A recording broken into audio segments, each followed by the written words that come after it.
station. The Texans play here. Sports Radio 610 presents Seth Payne and Sean Pendergast. We coming to H-time. Let's get the work in, man. Let's go. Great day, great day. Oh, give me some juice, baby. Oh, yeah. Let's do it. Gives Paredes a chance for an RBI here with 2 outs. First and third, 2 outs. And he hits the ball high in the air, deep to left field. And that hustle's going to pay off. A 3-run homer. And the Astros lead it 5-1. Little bit of hustle. Guy behind you just e-socks one out of here. Love it. Isaac Paredes. A 3-run bomb off the community leaderboard side. And the Astros have a 4-run lead. There you go. Todd Callis, Jeff Blum on the call. Space City Home Network. The Astros get another win. Well, 2 in a row last night. There's one thing that's been consistent since the All-Star break. It's our undying devotion towards our belief that this Astros team has what it takes. They got what it takes. They got the stuff. Yeah. Ever since the it factor. Yes. Since the All-Star break, you could tune in at 6 a.m. and know for sure that Payne and Pendergast are saying, this team needs to be a buyer. They got to be a buyer. They got to go get some things at the break. Some people were down. Some people after getting swept in the first series out. Yeah, I was one of them. Some people, no, so was I. I do think there is an element to this team where, for one, okay, Imai, as you would have said at the beginning of the season, and you would say the first half of the season, all right, at some point, maybe things will click for him, and all of these different giving him trouble. And last night, it was him taking the advice of the coaching staff and mixing in a change-up, especially as he got into the second and third time through the lineup. Okay, that's cool. Ronel Blanco looked pretty damn good in his first other than the 2 home runs. Yeah, and I'm not being cute. Yeah, no, but as far as his actual stuff and everything else, that was a very promising debut. And there is an element to me where I don't. Typically, yes, if you're a team that's a contender, you got to make some moves at the trade deadline. You got to round out some of these things. I think that this team, for where it is in its farm system, I'm content if they just stand pat and say, look, these guys coming back from the IL, Imai figuring it out, like, we are the ones we've been waiting for. And that it just... you got to find some balance between being stupidly aggressive and just flat out saying, look, the first half of the season, we didn't really have a lot of the guys that we thought we were going to have, or we had guys who were underperforming. Yeah. But on paper, it was good enough to be a contender, and or at least somebody that can make a playoff hang push. Around. Yeah. If they can cherry pick a left-handed bat in the outfield, or if they can cherry pick a right-handed reliever for a prospect that isn't somebody you view as, even close to game-changing, I'm totally cool with that. Sean, Lucas Spence, and Bennett Sousa are the only things we need. That's it? Those are the based on. It's like getting thrown into the woods and you get handed this bag of weapons and there's like a rubber knife in there. You're like, okay, I got to defend myself with this. All right. You've got to MacGyver your way through to this. You do. That's what they're going to MacGyver. Right now, as I went to bed last night, I got to see what it is as I awoke this morning. The standings can be different when you go to bed than when you awake in the morning, I've learned. It's because the West Coast stubbornly clings to their time zones. They don't start their games the same time we do. I advocate what China does. One time zone for the entire nation. That's right, Hawaii. Deal with it. Yeah, exactly. Yeah. You too, Alaska. Sit up. All right, the Astros, 3 games back in the division. That feels good. 4 games back in the wild card as we awake this morning. Mm-hmm. That is the As You Awoke standings update, brought to you by. I can't remember. I watched and listened last night. I can't remember if it was Todd Callis or Robert Ford who was pointing out that on the first of the month for each month this year, a different team in the division has been leading the division. It's been everybody except the Angels has had the lead at some point on the first of the month. In the division? In the division, yeah. It was the Astros once. It was the Rangers once. It was the A's once. Oh, okay. And I think it was the Mariners once, yeah. Right. April, May, June, July. So at one point, boy, I don't remember that. The Astros had the lead on April 1st. Oh, okay, yeah. Well, that was back when they were good. Yeah. They had split with the Angels. Yeah. They swept the Red Sox back in the day. Those were good times. Best March ever. Yeah, that's right. Those were good times. Everybody except the Angels. 5-3 last night. They beat the Marlins. The 2 big things that had people talking the first one we heard, which was the Paredes home, not so much the Paredes home run, but the at-bat right before it. Yordan Alvarez beating out a stray strikeout that rolled away from the catcher and hustling his ass down the line. You know what? He maybe Zach DeZenzo, took young Yordan under his arm and said, "Hey, listen, don't make the mistakes I've made." Right. Maybe. Hey, listen, young Yordan, this is the thing. Through a translator. I don't know if you're aware of this or not, but when the catcher drops the third strike, you can run to first. You can get on base. DeZenzo didn't know. DeZenzo when he just stood there and pouted this weekend, he didn't realize it, and he just stood there. It's a good example of something good coming out of something bad. Yeah. Everybody learned from Zach DeZenzo's mistake. Maybe Yordan will make something of himself Yordan now. was getting down the line fast. He was. Yeah, well, everybody knows. That's the thing about Yordan. He is fast. Like it's. I just don't want him running. You know what Yordan is? Yordan's the equivalent of a white quarterback who can run. Everybody has to be reminded at points. So like, hey, well, he can run. Romo acts like he's. Romo's such a throwback in that there was a time when guys sounded drunk all the time when they were broadcasting games. Right. And B, Romo is the guy who will keep reminding the audience that this white quarterback can run. Mm-hmm. Remember the Jaguars versus the Bills? It was like, thanks for the reminder that Josh Allen can run. Yeah, quarterbacks. Thanks, Romo. Really? That guy? That had to be overload for him because Trevor Lawrence can run too. He's got so little. He's got very little melanin. Are you sure? Yeah. I don't know. I realize you haven't watched any of their games this year. Trevor Lawrence, I think he can run. So that was cool. I mean, and it happened with 2 outs. So it kept the inning going, and it left. Let's play it again. I want to listen to the Isaac Paredes home run again. Gives Paredes a chance for an RBI here with 2 outs, first and third 2 outs. And he hits the ball high in the air, deep to left field, and that hustle's going to pay off. A 3-run homer. That's good. And the Astros. We don't need all the puns and everything else. I just wanted to hear the home run again. Yeah, so Paredes with the big knock, 3-run homer. And got a little dicey. Blue ball came in and made it interesting. Yeah. They made these last couple games a little too interesting, the bullpen.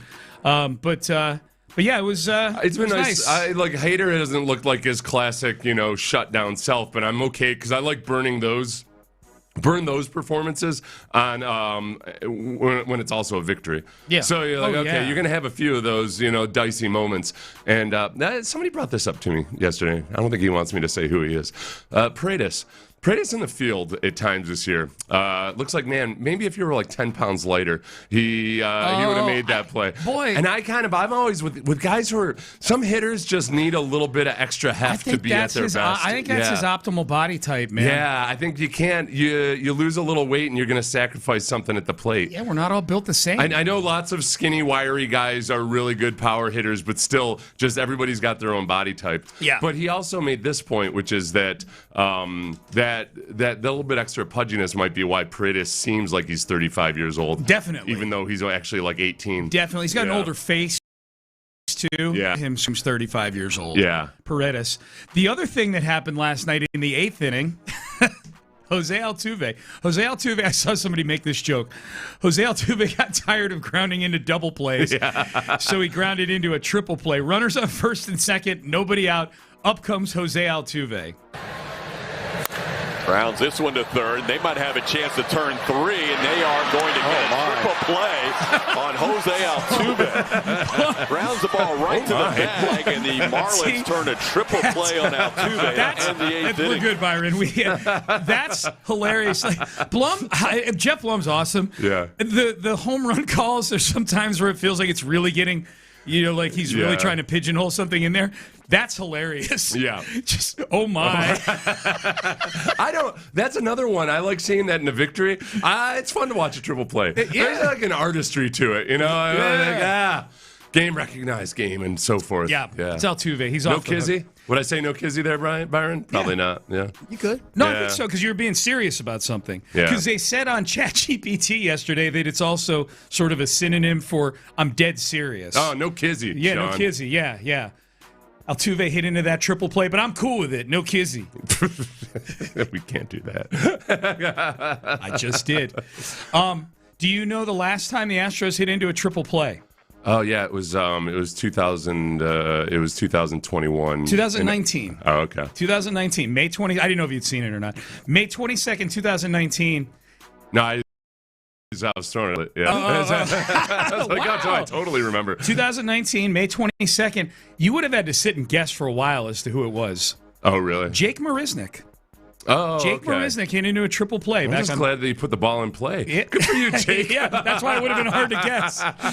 Yeah. Prior to that, it was 2018, Evan Gaddis. That one I believe. When you standardize it for and Did you so the Astros? well, that was when there was still. You know what? It's more impressive now without the shift. So there was still a shift back then. Yep. So with no shift, a triple play is even more impressive. Yeah. The circumstances have to be just right. You gotta ground it. If it's gonna be one, unless it's one of those crazy ones where somebody lines out. Yeah. And this guy's off a second and this and that. But this was a classic textbook triple play last night. Hard smash to third. Guy doesn't have to move. He just steps on the bag, and it's basically a double play with an out, the first out added onto it. Apparently last night, shifting gears here, the Miami Heat put out a tweet on their social media, or they posted a link, I think, on their YouTube. Yeah, that's what it was. They posted a link on their YouTube. A future link to a LeBron James introductory press conference. Oh. They quickly took, I'm looking at Legion Hoops on Twitter. Fans discover, and they posted a video, like one of those screen grab videos of somebody pulling up the Heat YouTube account, and they're, kind of swiping through and things like that. Fans discover the Miami Heat posted a scheduled live stream titled LeBron James introductory press conference July 27th on YouTube, which would be Monday. Okay. So that would be next Monday. It was quickly deleted. Miami has since responded saying it was a mistake from their social media team in preparation for a potential That's LeBron the thing, though. signing. So at the very least, let's get out in front of this and put up a link to the introductory presser on a specific date. Yeah. So at the very least, at the very, very least, let's say that LeBron hasn't actually made his decision. There might be some machinations going on where that maybe Rich Paul and LeBron James have informed some people that they are going to make a decision by that date or something. I would think definitely they have. So maybe some teams are getting ahead of it and just saying, okay, just in case. Yeah. That's what Miami hopes you believe, I think. Yeah. And who knows if he's actually made a decision and talked that. The thing you got to keep in mind with Miami, as opposed to Cleveland, where I know he's played before, but he doesn't have a relationship necessarily with this front office.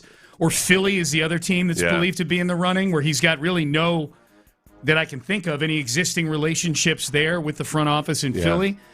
Miami Heat is Pat Riley. It's Pat Riley. Well, and it's interesting because the stories back then were that... And the same head coach. That LeBron, you got a little... he chafed a little bit under how tight a ship that Pat Riley ran.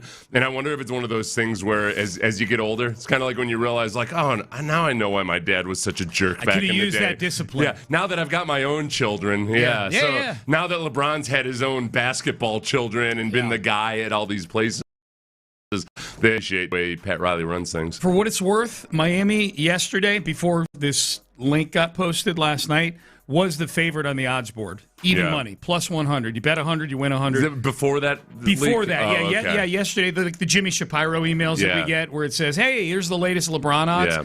I actually went back and found all the Jimmy Shapiro emails that have been sent out the Lakers got knocked out of the playoffs as to where LeBron could end up. Jimmy, and for those who don't know, the people are like, who the hell is Jimmy Shapiro? He's a PR agent who represents betonline.ag. So he's like daily, he sends out what the most relevant odds are on things. And LeBron is a very relevant topic right now. Since May 12th, there have been 6 different times that he sent out odds on LeBron. May 12th was right after the Lakers season ended. Then he didn't send another one out till June 30th after the finals had ended and the draft was over. Mm-hmm. And then since June 30th, he sent it out like every 4 to 6 days. So there have been 6 different times he sent out the odds. Cleveland was the leader at the very beginning. Cleveland has been the leader 2 other times. And Miami is the leader now. The other 2 times, there was at one point where Golden State on June 30th was the heaviest favorite that there's been in this whole process. Mm-hmm. Minus 1,000 at one point. At one point, Golden State was a lock to get LeBron. Now they're down 3rd on the list. But if you just look at how the odds have moved over the month and a half since the Lakers season ended, Cleveland has spent the most time. Cleveland has been no lower than second on the odds board. Miami is kind of making a late run here. And so Miami's the favorite right now, but Cleveland has spent most of the last 6 weeks as the favorite. When you do your daily listen in on Cleveland radio, how are they treating it? Okay, so for the most part, the last 3 weeks, they've just been kind of, at least Ken Carmen, the more volatile of the two hosts in the morning. Anthony's just been kind of like riding along like, hey, this is kind of fun. Is Ken kind of, let me guess, Ken's kind of cynical about the whole thing because they've been through this before? He's ambivalent because he's like, man, make a decision. You know, come on. He made the comparison, like if you're waiting for somebody to say yes to you asking them to prom, like eventually you're going to move on and ask somebody else to prom. I'm guessing there's probably a part of it when Cleveland where they've already done the whole homecoming thing, but then he decided to leave again, and that I'm just guessing. I have no clue. Does LeBron actually spend all that much time in Akron or Cleveland? I don't get the sense that he does. I mean, he's got a house there, obviously. Right. He's got houses everywhere. He's got houses everywhere. But I'm wondering if there's just not that same emotional appeal that there was once before. Obviously, there were good times to remember, but it doesn't necessarily feel like, the prodigal son has returned. No, now LeBron is a family man. Now his two boys are older. You know, LeBron, he plays in the league, obviously. Well, he sits on the bench in the league. He goes to the D League when he allows it. Yeah, when he blesses it. His other son is collegiate aged. His daughter is in high school, and I don't know how much that factors in. Yeah. So, from that aspect of it. I want to raise my daughter in Cleveland, not Miami. I'll tell you what. Yeah, kidding. You ever walk around a mall in Miami or Las Vegas? Those are the two places where I'm like, nope. Yeah, not raising the family here. Thinking Cleveland now, I think they're just kind of like, they're kind of ready. Like, come on, man, let's get this done. Let's get this over with here. I don't think they're going to be completely distraught or like the news this morning about this Miami link. It wasn't like catastrophe or anything like that. What time was this scheduled for on Monday? Oh, I didn't see. I'm guessing it's not between 6 a.m. and 10 a.m. Central. I don't think it's going to be anything we're going to be allowed to carry on the air. Yeah, it doesn't say. It just says LeBron James introductory press conference posted 11 hours ago. Okay. The link, So future link. So that's where we are with LeBron right now. Miami. Do you think if he actually picked Miami and they leaked this? Because LeBron is dragging this out, I think, in large part just because he enjoys being the center of attention. He hasn't gotten to do this recently. He spent 8 years with the Lakers. There's a little bit of element, though, too, where Rich Paul is such a kingmaker now that he might be dragging it out himself because he wants to sign, like, hey, LeBron goes here, then my other client can go here or what have you. And he has other clients. Yeah. You're right. There's other dominoes that are going to fall after this. No question. I wonder, like, if LeBron truly did pick Miami and he let them know, and then some intern posts this link, would that be enough for LeBron to change his mind? I can't remember what kind of operation are you guys running over there. I bet Pat Riley's freaking out on somebody as we speak. He definitely would be. Yeah. If this were, like, if he really, they should be freaking out on somebody either way. Like, that's even if LeBron isn't going there or hasn't made a decision yet, that's a bad mistake, man. No, that's one of the biggest, the most intriguing things to me in the social media department is vital to the business side of things, except everything about it is what coaches hate. Yeah. And they have to grudgingly go along with a lot of it. But then when there's mistakes like this, man, it's hard for the coaches to want to go along with the social media stuff. Amen. All right, we're off and running on a Wednesday. I know you guys have probably seen, if you follow us on social media, big announcement coming today at 10 a.m. There's a big announcement coming today, and we'll have In the Loop in the studio with us here. It'll be during the toss.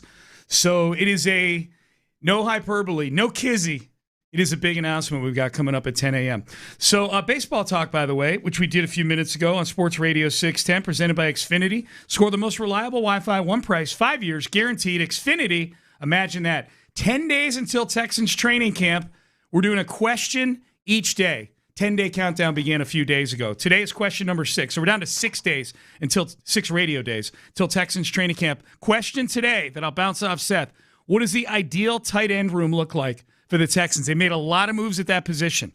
We'll hit that coming up next. But first, let's get you guys sleeping better. I know you're waking up at 6:19 that it is right now, and if you just had a bad night's sleep because you sound like this guy, take a listen.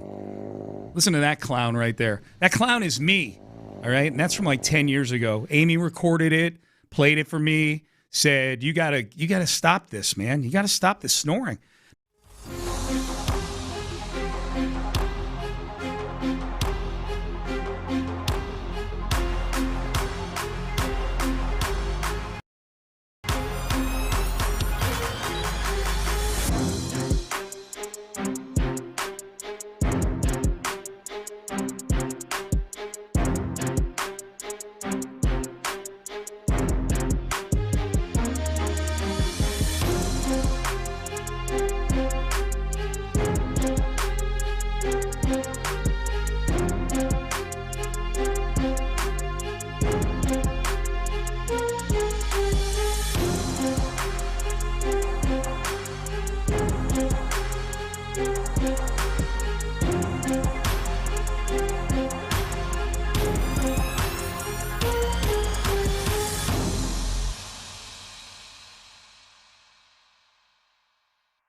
610 presents live from the West Point Lincoln and West Point Lincoln of Sugarland Studios. Here's Payne and Pendergast. All right, Payne and Pendergast with you. It's fun watching people guess at what the big announcement is today at 10 a.m.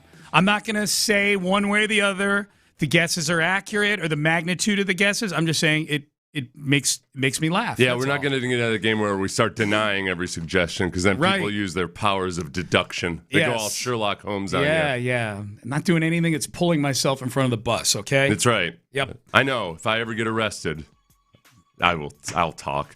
I was about to say, I'll remain silent. I'll do the classic. I'll rat you out in a second. Yeah. Just, no. That was all set. No, they say even if you're innocent, just to not say.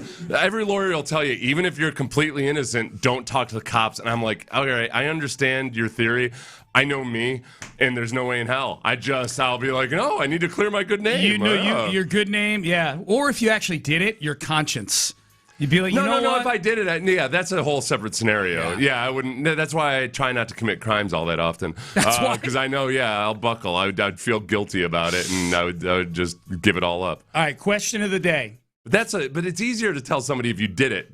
Just don't say anything. Yeah, don't say anything. But if you're completely innocent, that's where it's hard. The lawyers will tell you, even if you're completely innocent, don't talk to the cops. And all you're thinking is like, man, as soon as I don't talk to them, they're going to assume I did it. Looks guilty. And then they start building a case against you. Yep. And even if you are innocent, then... Yep, absolutely.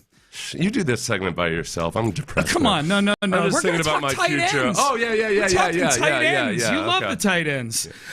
Question number 6. As we count down to Texans training camp, week from today is the first practice. So as we count down to Texans training camp, question number 6: what does the ideal tight end room look like for the Texans? Keep in mind, this is a tight end room where they've added through free agency, they've added through the draft, they've added through guys coming back from another debilitating injury, right? And they've got existing guys in that room. So this is sugar and spice and everything nice going on. There are 5 main names, and keep in mind that most teams keep 3 tight ends on their 53-man roster.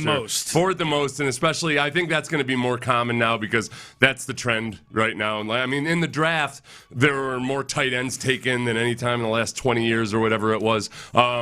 People are really leaning into the multiple tight end packages. So I would say of these 5 guys, though, the Texans are likely only to keep 4 of them, and it gets interesting. Yep, it does. I would say, okay, so as far as like sub questions to the big question, as you and I try to construct the ideal tight end room with this group, Dalton Schultz is going to be the starter for this team. That's obvious. Schultz had a good year last year, certainly catching the football. And I think he's a willing blocker. He's just not a good blocker. He's willing, but he's also, and I think he's improved in his career at it when he's healthy, but that's the problem, too. Is credit to him because he's tough, and he fights through a lot of injuries, but I think the injuries have been a factor in some of his poor block. He hasn't many games, but he's been banged up. Yeah, and he's productive as a receiver. They imported the guys that they want, that they hope are good blockers. And one is Foster Moreau, who is a good blocker. He's been in the NFL. He beat cancer a couple years ago, which kind of derailed his career. But Caserio laid it out, that he thought very highly of Foster Moreau before he got cancer, and that it feels like the Texans think there's a lot of upside there. Do you think, okay, so Schultz is a lock. Do you think Foster Moreau, and I'm going to assume health for everybody here. Do you assume is he a lock to make the team? No, I think Foster Moreau, it depends on what Cade Stover looks like, because I think they want Cade Stover to develop as a blocker. So if we think about Foster Moreau as a guy that they wanted to come in to be sure we've got a guy who can block. We need to be sure that we got a guy we trust in pass protection, can block in the run game. We don't want to be using 6 offensive linemen all the time. If Cade Stover takes a step forward, or if Marlon Klein, who I think they drafted because at Michigan, he plays like very few colleges do these days. He plays inline tight end, NFL-style tight end, had to block a lot. He's capable as a receiver. If he were to look really, really good in camp, then that's where I think there's a lot of pressure on guys like Foster Moreau and Cade Stover because of the blocking dynamic. Is Klein a lock to make the team solely on the... on the fact that he's a second-round pick? Yeah, you're an incredible bust if you don't make the team as a second-rounder. So there's, in your mind, as we're constructing this room, and I got a couple other sort of sub-questions to bounce off of you here. So Dalton Schultz and Marlon Klein are definitely on that. And would you say Foster Moreau, it's more likely than not that he makes the I team? think it's more likely than not, and then it turns into Cade Stover and Brevin Jordan. It turns into Cade Stover, Brevin Jordan, and the desire to keep 4 tight ends. Like, right, if they decide to keep 4, and at least one of those guys is going to be out of it. Whoever is trying to be the 4th tight end may be more competing with like the 6th cornerback than they are Foster Moreau. And that's where it gets interesting with Cade Stover and Brevin Jordan is that, all right, there's certain things that if you just look at them physically and for what they theoretically could do, Brevin Jordan, much more dynamic playmaker. You could see him in certain game plans and against certain matchups. Boy, you really like him in there almost as a beefy slot receiver. Whereas Cade Stover, I think they're hoping that he develops into a versatile all-purpose tight end who can play fullback at times, be that H-back position. So they're different flavors of players.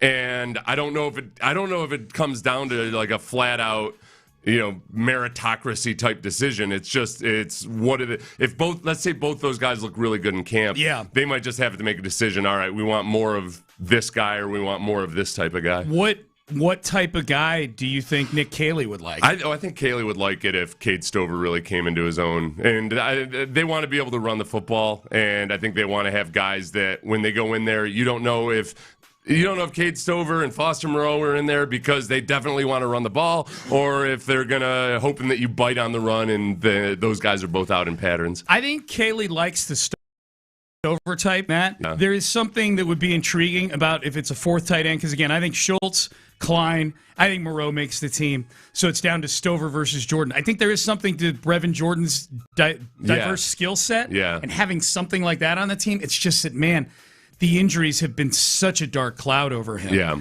And you might be sacrificing Cade Stover. Would you say that Cade Stover is a 4th-round pick?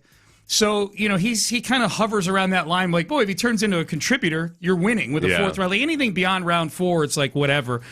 Has he been but this is also a player that Nick Caserio used the word elite to describe some of his traits after they drafted him, and he's a guy that they've really I think he's made of the stuff that they like. He said elite, but he also made. I brought up George Kittle just by way of making a point, and he's like, "Whoa, hey, hold on a second." Yeah. Like he's not George Kittle. Elite. No, and I'm not saying Nick said he was George Kittle or anything, but he was. As far as 4th-round picks go, there was a lot of gushing that went on about Cade Stover. Would you say he's a disappointment? Well, it's hard to be a disappointment as a 4th-round pick. That's my point. Yeah, like anybody's a disappointment if you have high expectations above and beyond his draft status. Let me rephrase it. Do you think the Texans think he's a disappointment? Because they've said a lot of big things about him, but yet he's a 4th-round pick. And I think they look at him as a guy that is just at that point where this is the year you decide whether he's a disappointment or not. Like a lot of guys taken. Remember, Cade Stover had only played tight end for 2 seasons at Ohio State. That's right. And you're looking at him. We do this all the time. You draft a guy and you think a project, and then 3 months into the project, you're like, "What the hell's taking so long? Yeah. Why is he not here?" Yeah. I think this would be the year that they would expect him or hope for him to really take that step forward. And I think with Brevin Jordan, they pretty much know who he is as a player. It's just a matter of whether can he stay healthy or not. So Cade Stover is the one who really has to have a good camp, who really has to show that he's taken a step forward, that he can be a more physical and more dependable blocker, and that if he really shows up in camp, then just by virtue of availability, and I think the way Nick Caley wants to operate as an offense, that it would be a hard decision for him, but they'd probably stick with Cade Stover. Cade Stover, yeah. Okay. So but he really has to prove it in camp. If you had to make a prediction right now, breaking camp in late August when they make the 53, what do you think the tight end room looks I think like? it'll be 4 tight ends, and I think it'll be Dalton Schultz, Foster Moreau, Cade Stover, and Marlon Klein. Yeah, that's what I have in all the 53s I've been doing. And then Brevin Jordan's tradable, too. Maybe. Despite his injuries, I think there's a lot of teams out there that remember, we're talking about all these teams wanting to go multiple tight ends, and they can look at the upside of him. And look, the Brewers just traded for Lance McCullers, so a long injury history isn't a complete barrier to trading for somebody. And the word tradable, there's degrees to it. Like tradable could mean Brevin Jordan and a 6th. You just pick up a late round pick in 2028. Yeah, something like that. All right, Payne and Pendergast with you. We're doing this every day on the show at this segment. leading up to starting next Wednesday. All right, coming up next, headlines. Astros win last night. We'll dig into that a little bit. Boy, it was a busy bloodletting at ESPN yesterday. Holy smokes. A lot of big names now out on the market at ESPN. We'll discuss that coming up next. Payne and Pendergast. Non-quarterbacks. If you could pick one to take the leap conversation at the end of this coming season, who would it be? This one is very simply and easily David Montgomery, because it's really like a 3-for-1 there. That would mean that Ariante Ursary and Ed Ingram were also playing really, really well. Without an improved offensive line, there's no way in hell David Montgomery is going to be in the top 10 next year. Wake up with Sean and Seth, 6 to 10 every morning on Sports Radio 610. From the Turning Steely Traffic Center, 713 call. This traffic report is brought to you by West Point Lincoln. Heavy delays continue this morning. Traveling over on the East M Houston Tollway southbound at 225. An accident blocking a right lane. The Gulf Freeway southbound at Dixie Farm Road. Style vehicle sitting over to the right shoulder. 81 degrees this morning. This afternoon, extreme heat warning in effect. And a high near 103. That's traffic. Amelia Escobar on Sports Radio 610. Lease the 2026 Lincoln Nautilus at West Point Lincoln. $495 a month for 36 months. Visit westpointlincoln.com. 6869 due at signing. 5K miles per year with approved credit, tax, title, license extra. Stock number 6P211. Offer expires July 31st, 2026. In just 1 second, a distracted driver looking at their phone can cause a devastating accident that'll change your life forever. We've all seen them. Texting behind the wheel into the road. And when a crash happens, the consequences can change everything. Injuries, pain, lost work, the medical bills that keep piling up. I'm telling you, it's endless. If someone caused you injury by texting and driving, you have the right to defend yourself. Mokaram Injury Lawyers fights to hold the distracted driver accountable and help victims recover the compensation they deserve. Don't face the insurance companies alone. Call 281-222-2222. Mokaram Injury Lawyers is ready to fight for you and guide you through every step of the legal process. Don't delay. Call today. 281-222-2222. If you don't win, you don't pay. Call today. Mokaram Injury Lawyers, 281-222-2222. That's 281-222-2222. This July is America's 250th birthday, so declare your independence from low testosterone at Low T Center. Start with a free T test, stay on treatment for 90 days, and receive $250 back. It's the Low T Center's 250 for 250 offer celebrating freedom. That's fixmylowt.com. Power outages can happen anytime, folks. Extreme heat, extreme cold, hurricanes. Here's the deal. You better stay ready so you don't end up in a panic. Get a free estimate on a Generac home standby generator from Generator Supercenter, the nation's #1 Generac generator dealer today. Reality is, the power grid, it was built in the 40s and 50s. It's old and it'll never be able to handle the growing population and power consumption. Grid failures and outages, they're going to happen, folks. Take control of your power today with Generator Supercenter of Houston. 281-251-6100. That's 281-251-6100, or check them out online at generatorsupercenter.com. Hello, Houston. Marcus Kajawa here, bringing you another incredible final liquidation. On Saturday, July 25th, 2 to 20-acre high-elevation ranches will be released. Come out and buy 5 acres for only $35,000. How about 11 acres for only $75,000? With massive trees, rolling terrain, and abundant wildlife, and the lake is just seconds away, this is the property you've been dreaming of. Call us now, 800-684-4611. That's 800-684-4611. Final release land liquidation with owner financing. It's your ranch, so it's your rules. If the line's busy, keep calling. 800-684-4611. 800-684-4611. That's 800-684-4611. T-Mobile unveiled Super Broadband, a revolutionary business internet solution that brings together the largest nationwide 5G advanced network and Starlink. Mo Kataba, T-Mobile EVP and Chief Business Marketing Officer, explains. Super Broadband isn't a new product. It is an entirely new category of broadband. It's about giving businesses the confidence that their connectivity can keep up, hold up, and help them operate wherever business happens, with ultimate redundancy, unmatched coverage, and unprecedented simplicity. Super Broadband delivers virtually unbreakable connectivity in remote and rural areas that are often underserved by legacy ISPs and is the first nationwide broadband solution to reach every zip code in the U.S. In fact, Super Broadband broadband effective at every business location in America. Learn more about super broadband at www.t-mobile.com/business. Sponsored by T-Mobile. DrCool.com. You've got box fans on everywhere. Everyone in the house is in their underwear. DrCool.com. Yep. DrCool.com. It's cool. Ice pack on your head to stay cooled down. Sweating so much you've lost 6 pounds. Yeah. DrCool.com. All right. DrCool.com. That's cool. 24 hours, 7 days a week. Experience text to fix your AC. DrCool.com. DrCool.com. What do you do when... Should I turn the unit off to reboot? Would that be a benefit? Or do anything until I can get somebody here? Or when? Radiant barrier. Does it go against the roof decking, or can you stretch it across the roof?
Vutra for ATTRCM.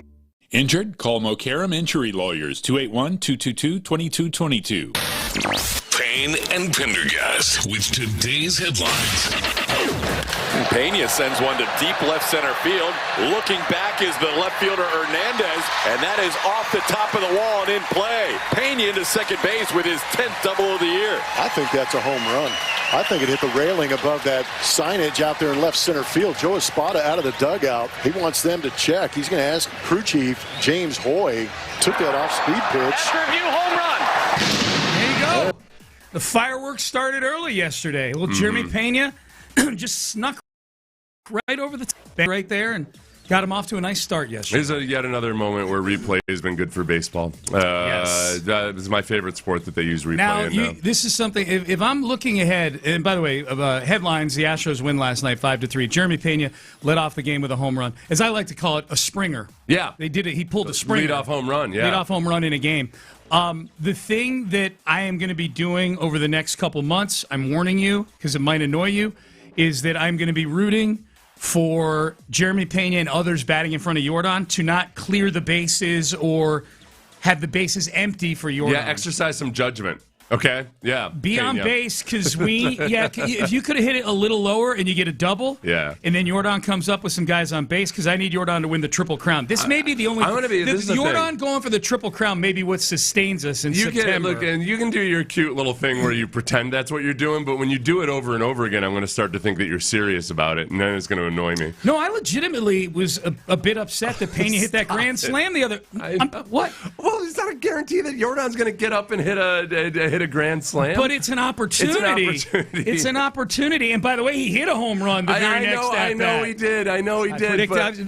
Byron, I was right. It's annoying Seth already. Yeah. Well, you did it yesterday, and I thought you were joking, but now I'm starting to get a sense that you're serious. I wasn't joking at all. I didn't want Pena to hit a grand slam. Go all Ryan Clark on you here. I didn't want Pena. They were 47 and 54. What are we doing? That's what the players in the clubhouse are? No. I think, Sean, no. Listen, you don't know because, unlike me, you weren't a Major League Baseball player. There it is. Yeah.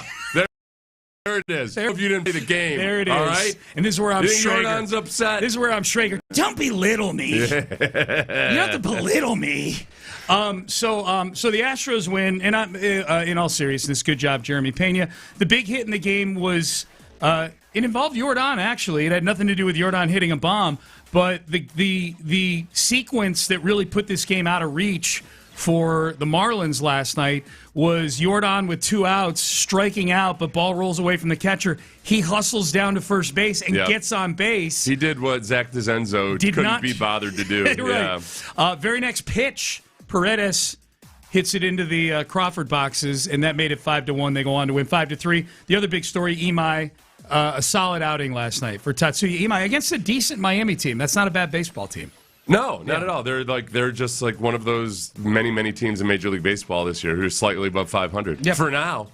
We'll see what happens. Yeah. You come to Houston, it gets damaged. So 5-3 they win last night. Astros go for the sweep tonight. Aaron Wilson had this report. Well, and the big thing about last night too is for those who missed it, Imai looked really good. Like it was like he added his changeup in, and which is something they were hoping that he was going to do in the first half of the season. For whatever reason, Imai just wanted to do things his own way. It's never too late. He told all the Major League Baseball people, "This is how I'm going to handle Major League Baseball." But yes, it's not too late. The moral of the story: it's never too late to mix in your changeup. Yeah. It's a metaphor for something. It turns out, according to Aaron Wilson, Nick didn't participate in OTAs and minicamp. I mean, he was out there doing some things, but he wasn't practicing, doing the 7-on-7, 11-on-11. Just keeping him fresh.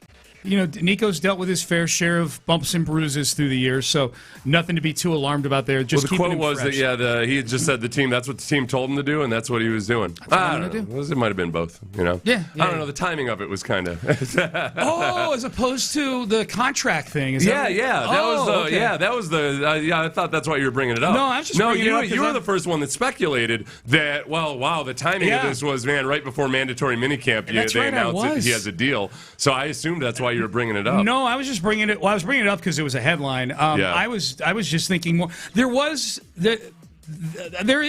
always going to be a little concern with me about Nico physically. He's dealt with a bunch of things through his time in the NFL. Yeah, he was asked. So he was asked about whether there was a nagging injury to worry about because he had sat out too. Not at all. They just did that. I listened to the coaches, listened to the GM saying yes, sir. Yeah, and they told me to be ready for camp. Yes, sir. Yes, sir. Yeah. I'll be there. ESPN was a busy day over at ESPN yesterday at the Worldwide Leader. They were letting a lot of people go yesterday. We know the big story was from a couple of days ago when Ryan Clark got let go from his football duties at ESPN. It was part of Monday Night Countdown, was a frequent contributor on First Take.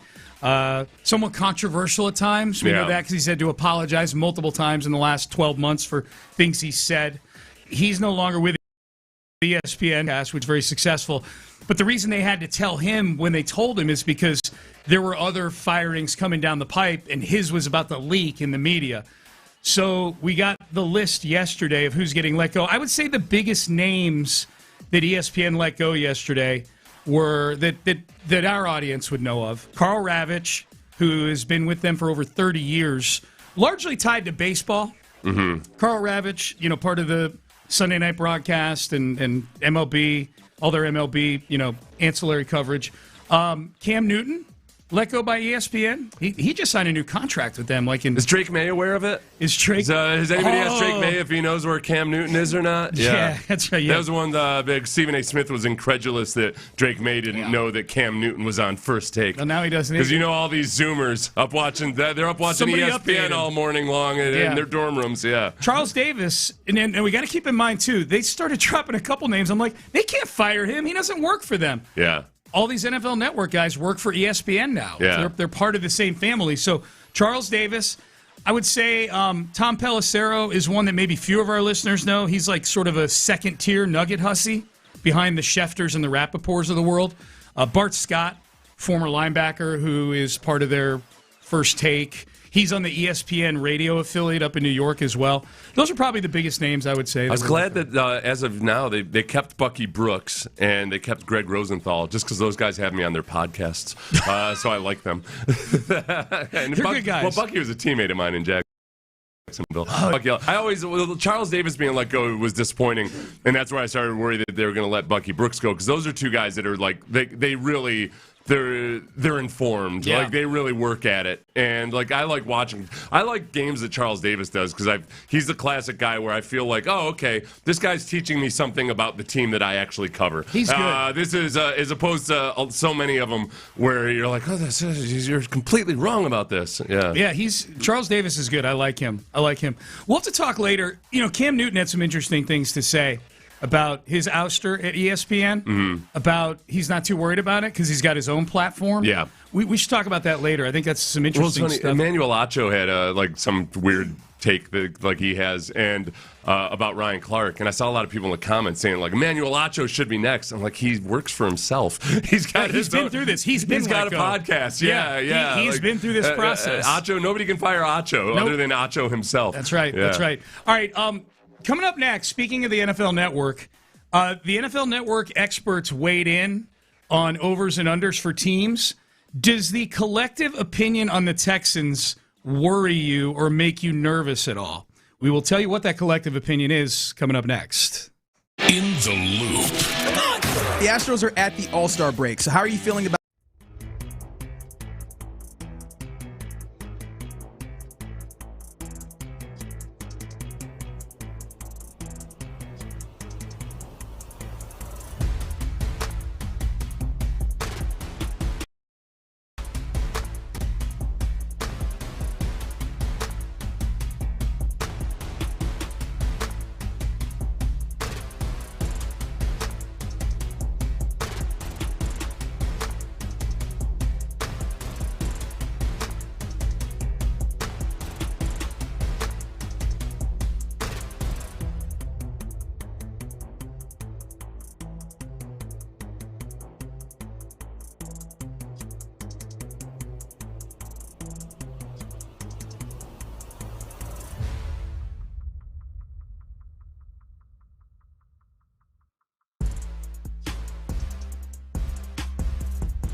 Play here. Sports Radio 610 presents Payne and Pendergast. Okay, we'll get to the question that I asked as the tease here, the consensus opinion on the Texans in just a second. We talked about the tight ends at 6:25. That was the question. Question number 6 in our countdown to Texans training camp was, what do we think the tight end room looks like? This texter uses a term that I kind of like. Oh. Are the Texans swarm blinded by like Cade Stover? They're just too blinded by the swarm. Like Dameon Pierce makes the team because he possesses the qualities of the swarm mentality. Well, I think this is the thing about being swarmy. You can have a swarmy attitude, but it doesn't necessarily mean that you look swarmy on the field. And I don't there's nothing about Cade Stover in his first couple of years where I felt like, oh, hell yeah. Right. That's the kind of, yeah. So I think they might think he's capable of being a swarmy player. I think they definitely think he's capable because they've talked about him in such big terms. But you gotta be competent. That's one of the keys. It should be swarm. It'd be a special work ethic and relentless mindset. And competent swarm. Yeah. In a perfect world, I agree with you. I think bringing up Dameon Pierce is an appropriate thing to bring up by the texter, which is like, hey, Dameon Pierce had a lot of those qualities. Didn't really, after 2022, didn't really display them. They kept him around for 2 more years. The biggest thing that swarm blinded. And you and I through a couple of training camps, I told you it was tough in the preseason games because, all right, there was times where it looked like I didn't think Dameon was necessarily reading the blocking all that well or seeing the field all that well, but he also didn't have good blocking in front of him. And that's really dicey for a running back. The thing that concerned me the most about Dameon that I could see in training camp practices was that for a guy whose calling card was breaking tackles, he was on the ground a lot. Just when guys were thudding him up, he was on the ground. And, he had lost weight from his rookie year, which is cool. He looked quicker and all that. But I think we were talking about this with baseball earlier. Some guys, some power hitters especially, they've got their ideal body weight where they're a little chunky. Like some guys, it's not as simple as, wow, if you lose 10 pounds, you'll be that much quicker and everything. Some guys just have to be the right body weight. And for Dameon, I felt like once he got more slender after his rookie year, he didn't break tackles. And that's being a little bit faster when speed isn't your calling card isn't worth it if you're losing your superpower in your calling card, which is breaking tackles. Yeah. This happened for 2 straight years. First, in 2023, it was that Dameon was the feature back early in the season, and it wasn't working. And it took his injury. Okay, we got to move on. Mm-hmm. And then last year, I thought the same thing. They still believed in him more than he had really shown since the first part of his rookie season. People forget that his rookie year, it was awesome, but then before he got injured, there was at least a couple of games where he was averaging 2 yards per carry. Oh, yeah. And it was... it was a bad team he was on, too. Yeah, well, and that's where it's tough with running backs. Yeah. Same way it is with quarterbacks. How do you separate the blocking from the actual running back performance? He's on the Eagles now, I think, Dameon is, because my aunt texted me like 2 or 3 months ago when Dameon... He at one point signed with the Eagles. You never know what happens through OTAs and minicamp with guys that are fringe guys, and he's a fringe guy now. He's a guy trying to make a team.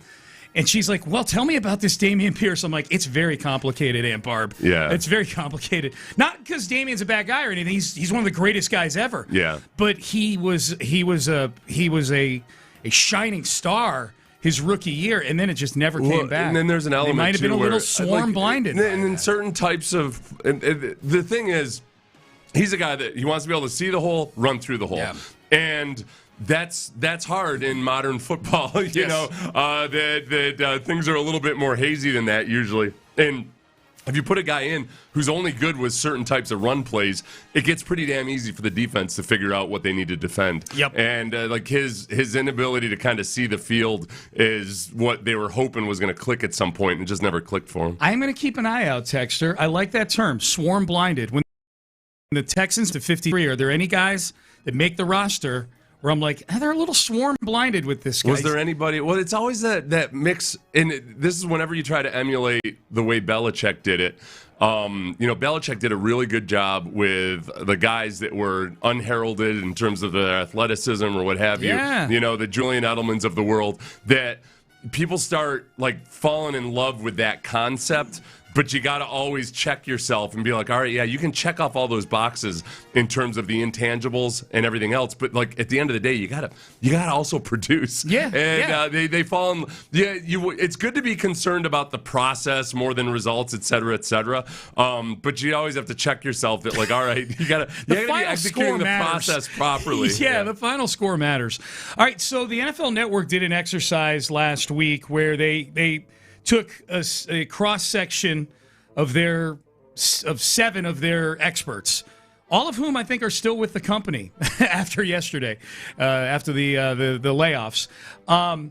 And they gave their predictions on records for the various teams around the league, including the Houston Texans.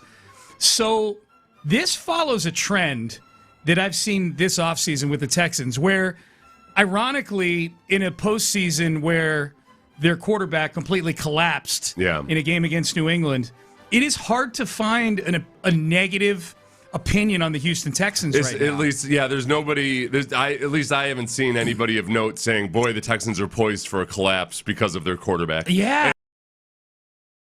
It's a lot of, and it's just a matter of, okay, how good can C.J. Stroud be to make them an actually elite team? So these 7 experts, you would think amongst, people that, don't have a vested interest in the Texans, that there'd be at least 1 or 2 dissenting opinions.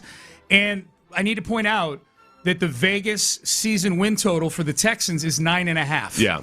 It's 9.5. So the over-under, 9.5. It's 9.5, but they're currently favored in 13 games. Right. And I think that's where, when people go through the exercise and you're trying to figure it out, that's what, because I did that too. I'm like, all right, like realistic, like 9.5. I know people think that, that's like an insult or something. No, it's really, you got to be really, really good to get, more than 10.5 wins in the preseason projection. If you have a season win total of 11 or more, you're an elite football team. Right. And yet when you go through the game by game odds, they're favored in 13 games, and they all make sense. They all make sense. Yeah. Obviously, they're going to lose some of those. Yeah. And that's why the total's 9.5. Hopefully have a win or 2 or 3 or 4 from the upsets. Yep. You steal 1 or 2. Well, the Bills, them being underdogs against the Bills, that's the only one that rankles me. And that may change between now and the start of the season. We'll see. And obviously injuries can change a lot of things.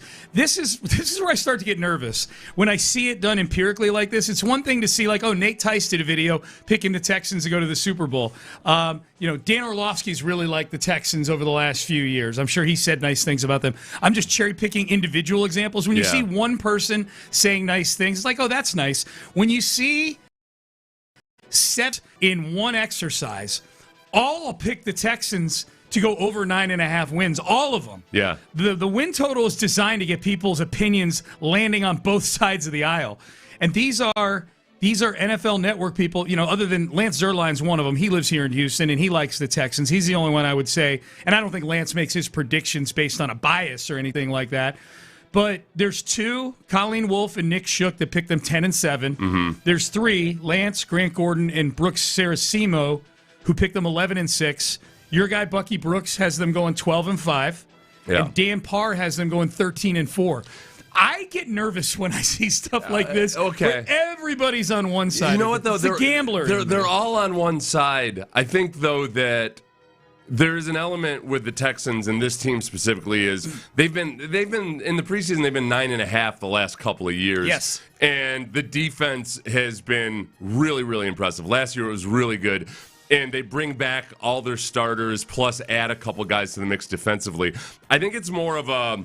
It's usually what a lot of people with the nerdy types will tell you is, man, defense fluctuates from year to year, but there are exceptions to that. Like, it's harder to predict that a team's going to have a good defense consistently than it is if you've got a really good quarterback and you get the same guys come back. If you have a really good quarterback. Yeah, it's easier to predict that they're going to consistently be a good passing offense. Yep. I think with the Texans defense, they're one of those outliers that, because of the consistency, because DeMeco Ryans and the defensive coordinator remain the same, you got all the personnel coming back. And they had the rest year that it feels like it's more stable that they should win more than 9.5 games. But there's only 2 people out of 7 here, 8 here that picked 12 wins or more. Yeah. So so they're in that range. Yeah, I think like it's a show of respect to DeMeco and the defense. And the fact that they weren't a horrendous offense last year, they were a very mediocre offense, but they weren't a horrendous offense, that I think that in the regular season, that's where people are looking at them. It's a vote of confidence for the defense. What if, okay, that's interesting. If this defense were to backslide this year, and I think there's a floor on how far they could backslide. Yeah. But I think everybody around football thinks the floor for this defense, healthy, is like a top 3 defense. Mm-hmm. Are injuries the only thing that can short circuit this defense? Yeah, and there's the other thing that people might say is that, all right, the Texans are relatively vanilla in terms of their scheme and everything that they do. They're not as complex or ornate as a guy like a Vic Fangio, and that sometimes over time that you feel like, okay, people start to get a beat on you. I don't worry about that with the Texans because they've already been through that part of it. They get by because they execute really well. They're really well coached. They've got the players that fit the scheme. And all of the potential weaknesses and everything about the way they operate, like, it's already known. If you go to Pete Carroll back with the Legion of Boom, now Pete Carroll was even more just, we're going to line up and play, we're going to play cover 3, which is exaggeration, but where it started to fall off was when they started to lose some of the personnel. It's okay to show your hand and to be somewhat predictable as long as you execute really well. So, but for this year, I'm not worried about that. That's a problem for 2 and 3 years from now if they can't retain both Kalen Bullock and Kamari Lassiter and those types of issues. I got super stoked for the first month of the season when you and I were talking about it the last couple of days for this defense. Like the challenge of those first 4 games for this defense is going to be one of the most fun things to look forward to throughout training camp. For those who don't have the schedule committed to memory, home for the Bills, home for the Bengals, at Indianapolis, home for the Cowboys. Josh Allen, Joe Burrow, and then skip ahead to Dak Prescott. All 3 of those games at home. And then, as you pointed out yesterday, if Daniel Jones is healthy and that Colts offense gets the same groove going early in the season this season that they did last season, that's at least offensively, that's like a first 4 games in terms of the challenge of like the O'Brien COVID 2020 season. Yeah. When the Texans opened the season. And that was more of just a general overall team versus team challenge. But that season, we looked at the schedule to start the season, and we were like, oh, crap. Like, they might go 0-4, and they did, and Bill O'Brien got fired because it was the Chiefs on the road. It was the Ravens at home with Lamar coming off his first MVP season. It was the Steelers in Pittsburgh back before Ben Roethlisberger became a complete geriatric. And then the Minnesota Vikings here. Yeah. And we were like, wow, sure enough, went 0-4. This is what I like about the opening. Those first 3 home games. This is big for the crowd itself. This is a difficult place to play. By week 1, it will be officially renamed Reliance Stadium. Yep. Is it yet? I think it's August 1st or something. I don't know. Whatever it is. The World Cup stepped in and named it Houston Stadium. Yeah, right now they're still like peeling tape off of logos and everything in the stadium because all the branding stuff that FIFA did. Yeah. So it's a hard place for quarterbacks to play. We know that because Josh Allen has had some of his worst games of his career at NRG Stadium. They face Josh Allen, the home crowd I'm talking about here. Home crowd, yeah. So the home crowd. And I'll be out in the stands for some of the parts of these games. I'm not allowed to cheer when I'm in the press box. I'm allowed to scream my face off when I'm down in the stands. Yep. So you've got Josh Allen, you've got Joe Burrow, you've got Dak Prescott at home 3 times in the first 4 weeks. Yes. That's how fun is that? The noise and the energy and everything. Where at the beginning of the season, your emotions are running high. That Bills game is just critical in terms of just people who might let go of the rope early or something if there's a disappointing performance. The crowd has such a big effect on that game, and they can make it as miserable as absolutely possible for Josh Allen and the Bills fans who are increasingly reluctant even to come to Houston anymore because it's like people in Buffalo, Sean. I'm from that area. Yep. I know Bills fans. Yes. Loathsome people, but they're related to me.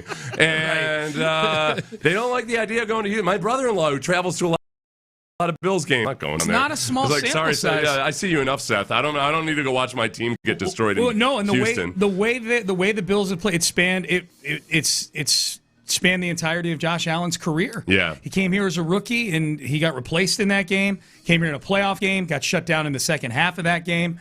And then we know almost made a classic young Josh Allen mistake in that game. Remember when he tried to lateral it? And it could have been a disaster. I do. Yeah. And then the big thing is the last 2 years, because there's still so much connective tissue on both teams the last 2 years. Last year was the second worst game he's played as a pro by some metrics. Yeah. It was bad. That was a Kalen Bullock game. Mm-hmm. Now, the thing is, DJ Moore, like they're putting a lot on DJ Moore. Yes. They're putting a lot on DJ Moore and Joe Brady, Joe Brady is somehow acting like now that he's the head coach, that there's going to be something different with the offense, despite him being the offensive coordinator. So I don't know how heavy-handed Sean McDermott was when Sean McDermott was telling Joe Brady how to operate. But remember that story about Joe Brady went to Keon Coleman and said, me being your head coach is the best thing for you? Oh, yeah. I'm like, all right, well, how about you being his offensive coordinator? It was weird. What the hell are you talking about? Yeah, so everything's changing now, I guess. Yeah.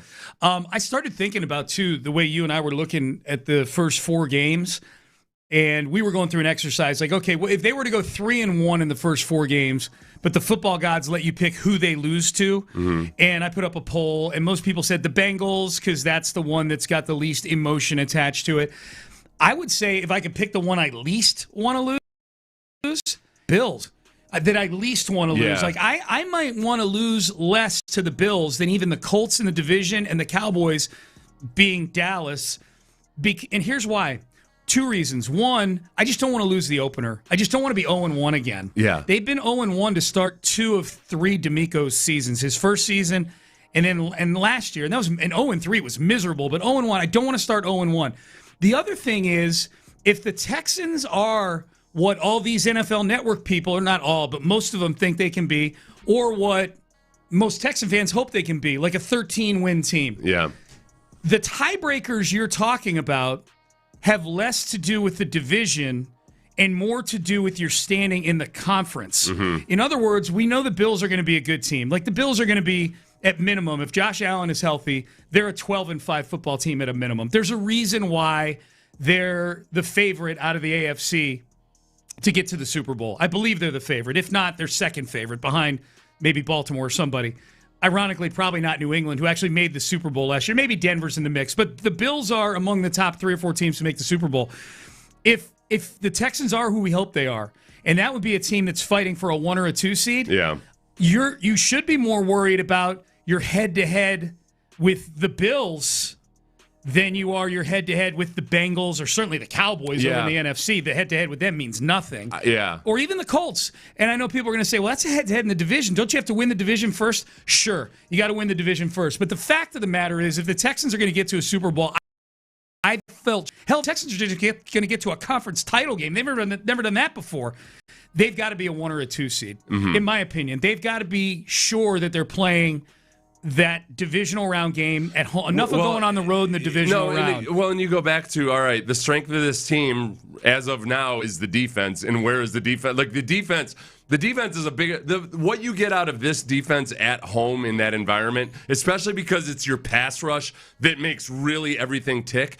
I think you gain just so much more of an advantage there, even than from the quarterback and passing game side of things being in an advantageous environment at home. That your superpower as a team gets amplified when you're playing at home. Yes. And it does it, aside for all the conventional reasons that your quarterback is better off playing at home and the weather elements and everything, that makes it a lot easier for C.J. Stroud to not do whatever the hell that was last year. They've played 2 home playoff games under DeMeco Ryans, and they've both been blowouts. Yeah, they've both been blowouts, and the crowd was they were ones that hinged on the defense. Really, like the offense got off the slow starts in both those blowouts. It was defensive. It was big plays by the defense that really, well, especially in the Browns game. Well, the Browns game was the closeout. They had the 2 pick sixes in the second half of that game. That's what I mean. Like it was. The other blowouts. The other thing about the Bills is just that there's so many things about that defense that are going to present. It's physically not as big a challenge as the Bengals will probably be, but the Bills have a brand new defensive coordinator in Jim Leonhard. Jim Leonhard he comes by way of the Broncos, and they do a lot of funk. They're going to blitz a lot. They're going to be a lot different than your normal Bills defense from the last few years, and there's not going to be any film on them. Right. So this offensive line early, at the beginning of unfortunately, last year, the offensive line was doing all those same old things where they had a hard time sorting things out. CJ trying to run the show and being involved in pass protections and everything. There's going to be a lot of mental challenges in facing that brand new defense that you don't have any film on that might be best solved by just saying, all right, we got to be able to bash these guys in the mouth. Do you think they're watching a lot of old Jim Leonard film from other places? I mean, the coaches are, yeah. The players, it's trickier. Like it's a week one sucks with that because you're trying to prepare for the individuals and the guys that you're going to play, but when it comes to scheme. Like you watch a bunch of Broncos film and like there's a disconnect, and also you don't know how much Jim Leonard's going to take from that with different personnel. So week one sucks for game planning. So that's interesting. So the ambush factor in week one probably favors the Bills over the Texans. Yeah, because they have more change. Like Joe Brady, we know Joe Brady's been the offensive coordinator. He's maybe going to put his own flavor on things. But yeah, the defensive side of the ball is going to be a complete unknown, especially when you face teams that blitz a lot and do a lot of funky stuff. They're probably going to be pretty vanilla in the preseason and not show a lot of that. Nobody plays their starters anymore. So, yeah, you go into that game, and Nick Caley really has to – they've got to be prepared to pivot multiple different directions depending on what they see. A couple texts to the text line here. 3-1 in the first 4 games. Is that a little too hopeful? No. Like by the odds, that's what they're favored to be. They are, yeah. They're slight underdogs to the Bills. Yeah. They're favored by. They're one of only 2 teams that are actually favored over the Bengals this year. The Bengals are favored in 15 of their 17 People games. are giving a lot of credit to that offseason that they had defensively. I mean, they were one of the very worst defenses in the league last year. They added a bunch of free agents, but that's sometimes it's awesome, sometimes it's a flaming disaster. Absolutely. But the Texans are one of 2 teams to be favored over the Bengals. They're favored. I think they're favored in Indianapolis against the Colts. I think a slight favorite. And then I think they're favored by like a field goal over the Cowboys. The Texans, they're favored in 13 of their 17 games, and yet there's not a single game they're playing in where the spread is more than like 6.5 points one way or the other. Yeah, it's a lot of coin flip games on this schedule. It's 100% all about just people respecting that defense and expecting to win games in close margin games. Yep, absolutely. So yeah, my feeling is not just 3-1 in the first 4. I think they need to go 5-2 in the first 7 because of what the back end of the schedule looks like in terms of how lopsided it is, road versus home, some of the venues that they're going to, the situations they're put in some of these games. They're playing Christmas Eve on the road on a Thursday in Philadelphia. Like, that checks every box for a loss. Yeah. If we're picking the most likely games for the Texans to lose, like if we were power ranking most likely to win games for them, the bottom of the power rankings would be that Philly game. Christmas Eve, it's on a holiday. Outdoors, cold weather, Thursday. I think the week before they play Jacksonville, so they'd be coming off a division game. So there's an emotional part of it. So there's going to be a letdown coming off a Jacksonville game. They got to go 5-2 before the bye week. That's my opinion. Minimum 5-2. Are we scheduled to be in London for the London game? Not yet. Not yet. We got to work on a sponsor for that. I think Yingling is probably your go-to. If you're listening, do they have a presence in England yet? I don't know yet. Let's get one. Yeah, let's get one for them. There's one thing I know about Europeans is they love American light beer. They never complain about it at the bars. Okay, shifting gears here for a second. Kevin Durant went on Draymond Green's podcast. We know the two of them haven't always gotten along. It seems like they've buried the hatchet. And actually, this cut you're about to hear, and I'm playing this, I want to look at this through a Rockets lens in a way with Kevin Durant. But this is him and Draymond sitting down. If you recall, he and Draymond did not get along, and probably the peak of that was a game in November of 2018, early in the season after they'd won 2 championships in a row. They got into a big dust-up towards the end of a game against the Clippers where they needed a basket at the end of the game. Draymond's bringing the ball up the floor, and Kevin Durant's like clapping and wanting the ball to go get a bucket, and Draymond just goes into business for himself, drives the lane, turns the ball over. They start yelling at each other. They're yelling on the bench at each other. They're yelling in the locker room at each other. It was apparently very uncomfortable, and it made for a pretty toxic setting for the rest of the year. It kind of set the table for what that relationship was going to be like, and Kevin Durant looks back and always says, that was a big reason he left Cleveland. It was a toxic environment. The two of them have buried the hatchet to the point where Kevin Durant sits down with Draymond Green and hashes out, this is what Golden State could have done better to not have that toxic environment between Draymond and Kevin Durant. It wasn't the argument. It was the way that everybody, Steve Kerr, act like it didn't happen. Bob Myers and tried to just discipline you and think that would put the mask over everything. I really felt like that was such a big situation for us as a group. The first time we went through something like that, we had to get that all out. I remember watching The Last Dance, and when Scotty didn't go into the game, the whole team in the locker room said, Scotty, that's up that you did that. We needed that. We just needed to throw all of that table and say, yo, Dre, K, like, that was up that we even had to go through that. Let's just wipe our hands with that and go finish the task. I don't think we did that, and we tried to dance around it. I just didn't like how all of that, just the vibe between all of that, it just made it weird to me. And I'd rather us be who we say we are, family first. Communication is key. Like, we didn't show that, and that's what rubbed me the wrong way more than anything. Yeah, family first. Okay, so publicly the Rockets acted, including Kevin Durant, acted like Burnergate was nonsense. He didn't want to get into Twitter nonsense. Right, so that's publicly. Yeah. Do we know internally how they handled it? I don't know. Has anybody spoken about having a meeting about that specifically or anything? I don't know. I just know that looked, the Rockets looked like a team. Yeah. Because that happened at the All-Star break. Remember Durant's walking around on the floor at the All-Star game looking at his phone all the time, yeah. And it's and that was when the whole thing was bubbling up, so people assumed he was looking and seeing what the fallout was from all that stuff. They did not play like a team that squashed whatever these issues are. They didn't look like a team, didn't seem to act like a team. And when people get asked directly about it, the players get asked directly about it, they deny that there's chemistry issues and things like that. I just know they played like a team that had chemistry issues, and I don't know if we have a full answer on how it all got handled behind the scenes.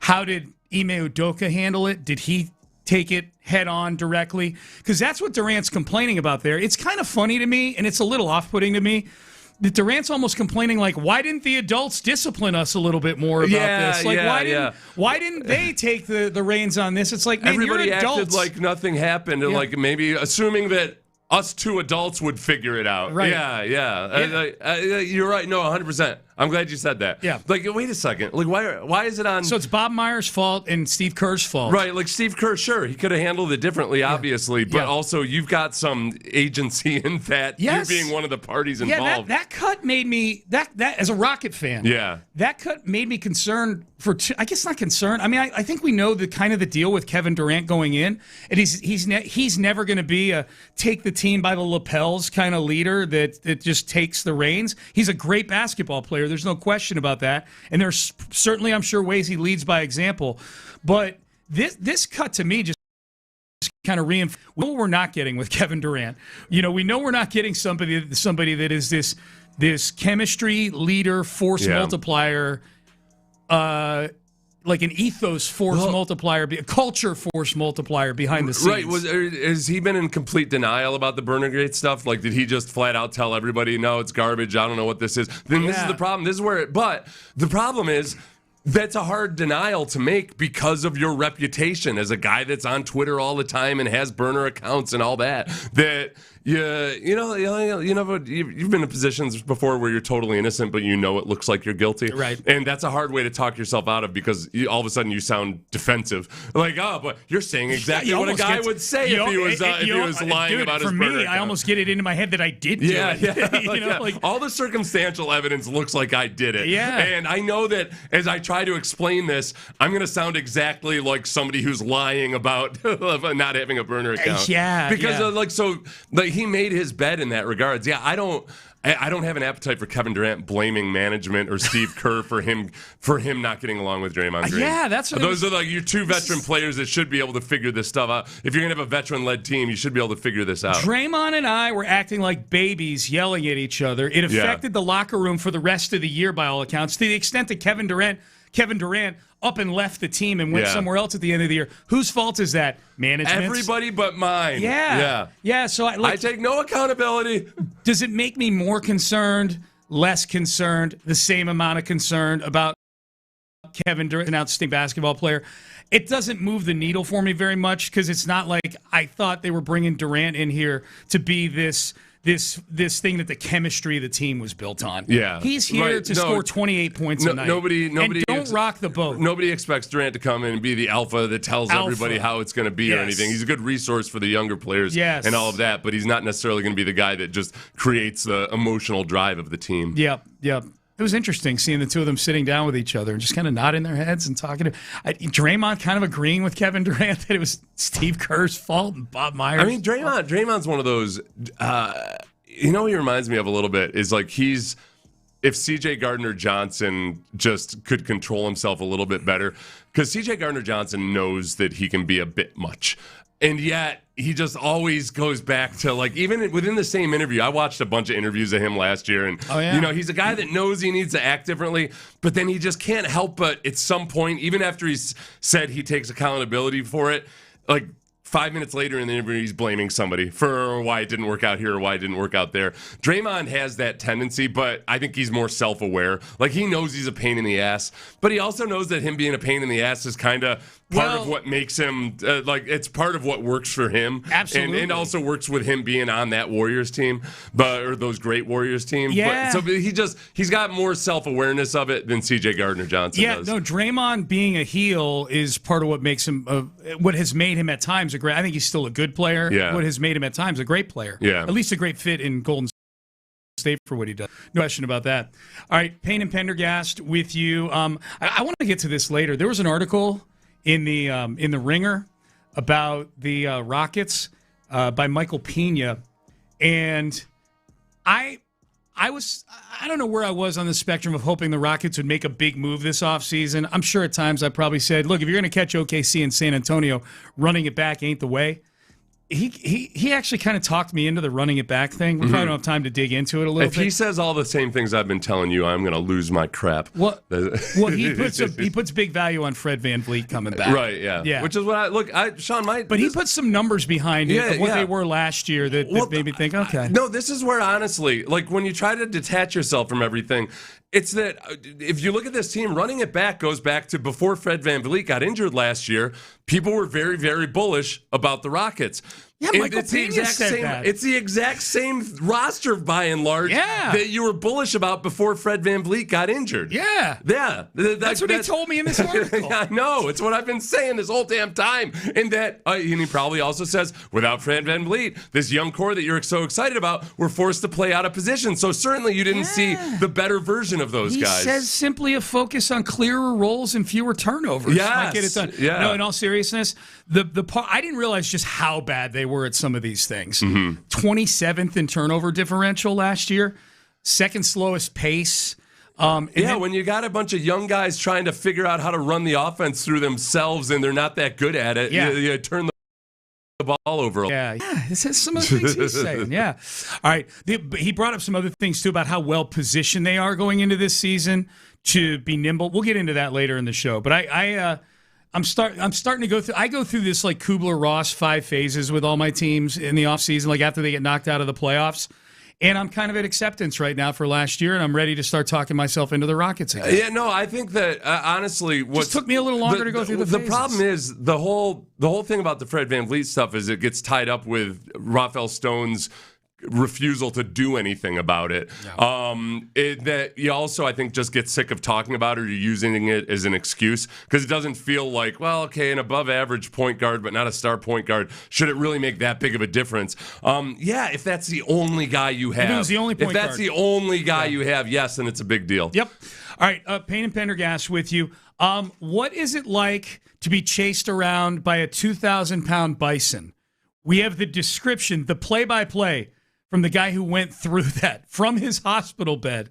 We've got that coming up next. But first, let's talk electricity. Let's talk your power bills. You know, do I have to, Sean? I was in such a good mood, and now you're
Sports Radio 610 presents live from the West Point Lincoln and West Point Lincoln of Sugarland Studios. Here's Payne and Pendergast. All right, Payne and Pendergast with you as we head towards the 8 o'clock hour. All right, so big announcement at 10. Big announcement 10 o'clock today. Yeah, be here for that. I'm telling you, be here for that. I will. You will not be disappointed. God, Sean. I've been telling you. Telling me nagging I just and got nagging. a hammer at home. So Seth. stay until the end of the show. I'm going to over-communicate with you on this.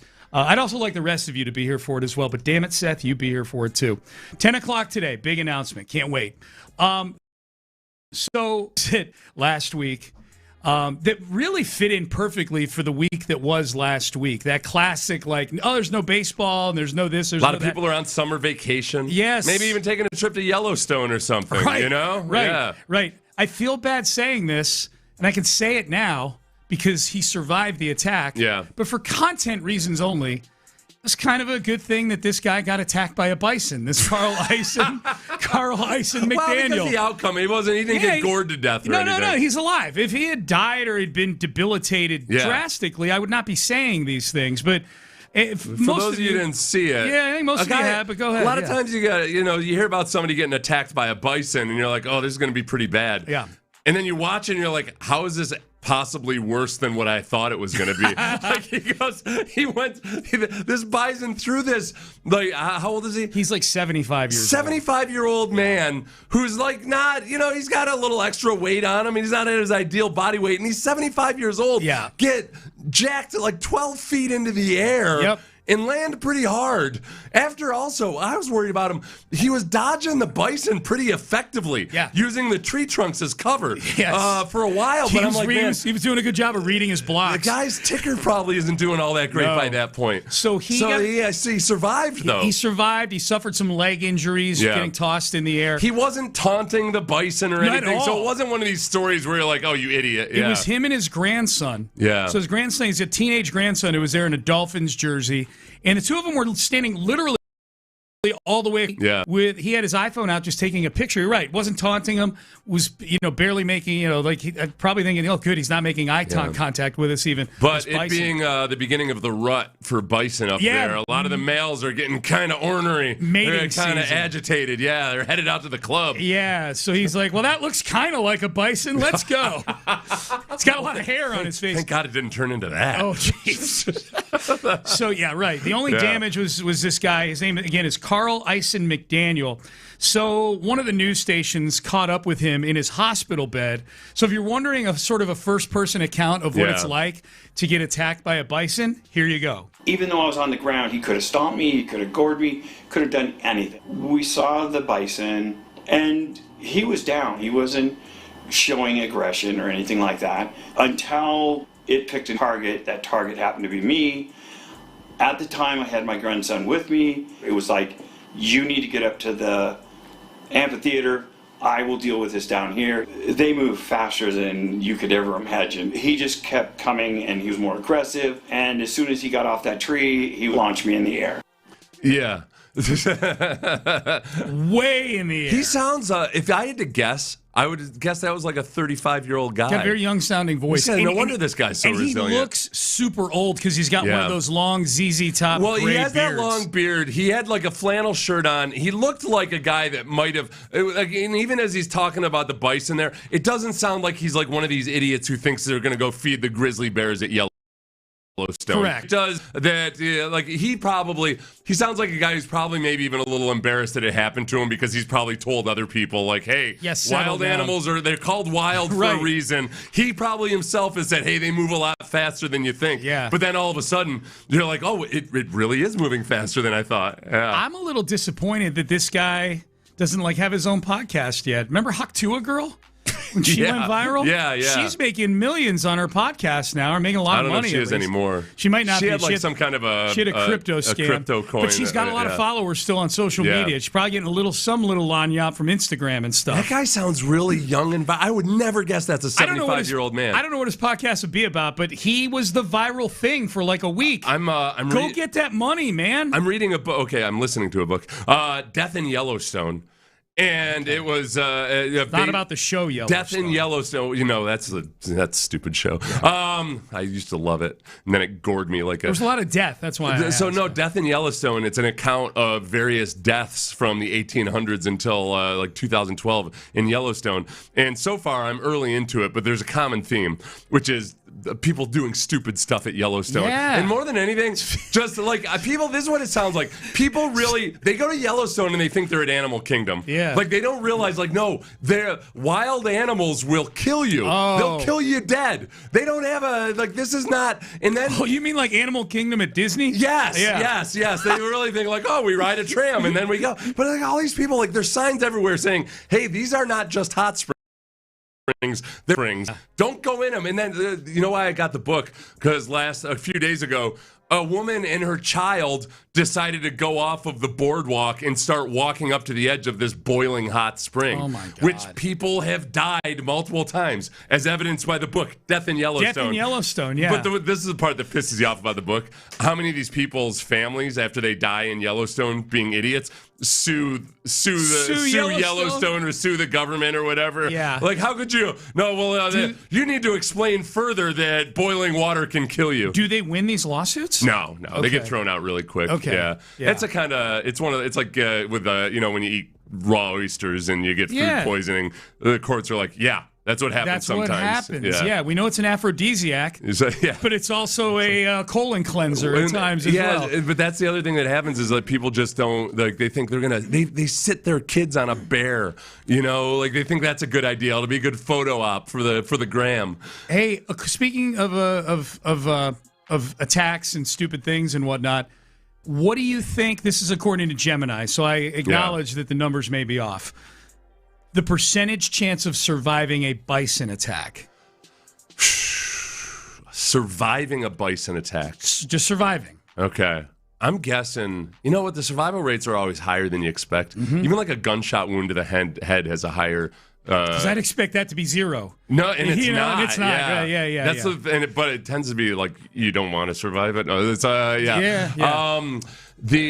I would guess it's like 67%. It's according to Gemini, it's 99%. Yeah. And that's the thing. Most wild animals, if they're not carnivores, they're not trying to eat you. Or even if they are carnivores, they're not trying to eat you. They're just trying to get rid of you. That's what it says. Yeah. While bison are incredibly powerful, weighing up to 2,000 pounds and capable of sudden charges, as Carl Eisen McDaniel found out, their attacks typically consist of a single charge, toss or gore, followed by the animal moving on rather than a prolonged assault. Do you think that more of the deaths come from getting tossed way high in the air and then just the landing on the ground, or getting gored?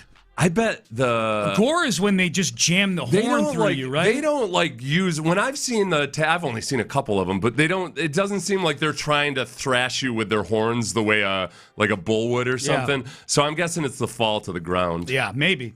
Fatalities are very unusual. According to the National Park Service at Yellowstone. Yeah. Okay, so this book you're reading probably doesn't have many bison-related deaths Not in yet. it. Yeah. Not yet. Well, if they do, it'll be one of two. Okay. Only 2 recorded fatalities in Yellowstone from encounters with bison. That surprises me a little bit. Yeah. Just like only 2, and there hasn't been one.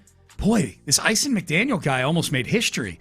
There hasn't been one since 1983 at Yellowstone. You think he's disappointed that he wasn't? Maybe 75. That's not like, Maybe he wants it's that not to like be you're setting a record. It's just the first since 1983. Right. You want to call that a record? That's like the AL home run record. You're manufacturing it. And these guys know better than Aaron Judge if that's what he tries to do. You know what I liked about the cut we played of him was him like making sure his grandson was okay. You know, he's like, hey man, get to whatever the amphitheater is. I'm guessing maybe they've got like an amphitheater where they do shows or whatever up there in Yellowstone. Again, Sean, it's not Disney. There's no animatronic bear show or whatever. No, but Amy and I went to Theodore Roosevelt National Park and they had an amphitheater. Yeah, there. no, they probably do. Yeah. They do their little like nature, their wildlife presentations. Have you ever and everything. stayed at Animal Kingdom? Yeah, at Disney. Yeah, me too. It's pretty cool. It is. The animals do come kind of walking up if your room faces the right way. The animals come walking up there, man. Yeah. But you're right. They're much more docile. Probably hasn't been a single bison attack not a lot at of Disney. bison in Animal Kingdom that I saw. Yeah. This other kid, the other big sports injury news, other than the bison attack, was this player for the A's. Oh, underwent emergency surgery for a ruptured testicle after getting a base hit. Yeah, like he got hit in the schnutz. He played for an inning after. Yes. It was. And he's like, wow, this still really hurts. It was Joshua Kuroda Grauer, however you pronounce his name. Yeah. He underwent emergency surgery to repair a ruptured testicle Monday night, hours after fouling a ball off the region. Dude. The region of his testicles. Oh, does he wear a cup? I don't. Probably not. Yeah. He will now.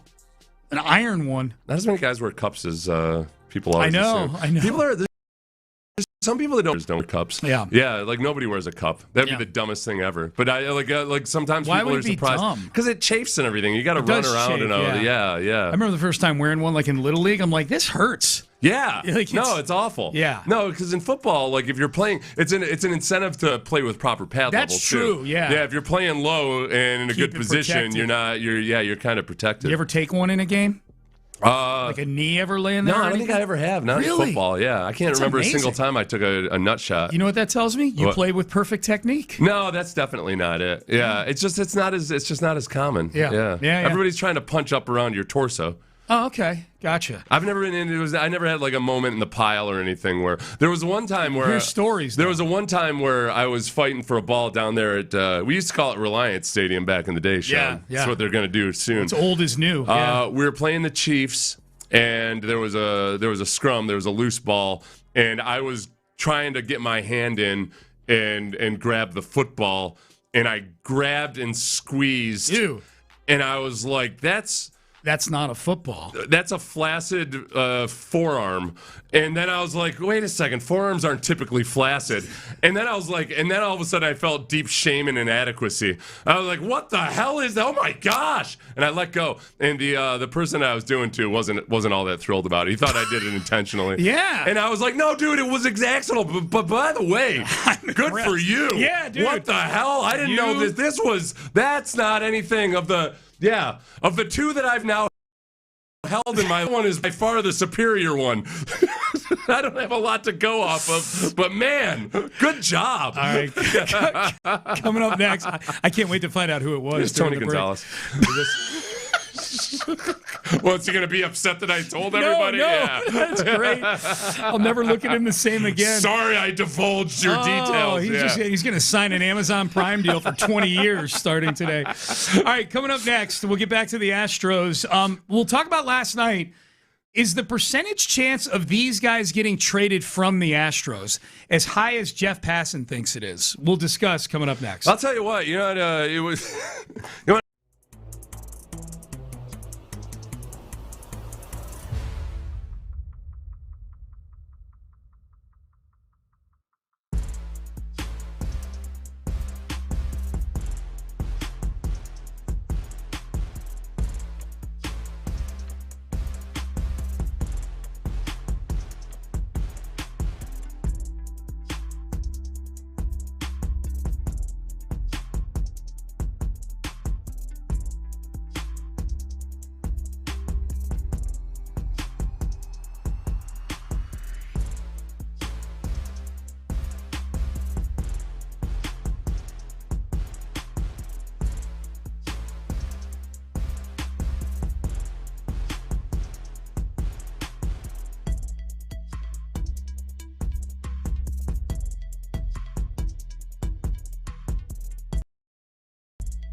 Black Friday in July ends July 27th. Shop today at Wayfair.com. Wayfair, every style, every home. Sports Radio 610 presents Payne and Pendergast. Gives Paredes a chance for an RBI here with 2 outs. First and third, 2 outs.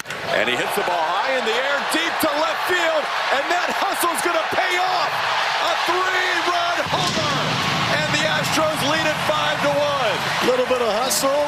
Guy behind you just socks one out of here. Love it. Isaac Paredes. A 3-run bomb off the community leaderboard side. And the Astros have a 4-run lead. Okay, that was Todd Blum and Todd Callis, Jeff Blum on the call, Space City Home Network. I got to admit, when because we know Blum likes to do the home run calls with the little jokes and things like that.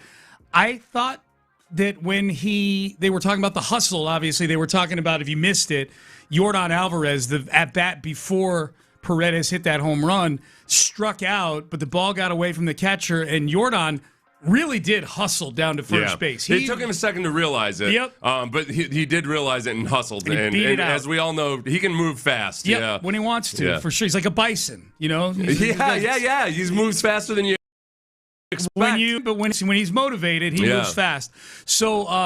So Yordan gets on base. I'll admit, I thought Blum was going to go, we had some of that hustle, and then comes Isak with the muscle. I thought we were going to get a rhyme, but we didn't. A good one. Yeah. You would have liked that one. Yeah. Maybe I need to write his material. I like all of them as long as I don't like every time. Yeah. I like a kind of save them for special times. Yeah, like every now and then. Because Mark Vandermeer doesn't say rock and roll after every touchdown. Time, yeah.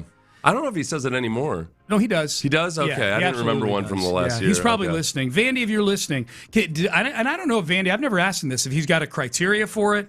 It's got to be a certain distance of touchdown, if it's a certain time of game. He knows in the moment, Yeah, or maybe it's just a feel. Don't ruin this with analytics, it's Sean. It's just a feel. Yeah, it is. You're sucking out You're Dana Brown right now. Yeah, you're the mystique of the game. It's a gut feel, man. Yeah. You nerd. All right.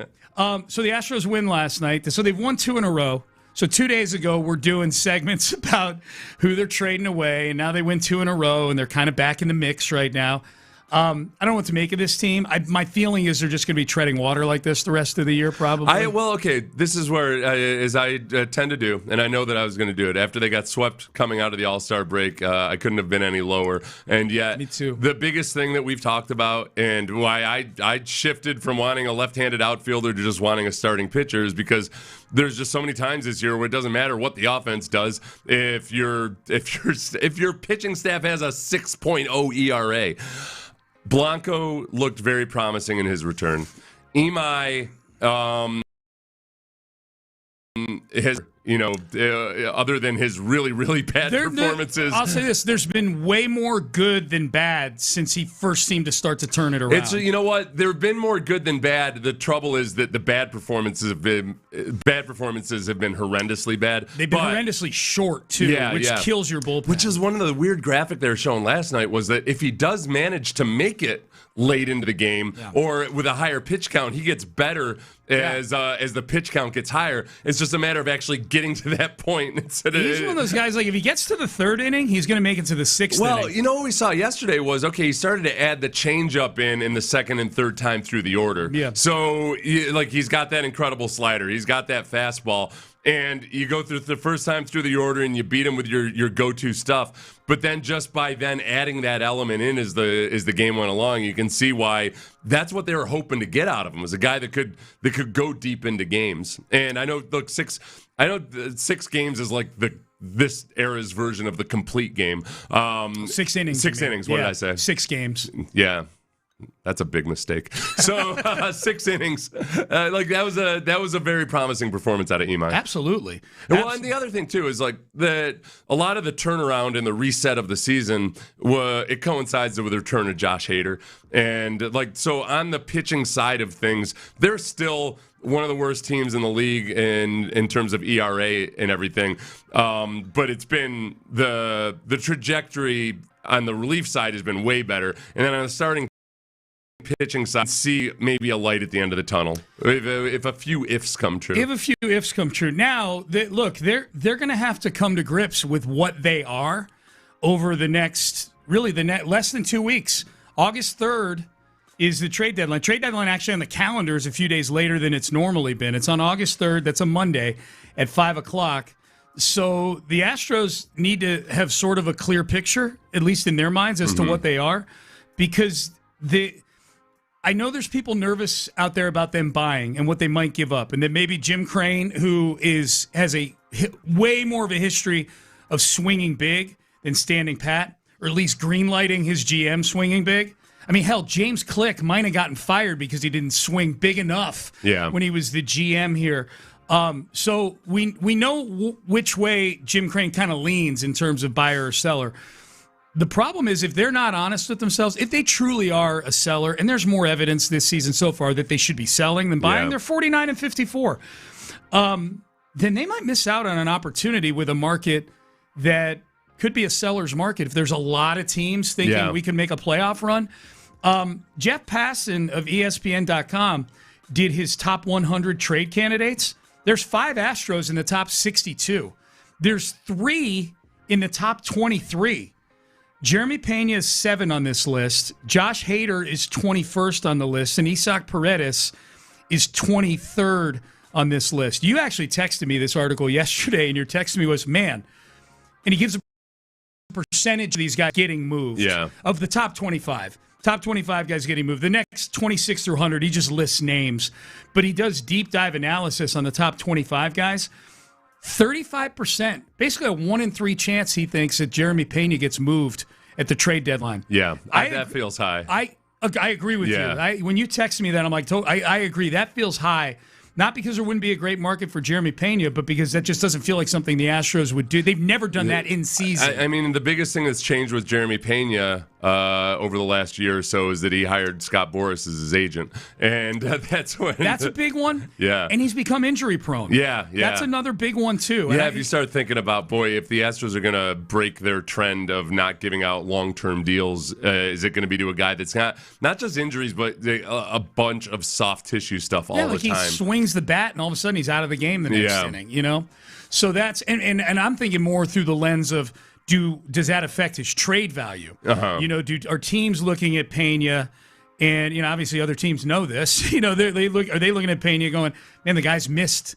He's been on the injured list a couple times this year already, and he's missed time while still on the roster with a couple of other little bumps and bruises as well. And he missed the last week of last season with an oblique injury also. Like he's had a lot of injuries. For a guy who's in good shape, man, he's had a lot of injuries. I'm with you. 35% sounds high. The negatives on Pena would be that he's going to drive a hard bargain to get a contract extension done. He's been injury prone. The one benefit is he does have 1 year of team control. Yeah. Getting him a year and a half. Like every team in the league, thinks about this stuff way more analytically these days. So last year's performance, it was considered a lucky performance or aided by Minute Maid Park, that it's probably more in line with like his value as a player last year by wins above replacement and everything was you might say a little bit illusory. That there's almost 6. Yeah, it was almost I think he had 5.7 or 5.7 WAR. Yeah. Where he's usually been like a 2.5 guy. Yep. So like I don't know, maybe his value is his perceived value is higher than what other teams think of him. Passan says the downside with Pena is there aren't many contenders in need of a shortstop. Yeah. And he's a shortstop. Like, he's not a third baseman or a second baseman. Like, he is a shortstop. Pendy says, that's what Passan says. Mm-hmm. Pendy, says you only need 2 teams to create a bidding war. Right. I don't need what do we count? Like 9 teams in the American League alone that are buyers. That's just in the American League. We could go look at the National League and add probably 5 or 6 more teams. I just need 2 of them to be in desperate need of a shortstop and have really good minor league prospects. Yeah. I don't need all of them. It's not a vote. I feel like we don't ever expect Jim Crane to go through an outright hard reset, or at least we suspect that he never would. Is there part of maybe their long-term strategy where we're actually in the middle of the reset, that he wants to stay competitive as possible, and that look, like in baseball, attendance is a big deal. More so than the Bengals can make money because of revenue sharing. The Cincinnati Bengals in football can make money if nobody shows up to the stadium. Every team. Right. The day the TV lights money. come on. Yeah. Baseball, it's a lot different, and attendance really, really matters. Plus, I saw on a list, the Houston Astros fan base are among the league leaders in amount spent on games? On food and beer. Hell yeah. Or at least in calories consumed. I didn't see the monetary breakdown. We are fat and we like to party. Yeah, like they're making a lot of money off of people showing up at the park. Yes. And then in some ways, I mean, if you look at Dana Brown's strategy for the pitching this offseason, it was volume over quality. It was quantity over quality, and it was a lot of like the things you would do when you're kind of figuring, okay, our farm system at the lower levels is starting to be promising. We don't have major league ready guys yet, but if we can maybe find a diamond in the rough with some budget pickups on the pitching side of things and keep humming along and be competitive, but not take these major swings. This is Jim Crane's version of a reset. I'm glad you brought this up because I actually had this conversation with somebody at the game. I was at the game last Friday, the first game out of the All-Star break, and was talking to somebody. And the conclusion I arrived at, I think the thing that scares Jim Crane the most about doing a harder reset, doing something closer to a rebuild, like trading Jeremy Pena would signal to me, that we're starting to get into a tear it down mode here. Yeah. I mean, Jeremy Pena is an iconic player here. He's an MVP of a World Series. I think the thing that scares him the most is a slew of empty seats. Vision of what that ballpark looked like from 2011 to 2013. I tell this story all the time. In 2013, Amy and I took all three of my kids to an Astros game. They were in town visiting, my kids were, and they had a deal going on with something like where it was buy one ticket, get three for kids free. And so we bought a $13 ticket in the outfield for Amy.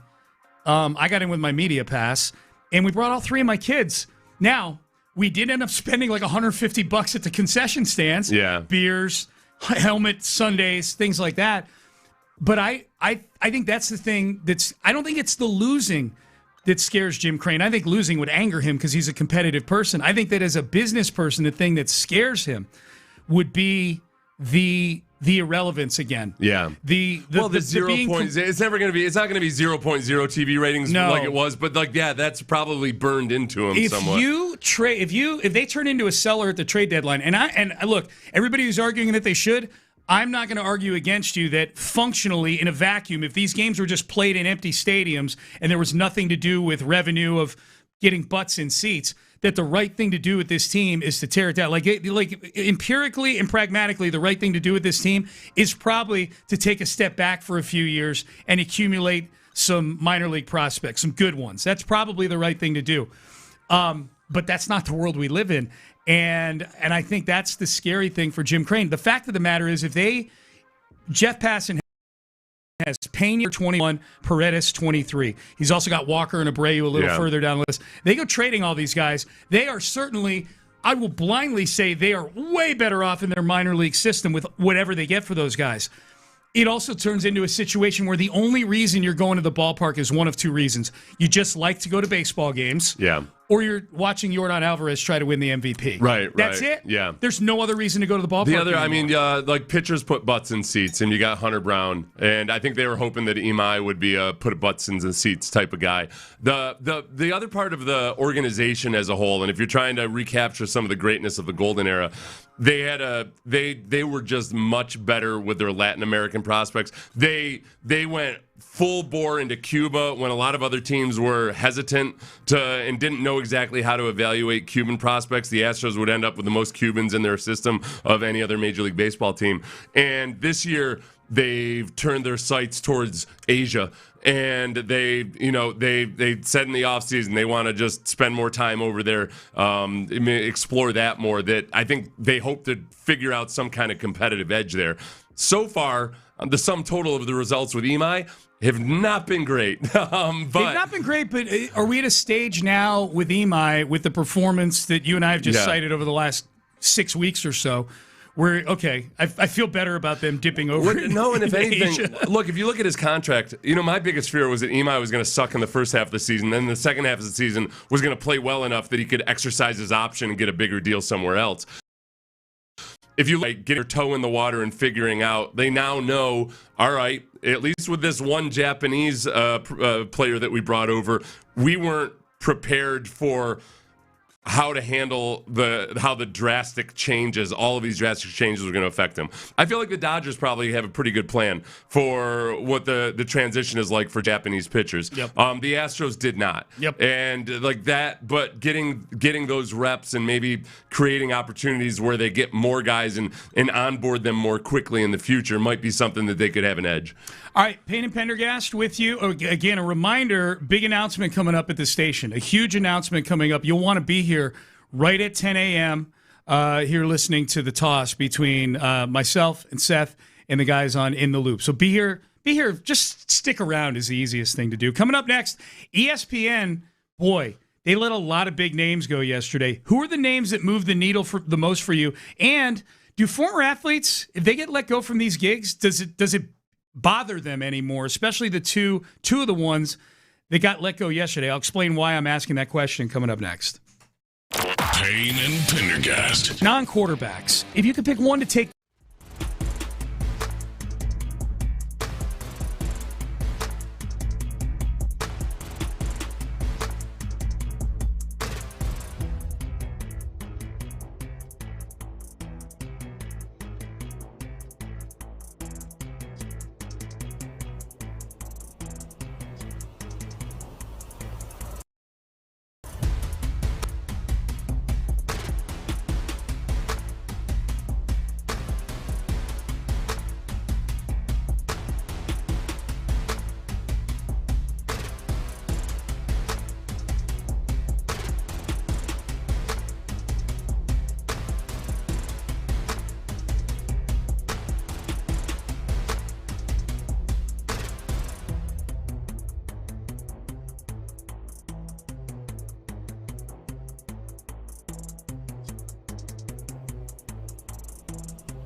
2222.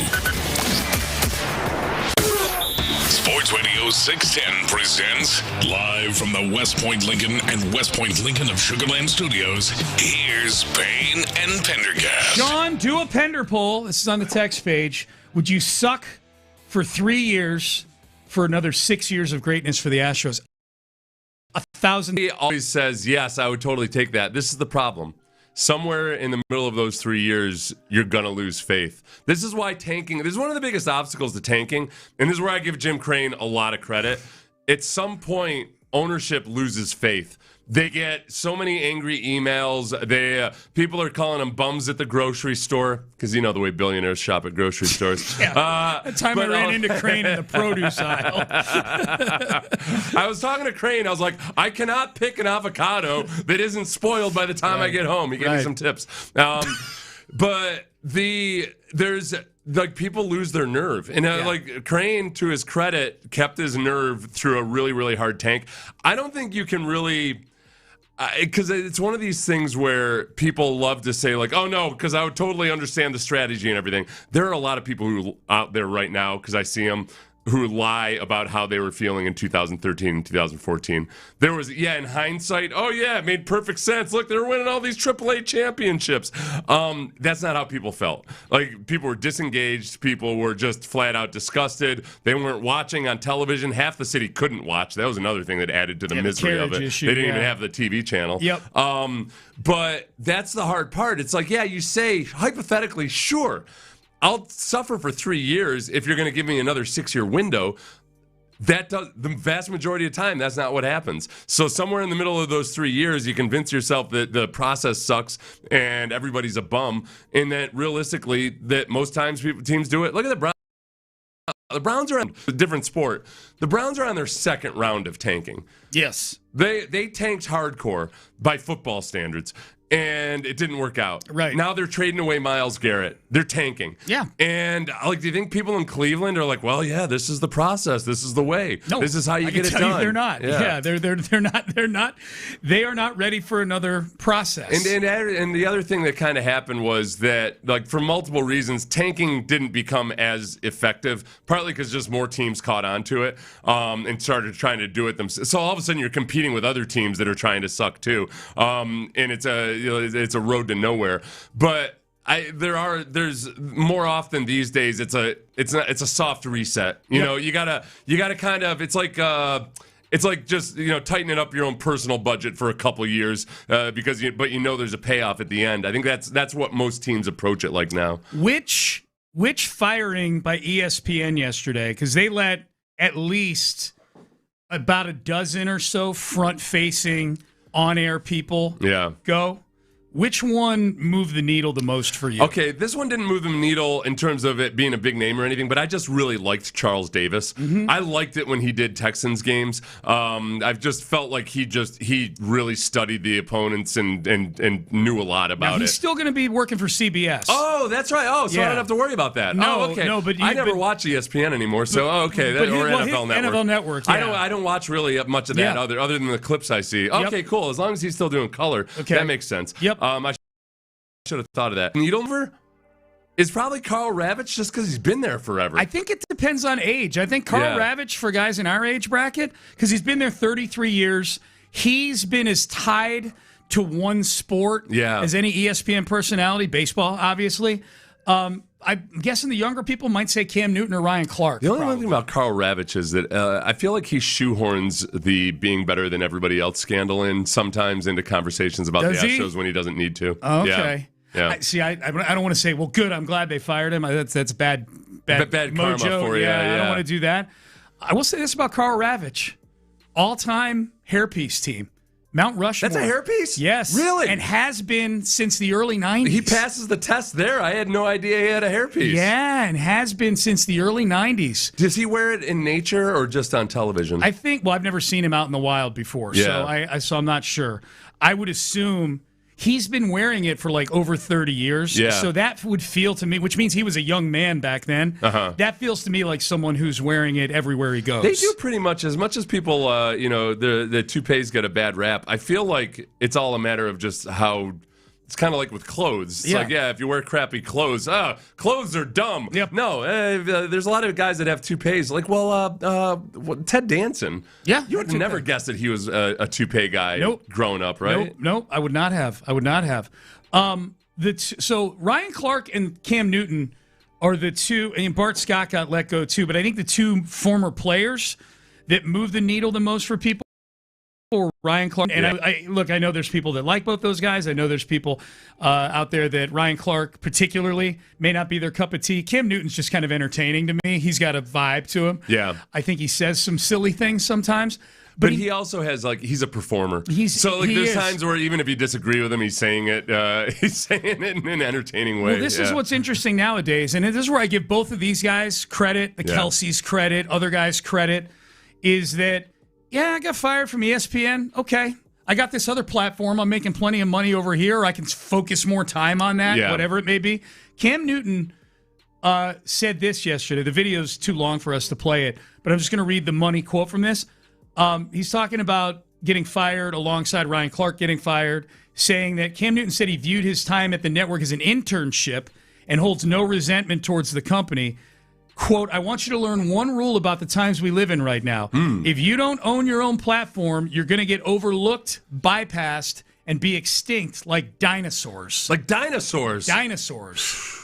So you got to have your own platform, according to Cam Newton. It is. What a schmuck! He believes in dinosaurs. It does give these guys a soft landing when you let go. Get let go by ESPN, right? Yeah. No, that's what. Well, it used to be. I used to really enjoy watching people who had these massive inflated egos who were at ESPN, who got let go by ESPN, and they had to realize all of a sudden, it was more about the platform than it was about me. Yes. Because they would be so bitter for so long. Yep. And I do think that part of it has changed, where stand and realize, okay, look, you got to have you make it on your own with your podcast simultaneously while you're at ESPN, and it can be a good launching board to notoriety. I do think I think Cam is a little dismissive of the platform that ESPN gives you to cross promote all that other stuff that you're on. Yeah. But he's different because he's already a superstar in his own right, and he's an entertainer personality. He's got a panache to him. It's more difficult for Carl Ravitch isn't going to be able to go and all of a sudden have a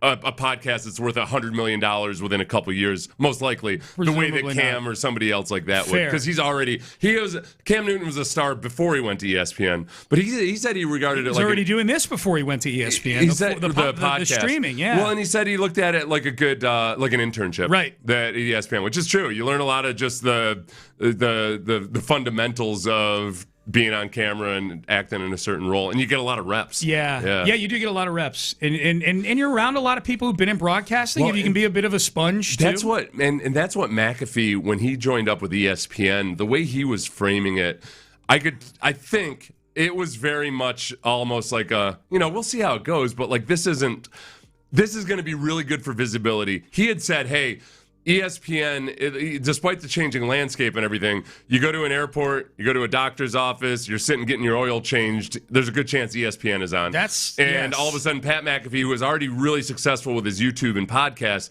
that many more people are now thinking about Pat McAfee. So even if it didn't work out, and that's why I think he's very brave people out at ESPN and everything, because he just really, it's not that he doesn't care, but if he had to cut ties with ESPN, he's just right back to doing what he was already making doing. Crazy money. Yeah. Crazy money, McAfee. And he's about to make, that was the other funny thing to see too yesterday. Pat McAfee, if you believe the reports that are out there, is on the verge of signing a deal with ESPN that's worth upwards of $60 million. Yeah. So you've got that story out there, which kind of got out there last week. So it's been sitting out there. And then all of a sudden this week, at the beginning of the week, there's this bloodletting of people, $2 million guys being let go. It was so funny. I saw somebody tweet yesterday, because Stephen A. Smith also makes, and he's very public about this, a ton of money. Stephen A. makes like $20 million a year. McAfee's about to make $60 from ESPN.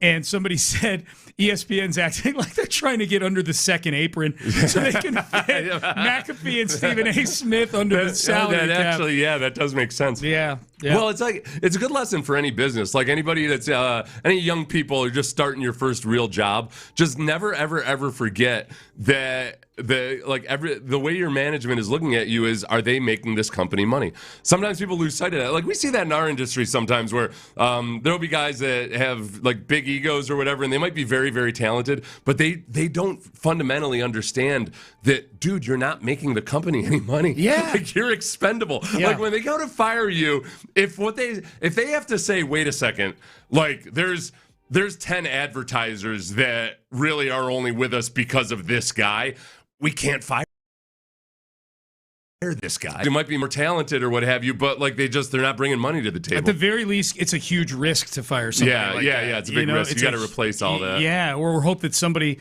picks up the slack. No, it's the same way. I mean, it's like in some companies it's easy. Like if you're in sales, all right, you can show exactly how much money I'm bringing to the table. Right. If you're doing other jobs, it's not always quite so clear. Yes, yeah. Just remember, you're in constant competition with your coworkers. Absolutely. Stab them in the back every chance you get. That's right. That's what they like. That's right. You heard me, Byron? You're taking notes? No. Yeah, No, don't do that. That's yeah. You know how many times Seth and I have stabbed each other in the back? Yeah. At least 20 times apiece. Okay, I was joking about the stabbing in the back. Yeah, but that's me too. another little life lesson is like that's the other part is like people you're less likely to get fired if people like you. There's times where people, I've been in these meetings where like, all right, you're having a conversation about a few people and they're like, this guy's just kind of a pain in the ass. It's a tiebreaker. It's a tiebreaker. Yeah, it's a tiebreaker. Yeah. The funniest thing advice I was ever given, I'll make this quick, is when I first got into management in my old job, when I was promoted from being a sales guy to being area sales director, and I was having a conversation with the CEO of our company, who is a career sales guy. His name was Pat Martucci, and he's telling me, he's like, hiring is going to be 80% of your job. Is going to be how well you hire and fire people. 80% of your success is going to be based on how well you do that. So his piece of advice was something, and when it came to hiring somebody, this is sort of the tiebreaker thing we're talking about liking people. He said, I have this little thing called the Notre Dame test. Our company was in Chicago. He was from Cleveland. He goes, the Notre Dame test, he's like, how far into a trip from Chicago to Cleveland? Like when I drive to go see my mom, it's what, about 90 minutes to Notre Dame? And I said, it's about 90 minutes. He said, the Notre Dame test is this. If I'm interviewing somebody and I'm thinking of hiring them, but I'm not quite sure, I think to myself, if they were riding shotgun with me on a trip to Cleveland to see my mom, do I want to kick the bleep out of them by the time I get to Notre Dame? Yeah. If the answer is yes, I do not hire that person. It's a good rule to live by. If you're hiring and firing, that's a good rule. What would that? That's why it's always important to shower before you go to an interview. Yes. Yeah. You don't want to VO. So the rule here, if I were to equate that to people hiring and firing in Houston, I'll call it the golden nugget rule. If I'm driving to New Orleans, and I want to beat the crap out of this person by the time I get to the Golden Nugget in Lake Charles, I might even call it the Beaumont rule. Yeah. Then I do not hire that person. You know what? I wish I would have talked to you about 17 years ago. Why? Because I went into business with somebody who was really, really talented and good at what they did, but he annoyed the hell out of me. Yes. And I was kind of like, I remember thinking like, my gut tells me no, but all the other boxes are checked. And it was 2 days into the relationship. I was like, I made a huge mistake. I made an incredible mistake. I always had a fun team. Yeah. I always had a fun team. Yeah. All right, coming up next, is Nick Caserio and the Texans and D'Amico Ryans, are they the best in the NFL at this? We will tell you what that is coming up next. West Point, Lincoln, and Sugar Land. I'll tell you what they're the best at.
Sports Radio 610 presents live from the West Point Lincoln and West Point Lincoln of Sugar Land Studios. Here's Payne and Pendergast. All right, couple things. Big announcement. 10 a.m. to that. 9 a.m. We'll circle back to one of the big stories today. The Miami Heat accidentally, air quotes, leaking a link to a YouTube link for a press conference to introduce LeBron James on Monday. Yeah. Posted it last night. Took it down quickly. Downplayed it. Said we were just doing it just in case. We'll talk about that. Yeah, I know, like, what are they having, a fire drill or something? Like, hey, just let's gonna go through this. This is what we'll do. This is what it's like to put a YouTube link up. Yeah. Because it takes so long. Oh God, what if it was that? What if it was just like somebody onboarding a new social media person, like, and just having fun? They're like, okay, so this is what you do. For okay, example, let's say we're gonna introduce LeBron James, and then they went through it, and the eager young intern hit enter, and then you hit post. Yeah. Like this. Yeah. All right. By the way, Patrick Creighton, colleague and friend here at Sports Radio 610, said his rule would be the Baytown rule of if you can't make it to Baytown without getting annoyed with a guy that you're interviewing, boot him out. He said if you get to that Buc-ee's right there at exits 791 or something like that, out. And for those wondering what we're talking about, I told a story about how if you're looking to hire people and you're not sure if you should hire them, then we'll call it, Patrick, we'll call it the Baytown rule. Pretend that you're driving to New Orleans from Houston, and if you want to beat the snot out of the person by the time you get to Baytown, do not hire that person. Yeah. Do not surround yourself with people that fail the Baytown rule. Hey, speaking of Buc-ee's, so I was driving towards Texarkana on Interstate 30, from up northeast, and I saw a Buc-ee's sign, and I got excited. And then it's like Buc-ee's 137 miles. Oh, they do that all the time. I know, but I don't like it. No, I don't either. I hate it. I was looking at I like going to truck stops more so. Too. They tend to be cleaner, have more options, usually better restaurants, better fast food and everything. Fun impulse buys. Yeah. Like, oh yeah, I totally need this Dickies jacket and or a fluorescent vest. Yeah. I need this fluorescent vest, and I need one of those trucker headsets. Yes, that only cover one ear. Yep. No, I didn't like it, but right around the same time, one of the most impressively jerk drivers I've ever seen. A guy driving aggressively while pulling a travel trailer with a big jacked up Ram pickup truck. That was it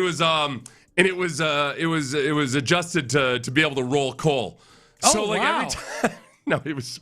This guy must have. I wanted to pull this guy over and interview him because he's pulling a pretty big travel trailer and dodging in and out of traffic. And every time he's jamming on the gas, it's blowing black smoke up. It was the most dangerous thing I've ever seen in my entire life. And yet I have a grudging respect for just the amount of testosterone and idiocy coursing through this guy's man. Indeed, that's hilarious. This guy has definitely been married 6 times. Oh yeah. Yeah. Yes. And smokes 7 packs a day. Okay, question. Who's the best in the NFL at finding defensive backs? At staffing a defensive backs room? This front office, this coaching This has kind of been the word or the narrative or the belief around Caserio since he's been here. Is man, he's really hit it out of the park with defensive backs. And the only high pick in that room is Derek Stingley Jr. Right. I think that's where it's a combo deal. And, I always like to look at, I think there's so many times, and I go back to, Charlie Casserly and Dom Capers with our first team here. I think both of those guys were awesome at their jobs. I don't know if they were the right fit for each other. And it's not because, if anything, it was because neither one of them was an a-hole. It doesn't have to be that way. But I think that it's always about the mix of your GM and your head coach and how well they work together.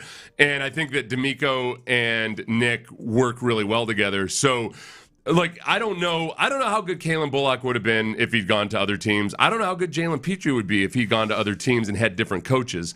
He had a very promising rookie year, but there was a lot of stuff that he had to work on. What about Lassiter? Lassiter, likewise. I think that Lassiter, there's really, really good coaching.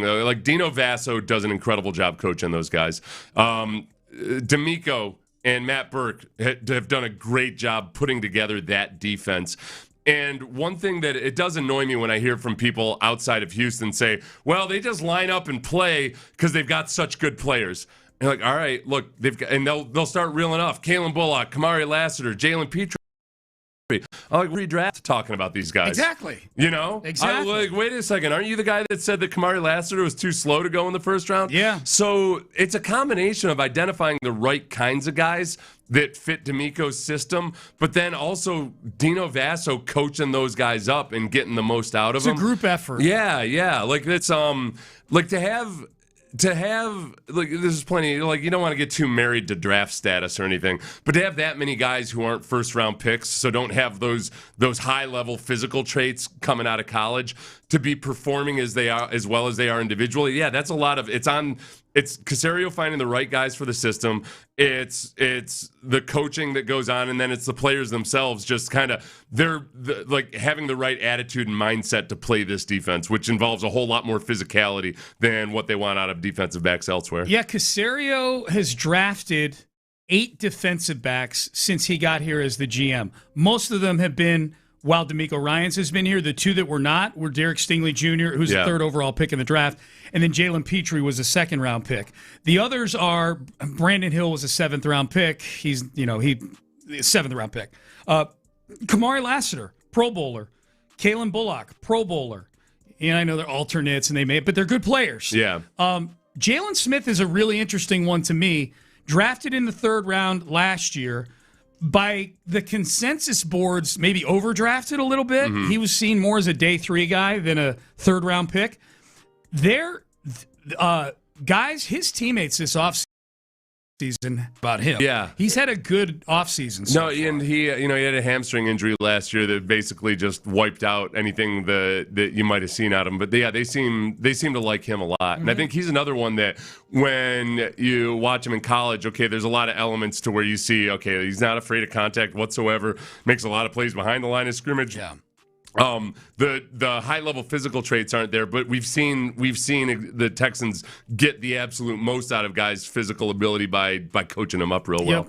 Yep. And then Jalen Reed and Kamari Ramsey. Reed last year and Kamari Ramsey this year. Jalen Reed got on the field last year, 6th-round pick. But he had injuries, that he was dealing with too as a rookie. Yep. Kamari Ramsey's another interesting one. Kamari Ramsey, the latest of the Texans liking some college programs because they seem to be coached really well, but then liking USC because I think they don't get enough out of. Get this guy 3 rounds later than his talent. They get guys cheap because USC hasn't developed them as well as they should. They don't pay attention to defense there. They feel like.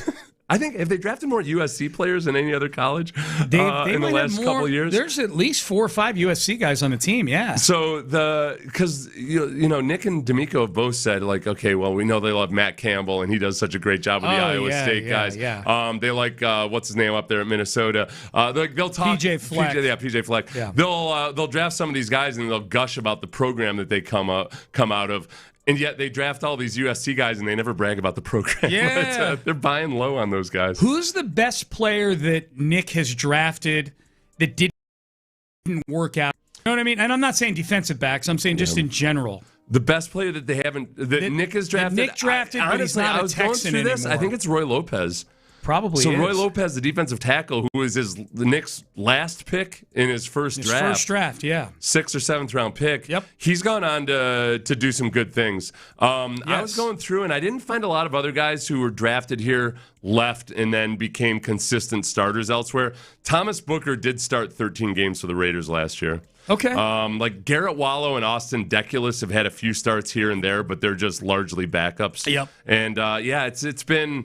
A lot of those. It's not like the Texans didn't get the most out of these guys, and then they go somewhere else and they look awesome. The two that I'll keep an eye on this year, the big one I'll keep an eye on is Christian Harris. Yeah, because 2 years ago it was after the 2023 postseason, Christian Harris was viewed like a guy who could be in line to get a second contract from the Texans. Mm-hmm. He was arguably the best player on the field defensively for them in those playoff games that year. D'Amico's first year here, and then the calf injury hit, and then the calf injury healed, but he just never got back on the field again, Christian Harris.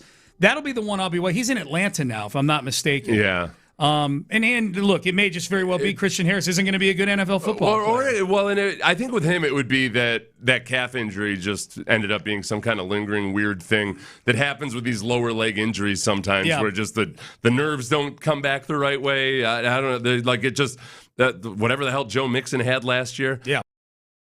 Yeah, the few years has been really. Can I try to name them real quick here? Yeah, you have to do them chronologically. You got them in in front of you here. Okay, okay. So I'm going to say you're going to miss the one real obvious one. Does it start in 2024? It starts in 2024. Okay, so that would be Kalen Bullock and Solomon Byrd. Okay, you got that. Good. Okay, and then the next year would be Woody Marks and Jalen Smith. Yep, you got that. And then Kamari Ramsey last year. 5 guys from USC in the last 3 years, and not a word about how great the USC program is. No, they're all day 3 guys too. They're all day 3, and like 3 of them probably should have been day 2 at least. This is where we go to find. Bullock was a third rounder. He was day 2, right? But it is where we go to find undeveloped talent. Yeah, man. Yeah, treasure trove of distressed assets. I don't know, like Woody Marks wouldn't fit that category because they used him a lot, both at Mississippi State and at USC. And he was on offense. He was, guys all defense. Yeah. All right. The defensive guys. Into the 9 o'clock hour we go. All right, we mentioned it a little bit earlier. Is there an intern getting fired in Miami today over this mistake, air quotes, that happened with the Miami Heat and LeBron James last night? If you haven't heard the story, we'll give you our take on that coming up next. Payne and Pendergast. Non-quarterback.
our social media accounts. What do you think? Yeah, I think that. I think they know, and somebody screwed up. I do too. I don't know. They probably were working on whatever. They were getting all their ducks in a row for the announcement. And somebody hit enter when they weren't supposed to hit enter. Yep. You drafted it, and you thought you were going to, which can happen. I'm thinking about YouTube when I post stuff. It's hard to post something and not realizing you're posting it. But if you're doing a big batch of stuff, they might have thought it was going to be a draft. And, you know what? They probably scheduled it wrong. That's what I bet they were going to schedule it, and they forgot to put the actual date on. So it went to they might have scheduled, they might have put it into the schedule yesterday. Okay. They scheduled it, and it wasn't supposed to go live, and then, So what you're saying is the press conference may very well be on July 27th, Monday, but they didn't set the link to go up on July 27th. They accidentally did last night when they were putting it in. Yeah, but even, July 27th, I'll tell you the dates make sense. This is why I think it makes sense. I think it makes sense that Miami has found out that they're getting LeBron. Yeah. And LeBron is waiting till Thursday to make his announcement. Mm-hmm. And because he's not going to do it on Friday, because that's when irrelevant news drops on Friday. And LeBron, we know, thinks he's anything but irrelevant, accurately so. Yeah. He's one of the most relevant celebrities on the planet. So I think this news, I think the decision, this is my prediction.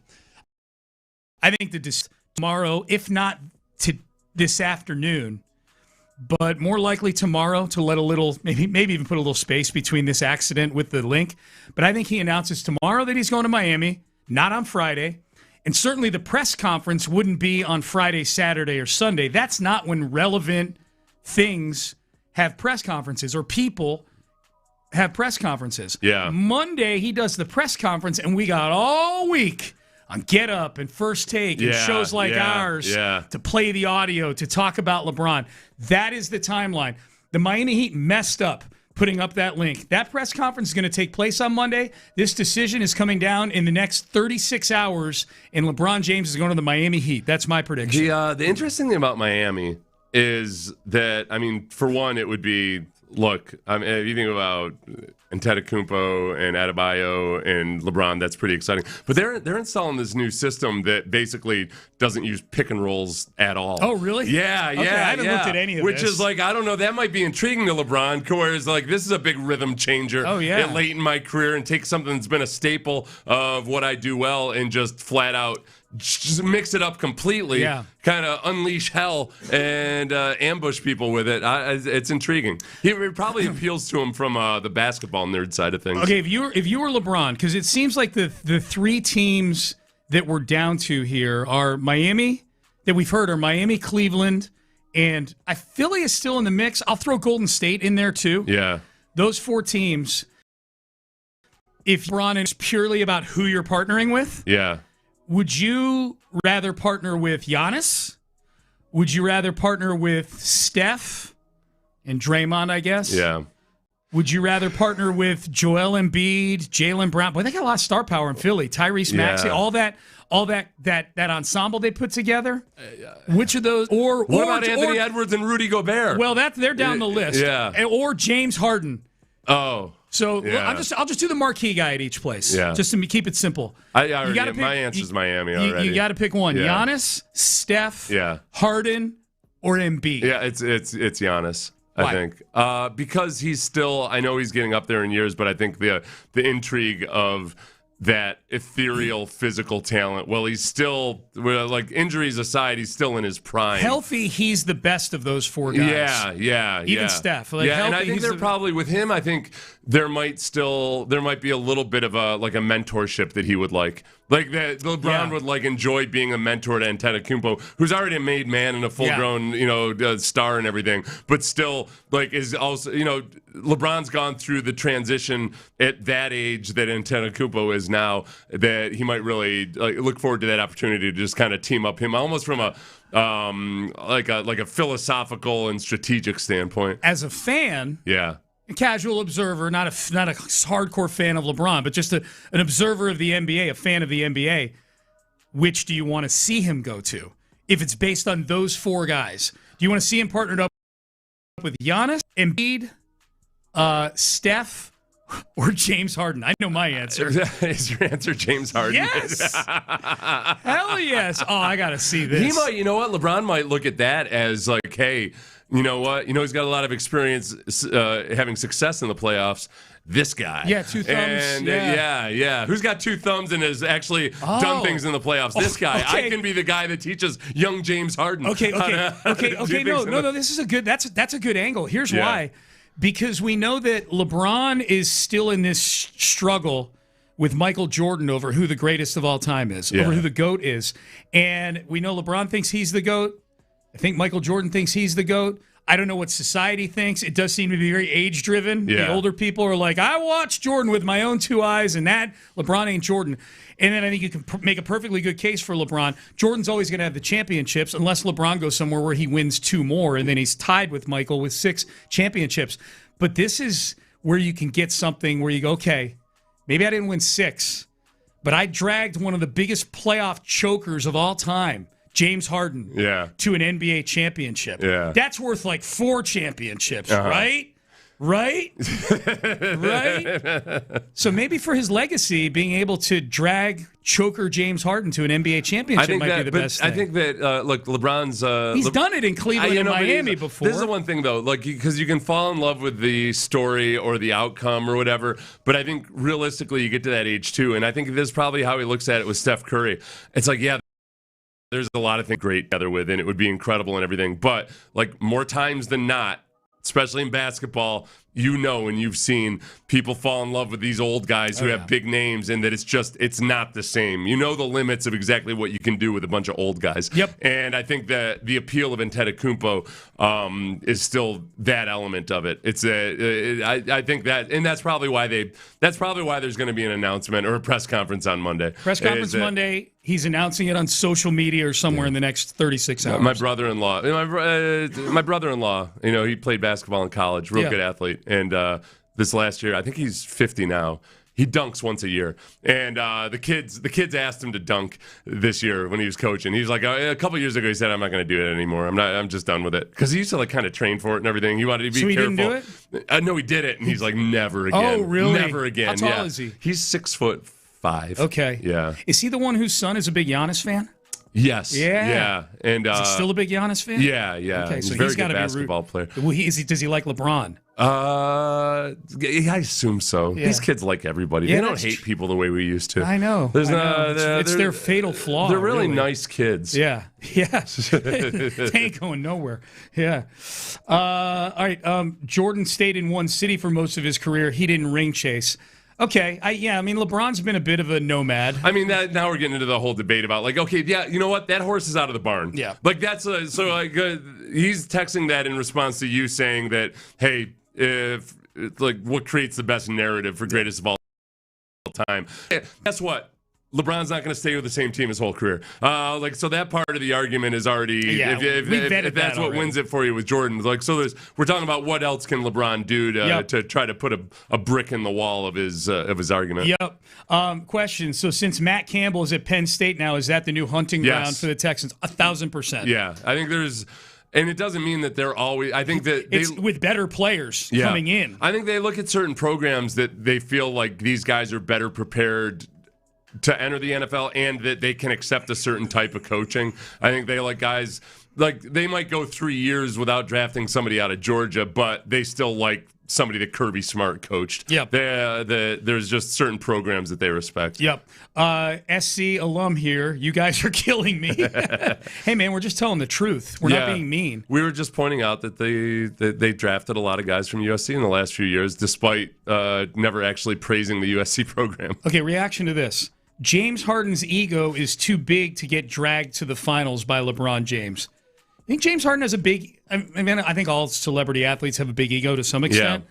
Do you think he's got? I guess what's that look like? What does that look like? What does that mean? Like if he refuses to get dragged, like is James Harden going to all of a sudden sit out or something or pout? Here's how I read it. This is how I'm going to interpret it this way, because I think this is what this guy or gal might be saying is that James Harden will have a hard time deferring to LeBron James being the star of the team.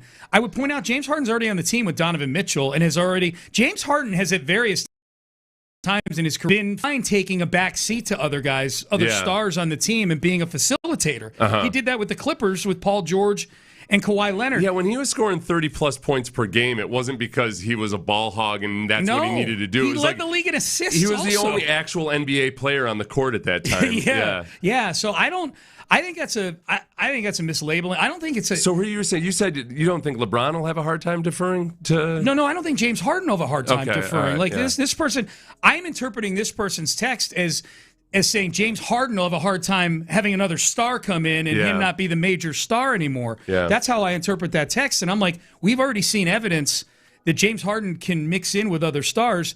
He just bails at the first point where it doesn't look like they're going to win a championship. Yeah. That's all. That's how I assess it, at least. All right, Payne and Pendergast with you. Big announcement coming up at 10 a.m. today. All right, we're doing a little Take-A-Mania early here. It won't necessarily be an official Take-A-Mania, but two of the best edge rushers conversing about something, and wow, some silly stuff getting said. And also, John Harbaugh has spoken. Yes, he saw Cam Scatabo almost snap his leg again. What did he think about that? We'll do that coming up next.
22. Sports Radio 610 presents, live from the West Point Lincoln and West Point Lincoln of Sugarland Studios, here's Payne and Pendergast. All right, Payne and Pendergast with you. Big announcement coming at 10 a.m. this morning. Right at 10. So be here early. Just be here. Just stay here. That's the easiest thing. Big announcement. We're going to let everybody know whether that shirt is actually burgundy or maroon. Mm-hmm. Yeah. Yep. We're going to put it up on social media and let you guys pick like the blue shirt, dress. Maroon shirt. Yes, exactly. What are your thoughts on Micah Parsons coming into this season? Oh, he is silly. Yes. I think his run-of-the-mill ACL.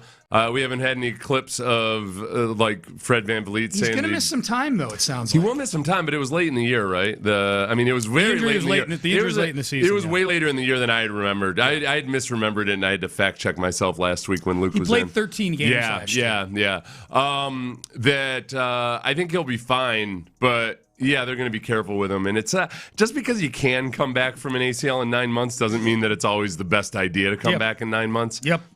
So I think he's going to be just fine. So Micah on his podcast had Myles Garrett. Well, plus, we saw Micah working out at the Pro Bowl. Well, we know he's rehabbing diligently. Yeah, because he took up the entire hotel exercise room. Yeah. He treated it like it was his own personal gym. Kid running around. He had his family in there. He had his massage table set up in the middle of the gym. And it's a hotel gym. It was a nice hotel. Yeah. It was a nice gym and everything, but it's not a 20,000. It's not a Lifetime Fitness or something. No. And you're like, what the hell's going on? Trying to get over the elliptical, and you're having to kind of make yourself thin to slide by him. I also didn't like that the entire time that the physical therapist, whoever was there working on him, was Micah was on his phone the whole time, not really interacting with the physical therapist. Yeah. Maybe he wasn't paying too much attention to his rehab. He looked pretty healthy, and that was just that was only a month or two after the surgery. Yeah, no, it was pretty near after his surgery. So he's got his podcast. He had Myles Garrett on there.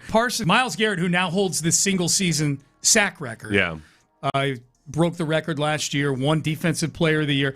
Clearly, Will Anderson was part of this conversation at some point as well, because his name gets dropped in here. Uh-huh. It's a Micah and Myles thing, but Will's name gets dropped in here early. But this is Micah Parsons kind of going at Myles Garrett, talking about the record and how Micah's going to break it. Just take a listen to Micah here.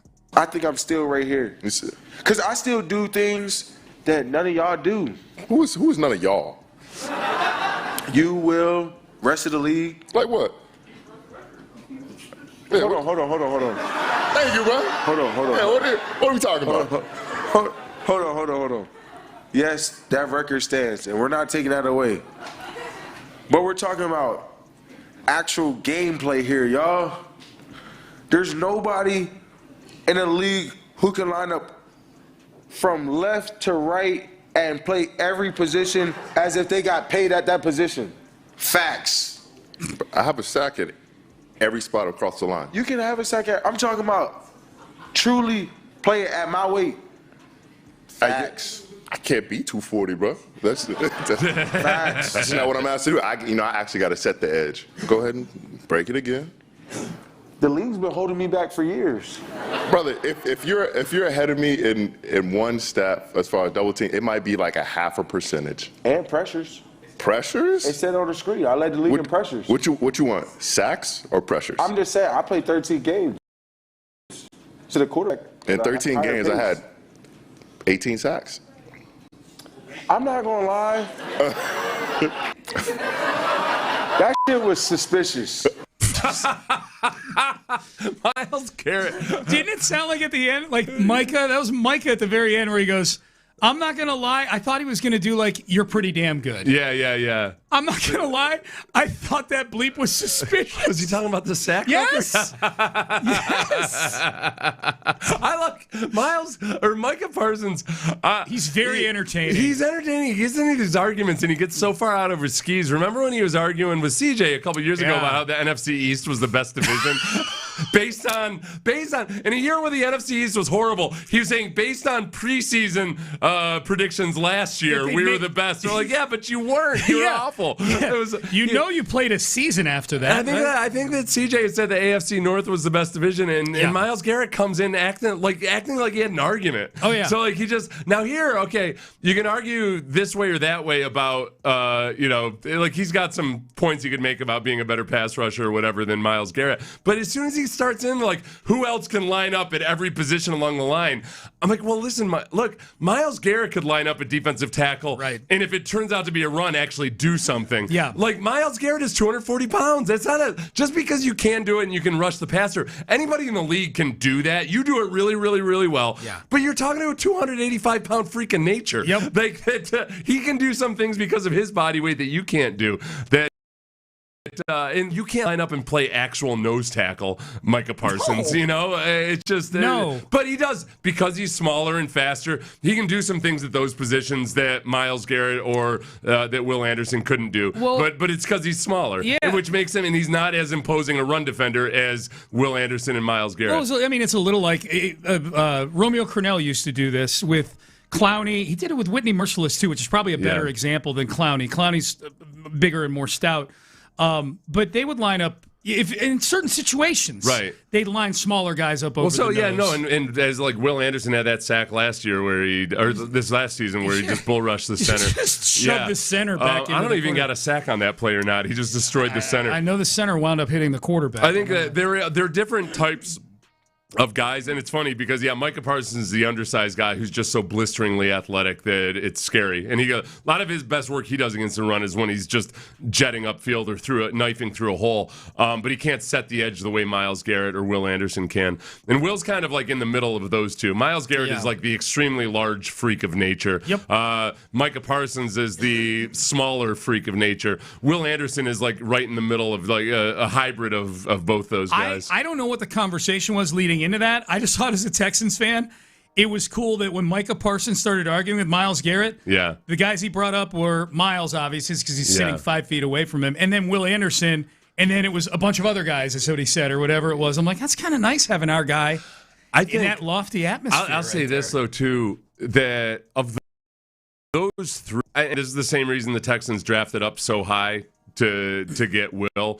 It's the intangibles and it's the leadership element and everything that I think that Will is just, he's above both those guys. Like there's people wondered, like Myles Garrett, the does not have a reputation as a guy who's like blood and guts in it for his teammates, all that stuff. Micah Parsons, we're not so sure if people even liked Micah Parsons by the time he left the Cowboys. He's a different dude. Like Will Anderson he's like everything. He's a coach's dream in terms of the personality traits and everything. This text is a variation of what you're saying right now. Those guys don't have the heart or motor that Will Anderson does. Right, yeah. Like no, and it's not even close. I don't think any Cowboys, Packers, or Browns fans would argue against that either. I think that it was, I don't want to make too much of it, but the fact that none of the Browns players expressed any remorse about Myles Garrett leaving. And I think there's an element of I think the Browns wanting Jared Verse to come in. Jared Verse he seems to me, just by virtue of the way he plays, he's wired a little bit more like Will Anderson. Yes. So I think if you're the Browns and you're like, okay, we want a young pass rusher. He's not going to be as good a pass rusher as Myles Garrett, but he's everything we want in the type of attitude we want moving forward. Jared Verse plays football that way. And yes, he's not as good a player as Myles Garrett overall, but he's got a certain tenacity and viciousness to him that Myles Garrett doesn't. No doubt about it. Cam Scatterbo, running back for the New York Giants, who had his leg just destroyed in a game this past year. The big thing was a broken tibia. Rehab injury, he's looking ready to go. He was at Fanatics Fest this past weekend and did a standing backflip, after which when he landed, he stumbled. It didn't look great. And people were wondering, boy, John Harbaugh's got to be having an aneurysm watching Cam Scatterbo do these things. Here's John Harbaugh. He was on with Bob Papa, the play-by-play guy for the Giants, and Carl Banks, the former linebacker for the Giants. They were on a YouTube stream together, and they asked him, what was your reaction when you saw Scatterbo doing the backflip? What's up with the backflip and Scatterbo? What was your reaction when you saw that on your timeline? Oh, my reaction when I saw it on my phone? Yeah. My reaction was I haven't talked to him yet. I'm going to talk to him, I'm sure. But my reaction was this: dude, at least stick it. You know what I mean? Land the thing if you're going to do it. You know, that was my first reaction. So, Scat's going to be ready to go, and he's been working super hard. He's really been training like crazy, and his mind is on camp. You know, he's healthy, he's ready to roll, and I can't wait to see him out there at practice. I wish it had been one of Jim Harbaugh's players. I feel like Jim Harbaugh would have had something more colorful or something. Yeah, like I always say, if you're bored, you're boring, and he doesn't look bored at all. I like guys that have a little bit of juice to them. It's funny you say that about Harbaugh, John Harbaugh. Yeah. The Giants, I think, are doing one of these internal documentaries. You know, the Texans do stuff like that. Iron sharpens iron. The Texans do. So the Giants are doing one where they're the Harbaugh star. And so I think the first episode is dropped, maybe. It was like a meeting with it might have been like the first meeting with the rookies. Yeah. They put up on YouTube. They put like a minute of it up on YouTube, like the first minute that Harbaugh's up in front of the team. And I'm like, oh, this will be pretty good. I'm gonna pull this audio for the show. He was boring. He's like, yeah, it's the beginning, huh, guys? Yeah. The beginning is it's like a big deal. It's an honor to be here in front of you guys for it's where you start things. Yeah. At the beginning. It's like, but that's I don't know. Can we get to the Jim Harbaugh part of it? Yeah. Wait, who was that? Was John? It was John. Yeah. I'm saying, can we get to the part where he acts more like Jim? Yeah. A lot of but that's the thing about the whole thing about pep talks and speeches and all that is that, like, in the NFL or in pro sports in general, it's got such limited impact. You know, D'Amico, one of my favorite clips from D'Amico was when the Texans hired him. I went back and watched all his press conferences from San Francisco because, the coordinators meet once a week. I was kind of like getting a feel for the way he's operating and everything. And one of my favorite quotes, somebody had asked him, was like, how do you hold these guys to this certain standard on defense to where they play so hard and practice so hard? And D'Amico's like, we don't really talk about it much. There's an expectation, and we get the right guys in that act a certain way. And it says that if you need a pep talk or you need a fiery speech to get guys going, you probably don't have the right group of guys. Yes. And it's going to be very short-lived. The most effective pep talk is getting a room full of guys that don't need a pep talk. Right. Yeah. Like, you hold people to standards, and you got your little slogans and everything you might say. But like, Modi got swarm posters up all over the place, but it doesn't have to be a moving movie, Hollywood version of a pep talk all the time. Right. All right. Final segment coming up.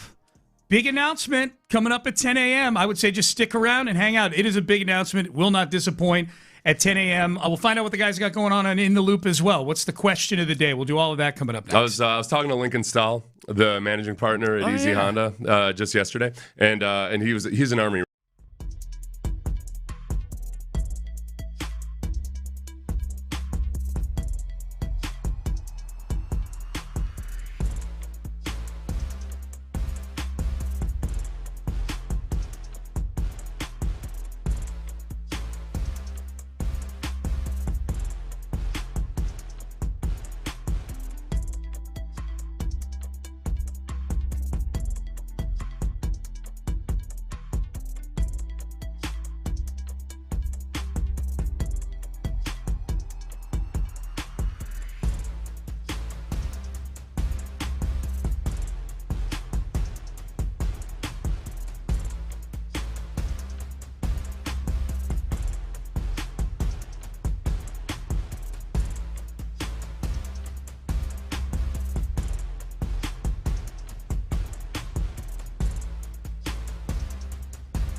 610 presents, live from the West Point Lincoln and West Point Lincoln of Sugarland Studios, here's Payne and Pendergast.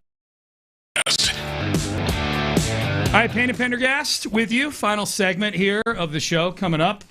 We've got big announcement coming up at 10 a.m., so be here for that. We'll find out what the guys got going on In the Loop. Seth, we were talking earlier in the hour about the Miami Heat definitely accidentally, posting a link to an introductory press conference that would take place on Monday, July 27th, to introduce LeBron James as a member of the Miami Heat. Mm-hmm. That was definitely done accidentally. The question is, was it being posted because there actually is going to be a press conference, or is the Heat's story on this thing the actual real story, which is, no, we were just potentially putting it there. Getting our ducks in a row.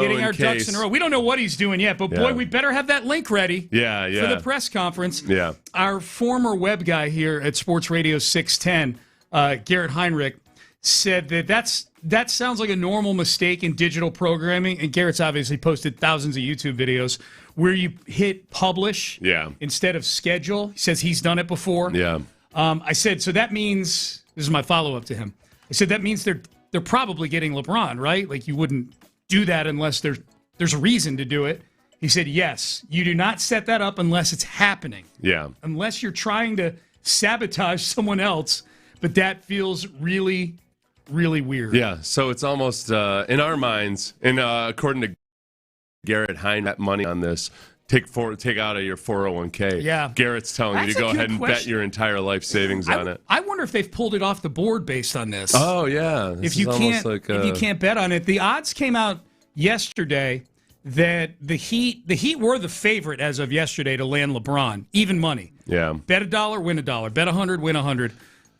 Cleveland was 2. Cleveland has not been any lower than 2 on any odds board since LeBron's season ended back in May.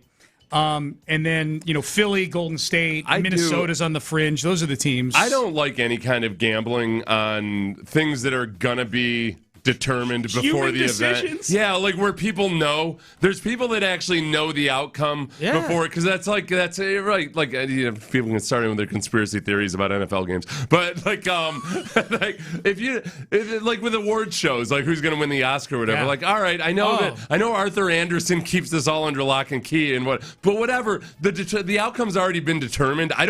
If I were a gambler, I would have a hard time just putting money on something that I know has already been determined. A lot of times, I don't like it. It doesn't feel right. A lot of times with bets like that, there's very low limits on it, so the casinos can't get killed by it. And there's no incentive for somebody to go AWOL and try to, like somebody who does, like if there's 5 people in the world who know, none of those 5 people are thinking, I can make $1 million right now. There are lines on SummerSlams, but they're really low limits. So, like, for somebody to actually go out and do something illegal or that's going to get them fired, it's probably not worth it. Low limits and wrestling ones, because I think this fits the category you're talking about, which is these are literally scripted events. Whatever, conspiracy theorist. Most of the time, you don't know that. That's true.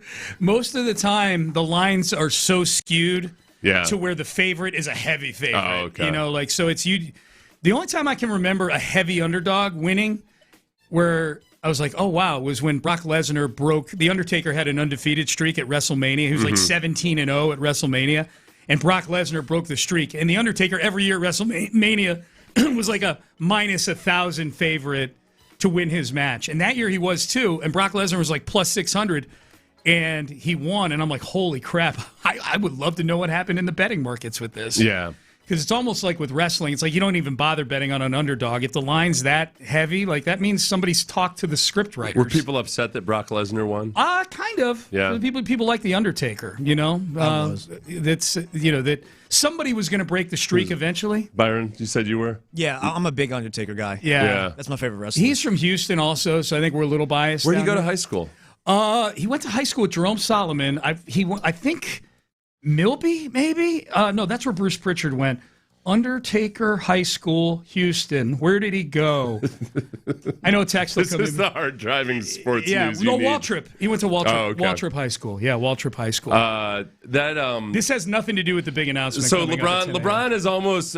So you've convinced me that LeBron's almost definitely going to be in Miami. I think he's going to Miami. All right. I nailed down. Yeah. It's coming either this afternoon or tomorrow.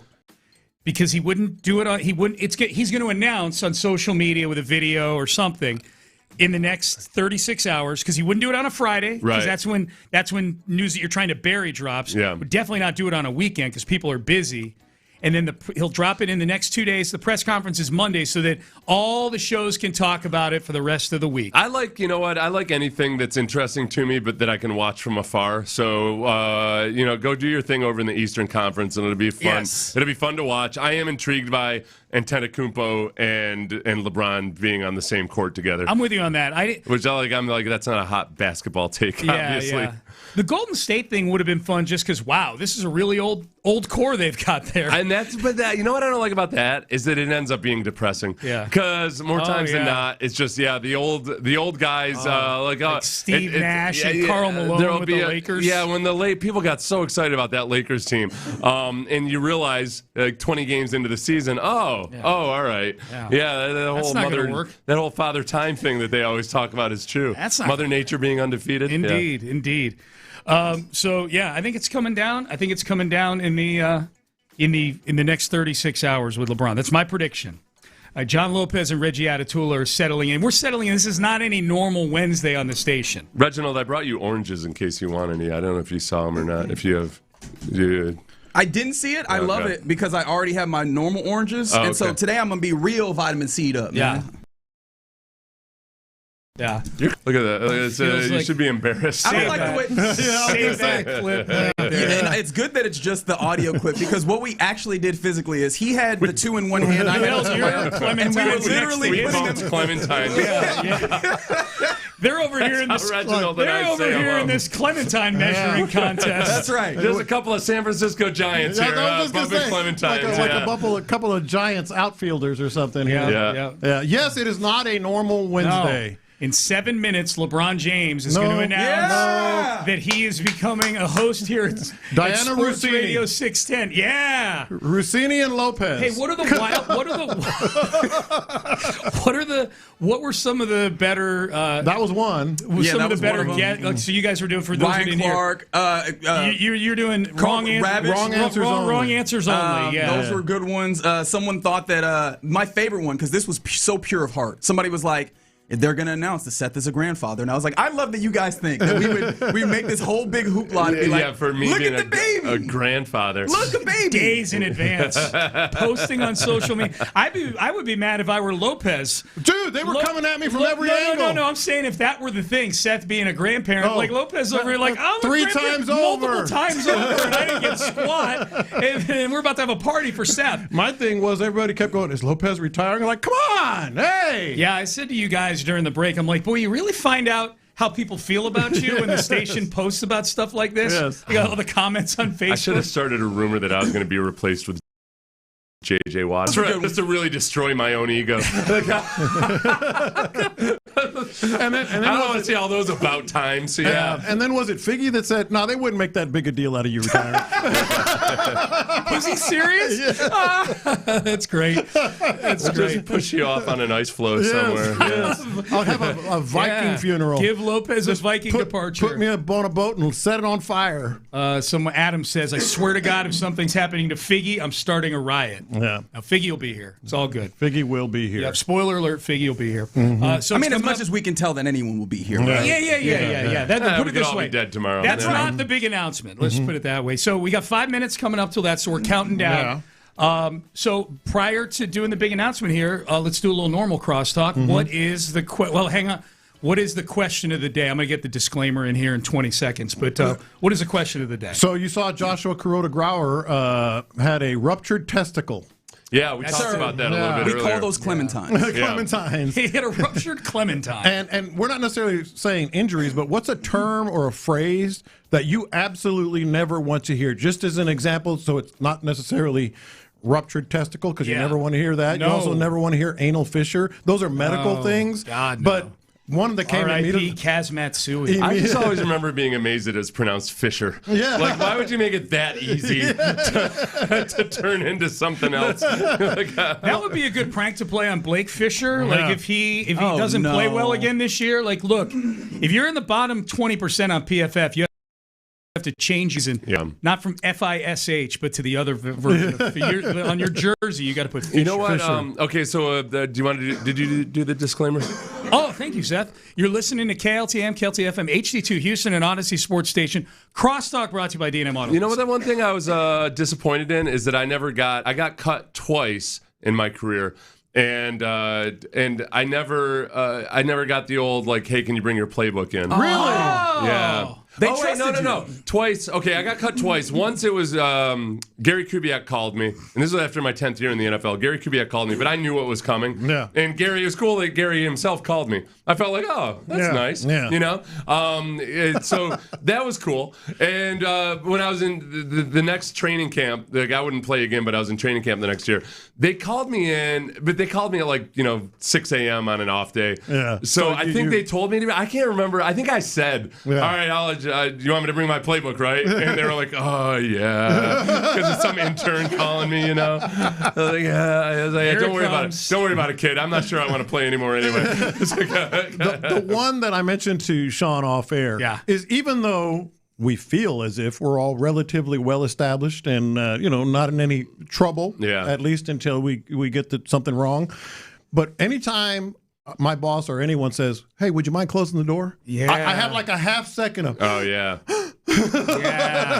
You're a trapped animal in that moment. Did I tell you, Parker hit me with a three, like a three punch on that one yesterday, because we were joking yesterday about how let's eat cake, and the connotation and everything. I'm now I'm going to get fired. Yeah. And then I botched the FCC disclaimer. I botched that. I'm going to get fired for that.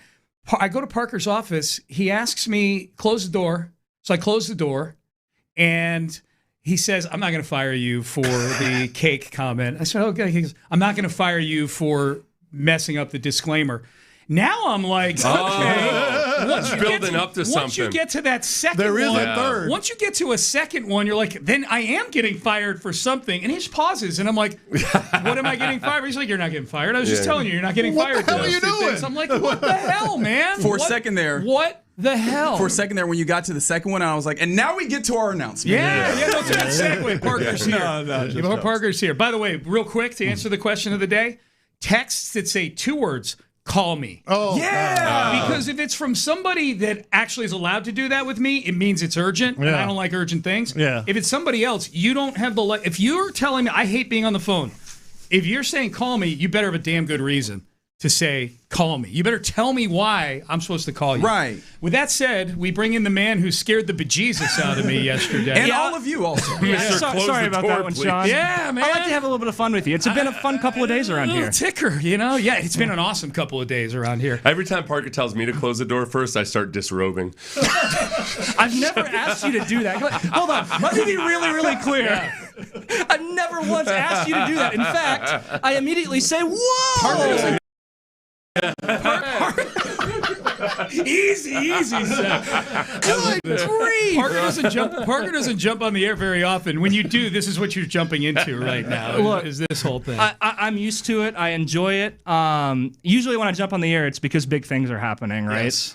And I typically don't wear jackets around the office, but I felt like on a day like today, this was a jacket kind of day. Yeah. We've been teasing this big announcement since yesterday morning. And admittedly, it's been really entertaining to kind of see the reckless speculation that has been coming in on all our socials, on the text line. And look, this is a massive day for us, and we weren't kidding when we said that this was a major announcement. I will go so far as to say this is the biggest announcement that has ever been heard on Sports Radio 610, period. We've been doing this for 32 years. We've had a lot of really cool things to talk about. Today is a day that is going to go down in history on this station. And as we're 10 seconds away, I want to make sure we hit this tease absolutely perfectly. And I can't be the one that makes the announcement. I'm going to turn it over to our good friend, a great partner, someone who's actually been a voice on this station for almost all of those 32 years, the great Mark Vandermeer. For 32 years, Sports Radio 610 has been the soundtrack of Houston sports. We were there when the Oilers said goodbye. Warren Moon, hit by Thomas again, and Kansas City takes over on downs. And when the Texans said hello. Carr takes a knee. They don't have to. It's over. The Texans have done it.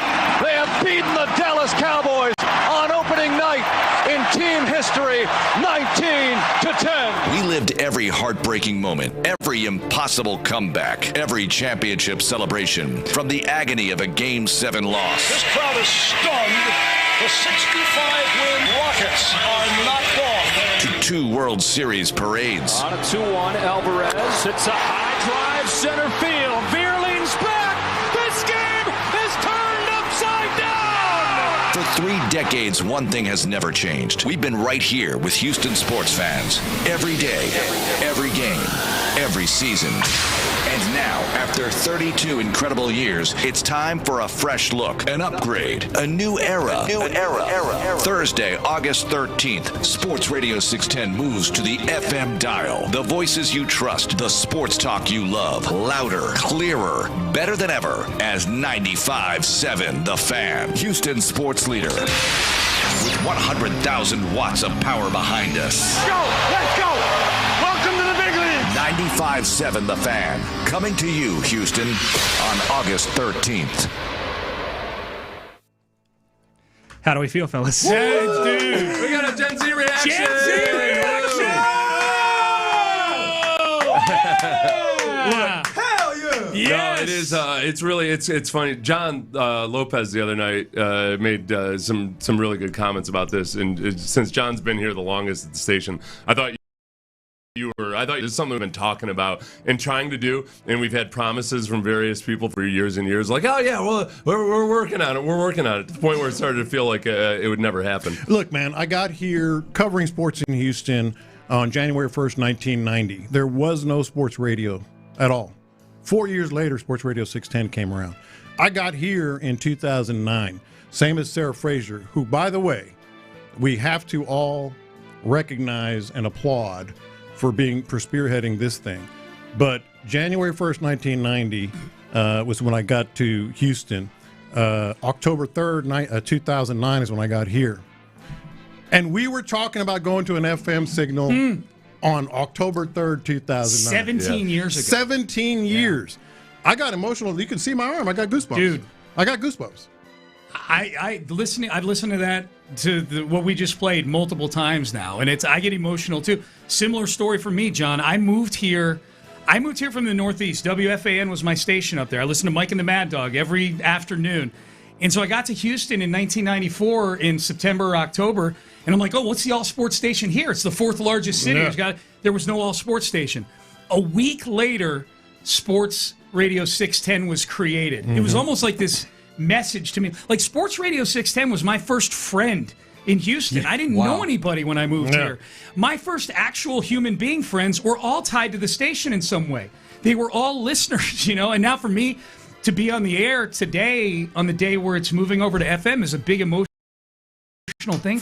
Four, maybe 5 program directors, multiple people coming in here, multiple executives. Sarah has been here, the whole time with me, and every single couple of months, this topic came up, and it never happened until Parker and Sarah took the bull by the horns, and now, and I do want to mention, I think this might be what you're mentioning, 610 is not going anywhere. Yeah, I think there are going to be a lot of questions, right? What exactly does this mean? 610 is not going anywhere. What this means is we are taking what we do here on a day-to-day basis on Sports Radio 610 and amplifying it. We will be moving on August 13th, which, if anyone's not looking in at their calendars, you'll recognize that as a really busy day for us, because that's the preseason opener for the Texans. So on that morning, we will broadcast a simulcast into perpetuity on 610 and 95.7 as 95.7 and 610 The Fan. What that also means, don't anticipate lineup shuffles, don't anticipate big changes. We're not firing you guys. So the J.J. Watt rumors Seth, were untrue. Sean, Okay, Reggie, John, announcement. Figgy, you guys are in great shape. Yeah. No close the door behind you situation. No. This is an exciting announcement. Sports Radio 610, we're growing. You heard it in the promo, and you're going to hear it a lot from us as we get to this August 13th date and as we go beyond it. And we're becoming louder, clearer, and better than ever. Yeah, that is exactly what this is. That's the big thing, I think, for the listeners. It's okay. It's a better signal. It sounds better. It's more consistent. All of that. You don't have to worry about explaining to your kids why you're switching over to the AM band. It's easier for more people to find, and when you recommend it to your friends, they're more listen to it. So it's really good for us, but it's also, most importantly, I think, really, really good for our listeners, and we're able to deliver a better product. Yeah, 100% agree. Look, it's the same fun, the same sports talk, the same Texans games. You're just going to be able to hear it driving around the city a whole lot better. It's not going to drop out as you go between buildings, under overpasses, you're not going to hear static as you drive past power lines. And we got a really cool logo. Yes. Yes. Am I allowed to talk about the logo? People are going to love you the are, logo. and it's radio, so I know it's kind of tough to sit here and explain it. I'll spend the next 12 minutes. The logo. Yeah, I think the logo, as you explain it, really quick, I'll say this, and I'll get out of you guys' No, way, you because this is explain your it. show. I haven't looked at it as much. The logo is going to be something that I think means a lot to Houstonians. It certainly means a lot to me, and that was a big part of as we changed. As we knew we were changing, what I was looking to accomplish, what we were looking to accomplish with this logo. You'll be able to see it on our social media. Our guy Brandon Scott is getting that promo that you just heard along with the new logo up on our social media pages. Awesome. So you'll be able to see it. Seth, if you would like to talk about it, I'll get out of your way. I was telling Kristen the other day, I'm excited to get my new gear with the logo on it. Okay. It's got the blue tiles. Wait, what kind of blue? Houston H-Town blue. It's H-Town blue. Hey, J-Lo. It's got a background with the tiles from the street signs on the curbs with the tiles on it and everything. And it's badass. So I'm wearing an actual Sports Radio 610 golf shirt right now. Yeah. It's got the logo. Is this the equivalent now of like vintage? It's a vintage. 100%. What is it called? What? Vintage. Vintage. Yeah. I'm wearing. This shirt went from current to vintage while I was wearing it. Put it on eBay. Yeah, maybe. What an exciting day. 17 years you guys have been talking about. 17 years. That's wild, I remember having this conversation with Gavin, Sarah, everybody, and like, hey, man, it'd be cool, wouldn't it? It would be awesome. It would be a game changer. And that to me, let's talk about from a fan perspective, just real quick. You're driving to a game in College Station. You're going fishing. This is all my world. You're going fishing to Sargent. You're going to Beaumont and Louisiana. You will hear us crystal clear. Absolutely crystal clear. And the fans are going to benefit. We're obviously benefiting because it's a blowtorch. I mean, it's an absolute blowtorch. Texan fans on game day are going to benefit. That's been the thing that's an obstacle to it. Because it's such a huge city and so many of the good FM signals are already taken, to find an FM signal that really works, it's just taken a whole lot of time to figure out exactly how they're going to do it. And obviously, we already had 95.7, but it ends up being way easier and way better for our listeners. I mean, there's people already on the text line from the 832. Y'all are announcing this as I'm driving through a dead zone in Baytown. So you understand the importance. You'll have to wait until August when? 13th. 13th, yeah. August 13th is the switch. It'll take place that morning on August 13th, the day of the Texans' first preseason game. This is like the opposite of Y2K. It's like we're predicting a good thing and it's actually going to happen. Exactly what and I mean, we've implied it, but I want to say it very clearly. Texans here for you, man. Like, Texans remain with this station, and we'll be able to, serve you even better in this way. This is a huge announcement, and so we appreciate everybody chiming in with all the enthusiasm for it, especially the ones that are driving through dead spots as we speak. This will not happen to you now in this new world that we're in. All right, fellas, In the Loop is a celebration of this today. It is. It's a big day, man. It's a big day. It's a day of FM signals and clementines. Yeah, indeed. And don't text, call me to me if you want to talk about the FM signal. Let's make it clear that that's what you want to talk about. All right, we're done. We're out of time. Crosstalk brought to you by D&M Auto Leasing. Antibodies to you. Antibodies, and may you suffer no groin injuries like that poor Oakland A's. Great. I almost said Oakland A's. It's beyond a groin, man. Yeah. I'd take a groin over what he suffered. All right. yeah. We're done. We're done. We are out of time. What an announcement. 95.7 The Fan is coming August 13th. Fellas will be talking about it all day long here on Sports Radio 610. All right, look at her. We are Look done. at them. That's our hero right there. That is our hero, Sarah Frazier. Yes, indeed. Yes. All right, fellas, Hey. let's celebrate this great Let's day. celebrate. In the loop. Reggie Atatula, John Lopez, Figgy Fig. They are in the loop, and Yes. they start now. You dare skip me start now. All right. Happy all Wednesday right, to you. all You are right. indeed listening to Sports Radio 610 for a couple Yeah. more weeks. Here. Describe the Isn't scene it great outside. having, This is- So Sean, hop back on here. Isn't it great having like the entire company? Hey, tell them to Here, come on here. Come on in Where here. people look through this window and I don't feel like we're Come on in here. Come on in here. Look, listen, I said it, and you might have been in the meeting.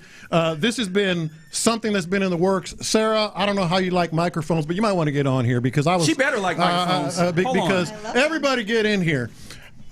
October 3rd, 2009, I got here. Yes. You were here. I had just gotten here. I got here on April 1st, 2009. And I immediately said, this doesn't happen without Sarah, Parker, but this has been happening and in the works for decades. Yes. For 10 years, we have tried to figure out how to make this happen. And, there's only so many FM signals in a city. The government controls those, right? We have licenses on those. And all of our stations were doing well. Mm-hmm.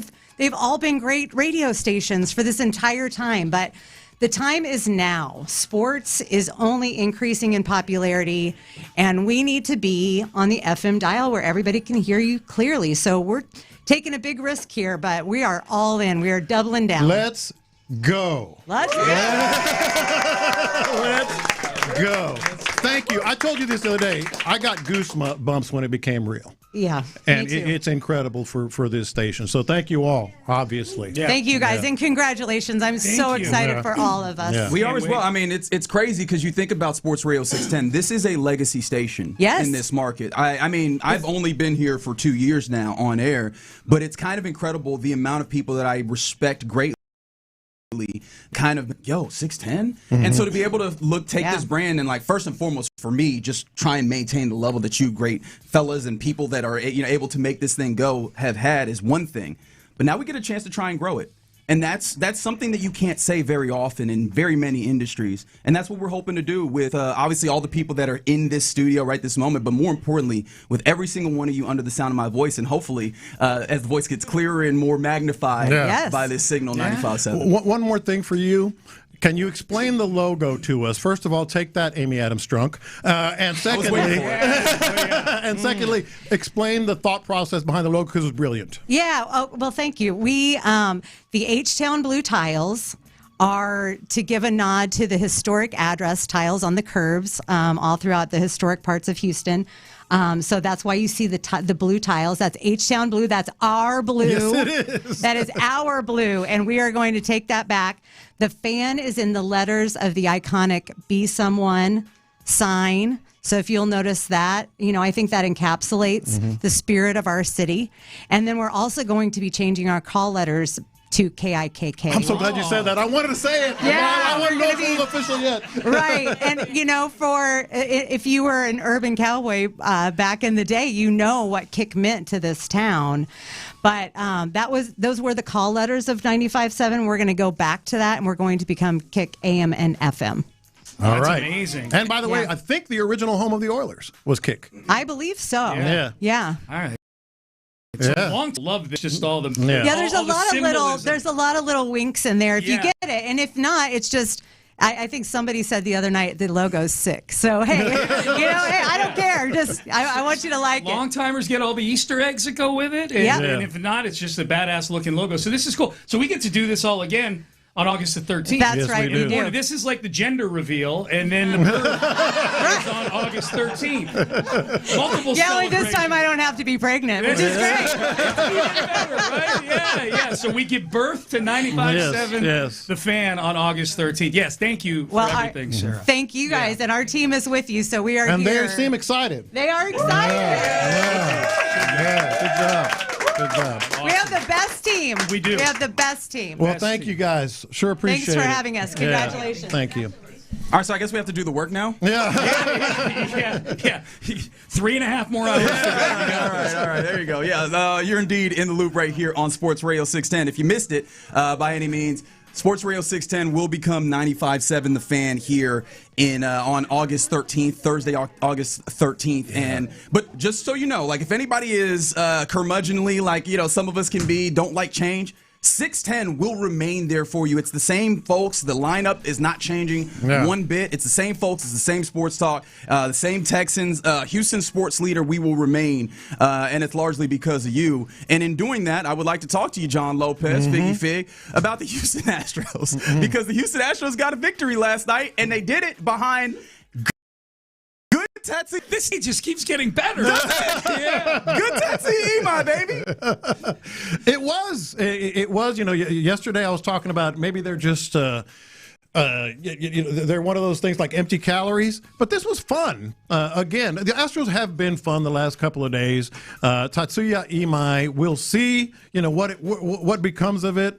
But, better than not. Better to have him that way than not. That's for sure. Yeah, 100%. In fact, get involved with the program, 713-572-4610. That's always available for you. But are you leaning back in a little bit? I think that's the question. Right out of the All-Star break, everybody is just clamoring for baseball, just on the nature of, hey man, it is the deadest point of the sports calendar, at least when we talk about major American sports. And so you're clamoring for what your team is. Talk less of where the Astros were. Yeah. And they gave you a stinker in that first series.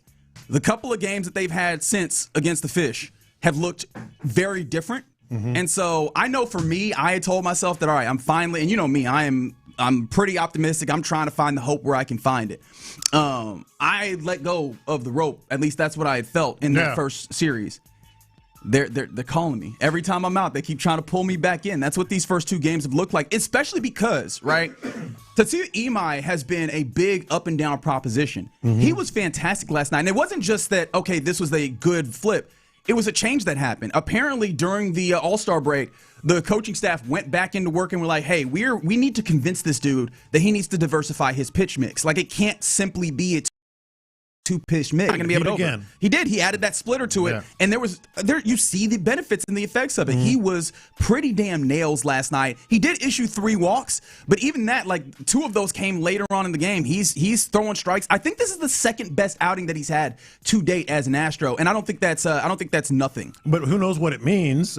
Truly, when your girl tells you, "I'm fine." And she's really not fine. This is like the bizarro version of that. I keep telling myself, nah, it ain't going to happen. They're going to, it's still going to be up and down. We've seen enough. And yet in the back of my mind, I know I'm kind of getting sucked back in here and there every time they have a good performance like this. Imai with that third pitch is hopefully it's solved now. Hopefully it's not something that, because remember last time he was effective with 3 pitches, he reverted to 2 pitches again and got shelled and walked people and couldn't find the zone and all that. So hopefully that's fixed. I will say this on that game in particular last night. The Marlins kind of gave it away. They were incredibly sloppy, a lot of hidden errors, a lot of real errors. But hey, you take it when you can. No, I mean 100%, right? And this is the nature of it. You're in a dogfight in order to try and get yourself back into the dogfight that is the AL, right? Like this is the place that you are. So you take that. But I'm very intrigued. Like you didn't give an answer, J-Lo, and I'm very intrigued for you because you've long been, hey, shut this thing down, tear it apart. Did this give you did this tickle that urge for you at all to maybe like lean I in said, I keep telling myself, nah, it ain't going to happen. They're going to revert. They're going to have some lulls. I keep telling myself that, but it's kind of like when your girl says I'm fine. She's not really fine. It's like I'm telling myself, nah, they ain't going to do it. But there's part of me that's like, Well, and we didn't even talk about this part, and we'll circle back around to it. Obviously, we got the whole show as we always do. We were talking yesterday about the anatomy of the season-changing, streak, which is what the Red Sox have been able to do with. Actually, I didn't even check if they won last night, but to that point, 14 straight wins. I haven't checked if they made it 15 last night. One of the things they did was hit home runs. Buddy, they're hitting home runs to a great degree. Isak Paredes going to left field. Go figure. Yeah. Right? But, I mean, also, you get Jordan hustling out. And so, that's one of the things that you look at. You pair those things together, and maybe you can start stacking some of these things into a comeback. I'm still holding out. I'm still, trying to protect my heart and not get it broken again. Mm-hmm. But at the very least, they are starting to do some of the things that you need, right? You get your starting pitch, and your starting rotation needs to be nails. And thankfully, Tatsuya Imai was. You got the home runs, and that gave you the opportunity to go and get a victory.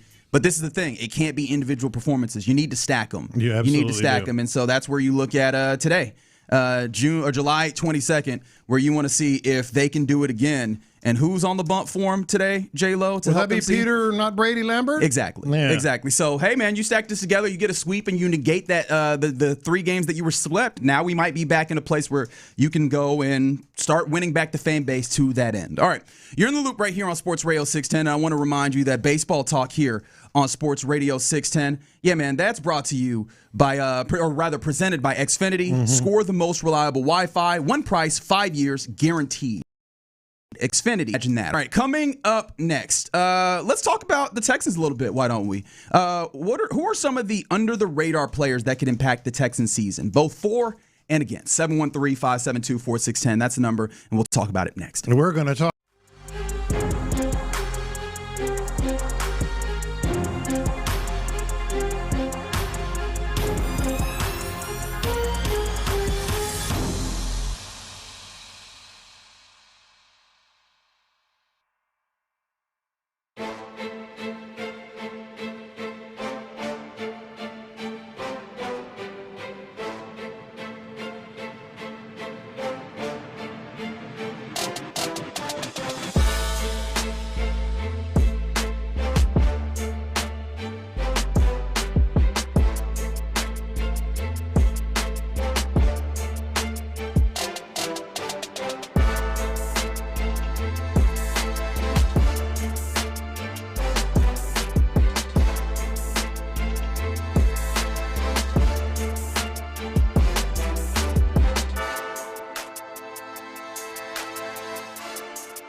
is powered by Mokaram Injury Lawyers. Heard in an accident? Call Mokaram Injury Lawyers at 281-222-2222. Figgy, let's hit him big time. Houston, let's get in the loop. You better get ready because we're going to show up and show out. With John Lopez and Reggie Atatula. Always live, always local. What do you say? I don't care about the labor, show me the baby. Don't tell me about the waves. Just bring the ship in. Okay, that's a different one. What did you say about a baby? You've said that one specifically. Don't get out. Figgy, help me out. I have not said He's that one. He's gaslighting me right now. You're in the loop on Houston Sports Leader, Sports Radio 610. Hello, friends. You're in the loop right here on Sports Radio 610. For now, if you missed the big announcement, the major station announcement, it wasn't breaking news. We told you it wasn't breaking news. Don't blame that on me. Yeah. But it is a major station announcement, and it's that come August 13th. Yes, 3 weeks from tomorrow? A little less, right? 3 weeks from Something tomorrow. Like that? Yeah, tomorrow. Okay. Is it the first preseason game? The first Texans preseason game. You'll be able to hear on 95.7 The Fan. That is going to be the new identity, but it's going to be the new name. The identity will remain the same. Yes. You'll still have us jokers in the midday. You'll still have Payne and Pendergast waking you up. You'll have the drive taking you home. You'll have Area 45 holding down your evenings. You'll have new weekend programming, making sure that you don't have to flip the dial one bit. You'll have the Bite Me Fishing and Outdoor show. That's true. I'm serious. Is that the first thing you thought about, man? Second. It's the first thing that some people thought about, though. Like, we've got people that are asking us all sorts of questions. Is the Tom Tyner show still going to be playing on Saturday? Yes. I actually took that call. Yes. All that. Everything going to be the same. Nothing is changing. All that. I guess there are some things that change. Someone's like, is the 100.3 HD2 going to stay the same? And I have a strong feeling the answer is no, but the thing I would say to you is just turn to 95.7. If you got HD radio, it'll be bright and clear there as well. Yeah. Yeah, man, like that would no longer be necessary. But don't worry, right? If you like your 610 and you like kind of the way that it sounds there, it'll be there as well for you. So excited to be able to take this next step, and honestly, more importantly, excited for you guys to take it with us. So that'll be fun as well. But, we got to still do the thing that you come here for. You don't come here to hear us talk about ourselves. You come to hear us talk about sports in the city of Houston, and that's what we're going to continue to do, especially as we are just a singular week away from Texans training camp kicking off at the Houston Methodist Training Center. And with that being the case, we are just so locked in and dialed on what this Texans team will be and the possibilities and all. Like, at this point, I'm honestly getting a little sick of things. However, we gonna do it nonetheless. And I think one of the interesting ways to do this is think about the possible kind of X factors, I guess is the way that you could also say this. Yeah. Who are some of the under the radar players that could impact the Texans season? And we use the word impact because you can take that in a positive aspect, but you could also take that in a negative aspect. And I think that we never want to ignore any areas of which way it could go. We obviously are hoping for the best, but there's also like we have to be cognizant of the fact that there are things that can break the other way as well. Yeah, look, we say it about the NFL at large all the time. By the way, Figgy's taking call after call about what's going on. We may get to some of that over the air if you have any questions. But we talk about the NFL at large a lot. Every year, without fail, there's a team that really comes out of nowhere and does something. What about individually? Because that can lead to that team either reaching an altogether higher level or coming out of somewhere, reaching another level. And so I saw this list, and I had fun with this yesterday when we were talking about something similar and how it pertains to the Texans. Mm-hmm. So I'm going to give you the players that are predicted to be under the radar, big impact players. Kind of in our in our sort of hemisphere, in our orbit. And then let's go to the Texans. All right. Because I think the Texans, there's a few players that if you think they're going to come out of nowhere, they could make it an even better team. But I want to start here because one of the players that was listed in terms, by the way, by CBS, under the radar, big impact player for 2026 is Josh Downs, the Colts wide receiver. Yeah. And it says he's undersized, slot-only speedster who's going to take a bigger role this season with Michael Pittman, traded to the Steelers, 11.2 yards per catch. And obviously it comes down to Daniel Jones as well. But I'm like, Josh Downs, I don't know what we exactly feel about the Colts, but that could be a big under-the-radar guy that kind of carries them to another level. He's going to need to be. Yeah. Don't forget that the Colts got rid of probably who you would have said was their wide receiver one last year in Michael Pittman Jr., and it's not like he was bad, but I think that they are betting on the idea that, one, Alec Pierce remains a incredible deep threat and also adds to his repertoire, but also it is making room for Josh Downs to apply his trade even more so. And if he is indeed being looked at under the radar and they see the upside of that, that could be a difficult thing. Now, it's always funny to look at other teams' offensive players, especially as you look at this Texans defense and particularly this Texans secondary. I have a hard time thinking about the damage that Josh Downs could do himself. However, I think because of the tandem with him and Alec Pierce, we know Alec Pierce really has had some success against the Texans team, and they will have to do a little bit of shifting some focus over there. That could create problems in that instance where, does Josh Downs eat? I think that this is where, in a weird way, and I know this is going to sound insane, this is where I think the importance of like K-Mac and Tommy Togiai, right, Caden McDonald, is going to be is impactful, because if you can do things to limit Jonathan Taylor, who is a very big impact player for that team, then you can maybe make sure that you lock down the passing aspects and those you focusing too much effort on the run game. And by the way, spoiler alert, there is a Texan on this list. Okay. That under the radar guy that. So you're gonna make me wait? We already made people wait for the announcement. Don't make me wait for this. Because there's one from there's two from the Jacksonville Jaguars, actually. Parker Washington played his way onto the radar. I didn't even know this. Surpassed 100 receiving yards in 3 of their final 4 games. Yeah, Parker Washington was pretty good, man. Parker Washington was good in the game. That's why people was teasing about trading Brian Thomas. Yes. Parker Washington was pretty good in the game week 10. Yeah. And he's been a really solid player. Honestly, that's a whole team full of like under the radar is maybe much, but wide receiver possibility. Like this is where, as much as I look at the Jags and go, y'all didn't do much this offseason, this is where I will understand it. There's more to be wrung out of what they're doing offensively.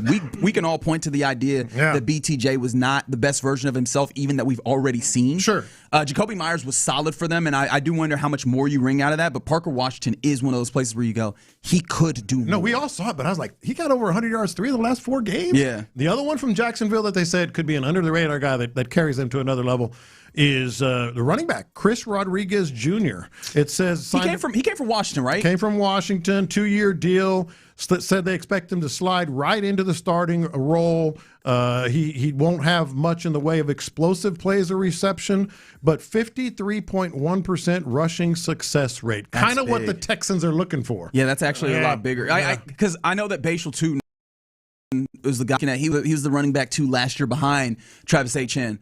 And I was like, all right, are they just going to lean on him in the times that they do run and just kind of throw the football a whole bunch? I had not considered enough the possibility of Chris Rodriguez. And because he's not a name that a lot of people think about, that could be a tandem that them together, like in similar ways as, a lot of other running back tandems, where it's not necessarily the individual, but it's like 2 guys coming together and forming together like Voltron to be ace, because they really just need a sufficient rushing game. It seems like they're leaning towards being a pass-oriented team. All right, let's get to the Texans here. All right. Who do you think CBS says is the under-the-radar player on the Houston Texans offense that could really carry them to another level? I'm gonna say Higgins. I think that'd be a good one. I'm gonna go with his year 2 counterpart. I think it's Jalen Noel. They say Jalen Noel. Okay. Either Jalen Noel or fellow Iowa State product Jaden Higgins could go on here. High five, Fig. But Noel gets the nod after Christian Kirk's departure. He should slide it right in as Houston's top slot option. Shout out to Tank Dell for an offense that needs a second pass catcher to emerge behind Nico Collins. It's going to be one of those 2, right? Yeah, it needs to be. Could it be a tight end? This is the thing. I would like that to be the case, but I feel like the tight end that has the most opportunity for this is the one that I have the most questions on whether or not he's going to be an impact player this year, and that's Marlon Klein. Right? He's the dude who seems like, well, actually, that's not true. Foster Moreau feels like he is more pragmatic, right? Blocking, obviously, but then also getting out in routes, the route that make you think, oh man, look at this standout. Possession guy, yeah. I think it's those type of routes. The other one that I'm not giving enough credit, and they have been really loving on this dude for a lot of good reasons, but also for reasons that you go, all right, I kind of want to see it on the field. Brevin Jordan is a guy that could possibly be. I think that's a good pick. One of those, right? Because and notice that both Jalen Noel, Brevin Jordan, a little bit Higgins are in the same place where they seem like they can be big explosive playmakers, especially maybe plying their trade as the inside guy, not an outside guy. And that feels like a place where this team absolutely could stand to get better 100% when you look at what Christian Kirk was capable, or maybe more importantly, incapable of doing. No, look, I think any of these guys come up and do what they're talking about, offense gets a lot better. Yep. Yeah, man. All right, so you're in the loop here on Sports Radio 610. Again, if you missed the big news, the big announcement for the station, come August 13th, you'll be able to catch us on the FM dial, 95.7. The Fan is what this station will be referred to as, and it's a blowtorch, man. You can hear us clear. I think Parker was talking about it. He said he was driving up 45, smooth to Buc-ee's in Madisonville, baby. Like this is going to be. We do this to serve the people, man. We do it to give you more opportunity, but the station that you know and love will remain what you like and love. Even Tom Tyner. All the way down. Hey, what was that last call you got? You're getting a lot of calls. This guy was asking about an advertisement, something that played. All right. And like, hey, what's the name and number of that play? Hey, that's what we like to hear, too. I just gave him the part. Yeah, if you got any questions, honestly, just go ahead and call Figgy right now. He's answering questions today. So what time is the game tonight? Some of those once in a while. Hey, man. Looking forward to hearing you here in Chapel Hill. Shout out to Chapel Hill. Let's get it. Excited to do that for you. All right, you're in the loop here on Sports Radio 610. Coming up next, let's get to the question of the day. I actually probably should pass some news on that happened with the Astros, but I'll give you that on the other side. But coming up next, we get to the question of the day. What's a term or phrase that you just never want to hear? Sports or otherwise. 713-572-4610. We do that next. Houston.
Call yours 281-2222.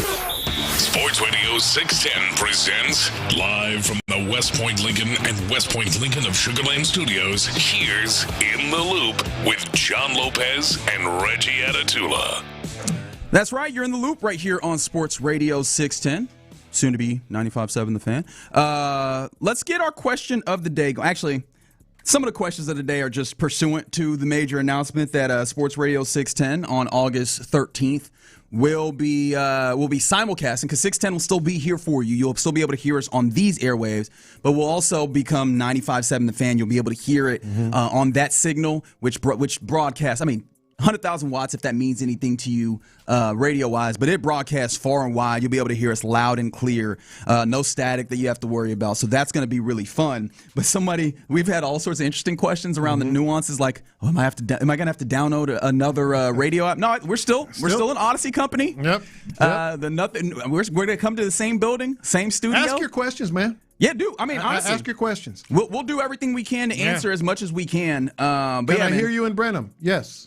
I think so. Yeah, for sure. Oh, yeah, no, that's right. That's right. For sure. My brain, honestly, I'm usually really good at geography. My brain was like, where's Brenham again? But yes, absolutely. Yeah. That's the case. But one thing I wanted to mention real quick here. Actually, no, let's just do question of the day. Let me put that in, and then I'll mention this here. Question of the day is, what's a term or phrase you never want to hear? I'll tell you why that is here in a second. But, J-Lo, I don't know if you saw this. The Astros have made a move. You remember Nate Pearson? Mm-hmm. Nate Pearson, the right-handed reliever, one of the arms that were brought this all season for the Astros that unfortunately has not panned out. In fact, he was DFA'd on Sunday. He has now been traded to the Kansas City Royals, and what they get back, the Astros, is a minor league pitcher. His name is Max Martin. He was a 10th round pick in 2025. He's been in high A ball as of late, and so I need to go and actually look at the numbers for him. But hey, here's another prospect. Maybe a little bit of a flyer, but he's a young guy. Talking about high A ball and a pitcher. Maybe he turns into something in the future when you retool whatever you're doing. Yeah, I'm sure we can get something out, like as you will, when you look at his numbers, and I'm sure I'll come across them and kind of analyze. But to me, it doesn't even matter.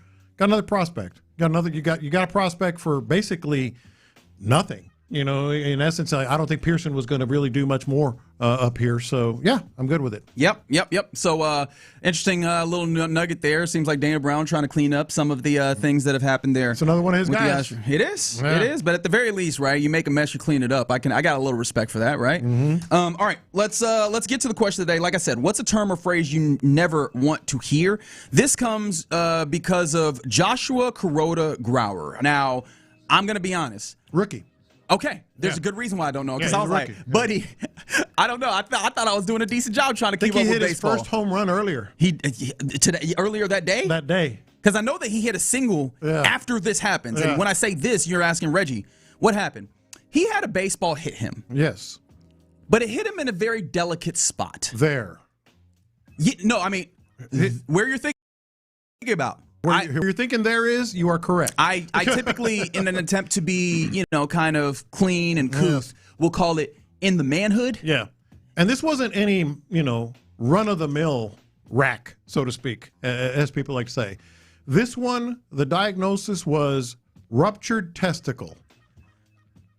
Brother. Yeah, man.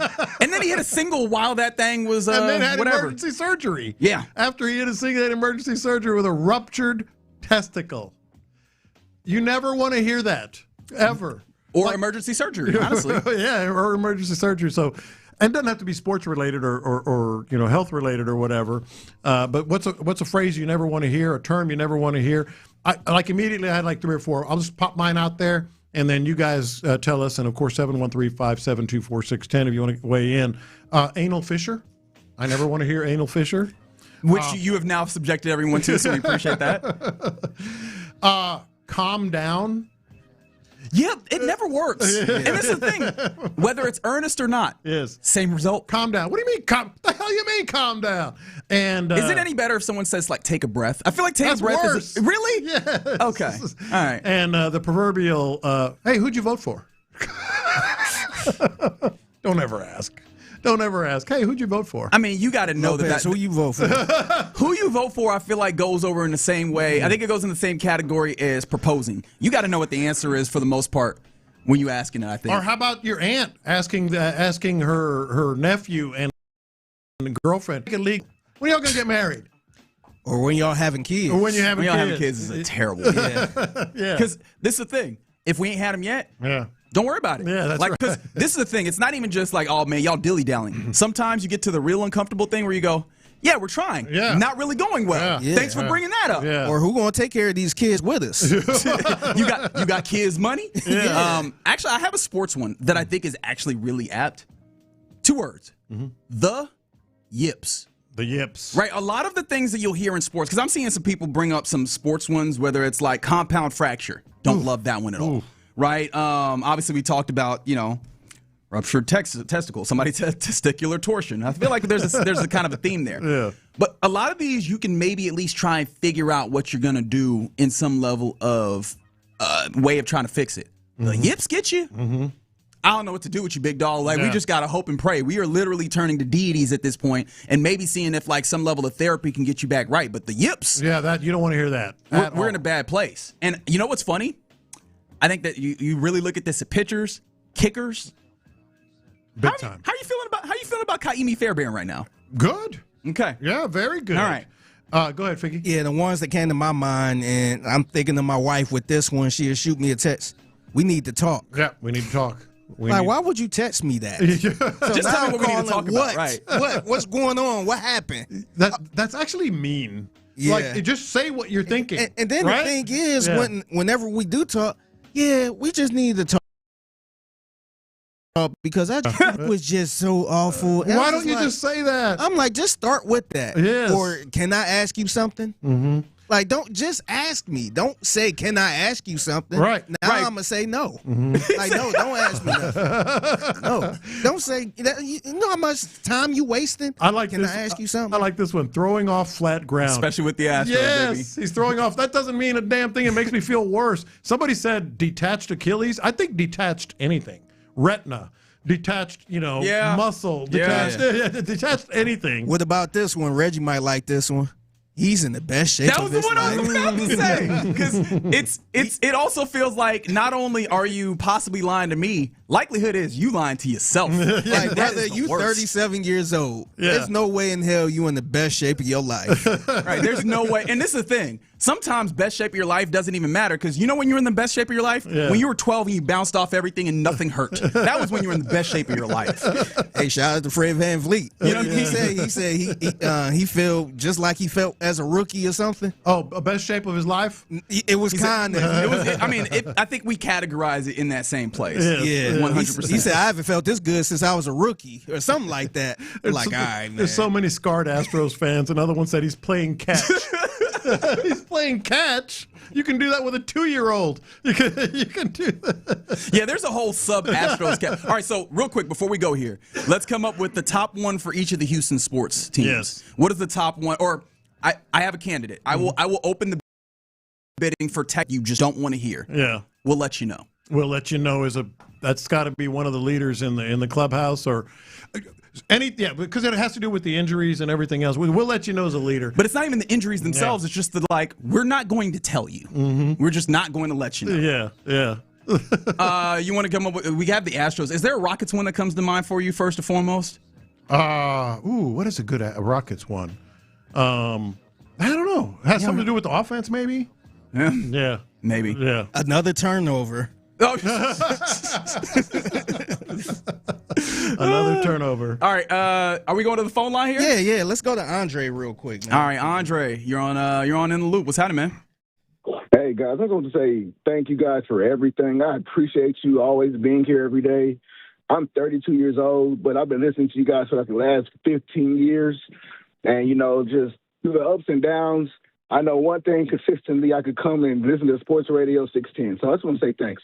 Man, that means the world, brother. It really does. I mean, It's always fun when you hear people, because, look, we got a silly job. Let's be honest, right? We get to sit here, shoot the you-know-what, talk about sports. I imagine that, it's what everybody wants. It's not always roses and daisies, but, all things considered, silly job. Yeah. So for the people that are living life to various different degrees of, seriousness or whatever, that the idea that, just us being here means something to you, it's huge. And so That's why we're so excited for the opportunity to expand this and make it easier for you to listen and listen more clearly and not have to complain about signals or whatever. Hopefully this move that we're making makes it that much easier for us to be there for you in the capacity that we are as Houston sports leader. Couldn't have said it better. Yeah. All right. Somebody said, this is the one. The Rockets one comes in from the 346.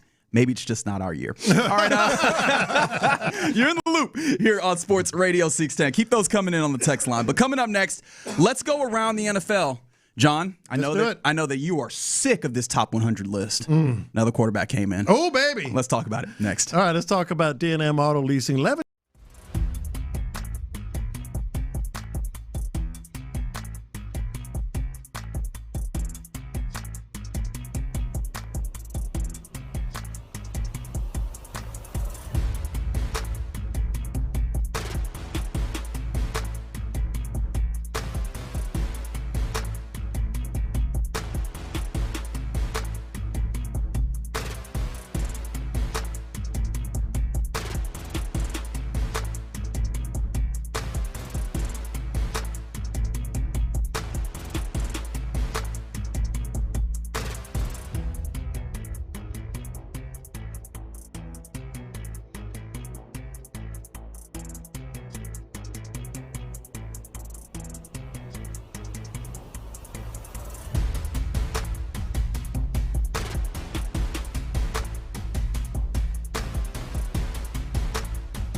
required. From the West Point Lincoln and West Point Lincoln of Sugar Land Studios, KILT FM HD2 Houston.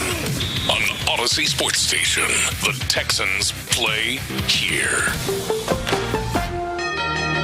Let's go around the NFL in the loop style. Why are you smiling? Because I love football.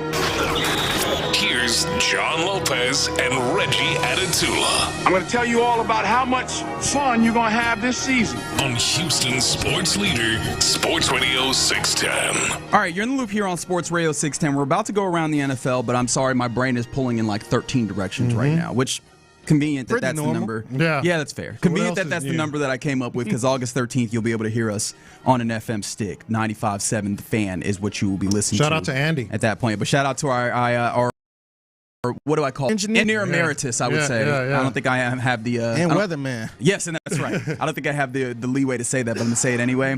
He said on the YouTube page that the antenna is 2,000 feet above ground, one of those tall towers in Mo City, giving 110%. So he was giving you the technical side of it. If anybody was indeed a radio nerd like our guy Andy, more of the phrases that you hate to hear.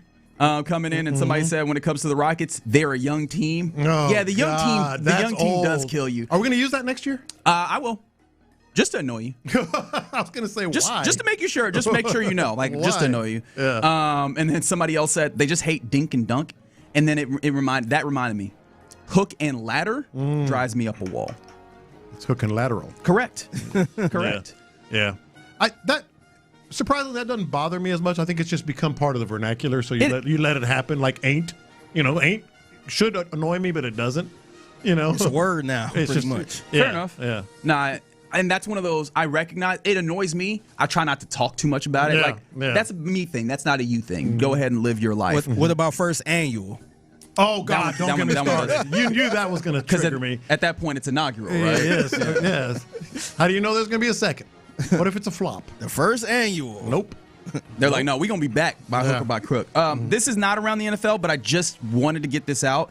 The minor leaguer that the Astros are getting back for the Nate Pearson trade, you want to know what he's looked like in high A ball? Oh, you already looked up his numbers. It's high A ball. Come on, dog. Who are you talking to? Who am I talking to? Come on now. Yeah. Ball on the internet.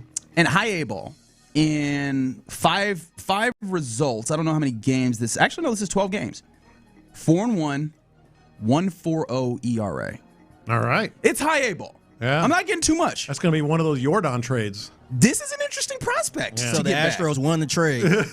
Look, they won the trade by just getting a prospect. I mean, that's where we are. Like, just get some warm bodies. So, I'm doing a lot right now, but I was just like, Yeah. I mean, if I'm getting a prospect, I would prefer them to be good at the level that they're at. I mean, right after high A is double A. That's right. Yeah. What about other phrases you hate to hear? Breaking news: the Astros have traded. All right. All right. Thank you for that. All right. Let's go around the NFL now, John, and I will start with the NFL Top 100. Remember, this is the player voted list of the top 100 players in the league. I've had some issues with it going to this point, but we have reached. We saw our second Texan make the list at Nico Collins at 58, which was shocking in various different ways. But we continue from there as Deion Dawkins, I mentioned, the Buffalo Bills tackle was 57, and now we get into some of the newer ones on the list. Another quarterback comes on the list, and in this instance, it is Philadelphia Eagles quarterback Jalen Hurts, Houston's own. 16 games last year, but an offense that was problematic. There was a lot of complaining about the capability of getting the ball, passing the football and getting it to a very particular player, A.J. Brown. He drops 37 spots from where he previously was, but he comes in at 56. How are you looking at this? Is this one maybe a little more understandable? Because he never really has, even when he was on his way to a Super Bowl, gotten the respect that I feel he deserves. I've always liked him. I've said that. I'm on the record. I know last year didn't exactly make me look prophetic on that, but I've always liked his game. I think he's better than people. So you kind of understand it because he's never been quite respected, as people like to say, as much as he should. And then dropping 37 spots seems about right when he didn't have the kind of year that you expected. I think you understand that I have a little bit of a complex relationship with Jalen Hurts as a player, as somebody that has quite a bit of respect for kind of the advanced numbers, giving me some insight into what the player is. Yeah.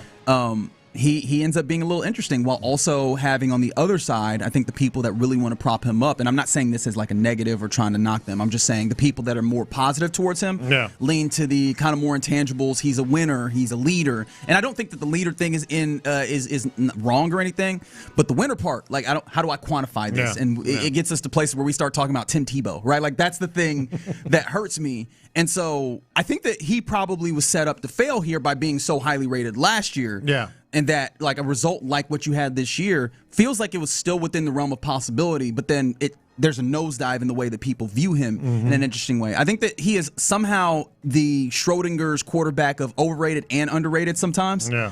And so I'm not too upset about him. That's why it's a complicated relationship, because you do see what I'm talking about. 100%. I think he's really underrated, but I also see, look at the advanced numbers, look at some of these sort of vague, innocuous kind of things that people say about him. I think he's a very particular player to build around. Now, I think that we're getting to a point. He's a different kind of guy, too. Yeah, that's true. Yeah. We're getting to a point in the league where you kind of need to make sure you build around guys generally, right? Obviously, it's not just, hey, this is a generic way you do it and you just fit into this square peg, round hole thing. Yeah. But he is very particular in the way you have to build your offense around him. Not nearly to the point of like Tua Tagovailoa, but he's definitely not as plug and play as some other quarterbacks.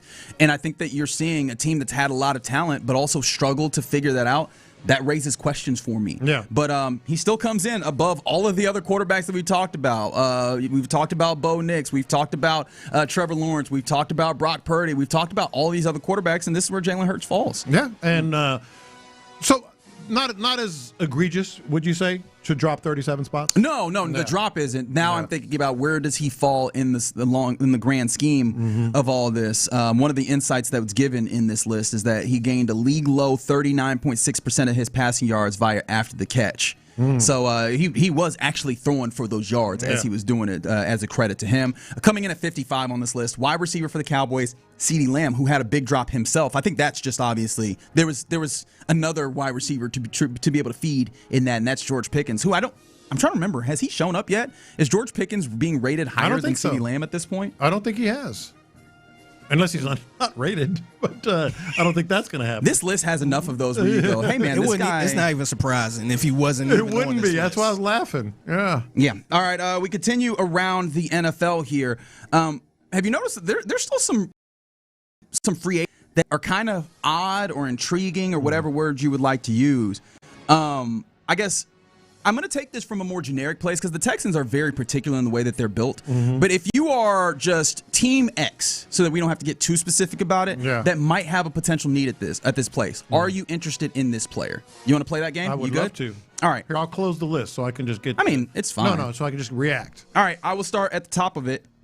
32-year-old wide receiver, Tyreek Hill. You interested? Yeah. You are? Yeah. Really? Yeah. Wouldn't you be? Team X. I'm not talking about the Texans. Oh, Team X. He's saying Team X. Obviously there's some things that you're going to have to watch and keep your thumb on. But yeah, it was just a generic team, and I'll say contending Team X because that's probably where most of these guys will end up. Thinking. I mean, not the Cardinals or something, but right, teams that are already in training camp. Yeah. Well, I guess that happens from time to time. Cardinals started today. That does happen from time to time. Cardinals are in the full team. Yeah, in training camp today because they're in the Hall of Fame game, are they not? Panthers, yeah. He played 4 games last year, and I know that's not like the end all be all because the years prior he played a majority of the season. I'm starting to wonder like how easy is he to integrate? I know that sounds crazy for a dude with his level of speed, but he's also starting to get up there in football age. Yeah, I did pause, but I think I would. Okay, fair enough. I take you to the next of the intriguing or maybe kind of odd. Free agents that are out there, as my list does not want to comply. Stephon Diggs, wide receiver? Yes. Again, contending Team X. That's it. Let's ask him. He's the best number 2 receiver in the league. Fair enough. Yeah. Taylor Decker, left tackle, previously played for the Detroit Lions. I'm kind of intrigued that he's still out here. He is 32. Oh, yeah. I am kind of amazed that he's still out here. Yeah. Now I know that he wasn't incredible last year, but offensive line just feels I'd take him here. I mean, honestly, I know they've got their guys, but I'd take him here if he's willing to not ask for too much money, because I do think that one of the things that is being quietly not thought too much about is who the hell is your backup left tackle? Yeah. right? Like right now, it's either Blake Fisher as a swing tackle, which I know how John Lopez feels about that, and it's actually not far off from how I feel about it. Yeah. Or it's like undrafted guys or guys that you're picking up off the street, so to say. Yeah.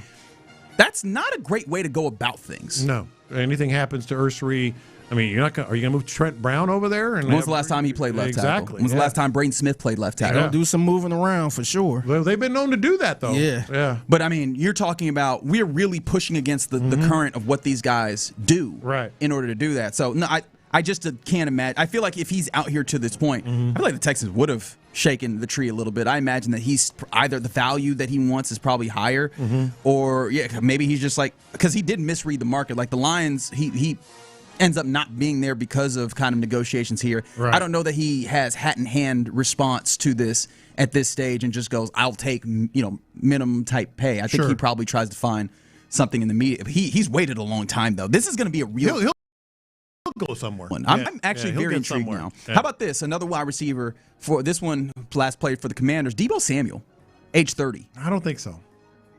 That's the thing. I don't think so. It's weird that you're saying yes to Stephon Diggs and Tyreek Hill, but not Deebo. Well, those guys in the way they're integrated, especially Stephon Diggs, a lot more straightforward. Even Tyreek Hill is just like, hey, we find a way to put the fast guy and make him fast. Deebo Samuel's part wide receiver, part running back, but it's also like it feels like you have to be very particular in the way that you use him. Yeah, I don't know if another team going to use him how like Shanahan used him. That's another big part of it, yeah. Von Miller, outside linebacker, he's 37. Yeah, no, I think I'm good on You Von. think you're good on? Gig him. Wow. Yeah. Look at him, just anti-Aggie. Hey, I would give him a shot. Von, really? If it was a contender, is somebody that could just come in? Well, he would have to play like 5 third downs a day. Like it just five snaps. That's probably the point. I ain't expecting him to be Myles Garrett. Yeah. Like come in on third down. Like you have a 3rd and 13, just get on the field, Vaughn. Go do what you do. Yep. Do you think that the Texans' defensive end 3 thing that we've been talking about, do you think that that's too much of a role to ask Von Miller to do at 37? Yes, okay. And yes. Because that's the thing is like that's where I start thinking about is there a way, especially as I think it was Aaron Wilson at KPRC2 was saying that Danico Autry, it seems like he is soon to retire. We'll see whether that materializes or whatever. But it made me come back to that. Like, all right, so who are the guys that are out there? Yeah. Von Miller can do the job. It's just, I mean, he seems like he has been in, speaking of emeritus, kind of like an emeritus role. It's like, hey, we'll pop plays. Like 5 snaps. But I don't think it would fit here. Nick Chubb. No. Fair enough. Been there, done that. And then I'll give you maybe one more here. DeAndre Hopkins. There's a lot of wide receivers that I brought up here, but sure. Very particular role. I think that one, is a little bit of a yes. You didn't mention one I saw earlier that I think. Which one was contending Team X could use, especially young contending Team X. Keenan Allen. Yeah, Keenan Allen. He's available. 34 years of age. Put him on a young contending team. I forgot he was still available. He's still out there. Still available. 34. Caught 777 yards last year. I mean, played last all year. the games. Hell, he's another one. I'd take him here. I'd take him here. Yeah, I mean, there's some other names, but I just don't want to belabor the point. It's just kind of interesting to look at some of the odd for the free agents that are like, hey, you're kind of still out here. Are we going to find somewhere to be? Some other things around the NFL. A very interesting piece from ESPN, John, about slides and slippers. So this one came out earlier this week, in fact, or maybe even this weekend, and it's kind of just highlighting how much the NFL has really leaned into caring for their feet and doing so in a eccentric way, so to say. It's dudes out here with Lightning McQueen slippers and stuff, but their dudes have taken really great care into either getting things that are able to show their personality with these literally slippers. I'm not talking about shoes. I'm not talking about Balenciagas. I'm not talking about Nikes. Nothing of the sort. I'm talking about slippers. And it's not just team issue stuff. They're getting high-end slippers and slides. And I was fascinated by this because this is one of those things that just reminds me of how pinpoint professional sports are, because they are talking about performance slides, right? Ones that are specifically designed for recovery of the feet, which, as you know, is, I mean, that's the foundation of the body, you know? Yeah. Look, I think this is more for utilitarian reasons, but they've just turned it into style. Like the athletes' feet, every sport, you see them out in their slides and their slippers all the time because their feet take a beating, man. I mean, it is every day at practice, laced up tight. It is a lot of pressure on the foot, cuts and moves and all that. I mean, to me, it's more of a once those shoes come off, they stay off. You got to be comfortable, but they've turned it into more of a style. They have dudes with like Incredible Hulk slides and everything. It's kind of a funny thing to see them, but obviously they're trying to care for their feet. It always reminds me of was it Jordan or am I making that up? But I do remember like there was a prominent basketball player who was like, yeah, I'm gonna get pedicures. Like this is the foundation of my I earn my money on. You should. And so it's one of those things that I go, yeah, I had never thought about it. Like we see people, dudes in their slides. Michael Jordan was one of the very first to do that, getting pedicures like regularly, 2-3 times a week. Not necessarily for the nails, but just for the comfort, to be able to treat your feet. Who in the Texans locker room do you think has flamboyant slides or slippers? Like I hadn't even thought about it because I've been in that locker room now to try and like take note if I can. Who would you guess? And I don't have an answer, so like no wrong answers right now. I'm trying to think who it might be. I could see everybody on the fields. I could see CJ. Really? Yeah, I was gonna say CJ. He might have just like the performance ones. I don't think that he's got like the funny kind of. Honestly, Will Anderson. Huh? Okay. Yeah. Will Anderson, fun guy. Certainly, takes care of his body. All that stuff. Yeah, Will Anderson probably would be the answer for me. You know who'd be the funniest though? Seeing Daniil Hunter. D'Amico. D'Amico would be funny, but I feel like he's a little bit too. Daniil Hunter, yes. Daniil would be funny, just seeing like his very stoic face, and you see him in some Lightning McQueens. Just ka-chow. One more thing here before we go around the NFL. After the World Cup, this push for the natural grass fields on NFL stadiums, it's getting bigger. Now it's hitting a roadblock as. I know Raiders owner Mark Davis. He's kind of receptive. He's receptive, but the rest of the league is trying to really push the studies that they've had done and saying that no, the turf is not. It's not any healthier. The turf is indeed as safe as natural grass or negligible or whatever, to the point where they're fighting against this. I don't know what the breakthrough point would be on this particular dispute, John. Well, to me, the breakthrough point is what do your players want? It's a simple question. Yeah, because that's how the NFL works. No, I mean, I get like in salaries and stuff like that, the owners are going to win. But, man, just take care of them. Your players want natural turf. If they think, feel good, play good. If they think that it makes a big difference, why are you not doing this? Just from a competitive standpoint, from a mental standpoint and approach. If I'm the Texans and my players all come to me and say, no matter what the data says, hey, man, we really want this, and they feel better and it makes them play better in their minds, do it. Do it. Did you see the ratings? What, for the World Cup? Yeah, I think it was 60 million 66 watchers. Million people on the final. Yeah. And that's considering that the U.S. was long gone by that time, so you didn't get the 66 million. The patriotism kind of bump that you're into. Yeah, man, good grief. Hey guys, you're definitely seeing a growth of some level of interest in soccer in some way. Now, how does that materialize itself? We'll still need to see. But yeah, shout out to the World Cup, not just keeping us entertained for a month and a half, but also giving the NFLPA a new resolve to try and push through this natural grass effort. I don't think this is a winner for them, because this comes at one of the big money makers that these teams are trying to have, which is the opportunity to have those events that you could switch out. If you were an owner, why would you not do it? Because of those events, right? But they have these pallets and stuff, easy to do. There are ways to do it, but even that takes more money. And hey, you hear these people that have a lot of money and say, hey, would you like to spend more money on this, or would you like to just lean on the thing that you have right now that costs less? Yeah. I think a lot of people go that way. But there you go. That's Around the NFL here in the Loop on Sports Radio 610. Coming up next, I kind of want to do a little bit of because we're headed in, as we mentioned, a week away from the Texans training camp started. Some training camps in the NFL are starting. And so we are really headed downhill towards the 2026 season. How many teams can actually win the Super Bowl? I know every team comes in like, hey, this is the plan. How many teams do we actually think can win the Super Bowl? I want to break this down next. Houston, starting Thursday.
It's all at your fingertips 24/7 on the Odyssey app, iHeartRadio app, tune in, and wherever you get your podcasts. Houston's sports leader, Sports Radio 610.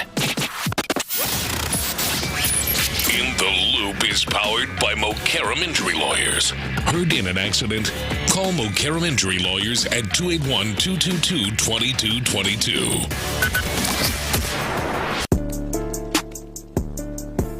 All right, you're in the Loop here on Sports Radio 610. That's the OG John Lopez. I am Reginald Atatula. We got Figgy Figure on the ones and twos, and you rolling with us in the ways that you always do, in the ways that I hope that you will continue to. I don't think there's a really good reason for you to not, because the big announcement, the major announcement for the station that happened this morning at 10 a.m. was that Sports Radio 610 will become 95.7 The Fan, where you will be able to hear us bigger, brighter, louder, but the same us, right? It's still going to be in the Loop right here in the middays. It's still going to be the drive with Stoerner and Hughley, and then, of course, T. Mill in there in the afternoons. PC and Bijani holding it down at nights with Area 45. On the weekends. Yeah, and more. In fact. It's giving us the opportunity to do more for you.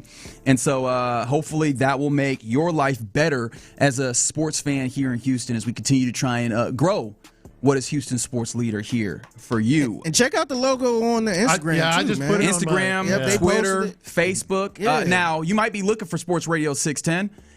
I think the social media accounts already say 95.7 The Fan. Yeah. Oh, really? I think that they already say that for you. Yeah. So get you ready for it. But yeah, the H-Town Blue. I just did it on both of mine. I'm sure you guys have. The logo is worth looking at. It's pretty. Yeah. It's pretty, I think. Someone did say bathroom towel, and I was like, oh, not a ball knower. Yeah. You don't know about this city, baby. Yeah. This city, that's how it means something around here. Yeah. I got to call an audible here, Don, because I did say that I wanted to go through and actually figure out who are the people that can actually win the Super Bowl. We got a little time for that. Yeah. Jane Slater, you're familiar with her. Yeah, I'm a big fan. I imagine we might see her at training camp again. I imagine we'll see a lot of people at training camp this year for the Texans. It's true. There's going to be a lot of interest. She's still with kind of NFL Network. She is. She survived. It seems like she's doing all right. Shout out to our girl. In fact, we might need to get her on at some point. But Jane apparently is reporting about your Houston Texans that there's an expectation that David Montgomery and Woody Marks are expected to split lead back reps. Mm-hmm.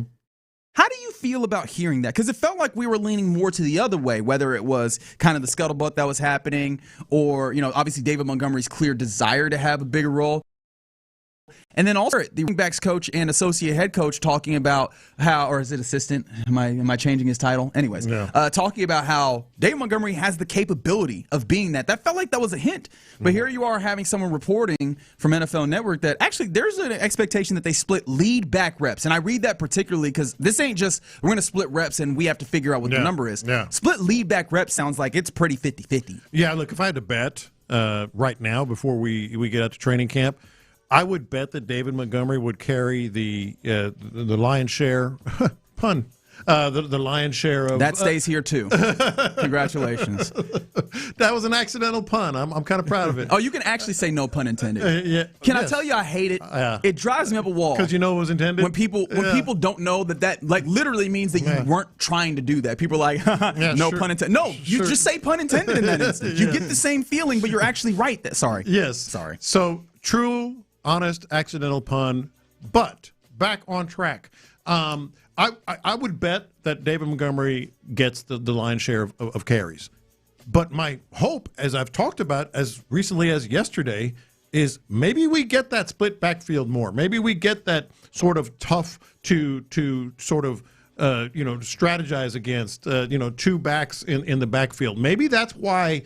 The backup could be a British Brooks who has slimmed down as well. Everybody's slimming down, as we've talked about. So, as much as I would bet that David Montgomery gets the most, I love the idea. I love the idea of splitting these reps or even using them both. I do. I really do. I hear the idea. Yeah. I think that one of the things that we could be honest about, and I think that we were capable of doing that when the season was over. We understood it, but nobody wants to be negative in the midst of the season, especially to someone who ain't doing nothing wrong and is just doing their best. Mm-hmm. Woody Marks didn't look like a running back one. Are you sure about that? Yeah. Woody Marks looked like a really good running back two that had to do running back one stuff. Or He's maybe coming off his rookie year, though. Maybe man. the answer is rookie. That's my thing. Did he look better than Dameon Pierce? Yes. No. Oh, no, you mean that Dameon Pierce in his really good year? Yeah, in his rookie year. No, he did not. But I think that Dameon Pierce is sort of the bizarro example of what Woody Marks can become. Dameon Pierce was never that again. He wasn't supposed to be RB1. Yes, he was in my never. opinion. He was never that again, and they tried to force feed it. Yeah, but maybe Woody Marks goes the other way, and we saw some.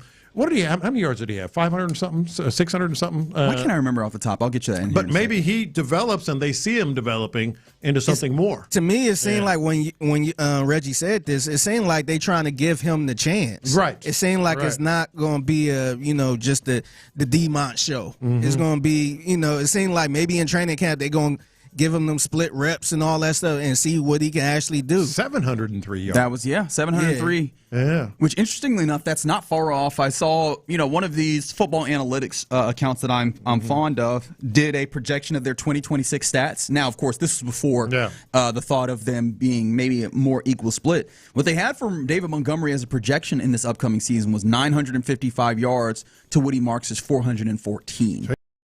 Take the over on take the over on him. I always forget that his name is Joquavius Marks. Woody Marks, yeah. Named Woody after Toy Story. I bet he's excited about Toy Story 5. Mm-hmm. But maybe this is also like a protecting your guys against from themselves. Like if you want to do this and be pretty heavy running the football, keeping guys fresh. Like maybe this is a translation of the way that DeMeco Ryans likes having that defense, keeping those guys fresh.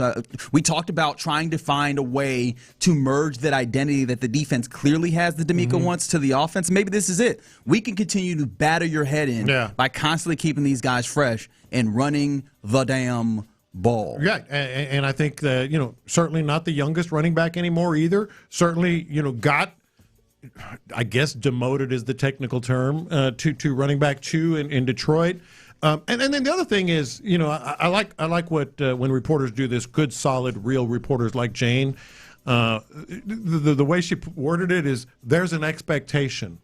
And you kind of say, like, you kind of think to yourself, like, from who? Well, she clearly has been told this by someone in the know. When you can say there's an expectation, all right, from who? Well, I can't tell you that. Okay, well then there's more. It's more than just like out of thin air kind of thing, Yeah, and I think that this gets interesting as well because does this allow them both to maybe wear evenly? Because I think that there's a fair point on the text line from the 832 that mentions that Woody Marks did wear down a little bit towards the end, and that's even considering that he started really carrying probably in the middle portion of the season. So are you able to kind of better that wear there, or at least keep from the wear on what is admittedly an older NFL running back in David Montgomery? And that was always kind of a thought, but I also could look at this and go, the priority of David Montgomery and the difference in what he brings you. I'm not upset about it. I'm just intrigued because also this then brings me to, if you have this in mind, why again is there not another running back that you have here within this room? I think we're sleeping on, and this is another, put a pin in it. We'll talk to you about it during training camp next week, a week from today, by the way. I think British Brooks might be a bigger part of the plan. And don't sleep on these guys. With Jawar? Yes, with Jawar, and don't sleep on these other guys that they've brought in. Given pretty good, by the way, this is another tell. When you give a street free agent, an undrafted free agent, a pretty good bonus to sign with you, that means they have, they have high hopes for you. That does make me think, though, that they're leaning so much towards the improvement running the football. Obviously, like the talent that you have in the running back room is better than it was last year. I think we can admit that, right? Yeah. But they're leaning a lot on the improvement in being able to run the football, also very much coming from the offensive line. And a little tease on what I'm looking forward to, or what I got from my rewatch. I wonder how much you should do that. Do what? Like the expectation that the line is going to be leaps and bounds better. Oh, well, I'm with you. I have high hopes, but it is just hopes. I mean, there is reason to believe, or at least wonder, about just how good it's going to be. So yeah, man, I'm curious again. I always try and remember with this offense, the goal isn't for this offense to become the best offense in the league or anything really close to it, if we're going to be entirely honest. I know that in a vacuum, you would say that, yeah, we always want to be the best, right? But I think that we could be pragmatic and reasonable rather, and look at it and go, no, I don't think that's what you're looking for here. You're looking for something that is more consistent in the run game, and maybe in a way to get consistency, you are able to keep these guys fresh with more of a split load. Yeah. Can I ask you this? Because I know that I talked about the projected stats that I had here, and I wanted to get here. Something also interesting that pops up here in the projected stats. Now, there's a level of expectation here when it comes to Tank Dell that I don't think any of us have been really willing to get to, even as we maybe enjoy and kind of had the fun around the workout videos. Yeah. I think it's still fair to go, we're really being cautiously optimistic about Tank Dell, heavy on the cautious.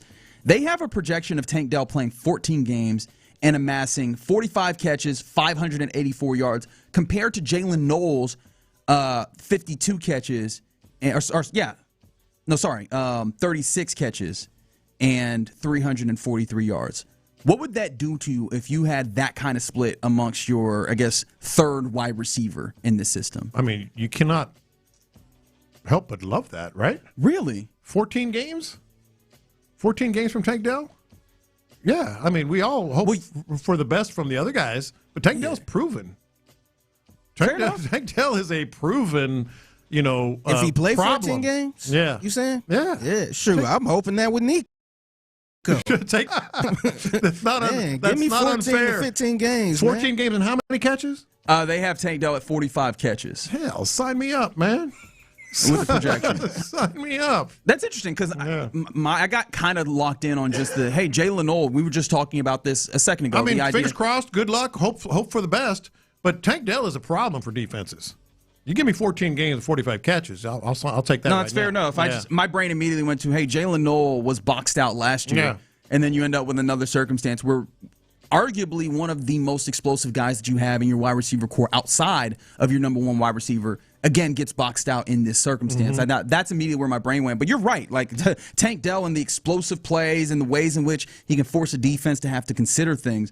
If he is doing that, that's not a bad thing. Also, the projections, just to take you to this place, have CJ throwing for 4,125 yards, which is not a crazy amount.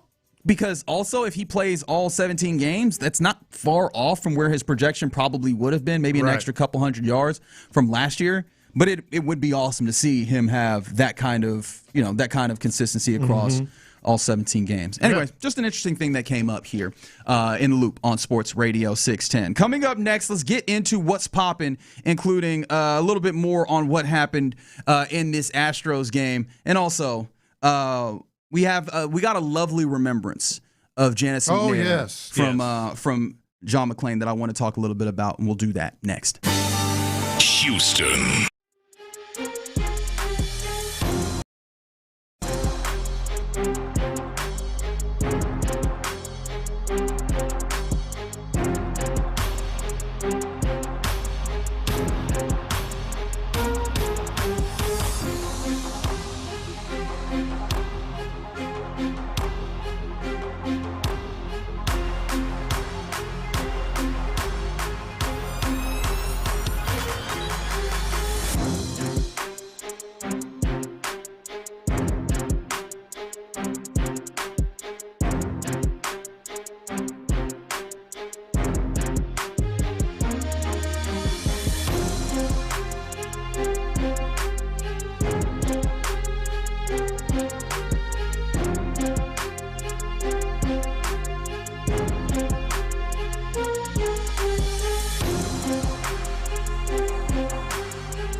610 at BlueChew.com. The biggest stories in sports and entertainment. Sports Radio 610 style. In the Loop presents What's Poppin'. Big Voice Guy did say "and entertainment," right? He did. I just wanted to make sure I was covered here. And I hope he did. Yeah. All right. I hope that y'all don't. I hope that y'all don't get mad at me for keeping to bring it up. But I know that y'all listen at all various different times. I want to make sure everybody knows the big major announcement yesterday that is happening for your favorite station, from Houston sports leader. I guess Sports Radio 610 will soon become 95.7 The Fan. That's actually it'll be August 13th, Thursday, August 13th, which in fact is the first preseason game for your Houston Texans. You will be able to hear us, beautiful, booming, clear voices on 100,000 watts of FM signal on 95.7 The Fan. That will be what we're doing here. Same great station, same people that you know and love. And you'll just be able to hear it loud and clear. Excited for this opportunity. And yeah, I mean, J-Lo, for you, this is a bigger thing than I can eat. Like, obviously it's exciting for me, but I can't imagine, even though you've kind of talked about it, I can't imagine what this does in your mind, someone who's seen Sports Radio 610 through a lot. No, it really does. And as much as, it's about all of us. I just feel like just proud, man.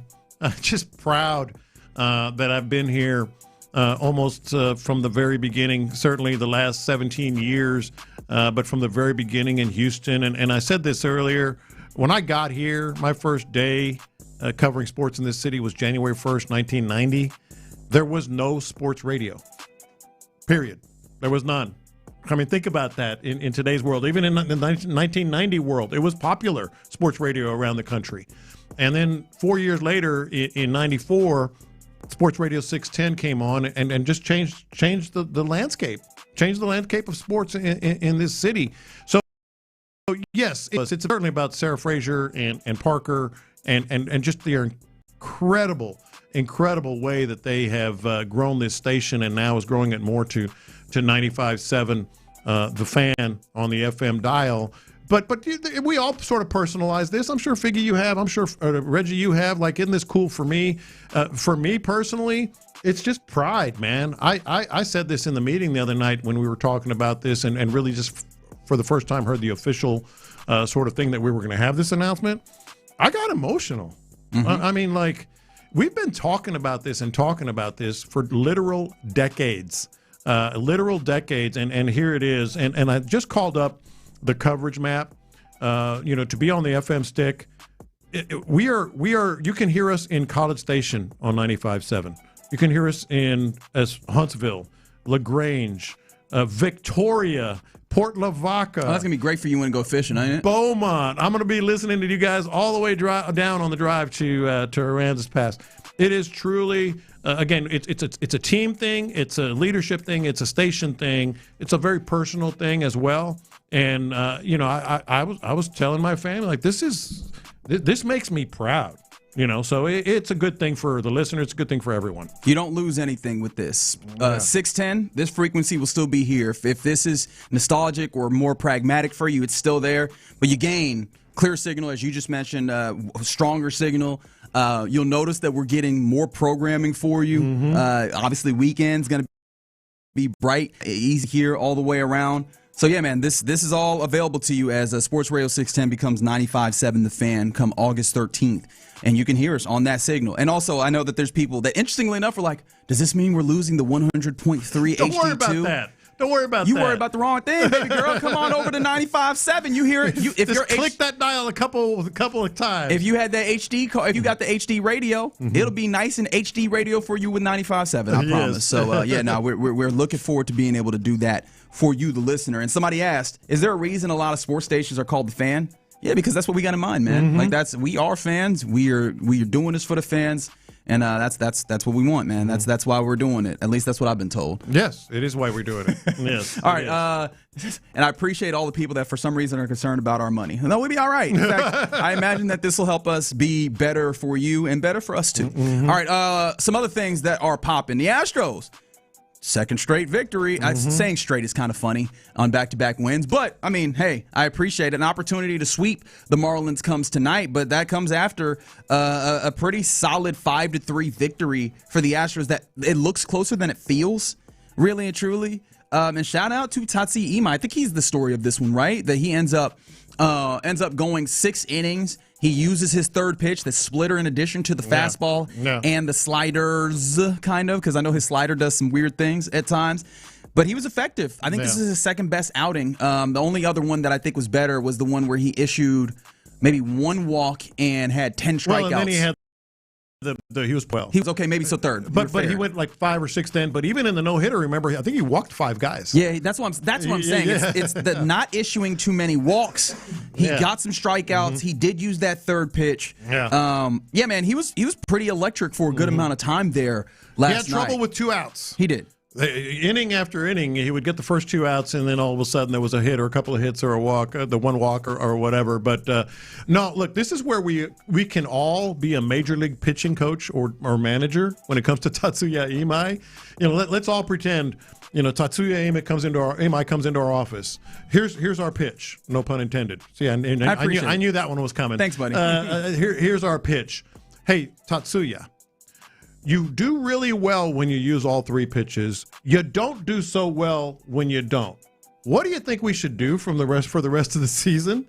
Use all 3 pitches. Huh. Yeah. That's the takeaway? That's the takeaway. Interesting. Yeah, use all 3 pitches. And I did appreciate this because, as you know, I love listening to the after-game press conference where Tatsuya Imai and his translator talk to the media. Mind you, the translator seemed a lot less confident talking today. I appreciated that. it came very fluid. I don't know if I said something that might have affected this, or maybe it has nothing to do with me and he's just getting better at translating for Tatsuya. But one of the things that he said, that Tatsuya said through his translator, was that he feels like he's just like been able to focus on the craft as opposed to like being so worried about the results. And I was like, damn, I wish you would have gotten there sooner. I feel like people could have told you that, but sometimes you got it off, and it's like whether it's the pitch mix or this, it feels like he's getting to a point where he's learning the lesson. That is the hope that I'm clinging on for him in particular, to find his level, because we know that the stuff can be nasty. This is something that he can do and probably better, and that's the thing that gives me encouragement of this as we move forward. Now, am I ready to buy back in on the Astros? I can't say that just yet, but it is helpful that they're hitting home runs. That is very helpful. But I went to left field again. Obviously, Jordan didn't hurt his leading average. I think it was 1 for 3. 2 for 4. 2 for 4. Yeah. That's even better. That's even better. And we did see a rarity in Major League Baseball. Is this the good one? It's not the best one. Okay, but it's cool to see. Triple play, man. The Astros didn't get it, though. The Marlins got the triple play. And it was a pretty clean triple play. You go to all the bags, right? You basically go around the horn here. We went around the horn. Here's where it's interesting to me. So you had the home call, and then you had the Marlins call. You want to hear the home call first? Yeah, we can hear the home Let's call. hear that one first.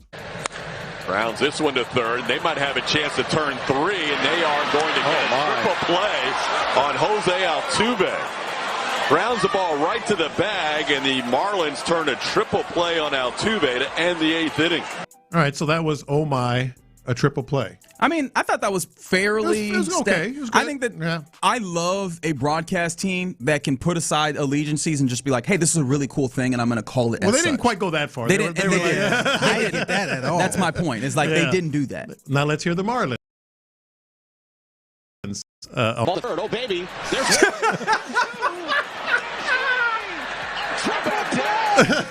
perfectly done. A triple play.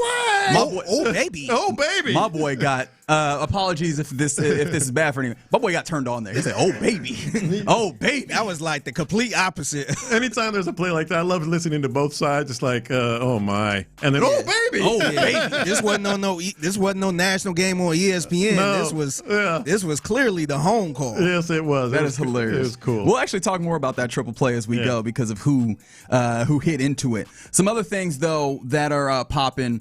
We have details for Janice McNair, obviously the matriarch of the Houston Texans, one half of the group that helped bring this back with her husband, her late husband, Robert McNair. There was a fantastic remembrance on HoustonTexans.com, written as no one else could, by John McClain, the great John McClain, I should say. Were you able to read some of this? Oh yeah, I chatted with John yesterday a little bit. I hadn't talked to him in a while. He's working on those documentaries and such. That's right. Thing. Can't wait for more. So I was asking him about that. You'd have to read the column I wrote on Sports Radio. I did, John. Well, we're encouraging people to read it on Houston. Remember, Texans. he used to do that all the time. Oh yeah. He'd get on here and we'd be like, "What do you think of the Texans?" Well, you got to read my article. That's not what we're doing here. Tell us a little bit. Don't give us all of it, but tell us a little bit so we can go read the rest, John. I want you to read this this behind the paywall. Yes, and he hit all the great points on this thing, and so I was talking, and it's one of the things that certainly that I mentioned, maybe not as eloquently as John did in this piece, but just a gentle soul, a kind woman, and don't for a second think that she was not integral in us even having football here. 100%. Yeah. I mean, I think that's the thing that matters the most for a lot of fans. I did find it interesting, as I was kind of disappointed myself. I never got personal time to kind of meet her for real.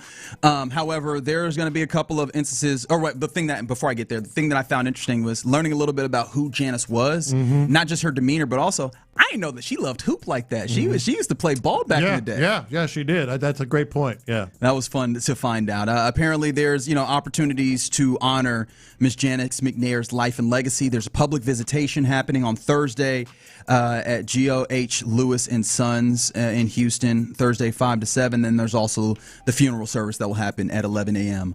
on Friday. If you want to find details about that, HoustonTexans.com. Some other things that are popping here before we move along. Did you see in the saga that is finding out where the hell LeBron James will continue playing basketball? Lord. We got more drama, and quite literally drama. This is the thing that I wanted it to not be dramatic, John. This is one of those things that I was just like, hey. Good luck with that. This would be cool. It already is. No, that's what I'm saying. Yeah. But when he found out that he had opted out or decided that he would not sign back with the Lakers, I was like, all right, cool.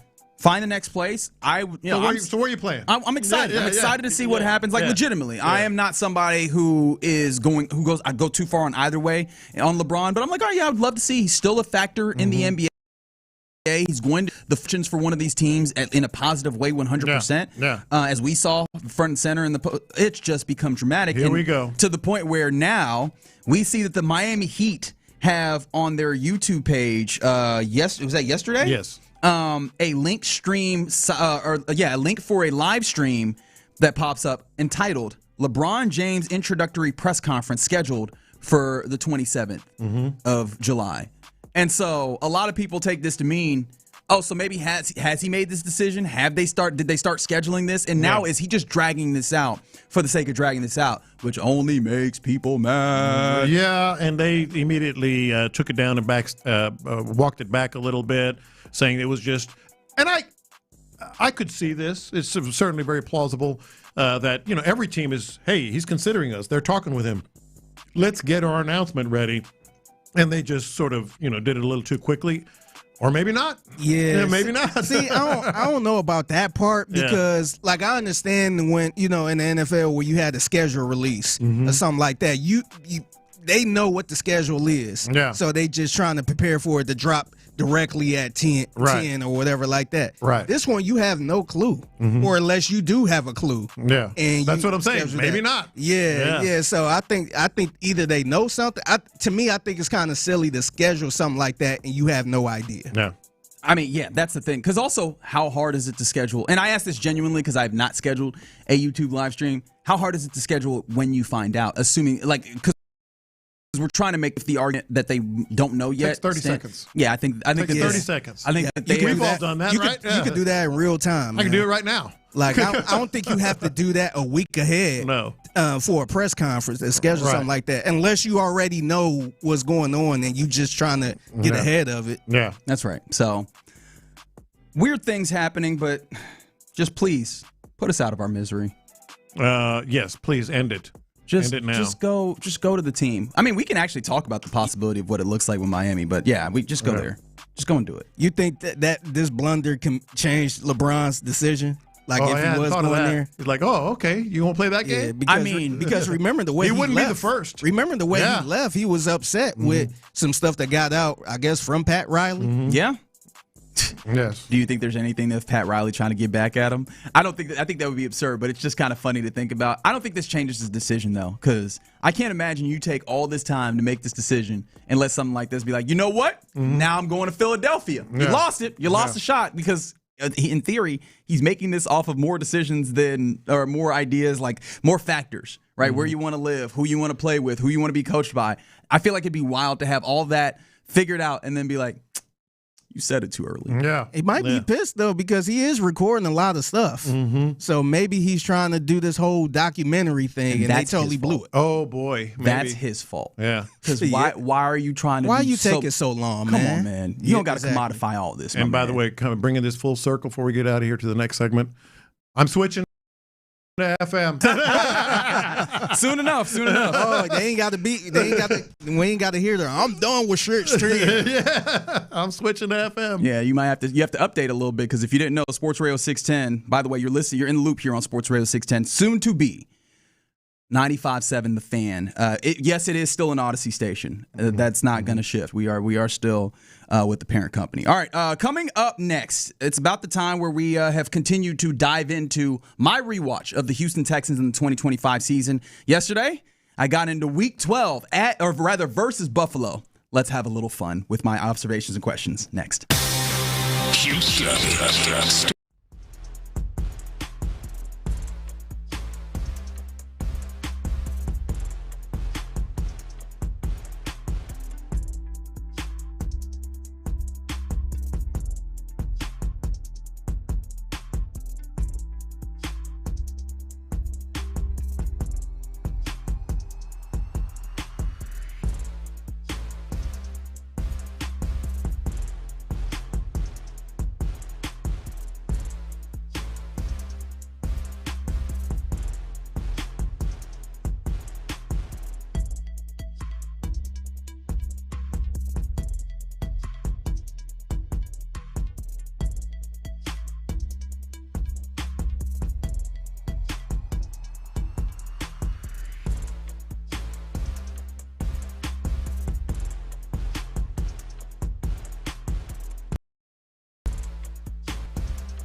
Sports Radio 610 presents In the Loop with John Lopez and Reggie Atatula. Yeah, you're in the loop here on Sports Radio 610, and true to the name, I feel an obligation to try and give you news that I see and news that seems like it's pertinent to what's happening here. And at least as far as this station, the news of the day is that Sports Radio 610 on August 13th, Thursday, August 13th, 3 weeks from tomorrow, this station will become 95.7 The Fan, and that 95.7 is important. 95.7 is the frequency on the air. Be able to hear your favorite programs live, local, loud, clear, in HD.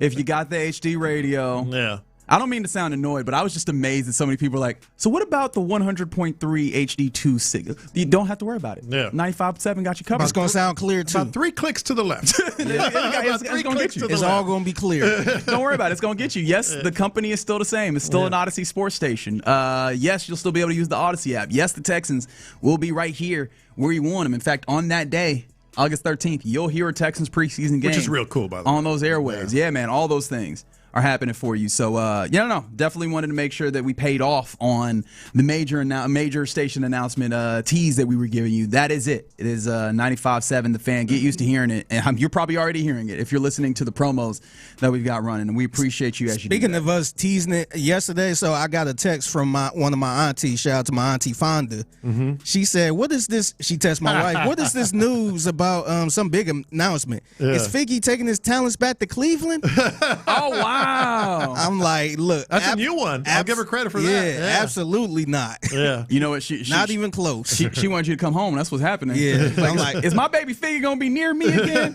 Yeah, not even close. That's funny. And I see Rob on the YouTube page making a great point that I've already thought about. We might have to bring the Texans helmet back for when you mess up saying the wrong station name. Oh, wow. That's a great point. Yeah. I don't know if you've noticed. I have already been practicing. I donated to charity on behalf of me saying the wrong things, and I'm going to cool that down this time. I did see somebody earlier on Twitter. I think his name was Corey. He said, it sounded like y'all saying 95.7 The Fam. The Fam? Hey, man. Yeah, I was like, that would have been cool. Hey, if you want to hear that, I'm not opposed to that. 95.7 The Fam. The family. That's pretty cool. It kind of is a little bit of that. Don't get me confused. All right. Or do. We could get some money out of John this way. I like what we're doing here. All right. Let's continue the Texans rewatch. 2025 season. We reach Week 12 versus Buffalo Thursday night at then NRG Stadium. Wow, what a game. Yeah, man. Quite a game. And the first thing that came to mind, or the first thing that I would like to mention, actually, it's the first thing that comes to mind with this game every time. You remember that one play where Josh Allen's running around and Will Anderson comes out of nowhere and basically pile drives him? Yeah. I was like, man, I remember thinking to my head, oh, he's dead. And I watched it again and I was like, oh, that's why. He was literally writhing in pain. He was really writhing in. I mean, he got brutalized. He got absolutely. He was getting curb stomped. That's the better way to put it. Man. He had no shot. That was the worst game of his career, I want to say. Or at least sack-wise. Or at least getting beat up. Yeah. Yeah. And eight sacks in this game. There was real pressure on Josh Allen consistently. This was, I don't know if this was absolutely the crown jewel of the season, but this to date in my rewatch, absolutely the crown jewel of this pass rush in general, whether it was for rushing, whether it was getting some guys blitzing. They were incredible in this game in making Josh Allen's life hell. I think defense, I was thinking about your point there about was this the highlight? But I think overall it is absolutely the highlight of the team. For the regular season. I think this game, this performance from the defense, that absolutely put the spotlight on the Texans defense nationally. And really just because they were talking about this game after that. Yes, and the overall and prime time and the overall entertainment factor. Yeah, that's where you was kind of getting the analysts like, oh, you sleeping on the Texans defense? Yeah. Because the big story was Josh Allen having an awful game, but also, man, don't sleep on this Texans defense. Yes. That's when it started spreading around. Yeah, you couldn't even do the thing that Texans fans are very familiar with NFL media doing, where the Texans had a good game, but they only focus on the other side. Because if you tried to focus on the other side, you kept looking at the clips and you're like, damn, Josh Allen keep getting hit. Yeah. Why is that? Yeah. Yeah, it's because the Texans are over here being monstars. And to that point, right, obviously Daniil and Will both show up incredibly in this. There were some other names that kept coming up in my mind, and of course, as I'm rewatching, I'm trying to look in that way and not just go, hey, look, Daniil, Will, really good at football.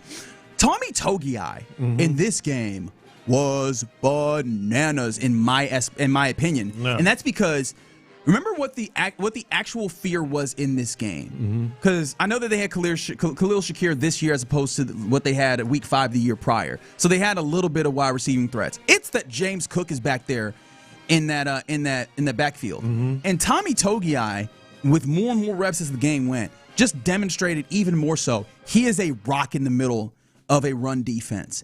And it made me think, I am so excited for the prospect of Tommy plus Hayden McDonald reps in clear running downs. Yeah. I think that could be just wall of China type stuff. Yeah, this is the kind of stuff, we can all talk about just the big picture of that game, but you're rewatching it, get into some of the minutia, some of the smaller details. As soon as you mentioned that, I was in my mind's eye kind of remembering some plays, and then I just looked at the box score because I wanted to make sure, and I know you have some thoughts on this, that from your rewatch, this was the Jalen Reed game.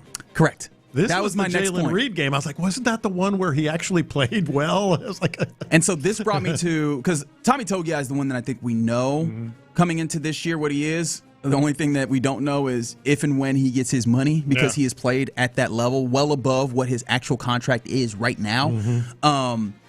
I was also then looking on the defense, not a little bit at Kalen Bullock, but because I was looking at the two dudes that I'm interested in how they can impact this defense going forward. Yeah. And that is, as you mentioned, Jalen Reed as a safety. He took on that secondary safety spot that now Reed Blankenship will hold.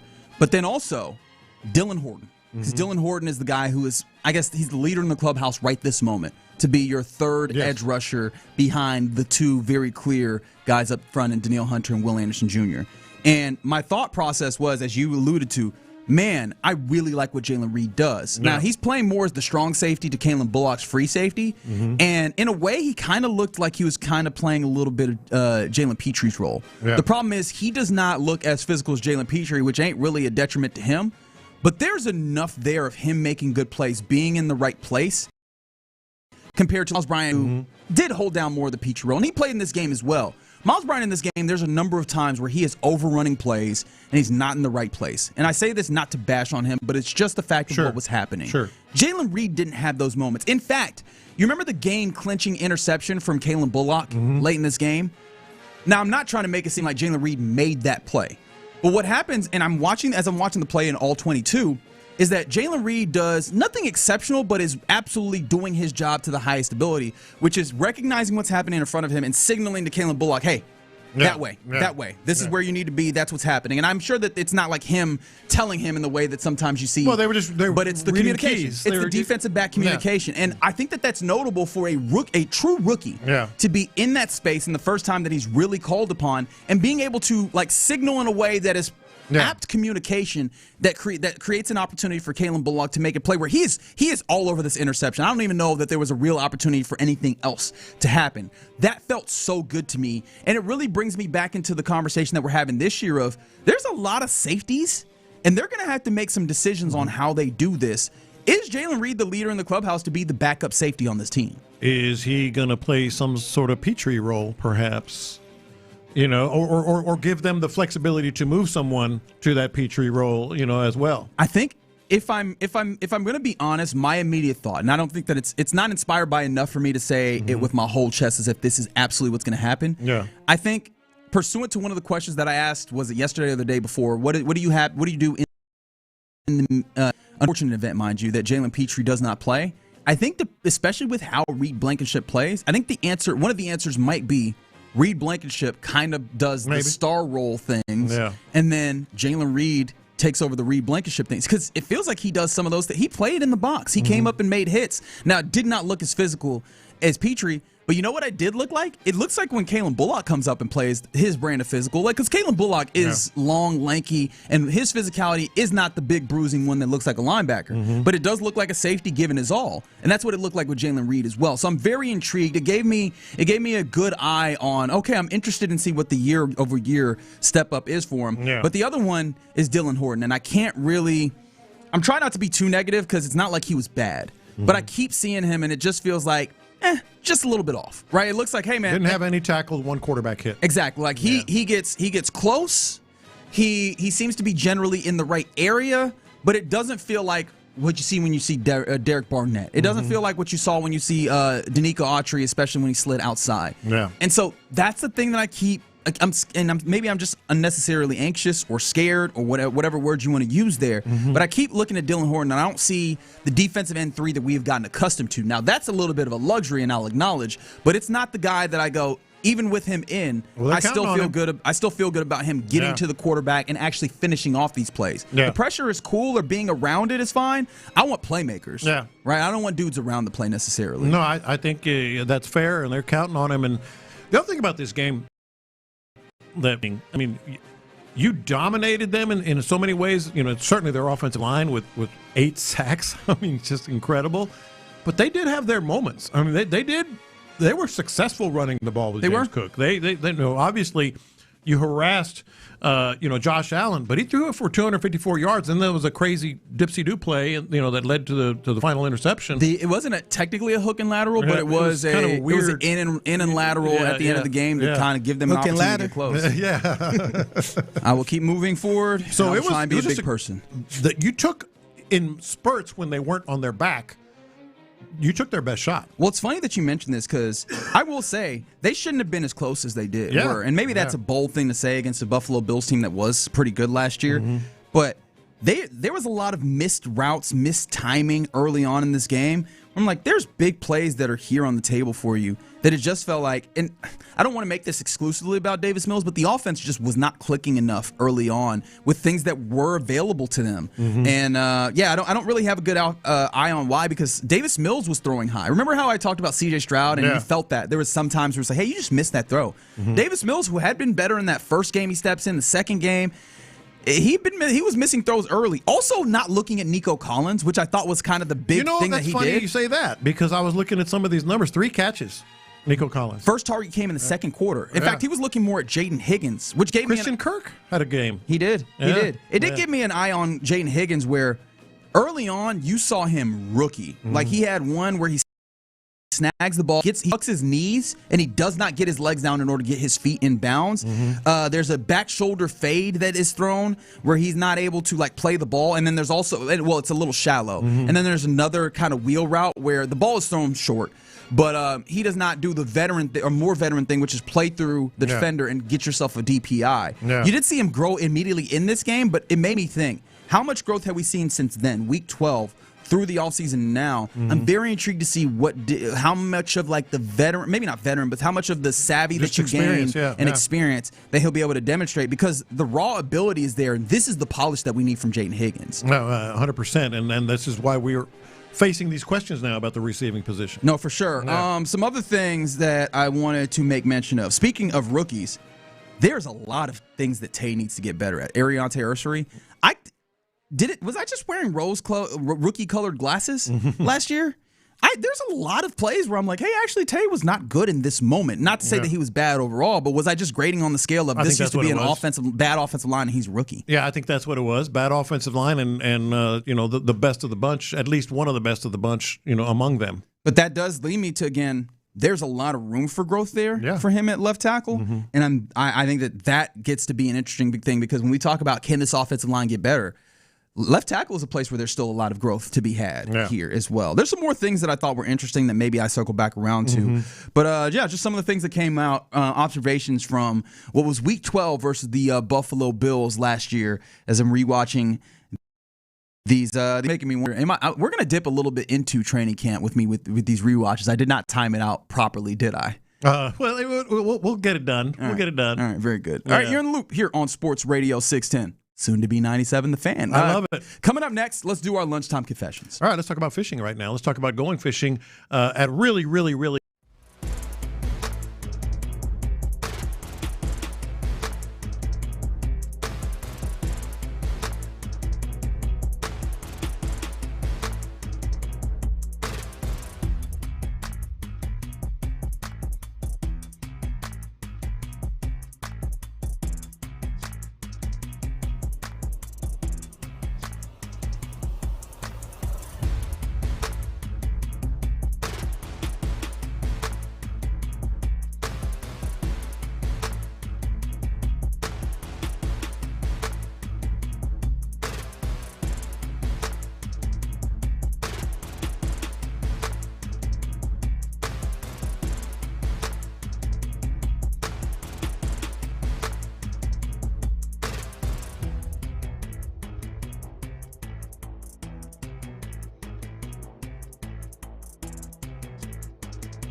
is powered by Mokaram Injury Lawyers. Heard in an accident?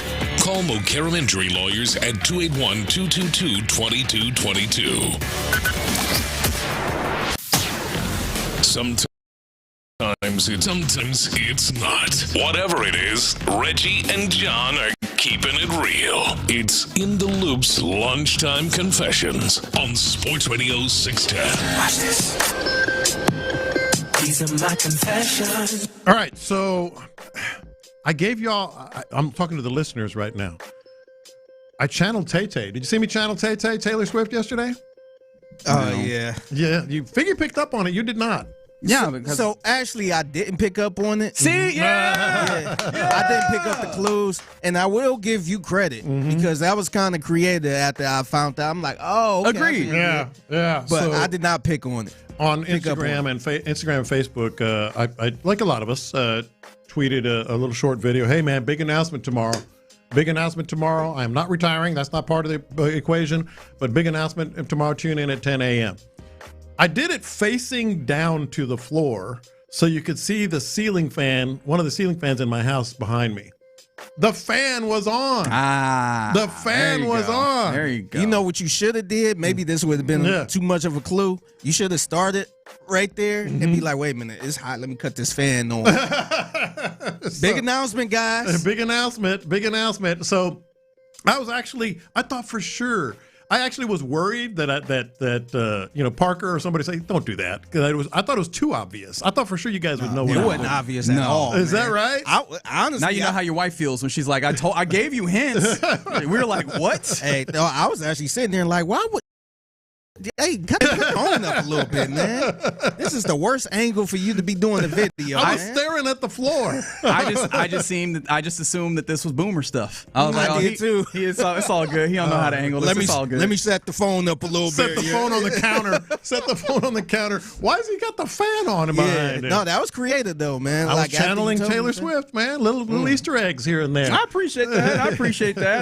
713-572-4610 if you have any idea or if you caught on to that at all, because I have a strong feeling the answer will be no. These are my confessions. I don't know if you saw this. The Naismith Basketball Hall of Fame is a little bit different than the other Hall of Fames, at least because it's not just the Professional Sports Hall of Fame. It is just the Basketball Hall of Fame. Women, college basketball, all of that goes into the same Hall of Fame. And that's interesting. I mean, I think that's notable because of what they're doing here. They're having a Steph Curry exhibit, which is the first active NBA player to be honored in this. And I'm generally like a let them in type guy when it comes to the Hall of Fame. Probably because I started out, like my first love was basketball. So, the idea of exclusivity, I kind of miss me. I kind of hate this. Really? Yeah, I got to admit, I kind of hate this. Well, okay, so help me out a little bit. Is it because of his entire basketball career, or is there some specific? Because, like, if they wanted to induct him or have this exhibit, I don't know if it's an actual induction or not, but it's he's going to be featured in the basketball for like what he did in college or something like that. Then I'm good with it. Yeah, it's a limited time exhibit. Curry Beyond the Arc.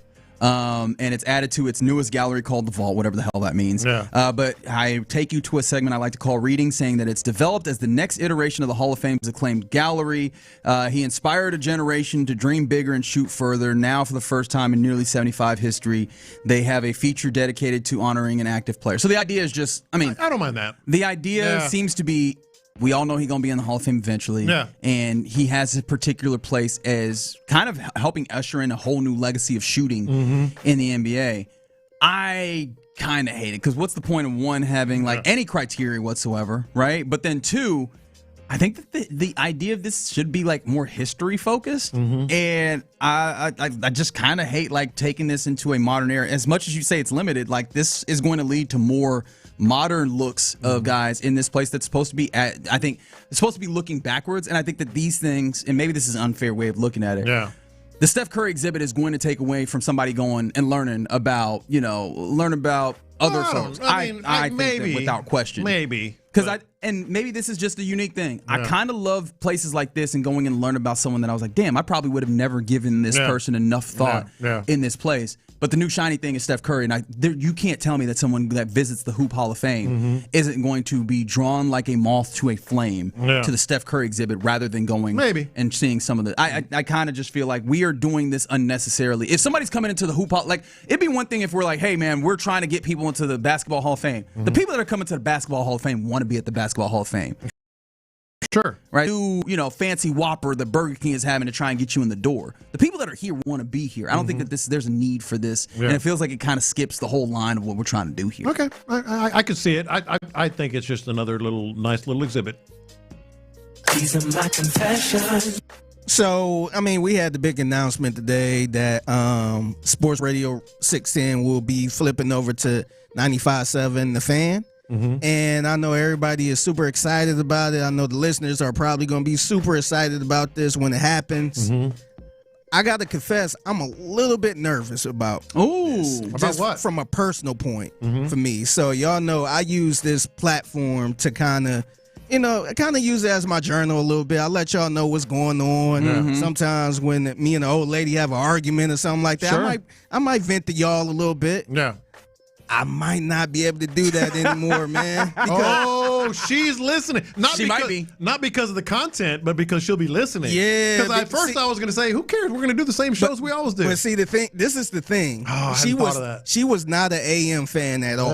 Yeah. So she never listened to the show. It was even one point. He's looking over his shoulder. It was one point I was in the car and I'm like, let me turn the 610. She slapped my hand like, don't nobody want to listen to no AM radio. That reminds me of my grandfather. That's she just started going in. And I know a lot of y'all that's listening now, your wife's probably nodding their heads like, yes.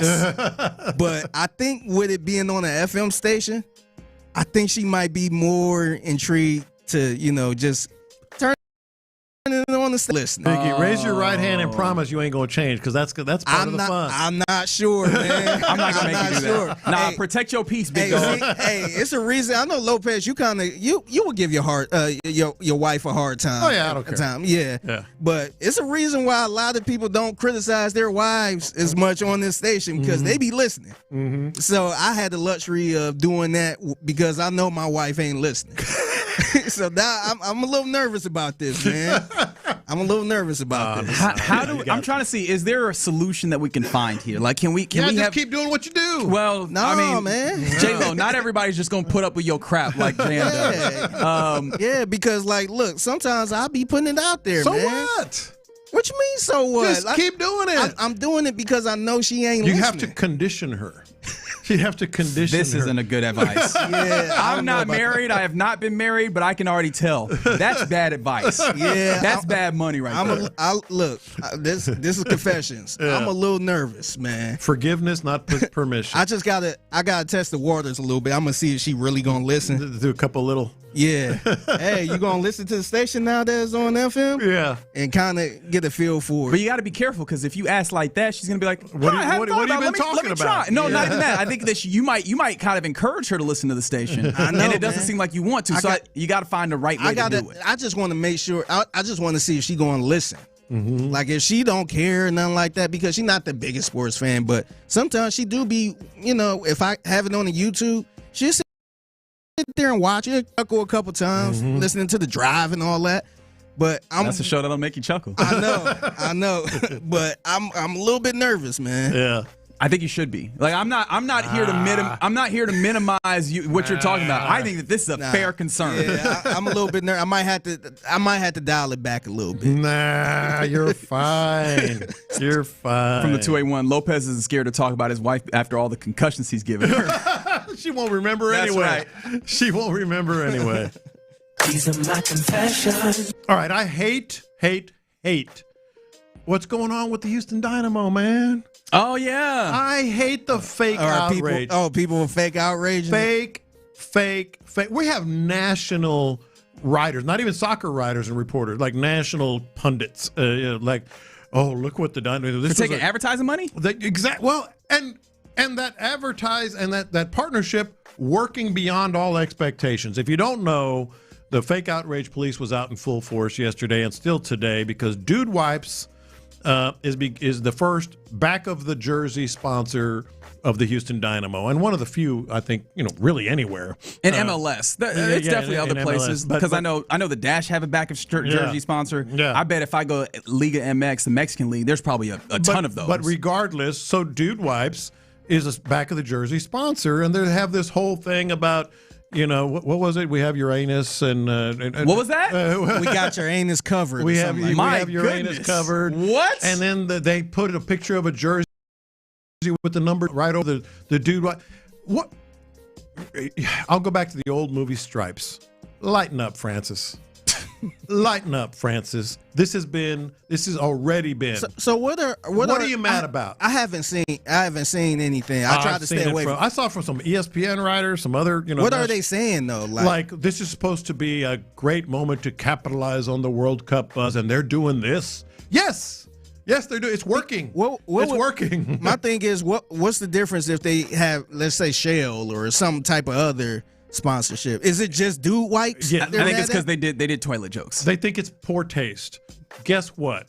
That tweet that the Dynamo did, I bet you, I don't have access, but I bet you it's getting off the charts. It's doing what they off the charts. Hey, yes. It's already doing more than they probably thought. And you know what I don't understand about this? Sorry about that, Fig. I apologize. Oh, you good? What I don't understand about this, Dude Wipes is already in the sports game. Yes. Like they are already. This isn't their first foray into like advertising in sports. They're already in a lot of places. Remember they did it with the Cleveland Browns? And remember they was trying to do something on the boat or something like that? That was all the Dude Wipes production right there. Lighten up, Francis.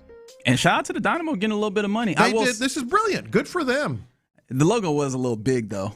I'm not going to lie. Now, that's just me being a little bit of a... Dude Wipes got that money, man. Yeah, they do. They spend Apparently, y'all been buying some Dude Wipes. That's what I'm learning. I was like, damn, I didn't know Dude Wipes had this kind of money. Because I first discovered it just, on social media because they will always be in the comments making jokes whenever you show some like food that got out of your stomach a little bit. Yeah. But then I'm like, man, y'all working with NFL teams, y'all. All these bozos with their fake... Lighten up, Francis. Lighten up. Man. All right, those are your lunchtime confessions here in Loop Sports Radio 610. Coming up next, our Wednesday staple is time. Go ahead and get that wig on, John, as we'll head into the courtroom of Judge John Lopez and try and litigate some stories in sports. We'll do that next. All right, let's talk about low T.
Radio 610, join us on the Texas Mattress Makers Hotline. Sports Radio 610 presents, live from the West Point Lincoln and West Point Lincoln of Sugar Land Studios, here's In the Loop with John Lopez and Reggie Atatula. Well, all right.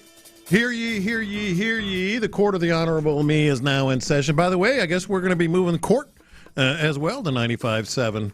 I feel like we should be clear. We should be clear, though. When we're talking about moving, everybody goes, so what's happening? Are you moving stations? Is it the Odyssey station?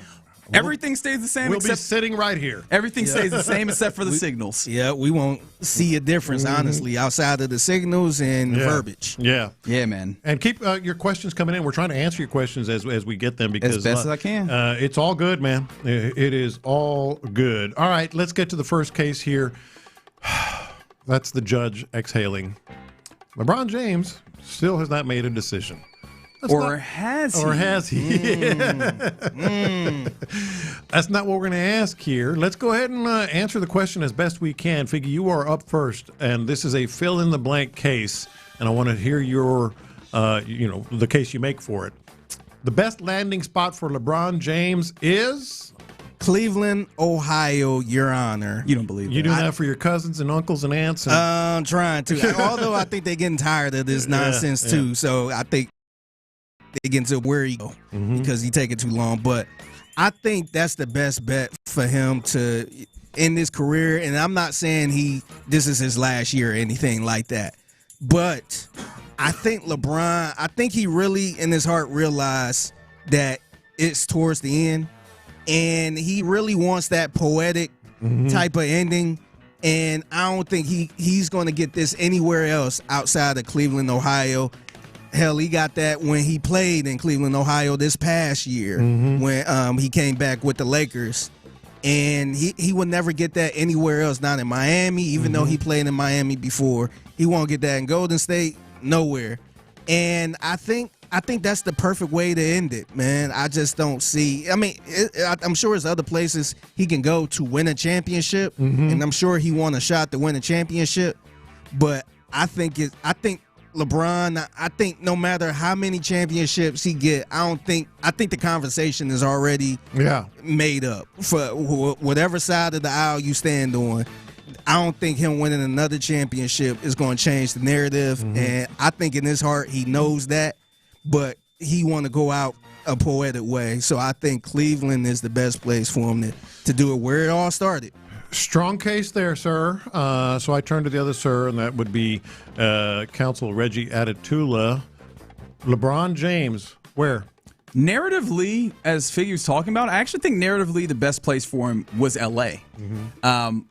Although you're right, Figgy, you're not suggesting, well, maybe he can do this for his legacy. No, you've decided long ago who your greatest of all time is in basketball sense. Like, nothing that's happening here changes that, I don't believe. I think we're pretty set in and locked in on that larger conversation. So I think that the thing would have been just don't change. Like, go ahead and ride this out in the place that you've decided to be and let it sunset there. Clearly that's not available. So I think at this point you have to go to the basketball side of things.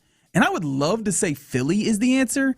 There's just too many mouths to feed. And I think he needs to take a step back, and he wants to take a step back in terms of prominence on a team, not having to be the number one guy, maybe not even the number two guy. Yeah. But I don't think he also wants to be the number 5 guy or 4 guy and have to find what the balance is.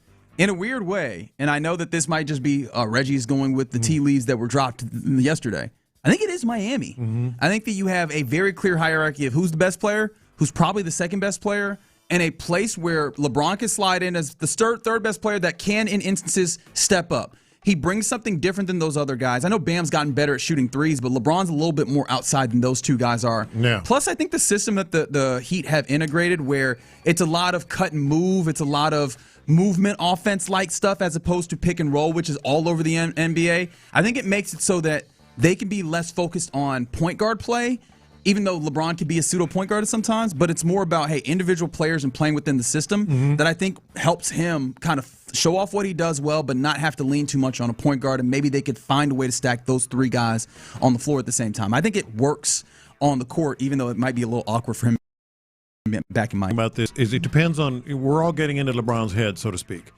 Is he all about nostalgia and the poetic ending, as you talked about? Is that what's going to be the trump card, so to speak?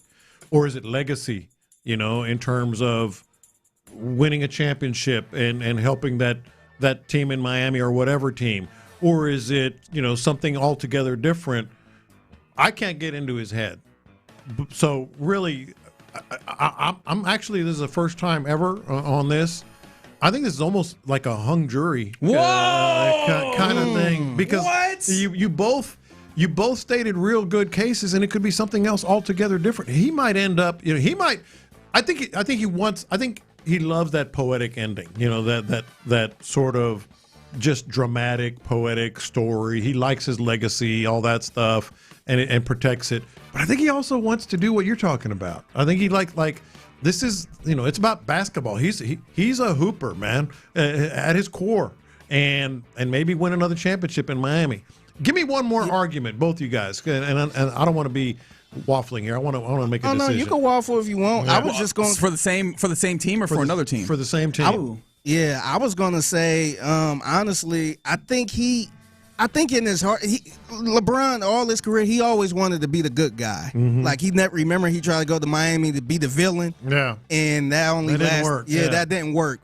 I think in his real heart, he would like to go play for maybe like Golden State, to play with his buddy Draymond and Steph and all that stuff. But don't want the backlash of him going to Golden State, or wow, he's going to another team and all of this other stuff. I think he don't want that. If it was a perfect world where people will embrace wherever he go and not say anything negative, I think he would choose Golden State. Miami? Huh.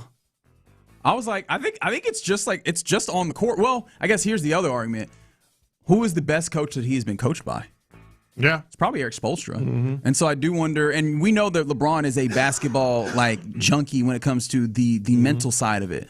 Sometimes we've heard it a lot, and some people might be annoyed by it, but that's absolutely part of it. I think that especially with some of the rigmarole that he's had with other coaches or would-be coaches, and not necessarily find that, I think that it might be appealing to him to go back to a place where he knows that the actual basketball, it reaches the level that he wants. All right.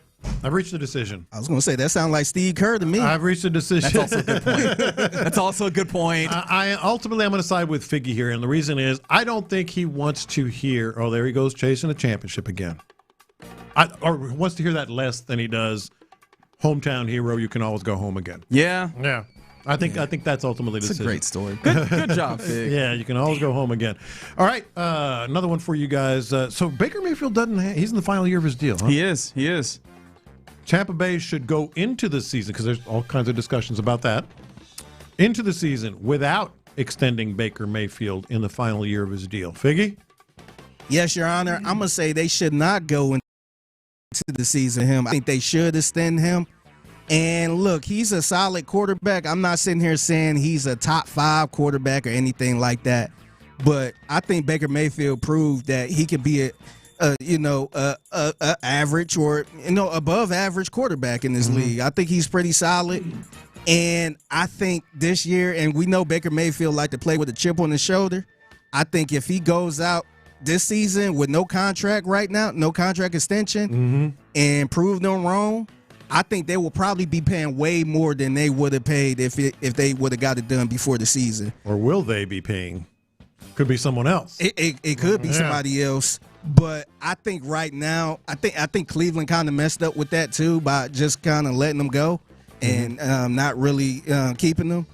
I think you just gotta give him a contract before the season start, and then let him play, man, because the last thing you need is a Baker Mayfield chip on the shoulder. Yeah. Because he's going to go out there and probably be third in MVP voting. Yeah. And then now you got to pay him even more. That sounds about right. He would finish third. Yeah. Just a great season, but nobody else. And now you got to pay him even more. You'll be in the Dallas Cowboys type of situation where you got to just give him a blank check. So I think they need to pay him as soon as possible. The problem is that Baker Mayfield is not Dak Prescott. And I know that sounds crazy, but still, I think there is at least one order of magnitude difference there. No, I think that they should go in, and they should not go into the season without having extended him. And there's a few reasons. One, I think you want a timeline to your quarterback. And let's be honest, that Todd Bowles thing, I think you might be running. This might be his final season. And that's not just me hypothesizing. This has been a conversation like, is Todd Bowles maybe not there? Do you have the possibility that you have a new coach, and are they going to like Baker Mayfield, who is I don't want to say an acquired taste, but he's a particular taste of quarterback. On top of that, didn't we just come out of another season? Admittedly, he played 17 games, where we're talking about a Baker Mayfield injury at age 31, right? Not to say that he is the most old and decrepit dude to have ever done this, because that would be way too far. But no, man, we're starting to get to a point where these injuries continuing to get there is nagging. And on top of that, are we not headed into – this is the thing I keep finding to be fascinating when anybody talks about quarterback stuff at all. Are we not heading into another offseason after this one, right? In the 2027 offseason, where at the – you could possibly draft, and there's probably like 7 dudes who are you should probably consider drafting in the first 2 days. Yeah. That feels like that's perfectly set up for you to not even have to pay a guy if you're $30, $40 million.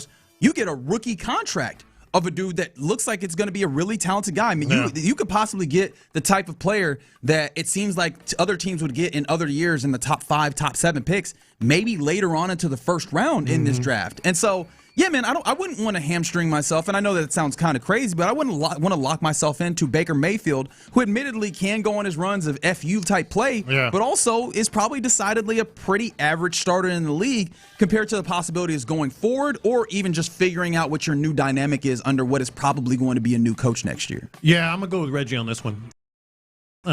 Case, and the other thing is, and also, who knows if C.J. Stroud becomes available?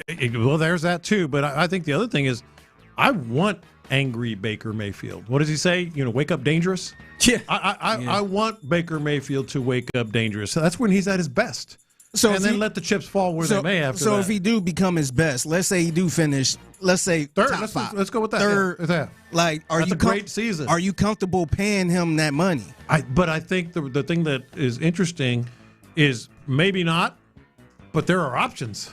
There are options out there, as Reggie was pointing out. So, yeah, I think. But you could still, kind of pay him and, maybe, I don't know if I would say pay him before the season, but at the end, at that point, now you just rolling the dice on a rookie quarterback coming in. After he done had a damn near MVP season. Yeah. You don't want to look like the Minnesota Vikings. Well, the Minnesota Vikings, this is the odd thing. The Vikings are much better as a football team than the Tampa Bay Bucks are. It's something that it's funny to think about, right? But the Vikings did let go of a quarterback, though, for a rookie quarterback. They did. And obviously they regretted that. But the Vikings are not really much different of a team this year compared to last year. And the talent that they had just kind of deteriorated because of the bad quarterback play. Yeah. The Bucks are not that. The Bucks have had some things kind of step back. Now, they do still have the talent there. I don't want to make it seem like there's nothing there. Yeah, they're good. But it's kind of different. Like that Vikings team looked like they were incredibly good, and the quarterback was the only thing in the way. I think this Bucks team is a little bit different comparatively. Yeah. But I think the Vikings probably wish they would have kept Darnold. Sure. Yeah. But the Vikings were going into a draft class where there wasn't quarterback all had questions on. I mean, if you tell me that any of a number of quarterbacks, Dante Moore, Sam Levitt, there's a number of names that I can roll out. Yeah. I'm actually very intrigued about the possibility of seeing building around them and also having a good runway, a little bit better of a runway than Baker Mayfield admittedly has anytime soon. I think it's just a little tough just kind of letting that quarterback go, man. Fair? It's hard to find these quarterbacks, man. Average or not, it's hard, man. You're definitely rolling the dice a little bit. There's no either way, to be honest. Yeah. Quarterbacks, man. Quarterbacks, hell, Houston knows. They do not grow on trees. Houston knows. Yeah. All right, another fantastic edition of Judge John Lopez here in the Loop on Sports Radio 610. Soon to become 95.7 The Fan. If you didn't hear the announcement, that is what's happening. Come August 13th, you'll be able to hear us on your FM signal, 95.7 particularly. Is what we're talking about there. We'll give you more information there. If you have questions, feel free to text in the text line, 713-572-4610. But also, coming up next, I have a question as it pertains to the Astros. How much deference is too much deference? And I'll tell you what I mean by that question next. Houston, starting Thursday, August 13th.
Point Lincoln of Sugar Land Studios. KILT FM HD2 Houston. On Odyssey Sports Station. The Texans play here.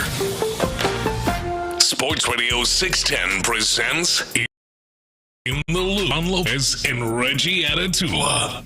Yeah, you're in the loop right here on Sports Radio 610. Soon to become 95.7 The Fan. That's right. If you missed the announcement, the major station announcement from this morning, that's it. Sports Radio 610 will become 95.7 The Fan in order to give you a much better listening experience. We're going to the FM dial, baby. Now, don't worry too much. If you like it right where you are, you ain't got to go nowhere. 610, this frequency will be available for you. We're serving you on both sides, right? You're having your cake and eating it too, in a way. Just you want that old school static. That's right. Yeah. That's right. We still going to come through like that, but we're also going to come through loud and clear as 95.7 The Fan. But don't worry about it. All the things that you're like, is this thing going to change? Is this thing going to change? Is this thing going to change? No.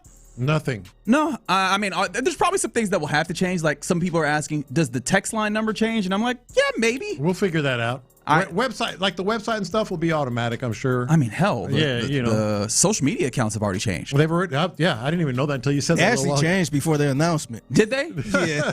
Oh, I didn't see that. Well, why you put my guy B. Scott out there like that, man? That's crazy. He's multitasking. I didn't even know until it was like 4 minutes until. Yeah. And Parker came in here like, social media people probably know already. Yeah. I'm like, what happened? So everything was changed. It's all good, man. It's not about. Oh, wow. I'm looking at it now. At 95.7 The Fan follows you. All right. That's right. That's right. So, we're going to keep giving you what you love here as Houston's sports leader. We'll keep doing that. And it's funny. So it was like, AM to FM. Don't forget us little guys. And I'm like, what little guys? You the reason that any of this works. Y'all listening and y'all giving a damn about this station is what makes this station what it is. I hope that if I haven't said that enough, I say it again now. You are the reason why this thing works, and we greatly appreciate y'all being along with us. Yep. I am done with 610. Okay, cool. Yeah, we'll see it. Honestly, Cal said that, and we were like, damn, we need to figure out how to make that happen. We'll see that. A couple things real quick. We talked about social media accounts. Yeah. Go to all of them and just check out the logo if you haven't at all yet.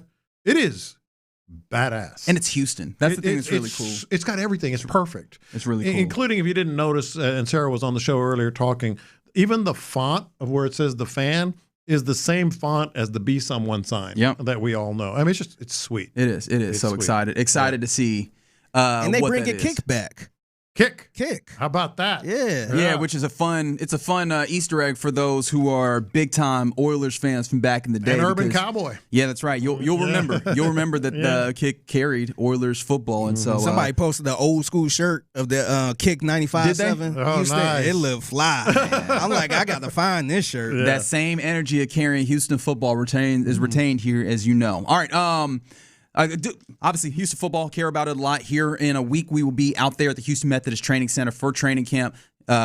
Still under the banner Sports Radio 610, but August 13th is when the switchover happens. However, right now, the Astros are in a dogfight to get their season back together. And that is the backdrop with which I asked this question.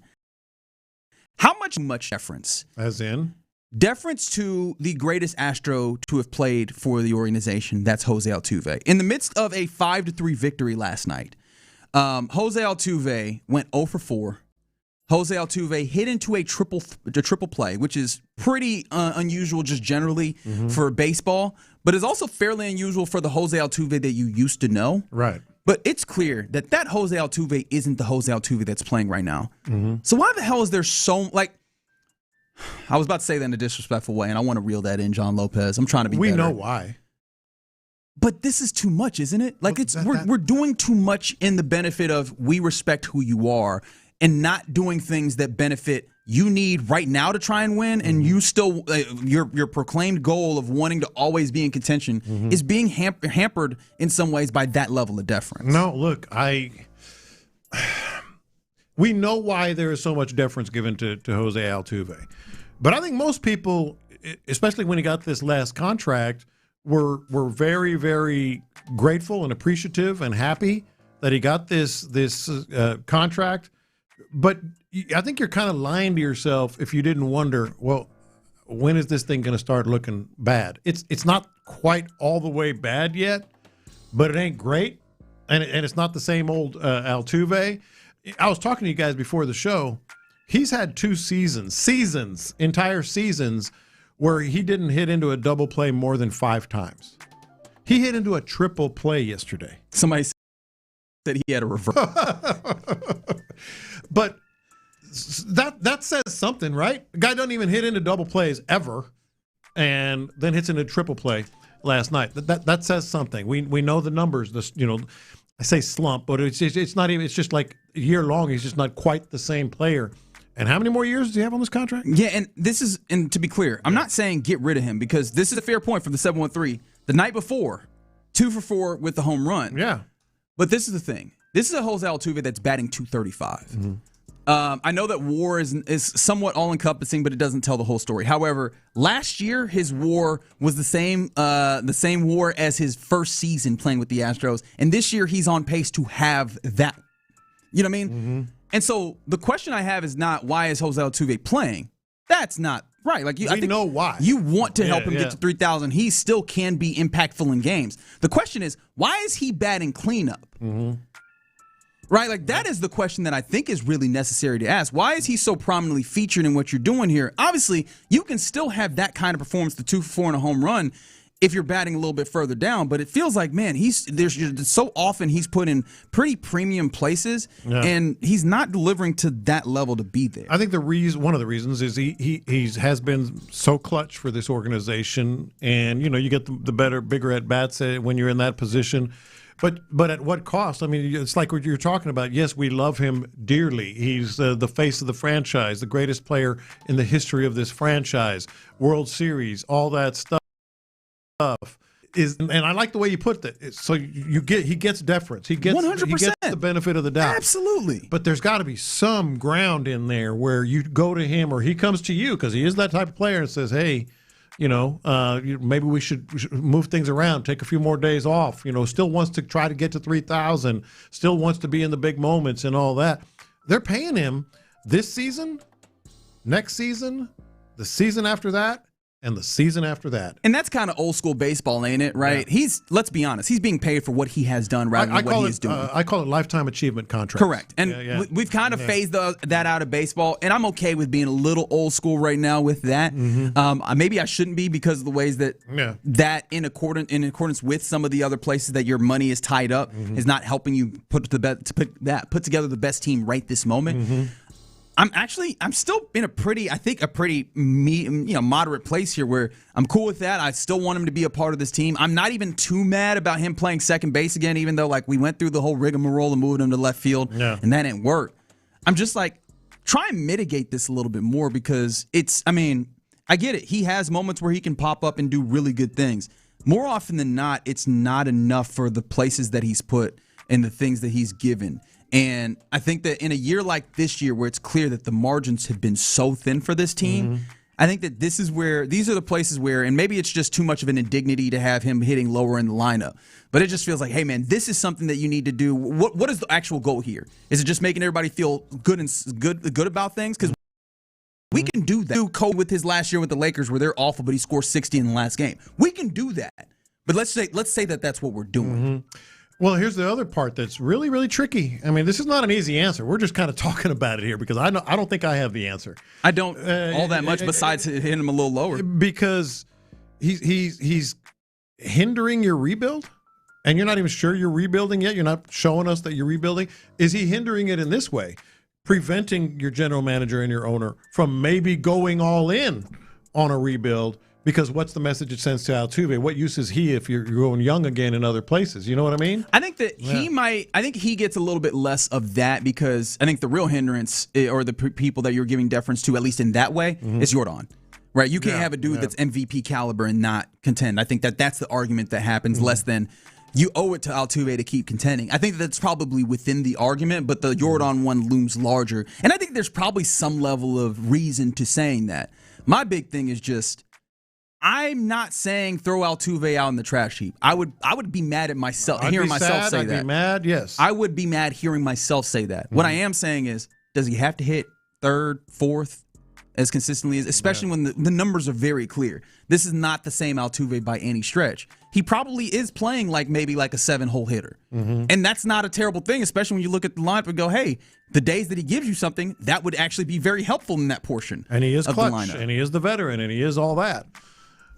Now, how much of this, though, is them trying to keep him high in the lineup so that you can get closer to that 3,000? I would have a problem with that, to be honest. And I think so. I think he can still continue to chase that and play more often than not, and still be a guy that can help the team in a larger sense. Someone hitting us on the phone here, Fig? Yeah, we got Andy on the line.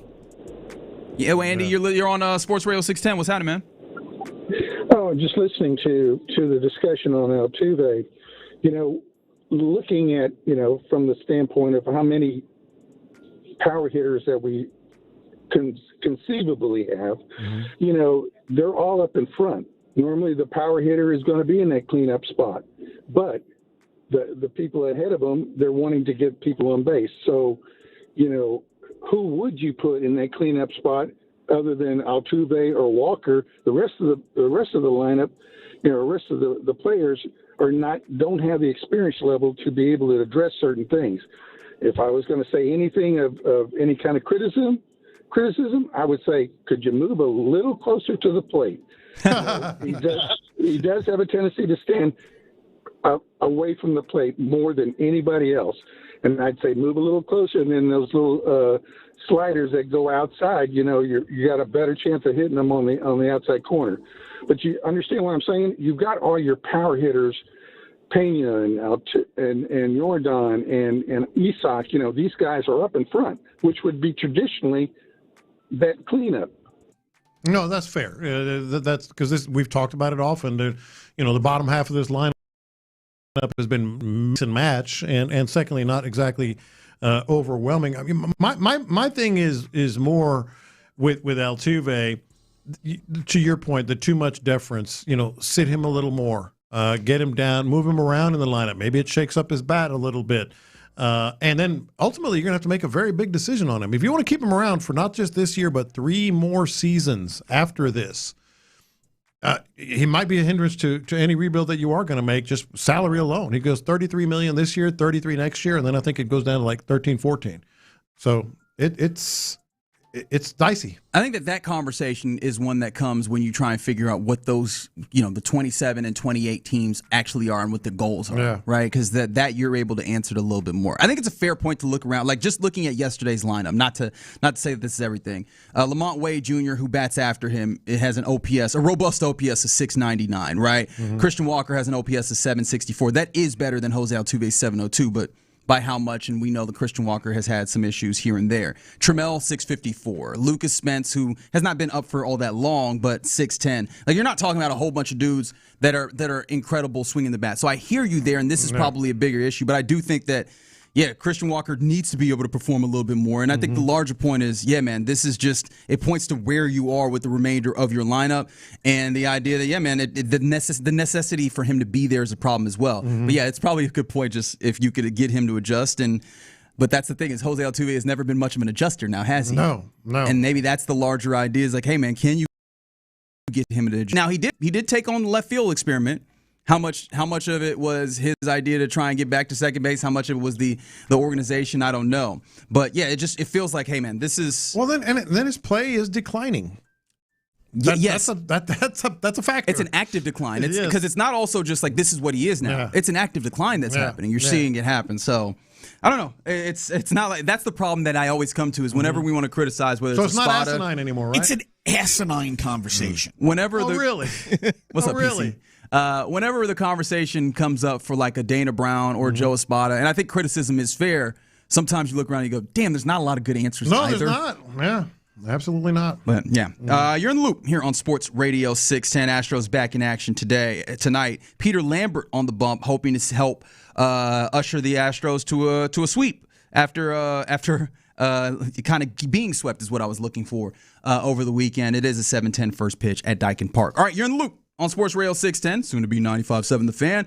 It's about that time we hand things over to Figgy Fig for the mixtape. What you got, bro? Yeah, got a cool story about a guy who walked in the thrift store and discovered something. We get to hear Macklemore. Amazing. Hey, I ain't playing no damn Macklemore. Please play Macklemore. Hell no. Come on, this is a team effort here. You want people to switch the music? That's music? We got to hear Macklemore. Goodness gracious. I'll think about it. All right, whatever that was. Next. Houston, starting Thursday, August 3rd.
Loop is powered by Mokaram Injury Lawyers. Hurt in an accident? Call Mokaram Injury Lawyers at 281-222-2222. Pass the aux cord and crank up the volume. Figgy Fig's in the driver's seat. Sit back, relax, and enjoy the ride. It's time for Figgy's Mixtape, presented by Sheriff Injury Lawyers, the official personal injury law firm of the Houston Texans. On Sports Radio 610. Yes, it is the Mixtape, presented by Sheriff Injury Lawyers on Sports Radio 610. If you've been hurt in an accident, let the Sheriff team fight for you. Visit callthesheriff.com today. I just want to give a quick shout out to everybody that been extending us, saying congratulations, including our guy Shane. He actually called during the break and couldn't get him in during the previous segment. My bad. He had to weigh in on the Altuve thing, but he did say congratulations on the big news. If you didn't hear it, we are moving to 95.7 The Fan. Yes, we I had are. to stop myself from saying the spot. The Fan. We're going to play that big announcement that we did during the crosstalk. We're going to play it again towards the end of the show. But shout out to everybody. Appreciate all the love that been coming in. It's been good, man. So if you want to see the logo, go to 95.7 The Fan on Instagram, Twitter, all that stuff. Super cool and super Houston. Yes, it is. Very, very Houston. All right, Lopez, I'm gonna make you proud right here. This is strictly for you, man. Thank you. This is not for Everyone me. loves this man. Everyone loves Hey, this. Macklemore, Dang can we right. go thrift shopping? Let's go. I always forget how this song starts. Did you like the song in real time? I don't think so. I didn't hate it though, I will say. It had a run, man. It did. It had a run. Yeah, nah, it was all over the place. Yeah. But after a while, just like, man, this song. No, it got overplayed. No, Yeah. I will grant you that. By the way, if you're not familiar, the song is Thrift Shop by Macklemore. Yeah. So, which brings me to the first topic of the mixtape. This was a super cool story, man. It kind of made me want to go thrifting, just something for me to wear, just seeing what's rare that I can find. Because a young man out there, he was thrifting. I want to say this was in Oregon. This was somewhere in Oregon, and he found a piece of item that was kind of life changing a little bit. So let's go to CBS News with this story. Maybe the greatest thrift store find of all time. Quinn Brown, 19 years old, has resold thousands of items online over the years, most for less than $20. But earlier this year, going through the bins at a Goodwill near Portland, Oregon, he noticed this. Somehow or another, NBA great Wilt Chamberlain's Lakers warm-up jacket from the '72 NBA Finals had ended up for sale in Oregon for $3.07. The really key moment for me was I was in my room and I looked at the measurements of the jacket. Wilt Chamberlain being 7'1", the jacket measured 33 inches long, so would have gone down almost to my knees. I looked at it and it matched up. Smart kid, when Brown posted his discovery online, Sotheby's reached out, helped with the forensic investigation, matching the stitches on the jacket to old pictures of it, and then put it up for auction.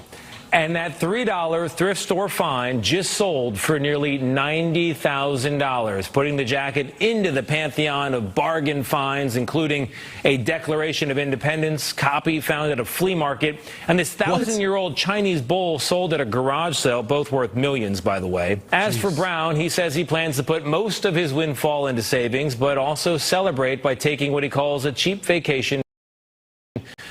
Let us know how the thrift stores are. Man, that's awesome.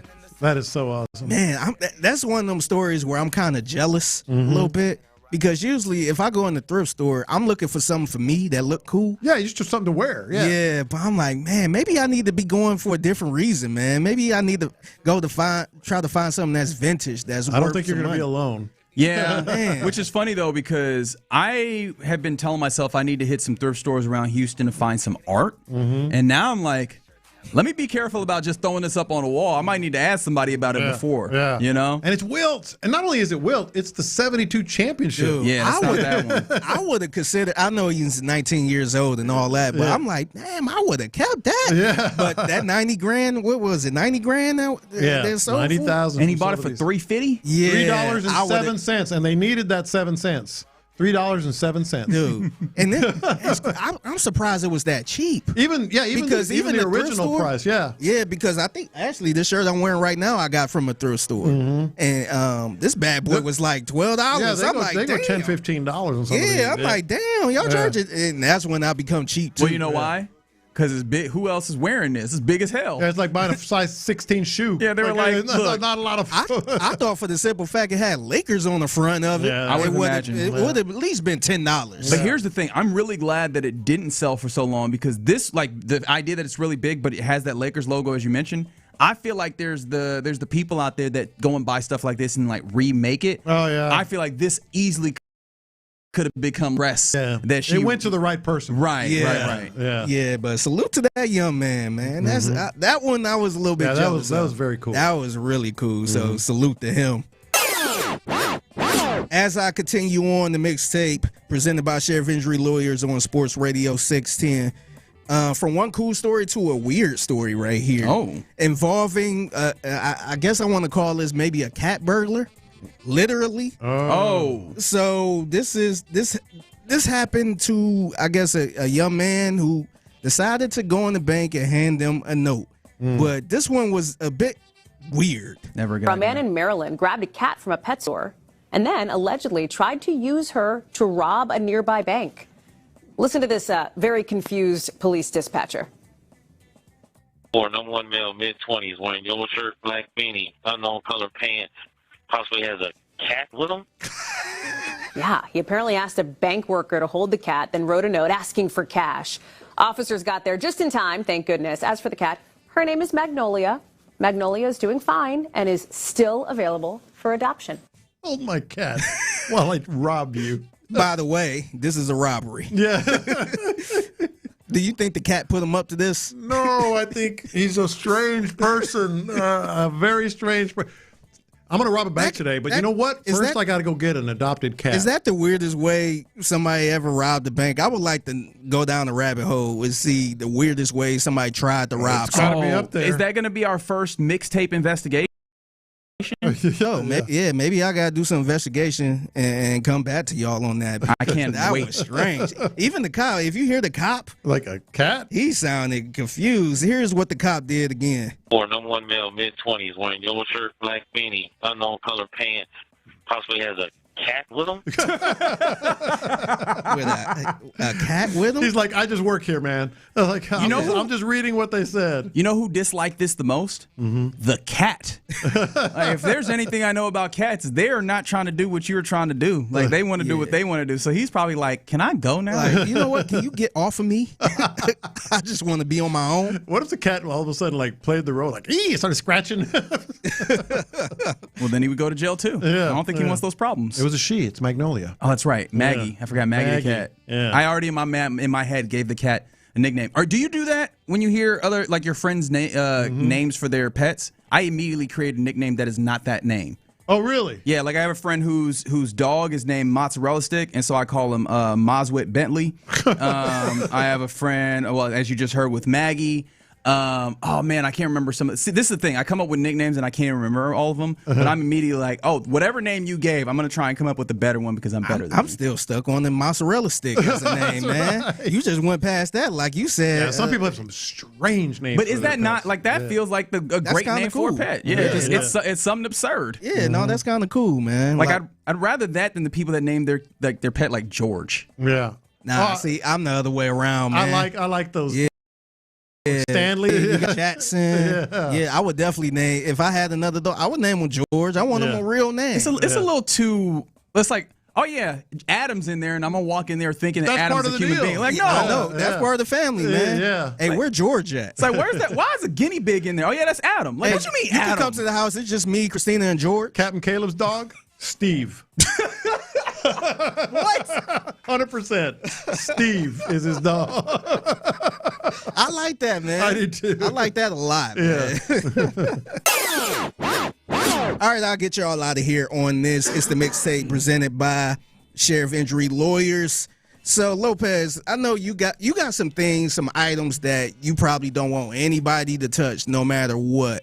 A couple things, I'm sure, yeah. Do you have like some expensive fishing rods where too many. How would you feel if your favorite son, or maybe your least favorite son, Jacob, if he go in there and he just take your ride without telling you and decide to use? How would you feel about that? I mean, I don't think I would like go off on him, but is he a good fisherman? Where trust him? Like I would trust him with it. Maybe another item, like not they both know how to treat him, except they don't change the lures back to there. It is. I was like, it's coming. Don't worry about it. It's coming. They put their own lures on there that they like, and I'm like, just put mine back on there. Anyway, but I generally don't get too crazy. Yeah, I don't believe you. You sure about that? I do not believe you. Yeah. So apparently the Raging Italian. Oh no. Yeah. Oh no. So how you cherish your real fishing rods? Yeah. Is how he cherishes his bikes. Okay. I mean, not motorcycles, but bicycles. Okay. He's a big-time biker. We learn something about the Raging Italian every day. Yeah, he's a big-time biker. And his son decided to use one of his bikes. Oh, boy. And it didn't go too well for his son. And honestly, I think I'm siding with the Raging Italian on this one. Okay. Tell me you didn't touch this mountain bike. No, I didn't. Why would I touch your mountain bike, dude? Tell me you didn't touch this mountain bike. This one right here. Tell me you didn't. Black one? No. This pink one. I Tell didn't me touch. No, I didn't you're touch it. a liar. I saw it on the camera. Oh! Why do you lie to my face? Tell me it's not a joke. I wanted to try it out. It's not a joke. It's a $8,000 bike. I don't need you trying it out. I just wanted to try it. But you lie to me. Tell me no. I saw it on the camera. You're on the driveway on my bike. And I went in the woods. Don't touch my bikes. Why? None of them. Because they're too expensive, and you don't know what the you're doing. And then on top of it, if something breaks, you don't know what the you're going to do. You know what? Stay away from my bikes. I didn't touch it. You told me you didn't touch it. I saw you on the camera driving this bike. Yeah, I didn't touch that. I wrote it. What if you scratched the frame, ass? Oh, I thought you already saw the scratch. There better not be a There's no scratch. Dude, there's no. Don't touch my damn bikes. This was the most he was ever mad, and I side with him on this. Yeah. Like, that bike was $8,000, and pink. I missed that. It's a pink $8,000 bike, mountain bike, and he got about 10 bikes. Man, he got a bunch of different bikes. Yeah, I side with him on that. I agree. And you lied to my face and saying you didn't, and I saw you on the camera, bro. Yeah, I side with him on this one, man. But he has a certain way about him, doesn't he? He does. I'm so you don't understand. I say it every time, but I really am. I am afraid that one of these days he's just going to keel over in the video.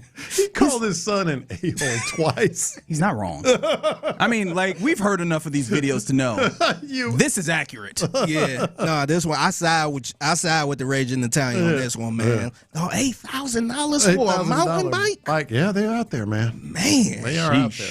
Ooh-wee. Yeah. I think he was legit mad on this one. This was a real anger, which I gotta go check the video out now. Yeah. You gotta see the video of him actually trying to mountain bike with his son. His son kept stopping and being stupid, and he was of course pissed all off over him. Yeah. I feel like, what did the Raging Italian do? Where did he fail in having sons that gained so much enjoyment from seeing him this mad? The thing is, they just constantly encourage his meltdowns. I know. And it's like you're saying, sometimes one of these days they're going to go, oh, shoot, we went too far. Yeah. We went too far. And it's very interesting, too, because the son, I want to say, is obviously half Italian, the other half's Dominican. Okay. So it's probably a lot of yelling, screaming, cussing, and they probably was like the age of 5. Yeah, everybody just running around yelling at each other, cussing each other out. Yeah. So this is why I think this is why his son feel comfortable enough to do this, because they probably used to it. I also noticed there is no raging Dominican contact. I imagine because Mama might whoop your ass still. Yeah, it might get violent. Yeah. All right, that's another fantastic edition of the mixtape here on In the Loop on Sports Radio 610. You can hear it every weekday at 1:20 p.m. right here on the program. If you see anything mixtape worthy, hit our guy up on social media at the Figgy Fig. All right, coming up next, we get ready to hand things off to the fellas of the drive. But also, I know that we've had our feelings about what the Rockets are and whether they could actually win a championship. A national writer has weighed in. Do you think he's right? We'll talk about it next. Houston, starting Thursday, August 13th.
ethos.com/play. That's ethos.com/play. Paid spokesperson. Time spent on application may vary. Online health questions required. Biggie, thank you.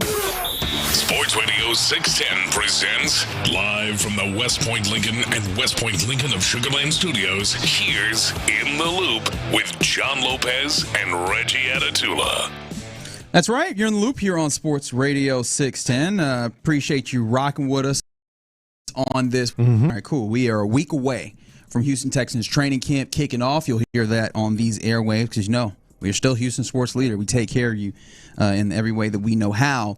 And so, I like thanking everybody that's been involved with this program, usually. A lot of names that I would have to go through, but we do appreciate everyone that's jumped in, including our big boss, Sarah Frazier, all the various different folks in the Odyssey Houston, I guess, universe that have come through and kind of saluted us with the big news of the day. We'll talk more about that again when we cross-talk with the fellas of the drive and get them going on this Wednesday. A couple things I wanted to get into. First, real quick, did you see, I know a big topic in the sports world, especially if you enjoy sports entertainment television, ESPN having their layoffs. Did you see Jimmy Pitaro, who is the president I did. of ESPN, give us his... Explain himself? Yeah, he did the old Lucy, you have some explaining to do. At least he did his best attempt at it.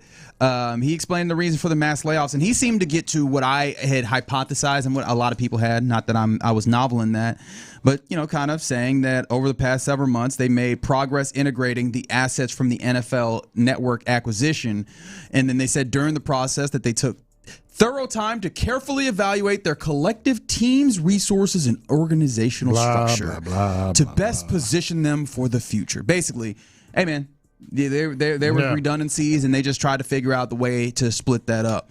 So that's the way that he's saying it, although they also did lose some people outside of the realm of football themselves. Like I think Stephania Bell, at least of the people that we know on there. There's a lot of the lost jobs as well within this, but I know Stephania Bell did kind of like fantasy sports. Obviously, Carl Ravitch is the one that everybody will know on the baseball side. Some Sports Center anchor, at least a Sports Center anchor. But yeah, that's the reason that he gave. So yeah, all right. Blah blah blah blah blah. All right. I mean, look. Every corporation has to make their decisions. They made theirs, but it was not this big evaluation. It's like the only evaluation is where can we cut? Where can we cut and afford it? Yeah, but it's funny to use the word afford. I think that's why he stayed away from terms, that. Yeah. No, but even then, I think that he stayed away from that because the easy hit back is, so Pat McAfee and the contract that you're giving him right now, huh? Yeah. So that's something. But I also wanted to get into this, John, because I saw this yesterday and I immediately sent it to you because I found it fascinating. We've had our conversations about the offseason, and a lot of them have had a tone of, I don't know, displeasure? Is that the right way to put it? Frustration is some as well, because this is a team in the Houston Rockets that, did not match the same regular season heights, although they did win the same number of games. So I do want to put that in there. But then in the postseason, just fell pretty flat. Now, an injury to Kevin Durant did not help, but they did not compete in the way that you would have rather thought that they could compete in the first round. And so the conversation about them clearly being a team that needs to be trying to contend for a title and be in that, it feels like that is less than where they are.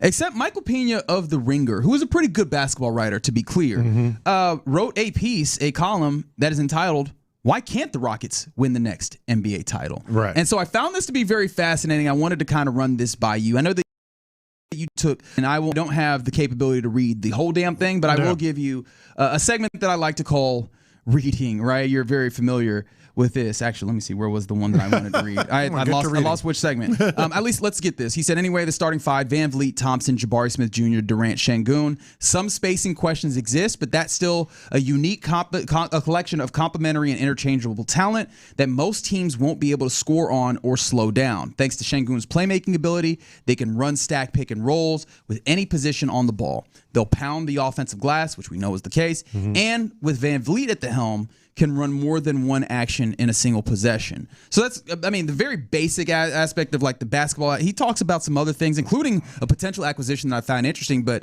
how did you take in, looking at, I think, whatever you were able to view from this column, how did you take in his argument that why not the Rockets in a NBA that has had 9 different champions in the last 9 years? Why not the Rockets? Well, we know the biggest why not is because there's teams better than them that are clearly established and have proved to be more. But I did get the gist of what he was saying, and didn't think he was nuts. The only reason I would maybe sort of push back on some things is, yes, in an ideal world, which is what we talked about for 82 games. Will Fred VanVleet, I think that's what he's counting on. Fred VanVleet and others, finally helping the offense. Because, yes, they will stifle people. Yes, they do crash the offensive glass. Hell, they crash the glass in general. But when he talked about, how did he put it? Give them offensively. I'm like, well, we'll see. Yeah. Because we've seen the potential of Jabari, the potential of all these guys. But you're just assuming that it's going to click, And look, I think the Rockets are going to be an upper half team in the playoff race, or right at the midway point. But they need to do more than just hope. That there's development there. Now, me, I like tiers and buckets when we're talking about things. He's essentially putting them, because I think let me see if I could find this properly as well. I think that he has them in what I would term as like the second bucket, at least in the West, but if not in the NBA. He ultimately says at one point, and again in the segment I like to call reading, now does any of this mean, after obviously all the things that he laid out, does any of this mean that the Rockets should be favored to beat the Oklahoma City Thunder or San Antonio Spurs in a playoff series? No, but the NBA is full of surprises. The last year, nobody thought Detroit would finish with the 1 seed, or the Jason Tatum-less Boston Celtics would win 56 games. I'll press pause on the reading and say he mentioned a couple of regular season things here. With I think the big issue with the Rockets is postseason, but pressing play on this, or that the Spurs would steamroll through the Western Conference. Now that shows up, or the Knicks winning their first title. So he's pointing out, like, hey man, there's a lot of things that happen. And one thing I wanted to get to here, J-Lo, because I mean, obviously this is just another person that seems to be a little higher on the idea of what they look like with VanVleet and Smart, people that can help run offense, and how much more that should impact the offensive capabilities, which I agree with, but I want to see some of that also, what these guys can do within that. But also he gets to a particular name, because he talks about how the spacing needs to get better, but he pointed to, are you familiar with A.J. Green? And not the football player A.J. Green that used to play in Cincinnati. A.J. Green is like a guard, or maybe a wing, but I think he's considered a guard. He said that, related, Milwaukee Bucks guard A.J. Green should be on Houston's radar. He's one of the best movement three-point shooters alive and would fill a critical need for the Rockets. They should be willing to acquire him even if there's $45 million left on a contract that doesn't expire till 2030. I kind of love that as an idea. How so? Why so? So A.J. Green, as he mentioned, right, very, very good at shooting. I pulled up his numbers. Mind you, he's headed into his age 27 season in the NBA, right? So you talk about the appropriate timeline for what you're talking about. Would you like to guess what A.J. Green shot from the three-point this past season for Milwaukee? I'm guessing it's good. How good do you think? 38? Higher. Really? 40? Higher. Well, okay, now we're in business. 41.9, damn near 42% from three. And mind you, this is on volume, 7 threes a game. And he's playing 29 minutes a game. Now, I won't say that he's like an incredible defensive player, but he can play on a team for 29 minutes. Like, I think you add him, and now you have a couple of really high-level three-point shooters with him and Reed Shepherd. Now I'm very intrigued if you have the opportunities to add that spacing. And if you're talking about, right, $45 million remaining on his contract, I haven't actually gone and looked at the very specifics of it, but, I mean, you did have that trade exception that you've created. I don't know if they do it in this offseason, or if they may move like that. That very clearly addresses one of the big issues, because I think that's the type of thing that is the issue. That's the big thing that I think then puts you in a place where you go, oh, okay, now we're talking about their capabilities of knocking on the door and competing. Right? Maybe. And that was the move that I've been looking for this offseason. You know how I was talking about kind of a middle tier move? Is it something they're going to do? They could do. I think it's something that they could do. I'm interested if it's something that they will do. But I do appreciate at least that there are people in the national space that think about basketball consistently and they go, oh, no, this isn't crazy. This isn't a crazy thought. Well, we'll see. You know what I want to do now? Welcoming the fellas of the drive to Crosstalk, which we always appreciate from D&M Auto Leasing. And I also always want to remind you that you're listening to KLT FM HD2 Houston, and Odyssey Sports Station.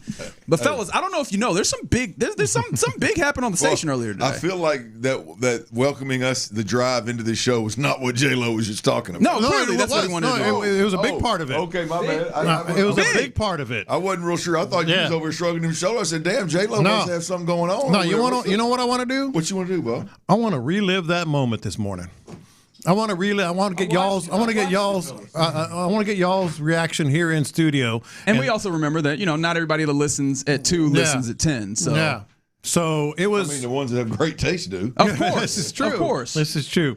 Just such a cool moment. And Ron just said, he watched this morning, but I want to get y'all's initial gut reaction.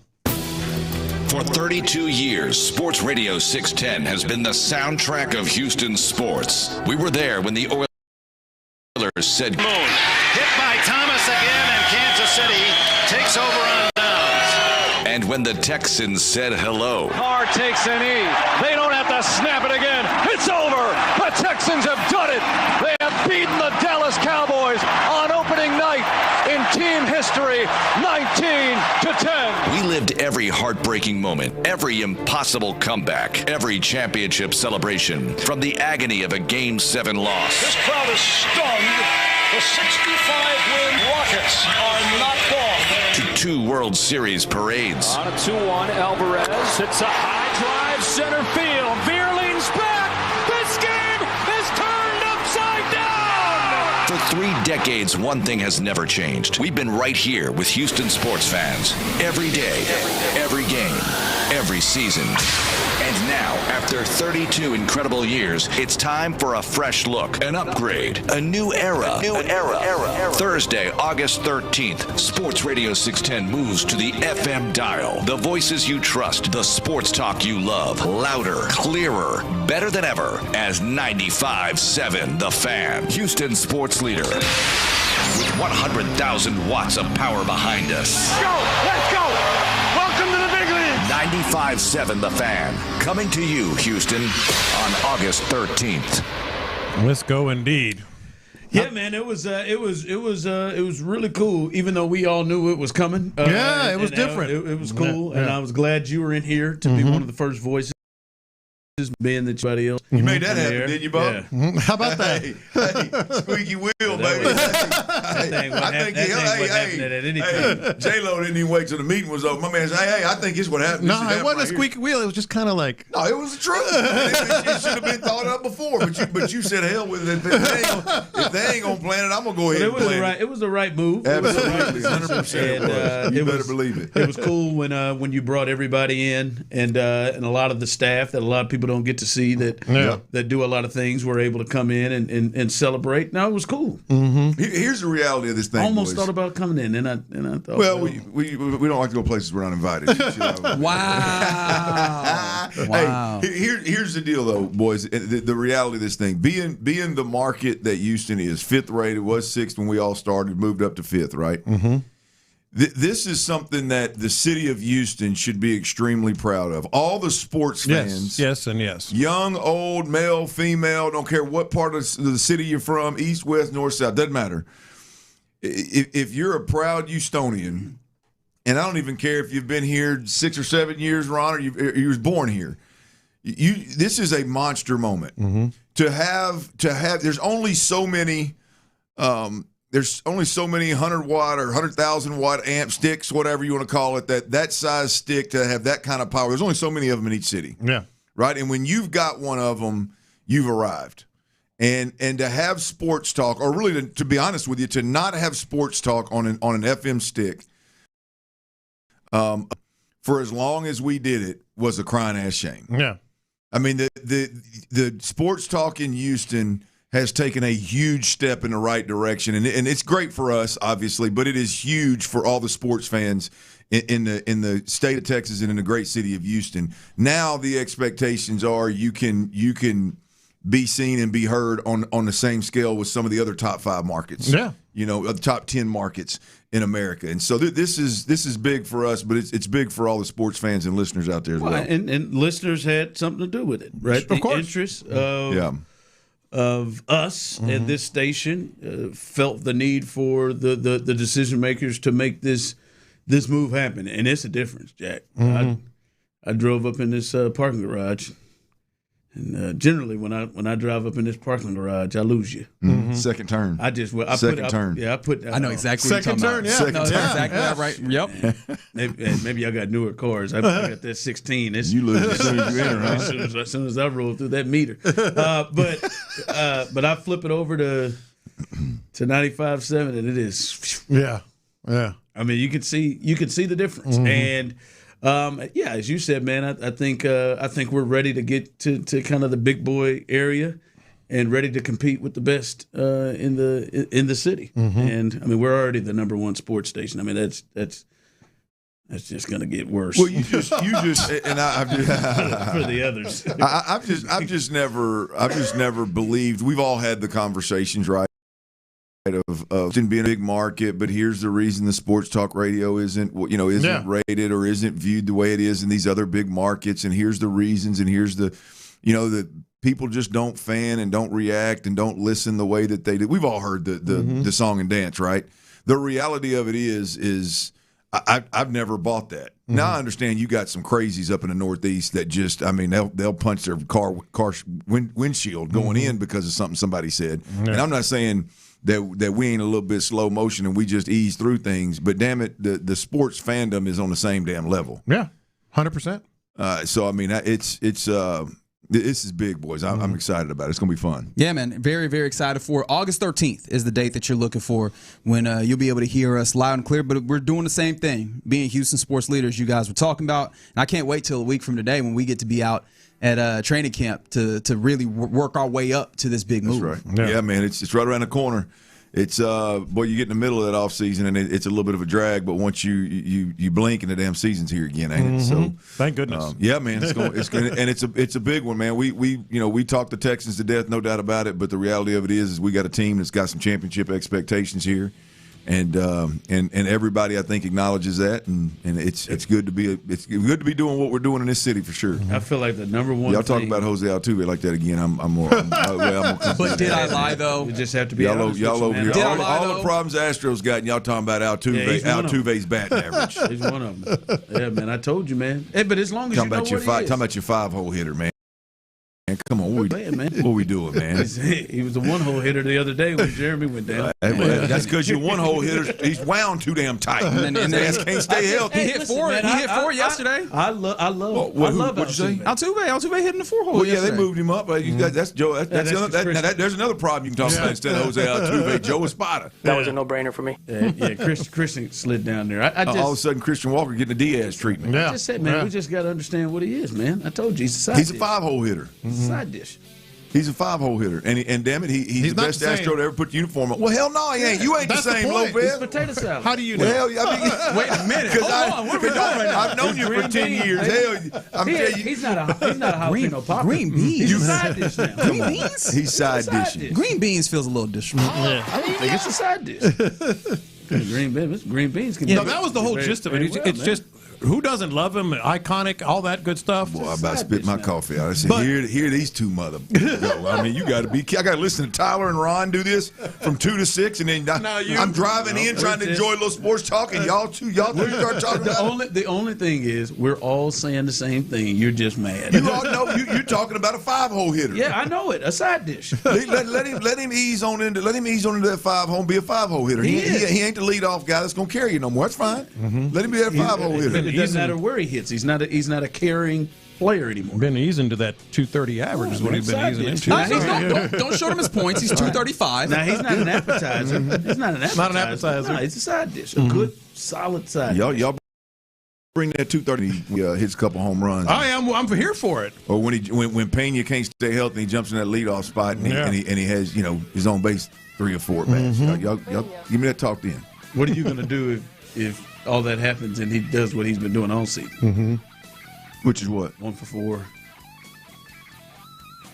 0 for 4. Well, what do you want him to do? You want him to compete with Yordan Alvarez? I'm just proving to you that Are those the only two things we can ask for? You're saying the same things that we're saying. Just mad about it.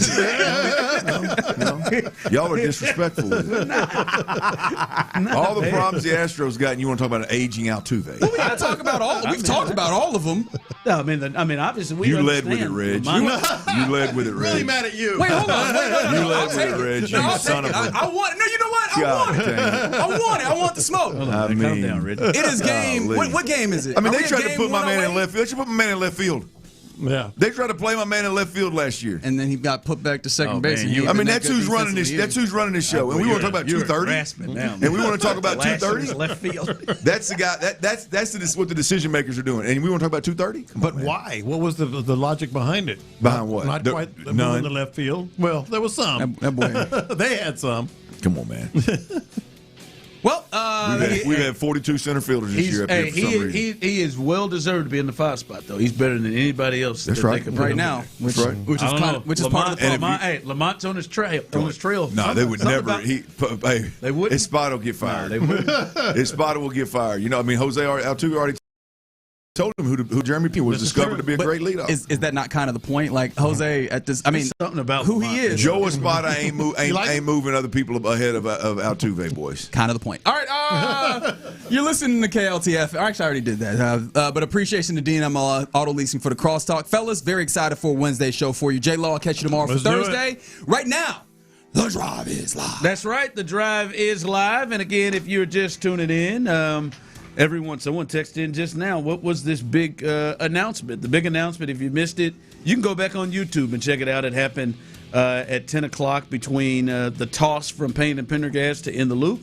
But Sports Radio 610 is staying Sports Radio 610, but we are moving to the FM dial. We are moving and becoming 95.7 The Fan on August 13th. So that was the big news. So any people who have had some issues listening to us or some issues of any kind or love to listen to FM and really make a sacrifice to move over to AM, we will be there for you August 13th, 95.7 The Fan. But as I said, if you are, I am not changing my station. I am 610. We'll still be there on 610 as well. Just won't be able to hear it as cool. Stay right there and listen to that fuzz. I'm going to tell you, baby, we're gonna be on that FM shtick over there having a good time now. I'm glad you said that, Ron. It's for all of y'all out there that have stuck with us through some hard times, and we've had some hard times of late. Last a little rustic, a little bit up and down. You had to listen to a lot of fuzz, some in and out type of stuff, sometimes some dead air. We greatly appreciate you. No question about it, greatly appreciate you. But you no longer have to deal with that, right? I mean, you no longer have to deal with that in and out crap. It's gonna be big time, crystal clear. I mean, it was a real difference. Was it? Real different. I mean, obviously you can hear it always when you flip, but it's a real difference. But we're excited here. And it's gonna be a good time. So put that in your calendar, August 13th. That's when we will make the move. All right. Also remember this baseball talk here on Sports Radio 610 is presented by Xfinity. Score the most reliable Wi-Fi. One price, 5 years, guaranteed. Xfinity. Imagine that. All right. Hey, I told you, Tyler. They aren't just gonna go and just die. No, man. They're gonna keep you reeled in. They're gonna come in and piss you off 1 week, and then they're gonna reel you in. I think that these last 2 games after the sweep has Clint. Hey, man, let's go be buyers again, baby. Let's go get it. They're gonna keep this rolling. And there are a lot of things I think to take away from last night. There's at least a few things to take away from last night in the time we got. But I just got to say, we saw another Yordan MVP moment. And it didn't even happen to him swinging or hitting the bat. Now, you know how I feel about Yordan. Mm-hmm. I'll be honest with you, Clint, Tyler, I don't really like him to run full speed. We know that. I'd rather him not. And I was totally against what ended up being an MVP moment. But this is a tight game, and he strikes out. He strikes out. You know, that's a rare occurrence. Strikes out, even poses a little bit there on the strikeout. Ball gets behind the catcher.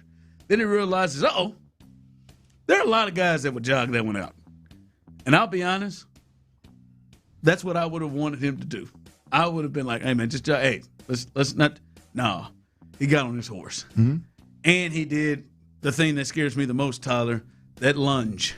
The lunge with the leg, right? Yep. That's it. That's the lunge. He did that lunge. When you got badass knees like that, fella, you're going to worry. Knees, hamstrings. Throw an ankle in there, too. That home plate he stepped on. Yeah, that armor all they had on that home plate knows what's on that first base. But he stuck it out and beat it out with 2 outs. And next thing you know, Isak Paredes really blows the game kind of open for them and hits a 3-run homer that would not have been able to occur if Jordan didn't leg that out. Just another addition to the MVP moment for him. Now, if the Astros can just keep themselves in contention to guarantee that he will be in the race as the winner, that will be good. But that was just another example of what he has meant to this team. Correct me if I'm wrong, but I believe if the season ended today, the Triple Crown is his, correct? Yeah, at that point, they could lose 117 games, and he'd still win it. But, yeah. No, well, I mean, the Triple Crown, though, he's got a lead now because there's some people chasing the MVP. Win the MVP. Sure. Yeah, I mean, the Triple Crown is the one to me. I mean, obviously they go hand in hand, but the Triple Crown is the one to me that would be one of those, like, I mean, how many guys in Major League Baseball history have had a Triple Crown? I mean, somebody wins the MVP every year. How many guys have had a Triple Crown? I mean, I'm certain Miguel Cabrera is the last one to do it. I don't know how many have. There have been 13 Triple Crowns. 13 Triple Crowns. That's wild, man. Going back to 1919. Yeah. How many MVPs have there been? No, man. But a big moment for him. That just even if he's not hitting the ball out of the ballpark, he did have 2 hits last night, which helps his average, which he is really starting to get away from Yandy Diaz of the Rays in that category. But another big performance there. I do want to get to this. How do we handle Imai? Have one in the holster, baby. That's it. Tyler texted us and said we need to do something with good Imai, bad Imai. It's like Two-Face, man. I mean it like, how do you handle it? Because you literally have no clue what you're gonna get. I mean, at all. I mean, this is probably the 5th time this year he's hit us with like a quality start like this, 6 innings, 1 earn or something like that, where it's just been like, all right, here we go. But he's probably got 4 or 5 others where he doesn't make it past the 2nd or the 3rd, and you know he doesn't. I just like, and Joe don't need this stress, and I mean he's working uphill to begin with anyway, and now he's having to deal with this. How do you handle this guy? You just keep going and just crossing your fingers and hoping you get this guy more. Well, you got to. Unfortunately, you don't have a choice. I mean, he's somebody at this point right now that you got to lean on. But I just think you keep one in the holster. You've got it literally when it comes cutting time, which we're pretty damn close to being there with the Astros anyway. I mean, you've got to.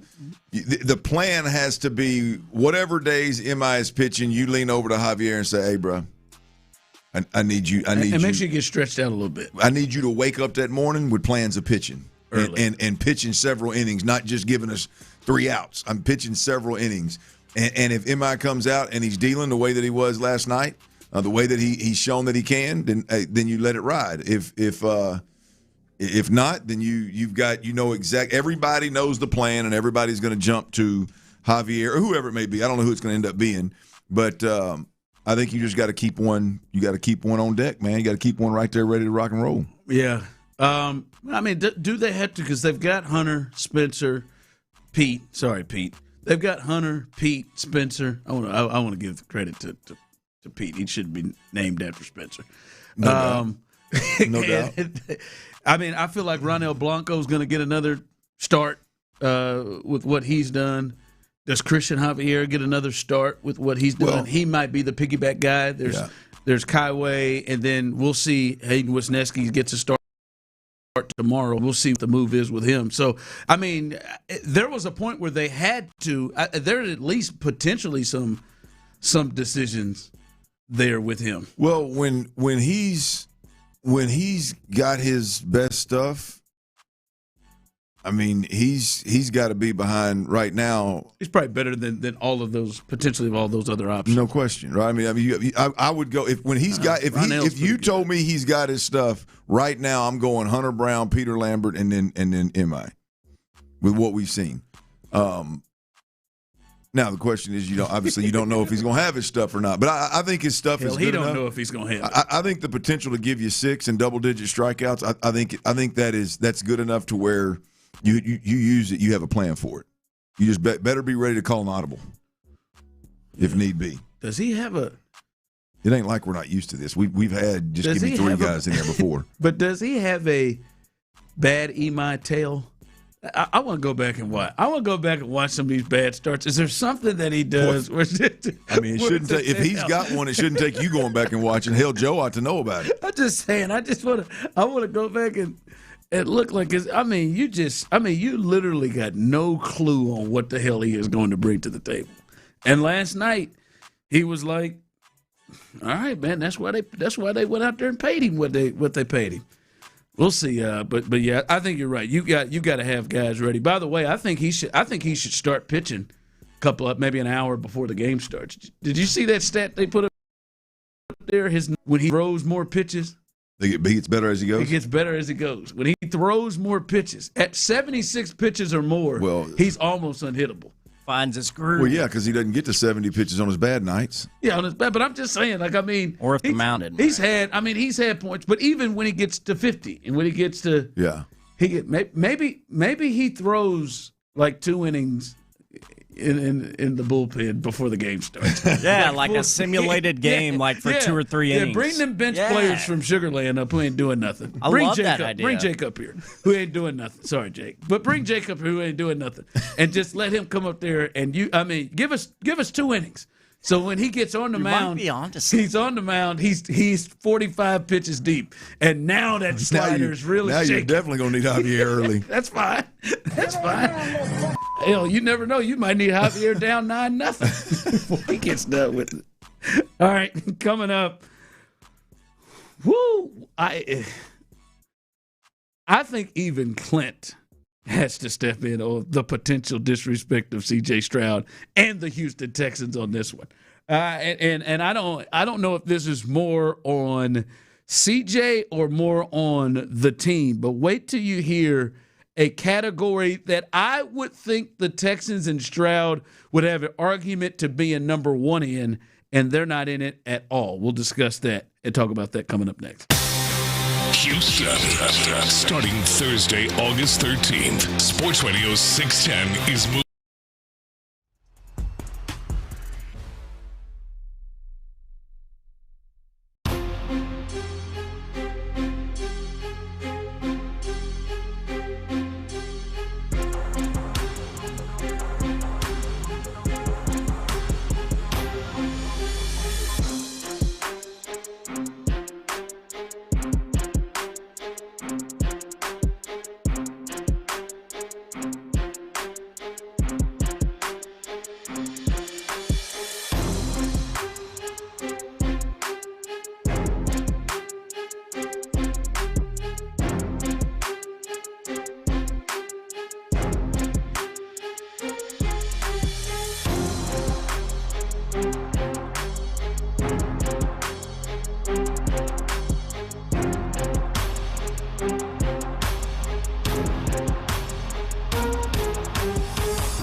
Compton's sports leader, Sports Radio 610. The Drive is powered by Mokaram Injury Lawyers. Heard in an accident? Call Mokaram Injury Lawyers at 281-222-2222. Sports Radio 610 presents The Drive with Stoerner and Hughley.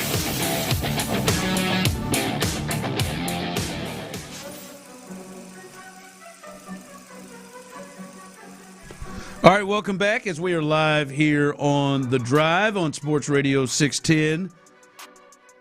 Tyler, soon to be 95.7 The Fan. I wasn't sure if you were looking for an alley-oop. Hey, we got to practice here, guys. We got to get these. Oh, I'm good now. You got to swing. Won't happen again. We're going to have to make sure we swing it. Get that ready. Just get a little practice in. We got till the 13th. 95.7. I hadn't even asked the question. I'm assuming we got to change the phone number on me. Jesus, text the fan. I mean, yeah, you got that number down finally, didn't you? Hitting that FM Sometimes. boys. Sometimes that old high school CTE hits me, and I have to go and look over. Again, yep, that's the move. August 13th. We will be moving over to the FM dial. 95.7 The Fan. I'm so excited! And you can't hide it. That's all right. See, when you think I'm so excited, do you think Austin Powers? Because I think Saved by the Bell and Jessica Spano when she was on those speed pills and she just kept saying, I'm so excited. Well, that, first of all, is not Austin Powers. That is Cat in the Hat, sir. Way off. Is it? It's Mike Myers doing a similar voice, but it's a different character. Damn it, that's Mike. I'm being a stickler on the movie here. That sounds like the same gentleman that wants his baby back ribs. Yeah, you basically nailed it. Wow, just that's a different movie. Yeah, man, I have never known that. Really funny movie. Thought that was the big fella who wants his baby back ribs. Oh, that's this guy. It's gonna start a fire! Because those sound exactly alike. You hear that? Yeah. Play the Cat in the Hat one. Play the Cat in the Hat one. Those sound exact. I'm so excited! That one's a little. It's not quite as Scotland sound. It's just about the damn same. I'm so excited! Yeah, it's very close. I see where you're at. It's very close. I thought that was the big fella who wants his baby back ribs. Mike Myers is a talented individual. All right, so Clint, I know you were watching this because I was watching at the same time you sent a message about it to the group chat, and I'm the category was quarterbacks under the age of 26 because we had to get to 26. But quarterbacks under the age of 26 who this season, have the best chance to make it to the Super Bowl. The top five quarterbacks. And immediately when you hear that, especially what we're hearing, I know Jeremy Fowler would have had him one and nobody else on the list. Nate Tice put a gun to his head yesterday and said he was picking the Texans to come out of the AFC regardless of age of any quarterbacks. But I know they did this list, and you had to be floored when they kept going down, and we just start hearing C.J. Stroud. Well, you're gonna be surprised on this, Ron, because it had my it was Mike Greenberg's list. That's right, Greeny. And there were a total of 4 or 5 people in studio with him. One of them I know was one of the McCourty twins. Yep. I think there was another former player there. I'm not sure, but there's Kimberly Pink, there was McCourty, and there was Lewis Riddick. There you go. I knew right, Lewis Riddick. Even worse because I love Lewis, right? But here's where I'm going with this. Greeny makes this list, all right, and so I think okay, and I kind of go down the list and look. Should C.J. Stroud be on the list or not? Well, for me, that's not where I'm going. Yes. I mean, for me, I don't look at any of the guys that are on this list and go, well, C.J. should replace him. Like, C.J. Absolutely should. Could he be on the list? Sure. I could see an argument where he's not. My problem with the segment, Ron, is They went through this whole list and talked for what seemed like 30 minutes, but I know a TV segment's no longer than 4 or 5. I get it. They went through this whole list, and not a soul, not a damn soul on that stage in front of that camera said, wait a minute. Why is C.J. Stroud not on this list? Because it's not just the quarterbacks. It is the quarterbacks with the teams that have the best chance to win. Yes. C.J. Stroud's got the best defense out of any of these cats right here. And it just like I immediately went to a spot, Ron, and again, it's going to catch you a little off guard because it wasn't that C.J. wasn't on the list. It was a simple fact that whichever McCourty twin that was and a former player, front office man, well-respected mind, Louis Riddick in the game, not one of them checked up and said anything about C.J. Stroud. And so where's where I want to go. I'm done with these cats.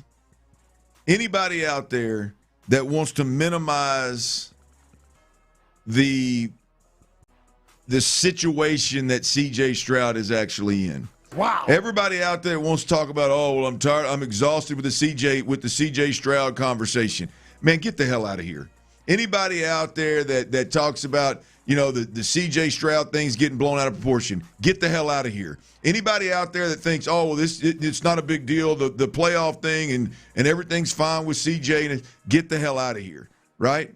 I mean, there's no sugarcoating what's going on in Houston with the quarterback, right? And the reality of the situation, everybody around here wants to soft shoe it.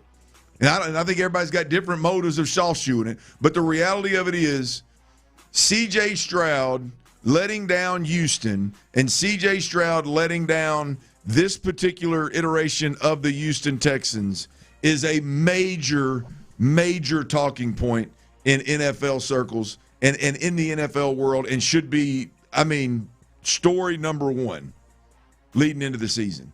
He just got left by some of the best minds, most well-respected minds in the game, most successful players in the game that's won Super Bowls. He just got left off the list and nobody even mentioned him. And people around here want to act like, it ain't no big deal, man. It's not a big – no, it is a huge deal. A couple of times, too. They never mentioned C.J. Stroud. When they were talking about Trevor – yeah, Houston could be an issue in the division for them. Right. He said it a couple times, right? And it never dawned on anybody. Right. For me, to the point that you're saying, it's not because they don't believe in the defense, right? It's got to be because they don't believe in him, but the offense that much. I've held this in, and I've heard it multiple times. Drive around the city, listen to this station, listening to it happens nationally too, and people minimize. And want to push aside that conversation. I mean, that should be a topic of conversation damn near once an hour. If you're talking sports and Houston is the topic. I mean, that's how big. My man just got left off of a 26 and under list of 5 quarterbacks that could win a championship, and he's got the best defense. It's a team thing. It's a team thing. Somebody's going to explain to me why they think the Washington Commanders have a better shot to win the Super Bowl than the Houston Texans. Jaden Daniels, are you kidding me? Even if you think Jaden, thank you. Even if you think Jaden is a better player than CJ, you can't possibly think that he's got a better shot with the entirety of the team than that. I mean, to me on this list, I'd have had him third behind Bo Nix and Drake May. I'm not saying – I think Caleb is probably right now better than him, but I think their chances of winning the Super Bowl is a lot more difficult than the Texans' chances being in the NFC. And not just that, and that division with the Lions and the Packers and the Vikings. I think it makes it a lot more difficult with their first place schedule. And everything I've seen, I think most people feel like the Texans are going to win the South over the Jags. Yeah. So I'm not telling anybody how to fan. Look, all the Houston fans out there, if you want to stroke CJ and be behind CJ and not listen to any kind of negative comments or conversation around CJ or anything, that's fine, man. Go fan how you want to fan.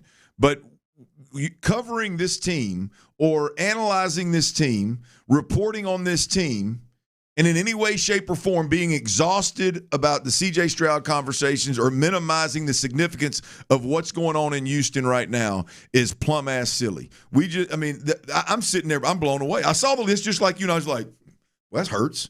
That hurts a little bit.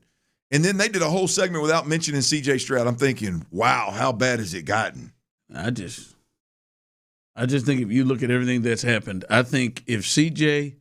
needs to prove it before he gets paid, and I think Nick Caserio needs to prove it before he gets his next contract. There's another topic. That's a tease for the. I'm just saying. I think D'Amico has done well enough to get him a new contract. Everything he has done, but I mean, if we that's what I said. CJ seems to be the only person who's got to prove something in the organization. What you put him around, put around him, I think he should have to. I think we can hold up on Nick's contract. Probably not gonna help my chances, Tyler, with us meeting for frozen yogurt, is it? GM on the drive is never going to be a thing. No, it's not.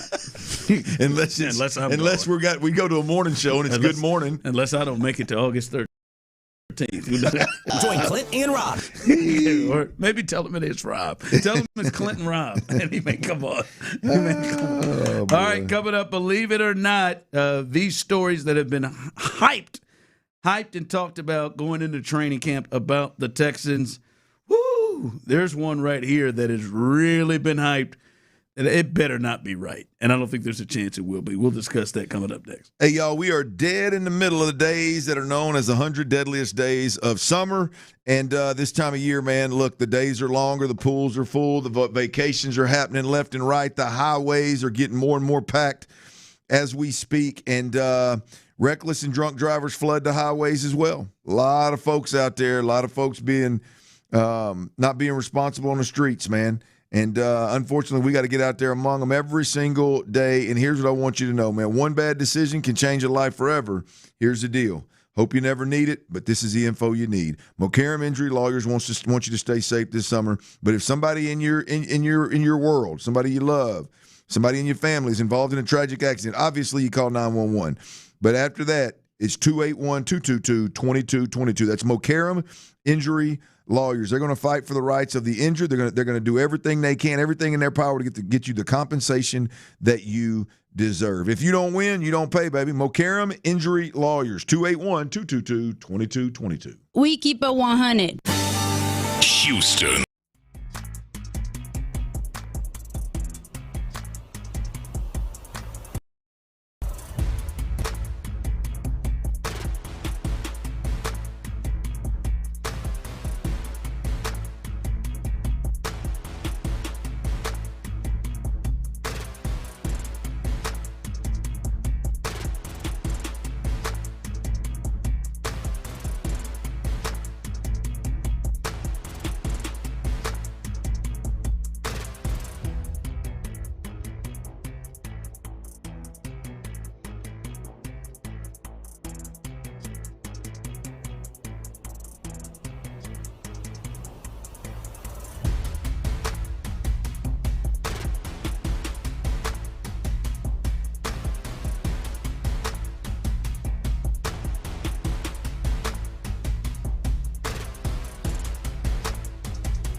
The IRS. Don't lose hope. Do what Mark did and call TRA for a consultation. But TRA did. They gave me a second chance, and I'm forever grateful. Visit TRA.com or call 800-491-9914. 800-491-9914. That's 800-491-9914. Take the drive. Those are my babies. Believe it or not. Sports Radio 610 presents The strange, the bizarre, the unexpected. The Drive with Stoerner and Hughley. Believe it or not. There it is, believe it or not, as we ride into training camp. Believe it or not, 713-572-4610, YouTube and Twitch. As we'll talk about a couple of topics and subjects. Do you believe it or not? Is this something that you believe or don't? As these are kind of conversations that have been hyped coming inside the building, outside of the building, from the national perspective, local perspective. These are things that have been talked about, and you let us know if you believe it or not. Clint, do you believe it or not? We've been seeing this from a lot of publications, but even one in particular, that the Texans' offensive line will be ranked in the 30s after the additions. Someone did the offseason rankings going into the season and had the Texans' offensive line, even after all the moves they made to upgrade it, rated the 31st offensive line. Do you believe that or not? No chance. No chance at all. I think or not. I'm sorry. Or not. Believe it or not. Or not. Or not for sure. I think this team just simply gets better because they added better players. They added more competent players. They literally were rotating left guards through, I think, week 8 last year, and the two guys that were rotating didn't end up being the guard they settled on, and it wasn't because of injury. It was because neither could play. Right, I mean, so you insert Wyatt Teller, you're gonna be all right. Trent Brown was a huge upgrade at the right tackle position last year. Now, given that Titus Howard was having to play guard, Trent Brown ended up being a great sign and a savior because when he got healthy, we needed him more than you could imagine. So the Braden Smith sign is big. But yeah, I think they get significantly better. I think by any metric, any advanced stat, I will be shocked if the Texans are anywhere close to the 30th ranked offensive line in anything. I don't think they're going to make the jump, obviously, like the Bears made from when Caleb Williams was the most hit quarterback in the league. I guess it was a season ago. But I do think that the improvement is going to get them well above. It'll get them out of the basement for sure. Or not. Man, this better not be. What? It better not start with no 3. Oh, hell. I mean, they almost made it out of the 30s last year. It better not. It better not start with no 3, and it better not be upper 20s either. To me, this offensive line, it will be a failure if they are not rated. And I'm being easy, 25th or above. To me, it would be a failure to me. Yeah, obviously they don't have a real superstar or anything like that. I don't think they have a great player. I think probably Ursery or Smith are probably the ones you would look at and say, all right, who's got a chance to maybe make a Pro Bowl? I would say maybe one of the tackles potentially. But it looks like a group that is mostly made of solid players who all played in the NFL and have had some semblance of success, and most definitely haven't been a dumpster fire for an extended period of time, except for the center. And we would think Rutledge is somebody that will grow into that and get better and better as the season goes on, and will be better because he's got veterans around him. So yeah, there is. I'm not shocked that people would rate that. We also read Jeremy Fowler said, I believe in his report, they're the shakiest. They may be the shakiest offensive line in football. I don't think that. And I think a big reason to me, Clint, is it appears, obviously we will see, but just on paper, it appears that they are an offensive line that at least does something well. Like they appear like they're going to be an offensive line that can be physical and be able to move people. Now, we'll see more when we get there, but on paper, when you look at it, when you look at Braden Smith, who was one of the better run-blocking right tackles in football, Ed Ingram was one of the better run-blocking guards last year. Ursery is pretty physical and good. Teller in his prime was a really good run blocker. And then Rutledge is maybe one of the more physical players they've drafted and traditionally is a physical player. So they at least have something that it looks like they do well. So, I can't see them being rated that low. No, you got to be bad. I mean, you got to do things like rotate left guards and land on neither. I mean, you got to do things like that. Just hand him the job after being cut by a not at the time not very good or not great New England Patriots. Hindsight tells you they were really good, but at the time you didn't know how good New England was going to be. So. I'll be shocked, Ron, if they're not in that low 20 range. Low 20 range, high teen range. Oh, you think so? You had to guess like what? Yeah, I mean, look, because I think because you've always got you're going to have 5 to 8 that are just what we've seen from the Texans, pissy poor. You're going to have those teams out there. I don't think they're going to be one of those. So you're starting mid to low teens just by getting out of the basement with the other teams that look like they're trying to play bad O-line. And the one thing that also looks good on paper, too, for my future frozen yogurt partner and Nick Casario is what also we've learned here is there's probably going to be a couple of injuries. And their depth, it appears to look a lot better. Believe it. Right now, and at least more experience. Like they're not going to have to do something where they switch a tackle to go play guard like they've had to do the last 2 years. All right, I think the kid from Oklahoma they drafted, I'm not going to attempt his name, but the kid from Oklahoma they drafted is solid. Evan Brown has played all 3 interior positions. We saw what Trent Brown was going to be, what he was last year. He could play the tackle spots, and the hope is Jake Andrews is a backup. Now, if you tell me Jake Andrews is a backup and got to come in and fill a couple of weeks, that's pretty good. That guy was a starter for you. So I think their depth also is a big part of this when they have some injuries like we've seen every single year. They're not going to be like, all right, hell, man, Titus, can you fill in here? Right. Look, I think Keelan Rutledge is the one that would have to change positions that hadn't done it, and that's a big piece, obviously. But the reality of it is you got tackles playing tackles, you got interior offensive linemen playing interior offensive line positions. I think that is big. I've said it a million times. It is.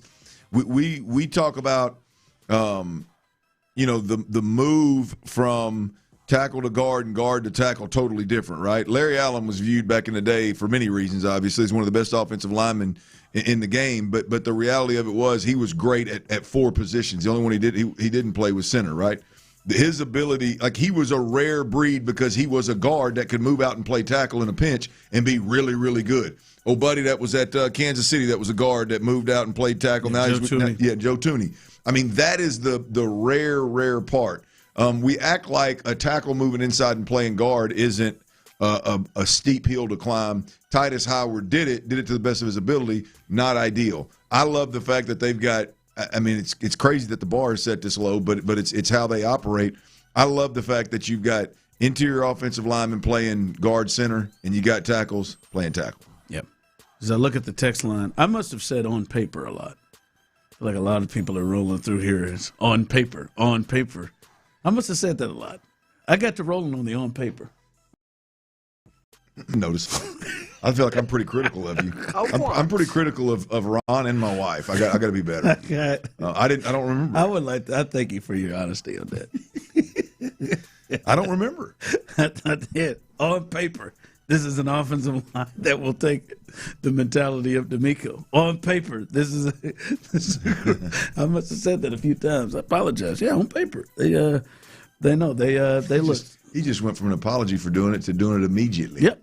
On paper. That's Sorry right. for saying that. I bet on paper. Text line coming in. The offensive line will be dead middle, 15, 16, somewhere in there. That would be great. Boy, if I don't know the last time they've had an offensive line that's been rated that high. To be honest with you, maybe one of them Bill years. What's the O-line coach's name? What's Popovich? Cole Popovich? I'm gonna say Applebaum. What am I doing? Popovich. I don't know where that came from. Boy, if he can take this group to mid-teens, middle of the league, middle of the pack. Oh yeah, that's big time. In his second year. That's big time. Wow. Yeah, that would be big, no doubt. Again, we looked at that. Tyler, in the last 12 years, one person from the offensive line has made the Pro Bowl from the Texans. That'd be the fall starter, wouldn't it? One person. Yep. Thanks for that in Minnesota, by the way, fall LT. Starter. Yep. Him. Then you got to get to Dwayne Brown. Yeah. And our guy Wade Smith. And Myers, the center. Four players, I believe that's what I said. 4 players in the history of the franchise coming up on year 25 to make the Pro Bowl. Well, they get to 15th or 16th, you might have 2 guys, a couple of guys roll in there, especially the way to make the Pro Bowl now. Well, truth is, if your O-line's that good, you're going to win more games than people think. Damn sure more than 10 that I think. All right, coming up is speaking of the O-line, this is connected to the O-line. A national reporter said something that, boy, I mean, I would be shocked if this is true. I don't know if I disagree with it, but I would be shocked if this is true. This is about your Texans and an important part of this team going into next season. We'll discuss that coming up next. Houston, starting Thursday, August 13th.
Not available in every state. Only applicable for new auto insurance business. Rates will vary by several factors, including how you purchase the policy. Potential savings may vary. Allstate North American Insurance Company and Affiliates, Northbrook, Illinois. From the West Point Lincoln and West Point Lincoln of Sugar Land Studios, KILT FM HD2 Houston.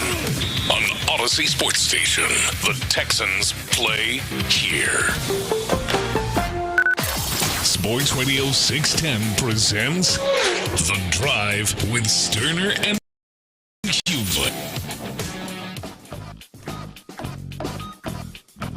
All right, welcome back as we are live here on The Drive, here on Sports Radio 610. By the way, if you missed our announcement, I would say you can go back on YouTube. It was really cool to watch it. You can go back on YouTube. It was at 10 o'clock on the toss between on the toss between Payne and Pendergast and In the Loop, and the announcement was made. We, starting August 13th, we will be moving to the FM dial. And those of you who want to hear a much cleaner, clearer sound, this is a big move for us at the station. I believe our program director, Parker Hillis, said it earlier. He said this may be the biggest announcement in the station's history, and moving to FM fits that. August 13th, we will now become 95.7 The Fan. 95.7 The Fan. Now, I do want to say, those of you who just want to listen to 610 and that's just what you're going to roll with, it will be simulcast. It will be on 610 as well. But we will be moving over to 95.7 The Fan coming up on August 13th. So if you missed that news, that was the big news we were pushing and teasing that was made there as we will head to FM.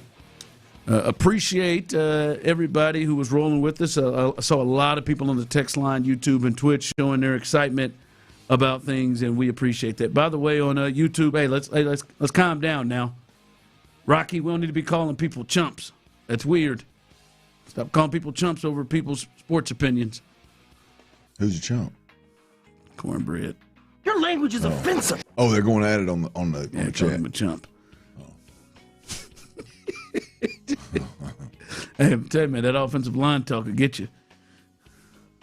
And they're trying to show their physicality, I believe, when calling people chumps, man. Don't call it. You're good. You're good. Unless, it's a chump in a lovable way. But you don't know people. Stop calling people chumps. I think you got to get vulgar. I think you got to get nasty on that chat line right there. Okay. All right. Cornbread, hit him with a little something, man. Don't let me down, Cornbread. All right. Well. How creative can you get? How creative can you get? Yeah, what are you going to do? You're going to go low? Or you're going to go high? What are you going to do? What are you going to do? Anyway, so hang with us. August 13th, we'll still be here on Sports Radio 610.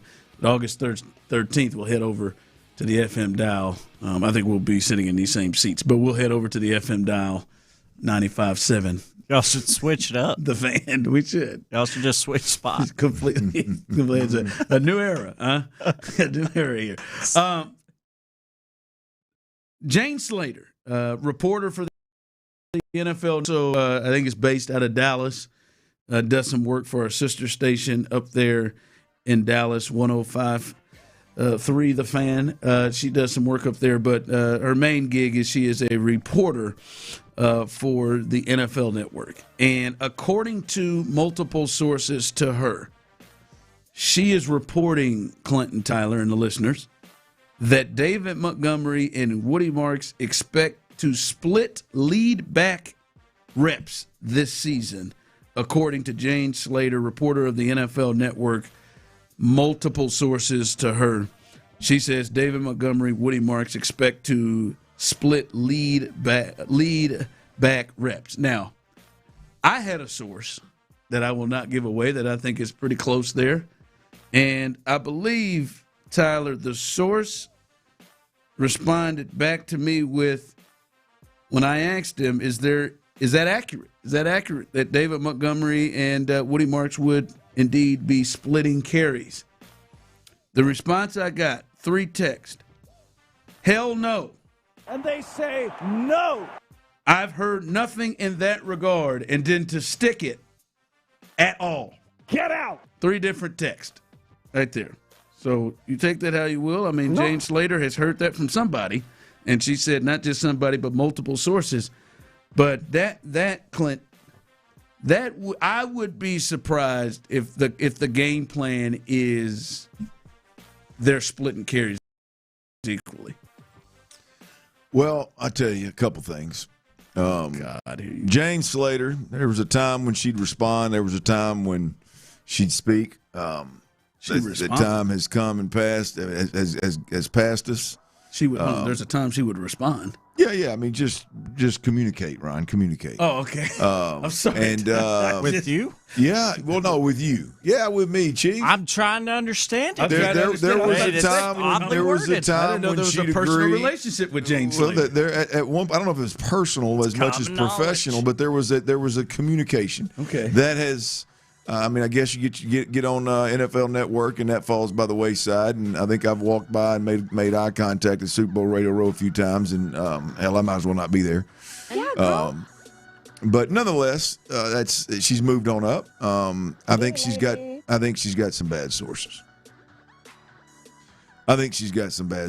Look, it would be if odd. Anybody in their right mind thought that David Montgomery left Detroit because he was disgruntled that he was ultimately splitting reps with the best running back in football, and he decided to land in Houston where he's going to split reps with Woody Marks. No disrespect, Woody, I'm a fan, but that's a little different league we're playing in there. David Montgomery didn't come to Houston to split reps with Woody Montgomery with Woody Marks. That's what it's going to be, Woody Montgomery. That's what That is not that. In fact, Army Swiss knife. So one, I don't believe there's any way that David Montgomery would agree to come here if there was any inkling that he's splitting reps with Woody Marks. You don't think it was the thing with the Texans said, "Gotcha"? No. We got to get our run game better. We got to get more physical. We got to get a veteran. We need a complete back. We need a 3-down back. I think they had to sell it hard to get him here. And you get him here, and then it's we're going to split reps with Woody Marks. No chance. Money. No chance. Number one. Number two, as a fan, I would be highly, highly disappointed. And here's why.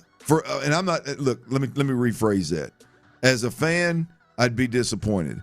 As a fan that knows ball, you should be extremely disappointed if this does happen. There is no doubt about it that the best Houston Texans running back usage or roles or however you want to couch it, there's no doubt about it that David Montgomery gets the bulk of the carries, and Woody Marks is, call it a change of pace, call it a 3rd down, call it a 1B or a 2, whatever you want to call it, but he gets the leftovers, and then he's a specialty back.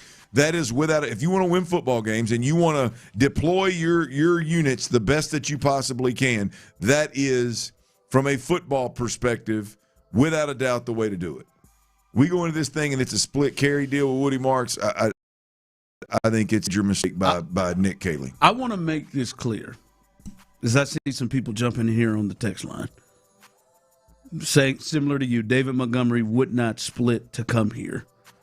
Text line, just clickbait. Split carries would be best, but David Montgomery should be getting 20 touches at least. Would it be the worst thing? Maybe not splitting, and I know what you just said. Maybe not splitting, but I don't know that I love David Montgomery in the Saquon Barkley role or Derrick Henry, him getting the bulk. I do think, him about touching 30 years old, wanting to save his legs throughout the season, especially Clint, the way he runs and how he runs so physically. Maybe not split carries, but I don't know if it's not, hey man, this guy's gonna get 75-80% of the carries. I do think Woody Marks, I'm with you. Last year, Woody Marks got what did he get last year? 196 carries. He got 196 carries to Nick Chubb's 67. Right? I don't think it should be that him get up there, but I would say it's more closer to 60-40 to me, just especially during the regular season, just to be able to save his legs just with his age and everything. He's a good back, but he's not Barkley and he's not Henry. So to me, I'm with you. I don't think this is going to be a 50-50 deal. I'm trying to think the last duo back that felt like they were a 50-50 proposition the last couple of years in the NFL. But at one point it was him. No, him and Gibbs kind of. Yeah. I don't know if it's that, but I don't. It's not the worst thing in the world to me if it's just not like, hey man, this is David Montgomery, and then hey man, you just come in here for a couple of carries here. I do think maybe closer to 60-40 to me in this. Yeah, and if that, I don't know what the percentages are going to play out. I don't know, but for me, if you wanted a 1-2 punch, again, I think you should have been more aggressive in the running back market. I think you should get. That's more a good way to put it. Maybe more 1-2 punch. This is a hill that I'm going to die on. I think Woody Marks is a better NFL player in a scat back role, in a 3rd down role, in a change of pace role, in a 2-minute type of role. He is a better back. In those, could he in an emergency situation? Yes, he showed last year he could rush for 3.6 yards an average on a carry in an emergency situation. There was nothing that Woody Marks did last year. No disrespect. There's nothing that Woody Marks did last year behind this offensive line that goes, yep, bell cow, that's it. Yep, 50-50, that's it. I mean, he is best suited and best fit to be doing what they were talking about earlier in the in the offense in the rowdy, catching the ball. He ought to be just as much a threat through the air as he is on the ground. And look, if he has to play, cool. But if you're going to go into the season and say, hey, we would like David Montgomery to have some tread left on the tires in week 17 so we don't overdo it, then you got to go get another veteran back and bring him in here and add to that running back room. Yeah. Well, I don't know. I'm curious. to see how that works out. I'm with you. I don't think that is accurate that they are going to be splitting carries, right? I don't think if we roll in here and they have 25 rushes in the game that this thing is going to be, a 50-50 split or close to it, right? I don't see that. I think David Montgomery will get the bulk of the carries. I don't want this to happen. But the reality, and I know David Montgomery's not Joe Mixon, but you've got, as an offense, you've got to have that liberty. You got to have that. So you think he should be treated like Joe Mixon? Like yes. That's how they really? Yep. Yeah. I don't think he is Joe Mixon. I don't think he has the no. But you think the carry should be that way. With the problems that Houston had, and you've got to run the football, particularly downhill. You got to become a more physical football team. So I think it's going to look a little bit different than Joe. Joe was more all around, could do some, had different abilities, a different skill set. But yes, I think if you go into a game and you are milking the clock and David Montgomery, should you turn around and hand the damn thing to David Montgomery 25, 27 times? Yes. I'm not saying you're going to do it week in, week out, but if the game dictates that you're going to run the ball downhill and you're going to manhandle folks up front, David Montgomery's the guy that you do that with. I just don't think it's I don't think it's Woody Marks. I think that's a bad decision. I think it's poor usage of. It's good to look at that year. Clint Mixon led the Texans obviously in attempts with 245 attempts. Next was Dameon Pierce and Cam Akers tied with 40 apiece. Mm-hmm. And then Dare slid in with 30. But that was so two like that, like you feel like it should be. I think it should be closer than that. I think the discrepancy between Woody Marks and Pierce and Akers should be closer than that to Joe Mixon. Yeah, I'm not. Again, I'm not. The overall numbers don't mean anything to me. I'm saying if I go into a game, certain, and I am able to push around a defensive front, I'm going to turn around and hand it to my bell cow that I brought in here to help me with that physicality. I'm not going to turn around and hand it to a second-year guy that had a decent rookie year that averaged 3.6 per carry. I'm going to turn around and hand it to a dude that I brought in specifically to do that. And if I got to hand it to him 25, 27 times, so be it. I'm not saying you do that every week. I'm not saying you do it once every 4 weeks. I'm saying when the opportunity comes and you can manhandle a defense front, Montgomery is a Texan. He's got to be the guy you're turning around and handing that thing to. Yeah, that's just. I think that's the best. Again, deployment of this running back room is keeping Woody Marks fresh for those one-offs. Yeah, somebody texted in 90-10 should be the split. the rep split. We'll see. I am intrigued. Hear that? I'm with you.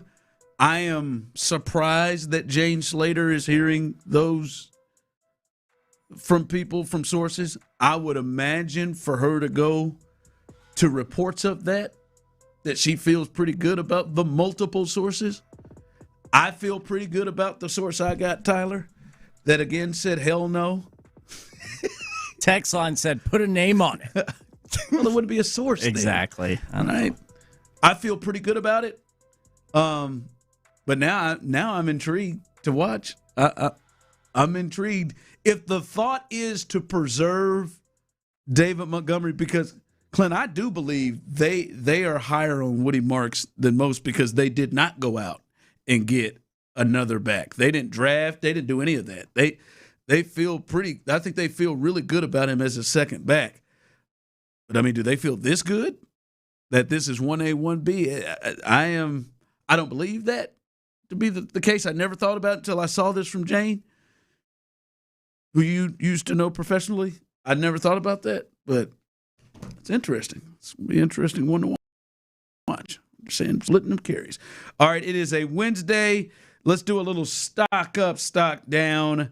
Stock up, stock down, SEC football team edition. Text in your stock up, text in your stock down. We'll do that coming up next right here, live on The Drive. Houston.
fingertips 24/7 on the Odyssey app, iHeartRadio app, TuneIn, and wherever you get your podcasts. Houston's sports leader, Sports Radio 610.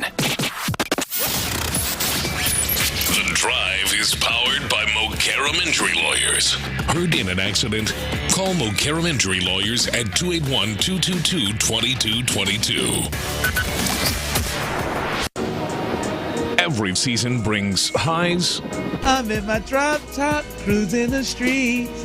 And lows. No way, because I know one of you two would have done the same thing that I just did. Are you kidding me? This trio always has eyes on the market in H-Town. It's time to buy or sell. It's stock up. The arrow's pointed up. Stock down. They're selling, Mortimer. On the Drive with Stoerner and Hughley. Every hump day right here on Sports Radio 610. Soon to be The Fan. 95.7 coming up August 13th if you've missed that announcement. But every hump day here on Sports Radio 610 with The Drive, we do a little stock talk. Today's Stock Up, Stock Down edition, we're talking SEC football. Hey! Yeah, it's coming. College football is almost back. It is almost here, going to make its glorious return to our lives. We all miss football a lot right now, but we're talking SEC specifically, and I want to get started with you, Ron the Show Hughley. As far as SEC football goes, let's go stock down in your view, Ronnie. Stock down. I'm going to go with Kellen DeBoer, the Alabama head coach. And he's no Nick Saban. Well, that's a part of it. They say you should never follow the the great one, and he certainly did. And he's clearly always going to be measured up to what Nick has done. And he's gone 11-4 in year one, and then made the playoff in year two, but and even won a playoff game. But the last time we saw them, they got just absolutely decapitated by Indiana, 38-3. And I just think with this fan base and how people are looking at Alabama and what they expect from Alabama, I think I don't know if he's on the hot seat yet, Clint. But if they don't make the playoff, nothing would surprise me with what could be for Alabama with them. And he's losing his quarterback, and it just does not seem like what we saw from him at Washington and the type of offenses they could put together, he's been able to put together at Alabama. And I know Alabama is a school, like we talked about with A&M the other day, that should be reloading. And they will, but it just doesn't seem like he has found his groove of type of players or his groove of type of players work in the SEC. And so, to me, I think his stock is down in where the program is right now. Yeah, look, I don't think there's any doubt about it. His stock's down. I saw him. SEC Media Days is going on, and I think he was asked something about national championships, and he kind of. Yeah, national championships are important, but kind of just minimize the national championship conversation.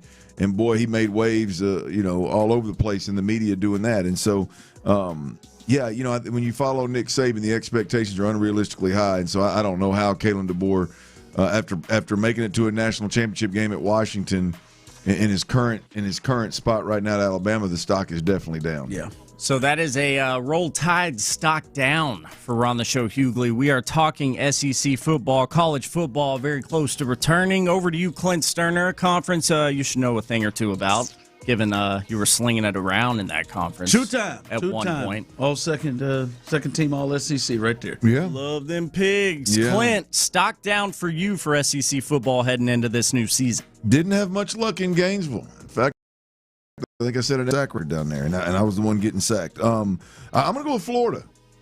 I'm going with Florida. And this is more of a personal thing for me. The power rankings have them anywhere from like 11, 12 area out of 14 in the SEC. And I'm going to tell you, man, that Florida of old is one of them. You always hear me talk about A&M around here of just they got different dudes. Like it is significantly more difficult to be bad at Florida than it is at the bottom half of the SEC. You're bad at Kentucky, you're bad at Arkansas, you're bad at Vandy, you're bad at South Carolina. Hey, it's Mississippi State. Hey, man, it's a tough hill to climb being those teams in the SEC. Florida, it's just flat out unacceptable to be as bad as they are right now. I mean, they're a lot like Texas and Texas A&M in this state. Obviously, I mean, who we fooling? I mean, Ohio State's doing it nationally, but you got some of these teams that have the luxury of living and existing in a LSU in a fertile recruiting ground, whether you're doing it through the portal or you're doing it through high school, and Florida's one of them. And it's even better. I mean, there was a handful of years Florida State ain't been worth a damn. And so that's the other part. It's even bad. They should never look like they have less talent. Never. And it's not just they're losing. Now Billy was on some interesting stuff. It's not just they're losing. They look like they don't have as good a talent as some of these others. Yeah, and maybe it's personal. Maybe Florida's. I mean, obviously not what they used to be, but I mean, personally, they were one of the teams that when you played them, they just had better dudes. I mean, you were just going. It was going to be uphill. Period. I did this with Trey, my son. He said Florida would be his stock down. There you go. He's great minds think alike, man. Well done. I bet Trey stock up. I with think the Aggies, Tyler. right? I think Tyler and your father took advantage of you too. We're in here. I bet you agree with that too. Still don't know what you're talking about with Set that. You up. You are tuned in, indeed, to the Tribe. Stoerner, Hughley, myself, Tyler Milner, with you on a Wednesday, as we do every hump day, doing a little stock up, stock down. Today we are talking SEC football. Just got the negatives out of the way. The stock downs. Now a little stock up. Back to you, Ron, talking SEC. I'm going to say the Oklahoma Sooners, and this year and beyond. I'll be honest with you, Clint, I was a little nervous for Brett Venables. It felt like for a while, like, man, there's a reason that a dude has been an assistant coach for like 19 years at Clemson. Like, everybody's not the guy, and especially comparing him to Lincoln Riley. Now, it ain't like Nick Saban for DeBoer, but comparing him to Lincoln Riley, they just didn't even look like they had the same dudes. They didn't look like they had normal Oklahoma dudes from when, Bob was there, Stoops was there, and then Lincoln Riley was there. But now they start to look like they've got the guys that can run with the rest of the SEC. And I think their quarterback is really, really talented. Before he got injured last year and try to play through injuries, they're a real dark horse candidate to make a run. Like a team like Miami that you didn't know if they would be able to make a run like all the way to the title game, or a team like Ole Miss that was able to make a run as far as they did. I feel like OU could be that type of team. If we were doing OU with what their goals are, they damn sure have to be in the we're going to the playoff thought process. Yes. So shout out to Brett Venables for really kind of turning that thing back around, because they were the move with Texas and it looked like they were falling really below a lot of these SEC teams, and now it feels like Oklahoma. Clint Stoerner, former Razorback. Sling it around for us. Put a lid on this thing. SEC football, stock up in your view. Yeah, look, I'm going to go with Ole Miss. I mean, and the stock up has a lot to do with the fact that Lane Kiffin left and Golden stepped right in and kept this thing moving. The arrow's pointed up. The stock right now is as high as it's been in a long time. I mean, they're ranked above Bama, A&M, and Tennessee in power rankings this preseason. I don't know that that's ever happened. Those three teams with Ole Miss being ahead of them, and the hype around Trinidad Chambliss is I like the kid. I think he's a great quarterback. I do think he's one of the top quarterbacks in the league. There's a lot of folks out there that are leaning into him being the best quarterback in the country. That's tough for me to lean into. I do believe, however, they got the best running back, and that the Lacey kid is the absolute truth. And so not only is I would mind because. I think they are. I think they are legit. Definitely this year. Yeah, I don't know if they got to stay in power, but that's what I was going to say. That's why I had considered them as a stock down, just because are they going to be able to stay at the level and recruit at the level of Lane? Lane's a nut, and we'll talk about Lane later on. Lane's a nut, but you're crazy. Yeah. That boy can coach and get players in there. And Pete, hell. I think you got to have a little crookedness in you, and Pete has shown they've got a little crookedness in them. Yeah, that Clemson linebacker situation. So maybe Pete might be able to get some guys. Look, Pete been at Bama, and then he was at Ole Miss with. So he got it down. He knows what crooked is. Yeah, they lost a lot of the staff. I'm curious to see what that offense looks like with him going out of there. All right, coming up as we continue, we talked about. We're getting closer. We started Monday, 50 days out. We're doing a story a day, 50 stories as the NFL season approaches day 3. Talk about a team that I grew up hating, the Raiders. Coming up next, right here live on The Drive. Houston, starting Thursday, August 13th, Sports Radio 610 is moving to the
Warriors 281-222-2222. Sports Radio 610 presents The Drive with Stoerner and Hughley.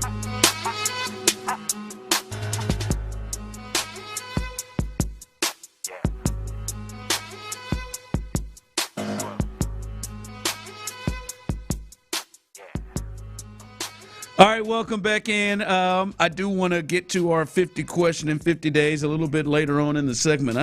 I do got a question for you and the people about one Houston Astro. I want to get to hopefully.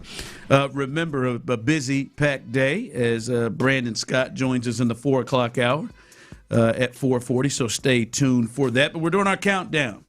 Monday we were 50 days away from the start of the season when the Patriots will travel to Seattle to open up the season, and we're doing a storyline each and every day leading up to it. And Clinton Tyler,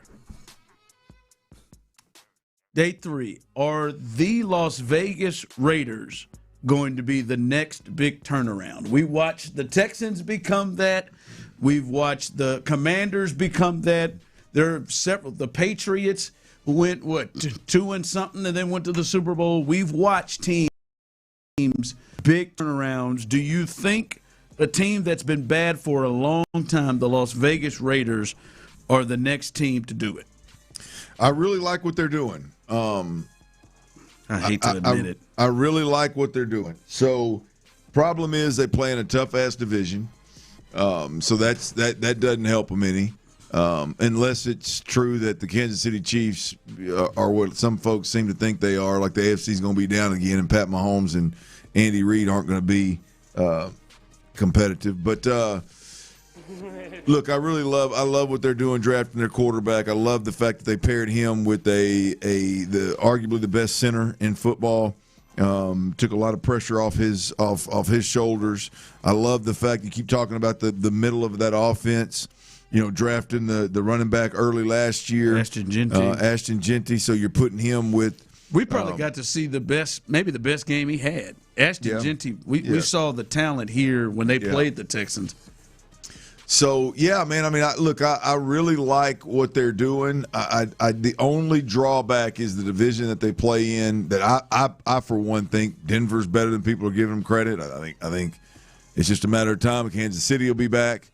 Obviously, I'm not a huge fan of Justin Herbert, but I do believe that they're going to be a problem if they're healthy. So the division's a monster, but I think so. I don't think the Raiders are going to make the run like you just mentioned. I don't think they're going to win 10+ and go to the second round of the playoffs the way the Texans did a run to. Yeah. Did they make an NFC championship in Washington? Washington did. Yep. Yeah. So I don't think they're going to make that kind of run. The Patriots went to the Super Bowl. But I do think that they're going to make you take notice. I do think that not the run that the teams you mentioned, but definitely significantly improvement. With what they've done. I love their play caller, obviously, who's their head coach now. So I think they'll be much improved. They are making a lot of make sense moves. A lot of one. I think they probably hired maybe the hottest young coach out there. When you look at Clint Kubiak and what he's coming off of, he seems to pair well with the quarterbacks. You talked about Mendoza, the rookie. I also think it was a really good move to pair him with Kirk Cousins, the perfect veteran to sit with him. And this isn't a Michael Penix situation for Kurt. I think he knows what time it is here with this, and they may be able to compete a little bit. And they don't have a lot. They do have some dudes, right? Like Brock Bowers, maybe the best tight end. He was voted number 1 by execs and scouts and coaches. Max Crosby, who is still there, who they were really trying to get, and bolster their the youth on that team to try to get first-round picks out of him, but he is still over there. And like you said, they brought in Linderbaum, made some moves, Quay Walker too. So they've got some dudes. I'm with you. I don't know that they're going to make the turnarounds that are quick like we watched here with the Texans, and we watched with Washington, and the biggest of them all, the Patriots, where Vrabel comes in year one and bam, let's roll. I think they're on their way. I would not be surprised. Obviously, you can't finish 500 these days now, but I wouldn't be surprised if they were around that.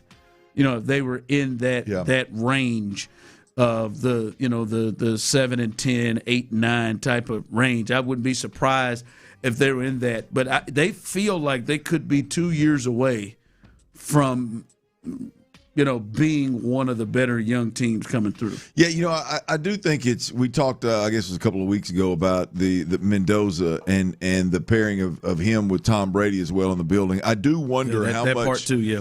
How much is Tom Brady? I mean, I think it would be really on brand for Tom Brady to be really involved with the offense and the quarterback situation. I don't know if he could sit in the front office and not be involved in what they're doing. But that is an interesting dynamic. Mendoza's going to have to play the game the same way Brady did, and if there is a tie there between Kubiak, Brady, and Mendoza, boy, you talk about the supporting structure, not even just the cast, the supporting structure around that quarterback. Boy, I don't know that it could get much better for a young guy. No. I forgetting the Tom Brady aspect of things. Brady, Kubiak, and the quarterback there. Yeah. That is Kirk Cousins. That is a really good spot to put your young quarterback in. We'll see what they do about a weapons perspective outside of Bowers and Genty, but that is a good spot. I like what the Raiders are doing, and I'm not trained to like the Raiders, but I like what they're doing. Hey, 713-572-4610, YouTube and Twitch before we get to Dirty's Daily. Let me ask you this. Tyler, you kick this off. If there was a good deal right now in place, a good deal for the Astros, for Jeremy Pena, would you be prepared to move him right now? Jeremy Pena hitting 293. I'll let you stall and think. 293, 355, 452 is his slash line. He's had some injuries, so he's been in and out of the lineup. 807 OPS. He's got 8 homers, 2 in the last 2 days. Probably 2 huge hits in the last 2 days. Jalapeno! He was an all-star last year, finished 10th in the MVP voting last year, but 27 will be 28 after this year. If there is a good deal, would you be ready to make that move? I'm really not trying to just back out of the question. Wow. I want to give you an answer, but I think my answer is just so heavily dependent on who that would be coming back, on what that would be in exchange for trading away Jeremy Pena. That's a good deal where you're getting getting prospects. That's tough, man. Like you're getting. Would you be ready to make the move? I can feel it in Clint's eyes. If in my mind it made sense and it was the value was there on what you got back, I would do it. I think I would. You'd do it right now. I think I would do it, man. 3.5 out or whatever. You do it right now. And I would also ask them if we could trade for their medical staff, if they'd swap that as well. I don't think they're doing that. Nobody's trading that. You ready to make that move yet? No, I'm not ready to make that move. No chance. No chance. Are you close to it, or is Jeremy somebody for you, Clint, that's a part of this future way that Hunter Brown and no, he's not. No, he's not. I'm close to it. I mean, I've looked into it. You look at the thought is that Jeremy Pena and Isaac Paredes would bring back a haul in some trades if they did decide to move on from him. I'm at a spot right now where it may change in a week, it may change in 2 weeks, but right now I'm not ready to move on from Jeremy Pena. To you two, that move signifies towel thrown in. Mm-hmm, absolutely. Yes, which is something they need to be thinking about. Your leadoff hitter, your starting shortstop. One of the better shortstops in it's currently hitting 300. Yeah, you've thrown it in. Text line. I will say right now, I'm doing it. I would do it. But it would have to be a really good deal where not just I'm getting prospects. Hell, I'm getting prospects that may be kind of close to ready to need something. No Peña. I need something big. I need maybe a younger prospect and then somebody who's either major league ready or close. But I would be about that text line coming in. Sorry, but I am tired of the constant talk about trading Astros superstars just for the potential of minor league prospects. It's a crapshoot. Keep the stud. Well, the only thing is, I hear you on that. I don't. I hear you on that only if Jim Crane was about keeping and paying the stud. Which we know that. Which it feels like they're going in a different direction of how they. I don't know he's going to pay the 28-year-old to be Jeremy Pena, the contract that Jeremy Pena is going to be wanting. Right.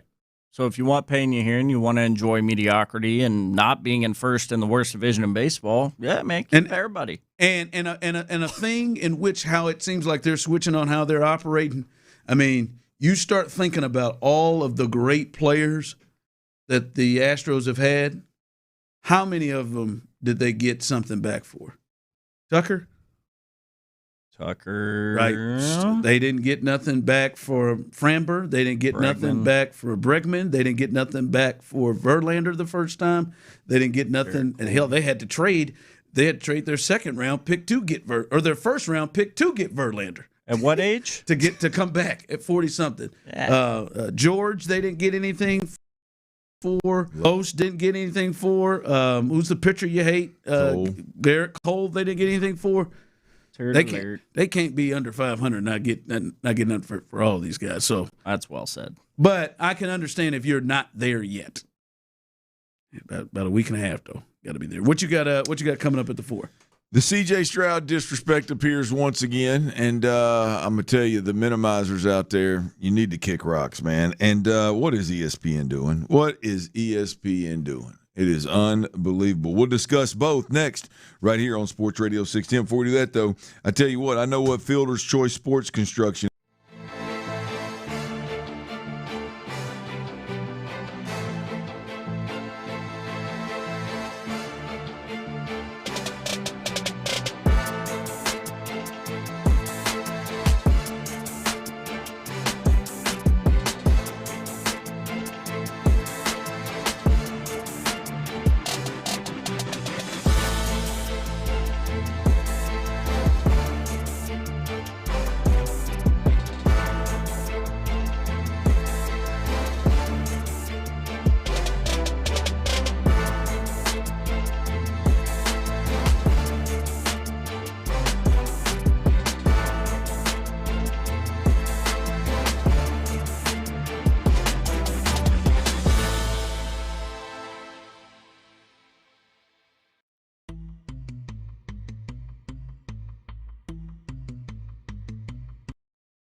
zone.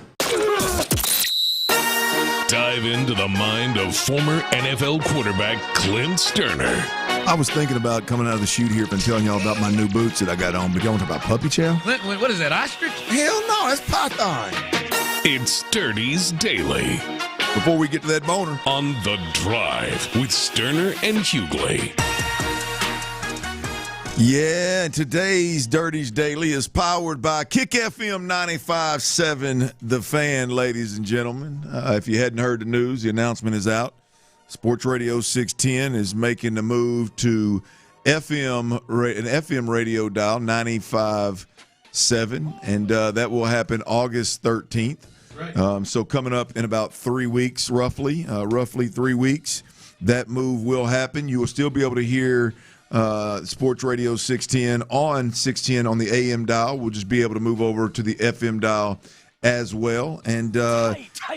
Yes, indeed. This is a monster move. Obviously a big deal for the station here. Look, just from a strictly from a power perspective, the shtick that we have, if you will, is gonna change majorly. So the reach, the clarity, how crisp it's gonna be on another planet, right? This is a huge move for all of us here at Sports Radio 610 for in so many ways. But I think the big point here, guys, on this change for us, I said it in the crosstalk, I think this is huge for Houston and Houstonians, the sports fans here. I've heard for years the reason that sports talk doesn't maybe resonate the way that it does in some comparable markets, if you will, size-wise, is because people don't fan the same. People aren't as passionate. People aren't this. Fans aren't that. And Houston isn't this, and Houston isn't that. I have silently, because there was no reason to buck the opinion, I have silently thought to myself, like, that just can't be true. You're talking about a huge gap. Well, now we're going to find out. And most importantly, look, I just think from a power perspective, we're going to be on par with some of the biggest sports talk markets in the country. And I believe that Houstonians in general are as big of sports fans as you're going to find out there. They may not be as loud and as boisterous as some folks up in Philly or up in Chicago or up in New York may be, but damn it, I mean, they want sports and can't get enough of sports. So I think this is absolutely huge for the sports fans in Houston. The amount of sports fans and listeners that are going to be able to find us on the FM dial is I mean, it's tenfold, obviously, probably even more than can find us on the AM dial. So this is a big move for us. It's a big move for all of y'all out there that listen, that love Houston sports. And we want you to tell everybody about it. We want you to tell all your friends, your family about it, how easy it is to get to us. 95.7 The Fan. The jump will occur on August the 13th. One thing we haven't talked about much yet, guys, other than just how big of a move it is and really how powerful of a move it is, the logo. I don't know who's responsible for the logo. I believe Tyler said it was sick. Sick is a good way to put it. I'd like to think I had a role to play in that logo. And Sarah said it earlier today when she was a part of the announcement. She said, I believe somebody said that the new logo is sick. And I was thinking to myself, that was Tyler Milner. That sounds like a Tyler move. I mean, either Tyler or Ben, one of the two. It is sick. It might have been Patrick Creighton. Nobody was more excited. Nobody was more excited. For the record, I think he was more than that. I think he leaked it for the record. I think he was. Oh my! You're getting me football horny. I mean, he was too excited. He showed his cards, man. Patrick, I think you could take the football off of that. He was sitting right behind. Yeah, I blasted one of them in the sack. That's right. The logo. If you hadn't seen it yet, go to all of the socials, the Sports Radio 610 socials, and you can find it. Make sure that you obviously it's at 957 The Fan. You can go there. And it's our socials and check the logo. Scroll down, you'll find it. The blue tiles. Tyler made it a point to let everybody know that blue was around before the Oilers. It was on the police cars and on the. It's one of the first things. It's one of the first things Tyler taught me about in Houston. What, the tiles? He said, he really gave me a real rundown one time. We were talking about the jerseys early on. Yeah. Early he was on invited. He was privy to the information behind the scenes. He's been in those meetings. Street signs. These are police cars. Police cars. Yeah. When I argue with these turds that are Titans fans, fake ass Oilers fans up in Nashville, I always have to try to come at it logically because they aren't at all. It's ingrained in our history, man. It's ingrained in the city of Houston's history, that color. No doubt about it. It doesn't stop with the color, though, Tyler. I thought it was really cool. I did not recognize this right out of the gate until Boss Lady said it. But if you look at the logo, the words "The Fan" are actually in the same font as the "Be Somebody," which is synonymous with Houston, obviously. It's on Tyler's arm. That's right. He's got it tatted on his arm right there. The font that I didn't know the bridge, the "Be Someone" had its own font, but typically, obviously, it does. But it doesn't stop there, guys. I mean, I think a lot of folks around here, if you're from here, this is going to mean something to you. If you or your parents were big country music fans, this is going to mean something to you. Kick FM, KIKK, Kick FM, back in the day was a monster country music station in an era of country music was just different around here. I believe they broadcast from over in Pasadena, so East Side, hello. But it was the big urban cowboy era. And so I just remember growing up, that was Mom and Dad's country station, Kick FM. I mean, that sign off and sign when they said Kick FM, it rang a bell. When Boss Lady said it in the meeting the other day, I'm definitely one of those folks that it rings a bell. So for a lot of folks out there that Kick FM, it is going to be our call letters. I think is what it's called. Kick FM is a big part of this too. So a lot of history, a lot to relate to. Big monster change for us, and most importantly, our listeners out there. You're going to hear it loud and clear and crisp every single day, no matter whether you're in a parking garage or under a bridge or you're 100 miles out of here, you're going to be able to hear it. So big move, big shout out to all the powers that be that made it happen. Greatly appreciate that. Okay, let's real quick, a couple of questions that have been thrown out here on the text line. Our guy here was asking, will we still be on the AM dial? He has some issues for us when he's in Bryan. Yes, you will still be able to listen to us on AM on 610 if that's what you want to do. Someone then also asked, will you all be playing the Texans games on the Fan? Yes, we will. And not just on the Fan. It's the only place that I believe outside of maybe our Spanish station, Mega, it is the only place that you can hear it is on the Fan. Exclusive. And not oddly enough, it is kicking off our debut there. The same day is the first day is a preseason game against the Chargers that will be aired on the Fan. So you will be able to hear the Texans for the first time on the Fan the day that we launch on the 13th. So, yes, those are the places you go. Yeah, that's big, man. It's going to be fun. Come along with the ride. Come along on the ride with us. By the way, that texter that said he's having some problems in College Station, 95.7 is the way to go. You won't have those problems. You are inside the circle, if you will, of trust, trust as well as life as well, but definitely of 95.7, the Fan. College Station is inside there. Huntsville is inside there. I believe Beaumont is inside there. I mean, it stretches out there. So hopefully those problems are no longer problems if you got an FM dial and you can flip over. But AM, FM dial, obviously, will still be streaming on the Odyssey app as well as YouTube and Twitch. You just one more way that you can get to The Drive and really Sports Radio 610 or 95.7 The Fan. I was watching, boys, this morning, watching a little Get Up. I like Mike Greenberg. I like Mike Greenberg. Thinks he does a good job. He's one of the guys. In today's world, you don't watch TV a lot of the times, and the host of the show actually sticks out.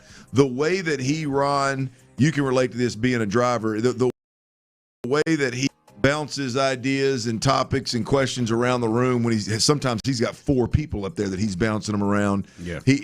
That can be really distracting if somebody can't do that. He does it as good as anybody I've ever seen on TV. So I'm a big fan of Mike Greenberg. But Mike Greeny put out a top 5 quarterbacks 26 years of age or younger who could make a Super Bowl list, right? So it's list season. We're still there. We're still making lists. All right, and now that list is not necessarily what got me worked up, right? It was more of the conversations around C.J. Stroud that folks are seemingly around here get exhausted with. Here's Greenberg's list: Bo Nix, Caleb Williams, Trevor Lawrence, Drake May, and Jaden Daniels. That was his top 5 quarterbacks, 26 years or younger, that they could see making it to a Super Bowl, okay? Now, the obvious here in Houston, C.J. Stroud's not on that list. And I'm with you, Ron, probably with a lot of listeners. I could argue C.J. Stroud should be on that list, really in place of any of those guys. I don't think there's one. Maybe Caleb Williams would be a tough one for me to even entertain. But the other 4, you could argue that, hey, especially when it is the connection of which of those quarterbacks you feel has the best chance of winning or getting to the Super Bowl this year. I want to hone in on C.J. Stroud being left off that list, and here's where I'm going with this. Louis Riddick was on the panel, and one of the McCourty twins are on the panel. Now, I don't know which twin is which. I think they're good on TV. They played a lot of football. They played a lot of winning football, and I admire and respect their careers, okay? I think they do well on TV. Louis Riddick is probably one of my favorite guys on TV when it comes to being a former player, working in the front office, knowing the game, being able to communicate the game, keeping it like simple and real and football speak and not trying to talk about. I think he's really, really good. And here's what got me, y'all, is that list came out, and not one soul on that panel, not one soul on that stage said, wait a minute, where is C.J. Stroud? Greeny, you're crazy. What the hell are you talking about C.J. Stroud in this? Well, how do you got guys that are playing in tougher divisions? You got guys that can't stay healthy. You got guys that are playing in the NFC, which are tougher conference. The hell are you talking about? Not one and as you mentioned it earlier, Ron, they brought up the Texans and how good their defense is. Well, they brought them up, and I don't know. The Jags might have some problems because Houston could be good, but didn't bring up. It was weird. And not one person on that panel brought up C.J. Stroud. And now I think C.J. should have been brought up. But I do. This is where it took me, Ron. Is anybody out there that is exhausted with C.J. Stroud conversations, good, bad, or indifferent, whether you it's a positive and or he should be treated differently, or it's negative that he ain't got it. Anybody that's exhausted conversation, get the hell out of here. You're a joke. It's the biggest story. Bro, it's the biggest story in the city. What are you talking about? Like, I mean, and look, if you're a fan and you just want, I mean, you're just a Texans fan and you're gonna pull for whatever quarterback, fine. Fan however you want to fan.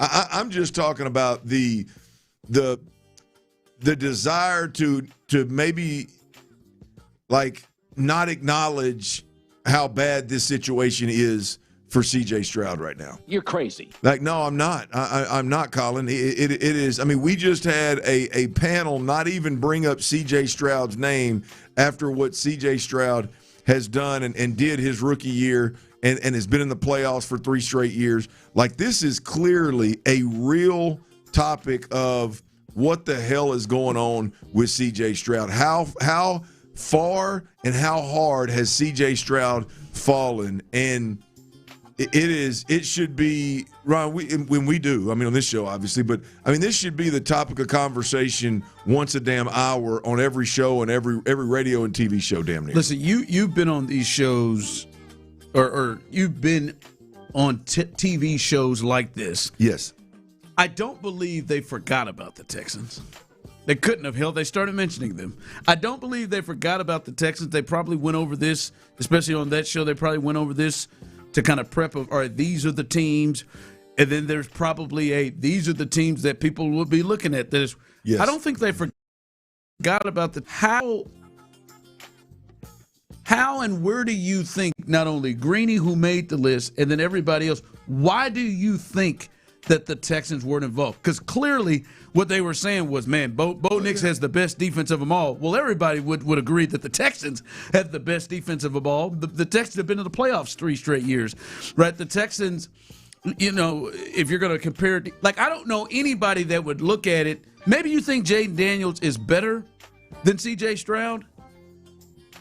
I don't know anybody that would look at the Washington Commanders football team and think that they've got a better shot to get to a Super Bowl than the Texans football team. Yes. I don't. The question was about that quarterback's ability. You could put, I almost gave J.J. McCarthy the nod here. That'd be a little bit extreme. But you could put a rookie quarterback on the Texans, and simply because their defense is so good, you would have that kid on the list. They would have probably pushed it. And so I'm just wondering, what do you think it is? I just think that the narrative that is here in Houston is I don't think it's very real. The reality of it is I don't think anybody. And I think the talking heads are talking heads. We all do it, right? But I think when it comes down to it, I don't think anybody trusts anything about the Houston Texans offense. Is that more of a CJ thing? You just think I think the it's all of it. overall I think it's CJ Stroud. I think it's Nick Caley. I think this. I've still got people beating me down. I'm seeing lists of the Texans have the best wide receiver core in the division, and things like that. I think people fans. I just think people are delusional of what. I think Jacksonville would like to have a word. Well, hell, I agree. I think folks are delusional and.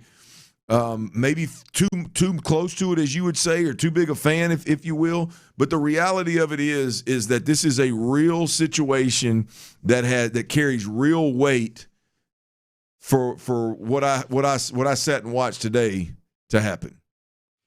Yeah, it is. This narrative, it's like picking up steam and just. It's rolling down the hill. Well, this was a perfect time for somebody to lean into the narrative, right? Even people like Jeremy Fowler, who again needs to be stopped, and even people like Nate Tice, who believe the Texans can get to a Super Bowl, they are still, even in their explanation, rolling with the narrative of C.J. Stroud and the concern for him, which is whether you're on. I don't care what side you're on. The reality of it is a monster story, and when he gets left off of lists like that, I think it just validates the fact that it is a monster story. Yep. Coming up, where does your team belong? What tier is your college football team on? We did the University of Houston yesterday. We did Tyler's Aggies. Got them. What about the LSU Tigers? Ooh. A lot of newness there, including Lane Kiffin. Where do they belong? Where should they be thinking? Should their expectation be holding up that gold trophy in Vegas, getting to the college off, or better make a bowl game? I'm going to take that last one off. They damn sure better make a bowl game. Where does LSU belong? We'll do that come up next. All right, look, you got to breathe well to sleep well. You got to sleep.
222-2222.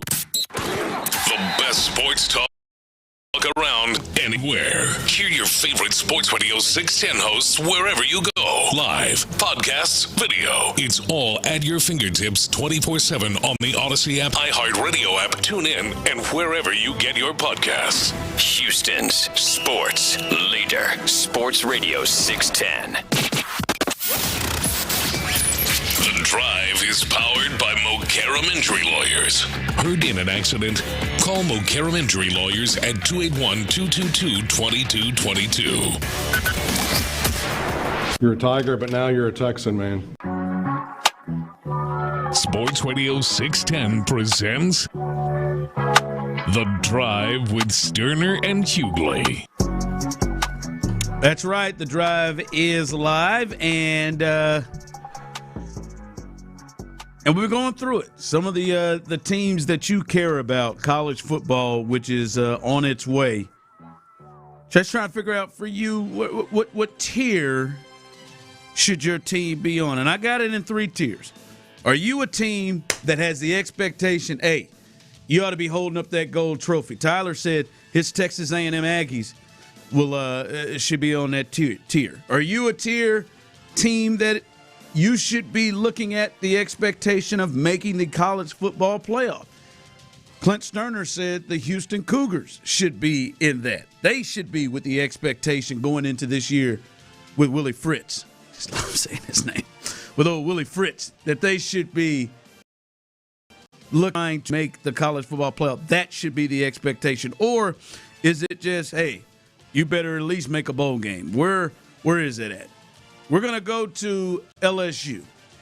Houston is the second largest alumni base outside of Baton Rouge, New Orleans. Houston is next in terms of alumni for LSU. So a lot of fans are here every time they play. But now you're a Texan, man. There you go. Every time they play in the Texas Bowl, there's a ton of y'all that come on out. But, Clint, a lot of changes.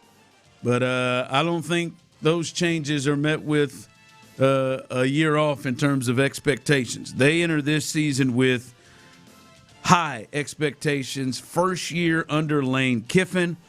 But the ceiling is really, really high. And despite inheriting a roster with over 50 new faces, Vegas has them currently plus 1,500 to win the national title.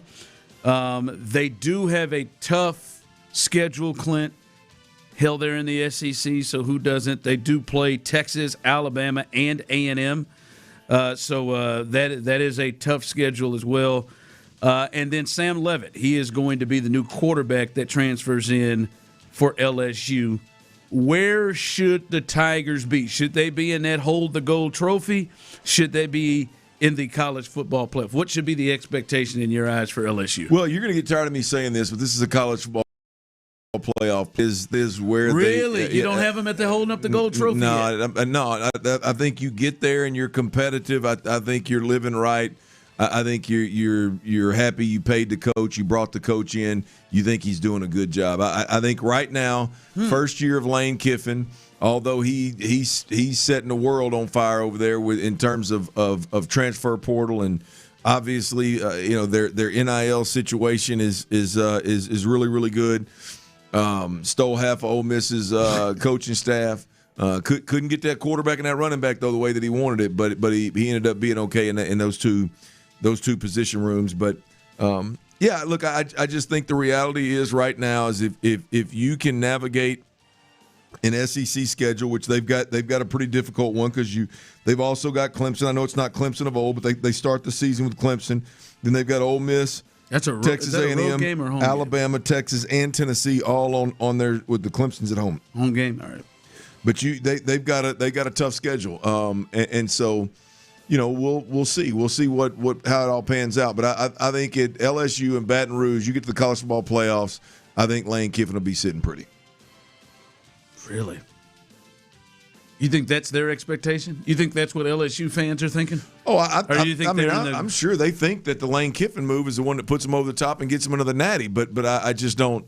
I don't think that's reality. I don't think that's real expectations. Not in year one. You better if you're Lane Kiffin, yes, better be there and you better be competitive. DeBoer, just getting there is not enough. You better be competitive. 38-3. I don't care if it was to the eventual national champions. I believe in Indiana. It was Indiana. They won one playoff game. Yeah, that's fine. But you just can't. Nobody in the dance can wipe the floor with you and embarrass you like that. So I think that's the reality right now for LSU. Get there and be super competitive. I think I'm with you. I think LSU fans think that they're in that first tier. I'm sure. I think LSU fans would say that they're in hold the gold trophy. But I do think you're in year one. You've got to establish things, right? Even though they're going to have talent, like they're not going to struggle from that. Even though they got 50 new faces, Clint, I'm pretty sure they're going to be as talented as any team. Take over a team from Brian Kelly, thought to be one of the greatest CEOs, coaches of all time. Maybe not all time, to make it a little aggressive, but definitely of this time. Who would have thought that somebody takes over his team in 50 new faces? Is that this era of college football though? Is that the transfers and everybody rolling? Oh yeah, no doubt it is. But you would like to think that LSU and Brian Kelly would be able to do that as well as anybody. You wouldn't need to completely turn over a locker room when Brian Kelly leaves. But clearly that wasn't the case. I mean, he bombed at LSU apparently. Like this schedule. We should have known when he tried the accent and did that silly dancing on that spinning stage. Yeah, that was by the way, my wife never recovered from my wife tried to get me on one of those at a charity event one time, and I love my bride. She couldn't. You didn't do it? No, I enjoyed those. I enjoyed the. I did not do it. How did Brian Kelly's over? Man, he's going with the flow. Nah, go with the flow. Stay your ass on 2 feet on the floor, not a spinning stage. Listen, boy, because what are you 3 losses at the most you could probably have to get to the college football playoff to get in. 3 losses, I would say. I mean, 3 in this conference, you ain't got a chance. Well, I think Alabama got there with 3 last year. Alabama got there at the least. They finished with 4 losses, but they got there with 3. That's this schedule, man. I mean, Clemson, Ole Miss, A&M, at Auburn, Alabama, Texas, and Tennessee. Like that is a strong thing to roll through, to think that you like if they get through that with 2 losses, man, like that's a great season. Yeah. I think it is to me an acceptable season if Lane got to the college football playoff and won 1. And I even think if he was competitive, if he lost the way A&M lost to Miami last year, competitive game, I think that could be accepted. Maybe not at home, but competitive game that could be accepted. But I'm with you. I don't know if their fan base is with you. As I see somebody already telling about no, the hell with that. If A&M is trying to hold up the gold trophy, so are we. Well, I don't think they are. I think Georgia. I think Georgia is. I think Ohio State is. How do I feel about Indiana? I think they'll still get there. Oh, I don't know. We'll see. I think they'll still get there. All right. Coming up next, it is Wednesday 4:40. It's our guy Brandon Scott. He joins the drive coming up next. It's July, y'all. Low T Center is celebrating America's 250th anniversary, and all of July, right, with this 250 for 250 event. Look, if you're out there and you're dealing with low energy, low libido, hello, I bet your old lady can tell you if you are or not. It may be some stubborn weight gain, loss of muscle mass. Hard to get motivated to go to the gym. I can feel you. If you're one of those folks right there, now's the time, man. Now's the time, and here's how it all happens. It starts with a free T-test at your local Low T Center clinic, right? They're all over the place. They're easy to find. If you're hearing this, there's one right around the corner, right? If you start testosterone replacement therapy between July 1 and July 31, which you got about a week, right? And you continue your treatment for 90 days, here's what Low T Center is going to do. They're going to put $250 back into your pocket. $250.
2 lines of Essentials, Choice 55. $35 connection charge per line required. Best mobile network and fastest 5G home internet based on analysis by Ookla of Speed Test Intelligence Data 2H 2025. All rights reserved. Orange Theory Fitness. Book your first workout class for free at orangetheory.com.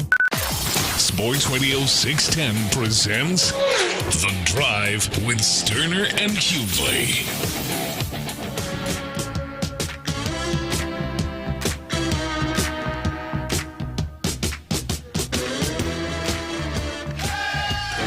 Our guy Brandon Scott joins us. It's 4:40, so that means on a Wednesday he is in the building. I want to pose this question to you here in just a bit, but haven't heard your reaction. Your reaction to the big announcement that was made earlier today. The big news is you are a Houstonian. You've been here your whole life. Your thoughts on Sports Radio 610 going to the FM dial, and on August 13th, if you weren't aware, becoming 95.7 The Fan. I mean, the big piece of the news is just the reach, the expanded reach that we're going to have.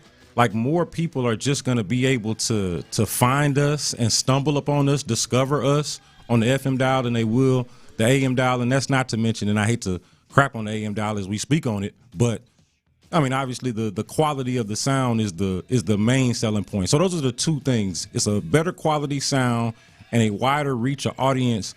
Honestly, something not to like again step on it, but honestly something that is long overdue and something that I think people here in leadership have been trying to do for a long time. The reality is that it's just a lot easier said than done.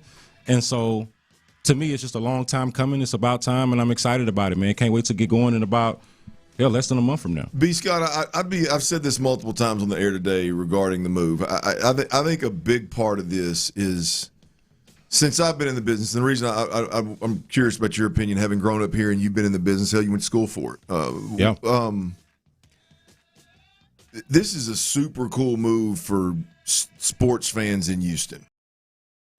Right? Maybe tell me if you've heard the same excuses or reasons, but it seems like ever since I've been in the game and we talk ratings and we talk other markets and it always comes back to, man, Houston's the fifth, or it was the sixth, now it's the fifth biggest market out there. The other top markets have this the fans are more passionate and support sports talk radio, and that's why they're rated so high and yada, yada, yada.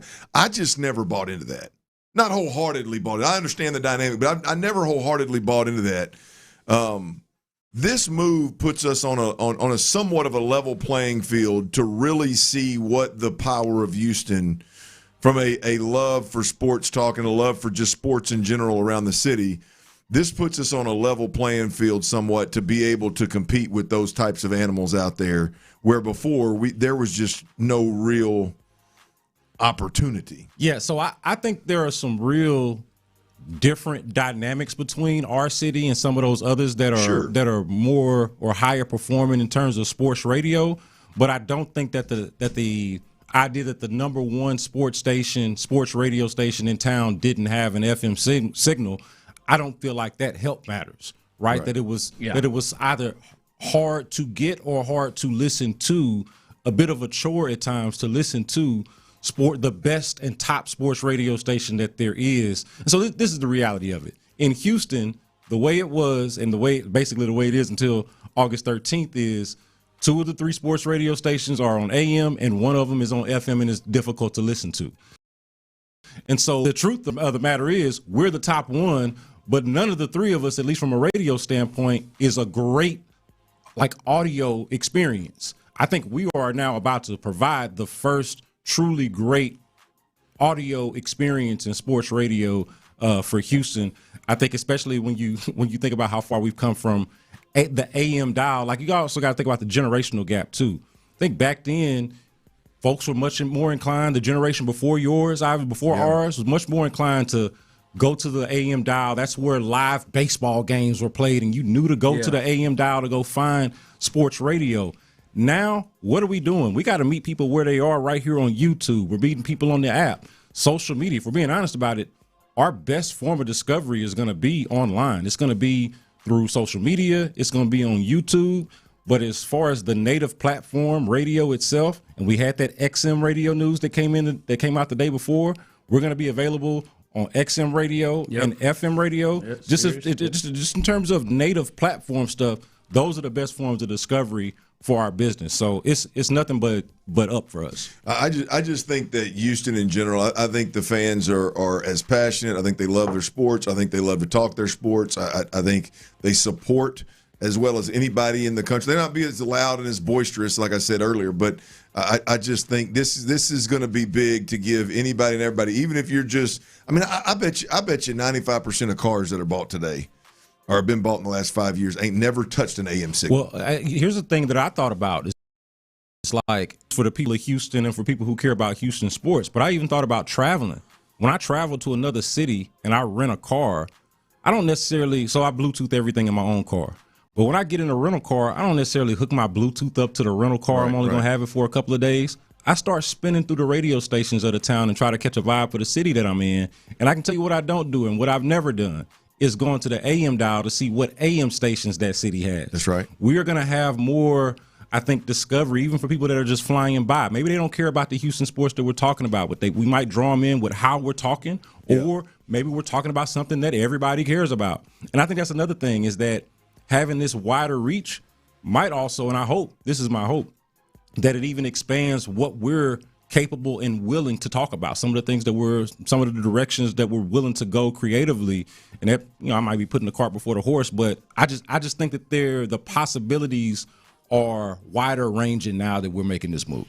Absolutely. A big move. August 13th is when it happens.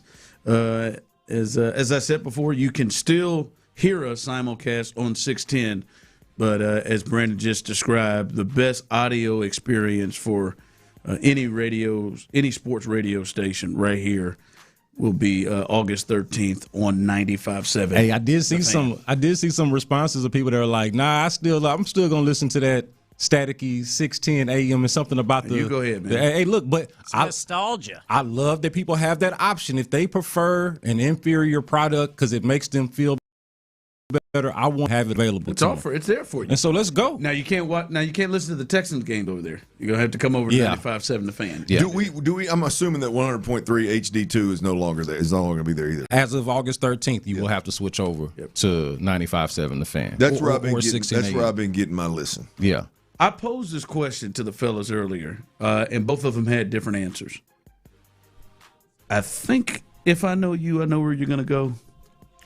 The last two nights, we've seen Jeremy Pena return back from injury and have some big hits. 2 home runs the last 2 nights, the grand slam the other night, leadoff home run yesterday. And when he has played, not only has the team's record been good, but he has been pretty good when you look at his slash line and what he's done when he's been out from injury. If you got a very good offer, a great value offer, I'm talking about whatever it is that you're looking to accomplish and get, it is a great value for Jeremy Pena for said team. Would you make the move to trade him today? Or would you wait a little bit? Where are you at with Jeremy?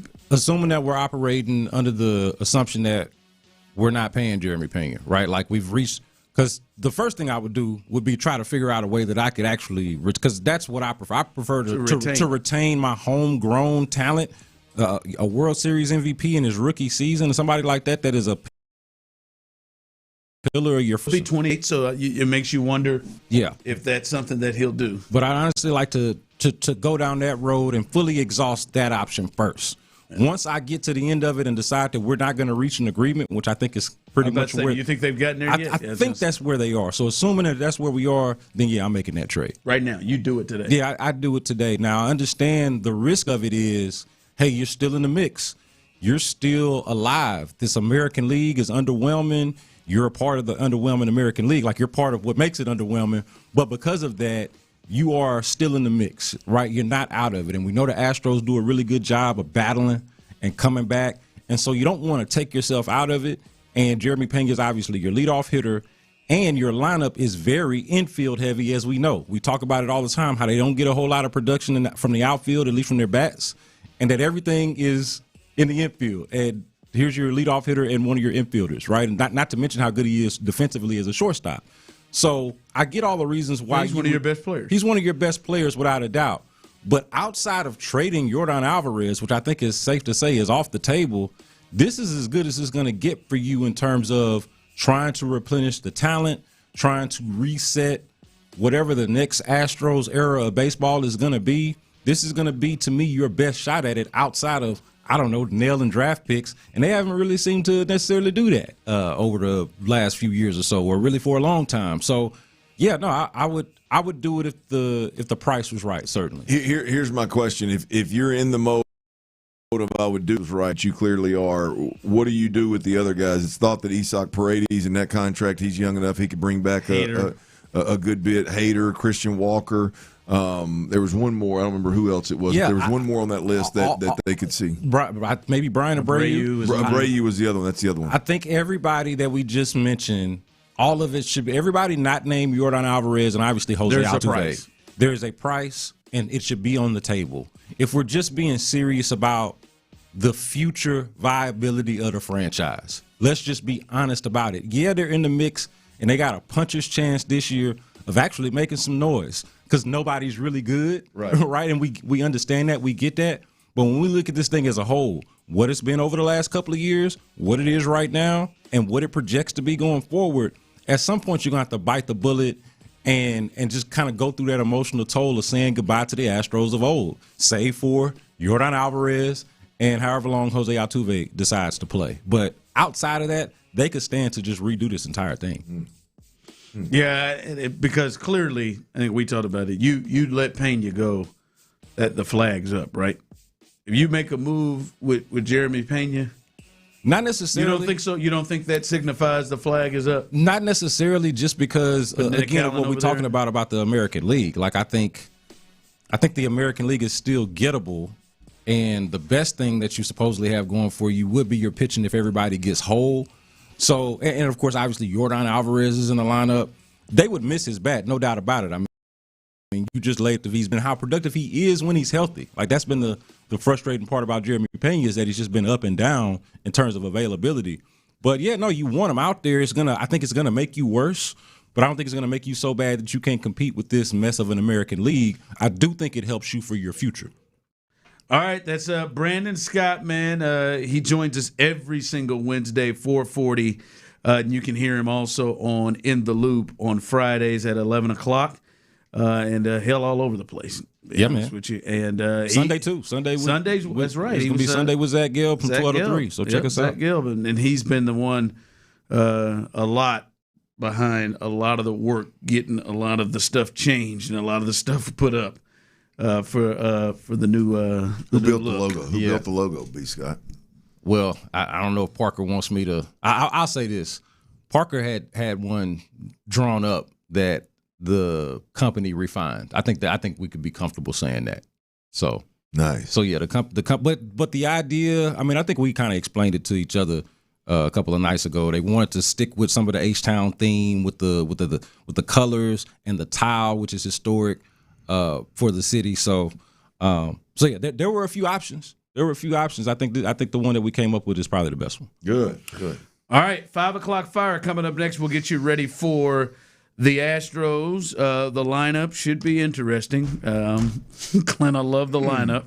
And did the Miami Heat potentially mess up things with what could be a championship addition to their roster? We'll let you know that as we continue right here live on The Drive. Speaking of heat, y'all, the summer is here. There's no doubt about it. And, fellas, look, it's time to look and feel your best. Here's the deal. I'm not talking about your abs and your tan.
ethos.com/game. That's ethos.com/game. Paid testimonial. Time spent on application may vary. Online health questions required. From the West Point Lincoln and West Point Lincoln of Sugar Land Studios, KILT FM HD2 Houston.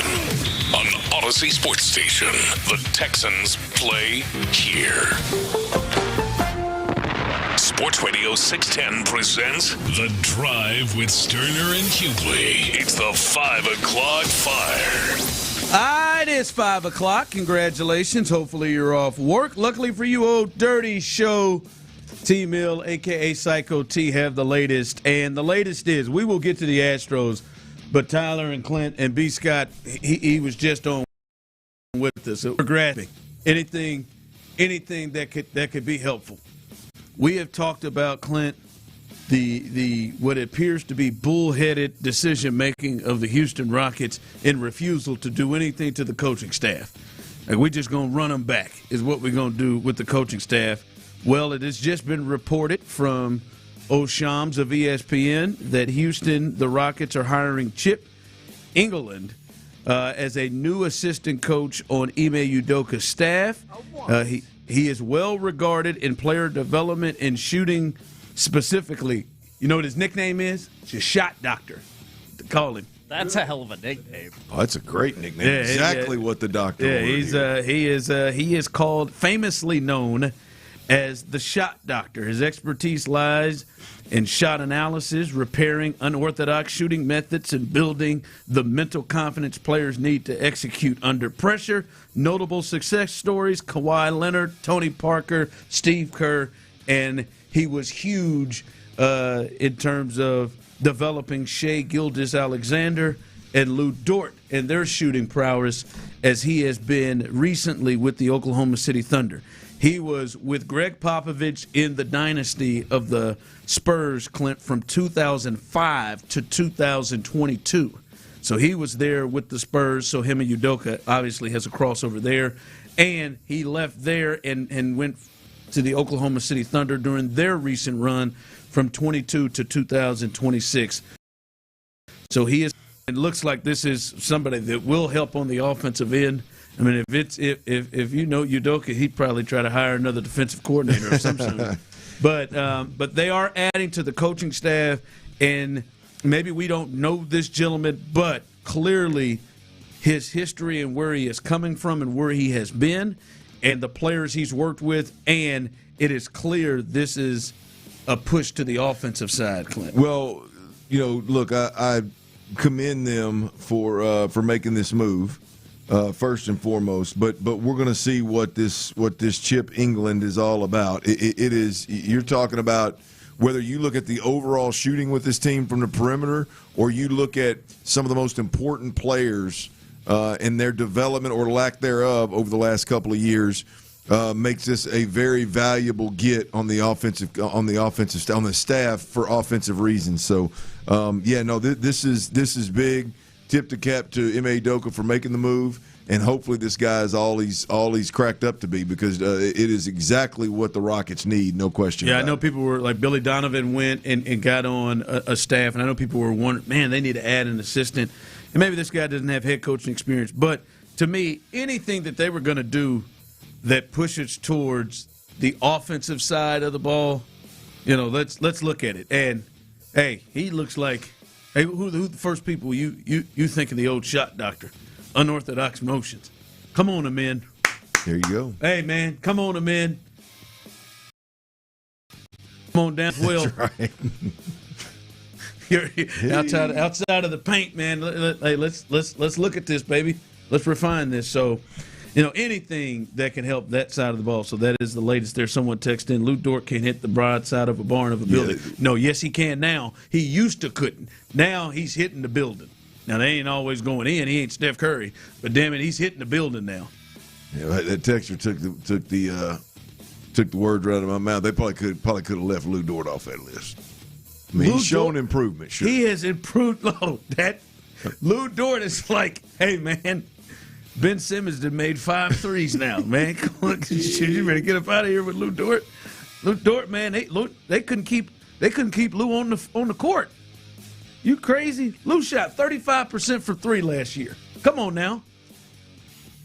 A men shot 19. We have a liftoff. Well, that's a hell of a time. 5 o'clock fire. Gives Paredes a chance for an RBI here with 2 outs. First and third, 2 outs. And he hits the ball high in the air, deep to left field. And that hustle's going to pay off. A 3-run homer. And the Astros lead it 5-1. Little bit of hustle. Guy behind you just socks one out of here. Yeah, man. Huge play in front of him by Yordan Alvarez, who struck out but hustled down to beat the throw from the catcher to extend that inning. And Isaac Paredes made him pay immediately. They went on to win that game. They have now won the first 2 games. They've already won the series. The finale is tonight. We'll see if they can go ahead and get the sweep. They're currently right now 3 games back in the West, 4 games back, 4.5 games back in the wild card. We may have time to get to the Red Sox. These nuts, they've won 15 in a row. They won their 15th in a row today, so they got another half game on the Astros right now as they push themselves into the lead of the wild card. They've won 15 in a row. They're 4 games over 500. Anyway, so that's where. There we go. That's where the Astros are tonight. Big Pete Lambert, the most reliable starter on the team, gets the ball 8-5 with an ERA. He has another good game, fellas. He'll have an ERA sneaking under 3 now. See, he give us another 6-1. It's declining pretty quick for Big Pete. Hey man, he gets another 6 innings. Hey man, come on. He'd be under 3. Look out here, Big Pete. Pete keeps saying. Down in his plums. And I think what you need to do is continue to do what you've been doing, Clinton. Let's all just keep questioning. I don't know if we should believe in Pete. I don't know. It seems to fuel him. I told you, Peacock and Pete. Last time I watched him, he got. 10 strikeouts out there. Hey, the strikeout numbers have been up too. And it ain't no like strikeout. Like, boy, I'm lucky it happened. It's he's fully expecting it. He don't think he ain't throwing it saying, "Damn, I got him." Damn, I got him. Y'all see that? Is that real? Nah, he turned in the corner for us being no question. No question. There's a different walk with that chest poked out a little bit. So. Yeah, man, Peter Lambert, he's fun to watch. Hopefully, this thing continues. Yeah, it's big. Like, hell, you almost get to the point, man. You got to get to Pete Lambert starts, which you almost Hunter Brown can get back to being Hunter Brown again. But this is one of the things, and this is gonna piss Clint off when we get to this lineup, but. Obviously, you gotta have these, right? You won the series, cool, but you need sweeps. You need to win. You need to do what the Red Sox are doing. You need to go on a big time run. You gotta win the start of the guy who's been your hottest pitcher. I'm not gonna call your best, but you got to start winning the start of the guy who's been your hottest pitcher. And his last several outings are really all year, but his last several outings, the strikeouts have been up. He is 6 innings, 1 run. The last 2 starts. You got to win these, and then you come out with, here is the lineup. Pena, Yordan Alvarez, Isaac Paredes. You ready for the rest?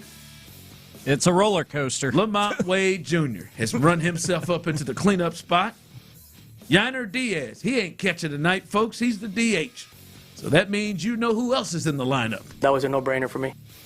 Christian Walker somehow has dipped himself down here behind Lamont Wade Jr., who was playing in Charlotte.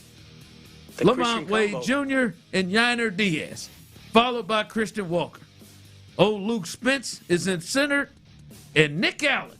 That's right, folks. You have not heard me say the best side dish on this team. You have not heard me say Jose Altuve, because Nick Allen is at second base. Christian Vasquez is catching tonight.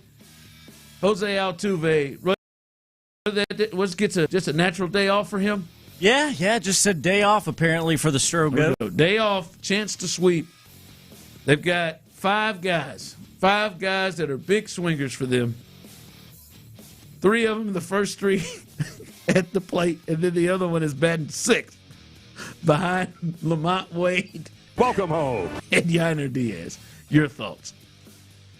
You know where my thoughts are. I mean, you got a chance. You lose, you get swept in a series. You come back, you win the first 2. You got a chance to sweep Miami after getting swept. You got a chance to hang on to this momentum, and you end up, you take your foot off the gas, so to speak, with no Altuve in the lineup. So I'm not a fan of it. Load management again to any degree at this point is it's a little bit mind-boggling. By the way, Astros have an off day tomorrow.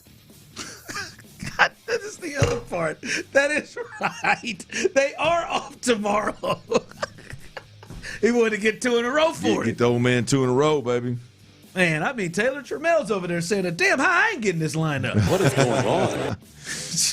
Wow. I'm not a fan. Not a big fan of it, man. I forgot about they do have that off day tomorrow, and they start that series on Friday against the White Sox. Wow. All right, there it is. That's all right. Bottom of the lineup's going to go off tonight. Again, that McLaughlin fella, he either needs to start sending people to Jacksonville. There is no reason even to pitch to Jordan tonight. Oh, I'd point his ass to first base. There's no reason even to flirt around with, hey, man, just keep it out of the zone. That hit he got yesterday was 96 down the middle of the plate, just at the bottom of the zone, just playing with his life. Just like he planned it. He just pulled it into right field for a single, just playing with his life. Just, all right, man, keep giving him hittable pitches. Flip on this burger. 5 o'clock fire. Why on earth would you pitch to him? All right, this was interesting. The Miami Heat, who are one of the looks like finalists to potentially land LeBron James. They wanted to say that the link that they sent out for the presser potentially they posted by mistake. The Miami Heat posted a link to schedule a live stream titled LeBron James Introductory Press Conference, followed by the date of July 27th to its YouTube channel in what the team spokesperson said was a mistake. It was later deleted, Clint, and supposedly Cleveland, Philly, Miami, and then Golden State are the main suitors left in this. In your mind, maybe this was a mistake, but does this signal you don't think it was a mistake? Nah, you can't make that mistake, man. I mean, if it was a mistake. They're generally pretty buttoned up there with the Miami. You can't make that mistake, man. You post a link to your YouTube channel? I mean. But also, first off, maybe it was a mistake, but I mean, clearly, does this signal to you that LeBron's going to Miami? I mean, Well, yeah. Why are you making a link or scheduling a live stream for Monday anyway for the introductory press conference? Right. Yeah, does that make sense? Why is it? Unless this is just completely a stunt. They know he's not coming, and they're just trying to get as much run out of it as they can as long as LeBron's going to drag his feet on the decision. But I don't see it being that. Yeah, this has got to be where LeBron's going, and they made a major mistake here. And with anybody else, it probably wouldn't be a big deal. But clearly, LeBron, as LeBron does, this is all well thought out. The timing, the approach, the rollout, everything is well thought out. And I don't think you think that LeBron is Kemp's a part of this. You think this is on purpose? The accidental link? No, I don't. I think this may piss him off. That's what I'm saying. I think it pisses him off. I think he's got a plan to make as much money and get as much publicity as he can off of this deal. And them dropping a link on a YouTube channel 5 days in advance of the day that he planned on doing it, obviously, that probably don't sit well with him and his team. Man, this if it is the choice, God, man, those people in Cleveland, well, they're just gonna First off, the decision, and now the early leak from this. I would imagine it definitely took the wind out of the sails of the Cavaliers. If I was a part of the Cleveland, their social media department, I would accidentally. Well, I'd set one up. just double up. Set one up and do the same thing. You don't know where he's going. But this, I really want to see how this works, and I would assume they still can't be done. This is interesting, Clint. I mean, a front line of Bam, Giannis, and LeBron is something interesting. Now, the shooting on this, Tim Hardaway finally allowed his son to wear his uniform number, but he is there, and they brought in some other guys. Mitchell, the kid from Baylor, he's probably going to be the point guard there. Andrew Wiggins is a pretty good bench player, but still they're lacking some shooting. I would imagine they'd be probably able to pick up some people who would just be, hell, I'll go play. I'll go shoot over there with that team. But that feels like – I know Golden State would have been fun to watch of those guys.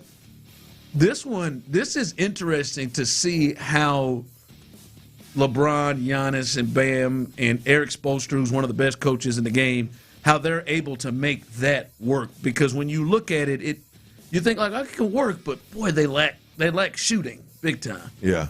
Well, if anybody can make it work, it's LeBron. I mean, basketball IQ and the leadership, perspective. Obviously, the respect is there. Miami knows exactly what they'd be getting. So yeah, look, I would have been. I would have been right. I still got some old Miami gear from when we made the switch. Gear. Would he wear the same number? Probably wear 6. Yeah, working on getting that. Working to get that. Does he have to win another one? I don't think so. I think he's good.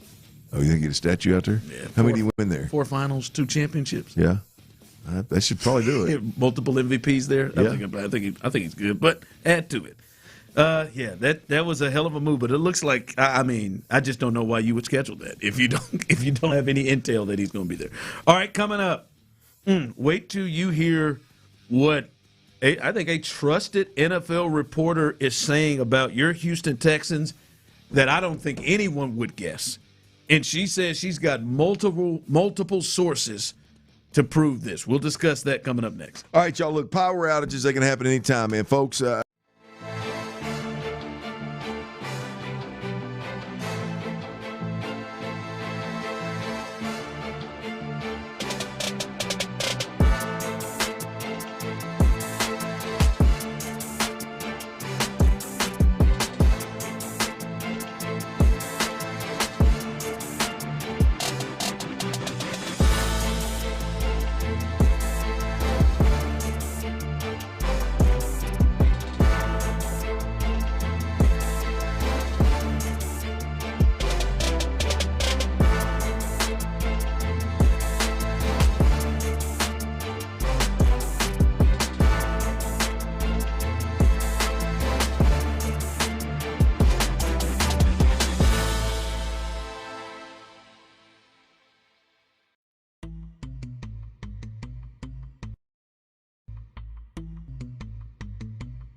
Tune in and wherever you get your podcasts. Houston's sports leader, Sports Radio 610.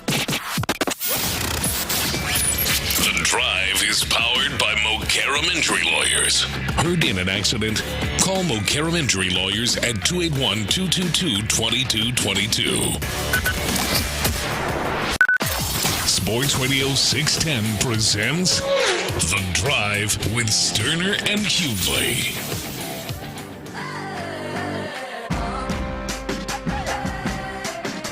I'm not going to allow this to take over my whole life. Shout out to everybody who had all the hard work. If you're just jumping in with us in the 5 o'clock hour and you missed it, we've talked about it all day.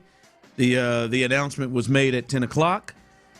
Sports Radio 610 is going to the FM dial. We are heading over there and will be 95.7 The Fan coming up August 13th. And yes, the Texans we heard there, including August 13th against the Chargers, be the first Texans game on 95.7 The Fan. You can hear it over there. We will we'll be making that move to the FM dial. We will be The Fan, and you can come and hang out with us. By the way, as I've told everyone, also, if you want to still listen to 610, you want to feel that AM, you want to feel that old school, it will still be there for you. That will be an option. However, you will not be able to listen to the Texans games there. You will not be able to listen to. No.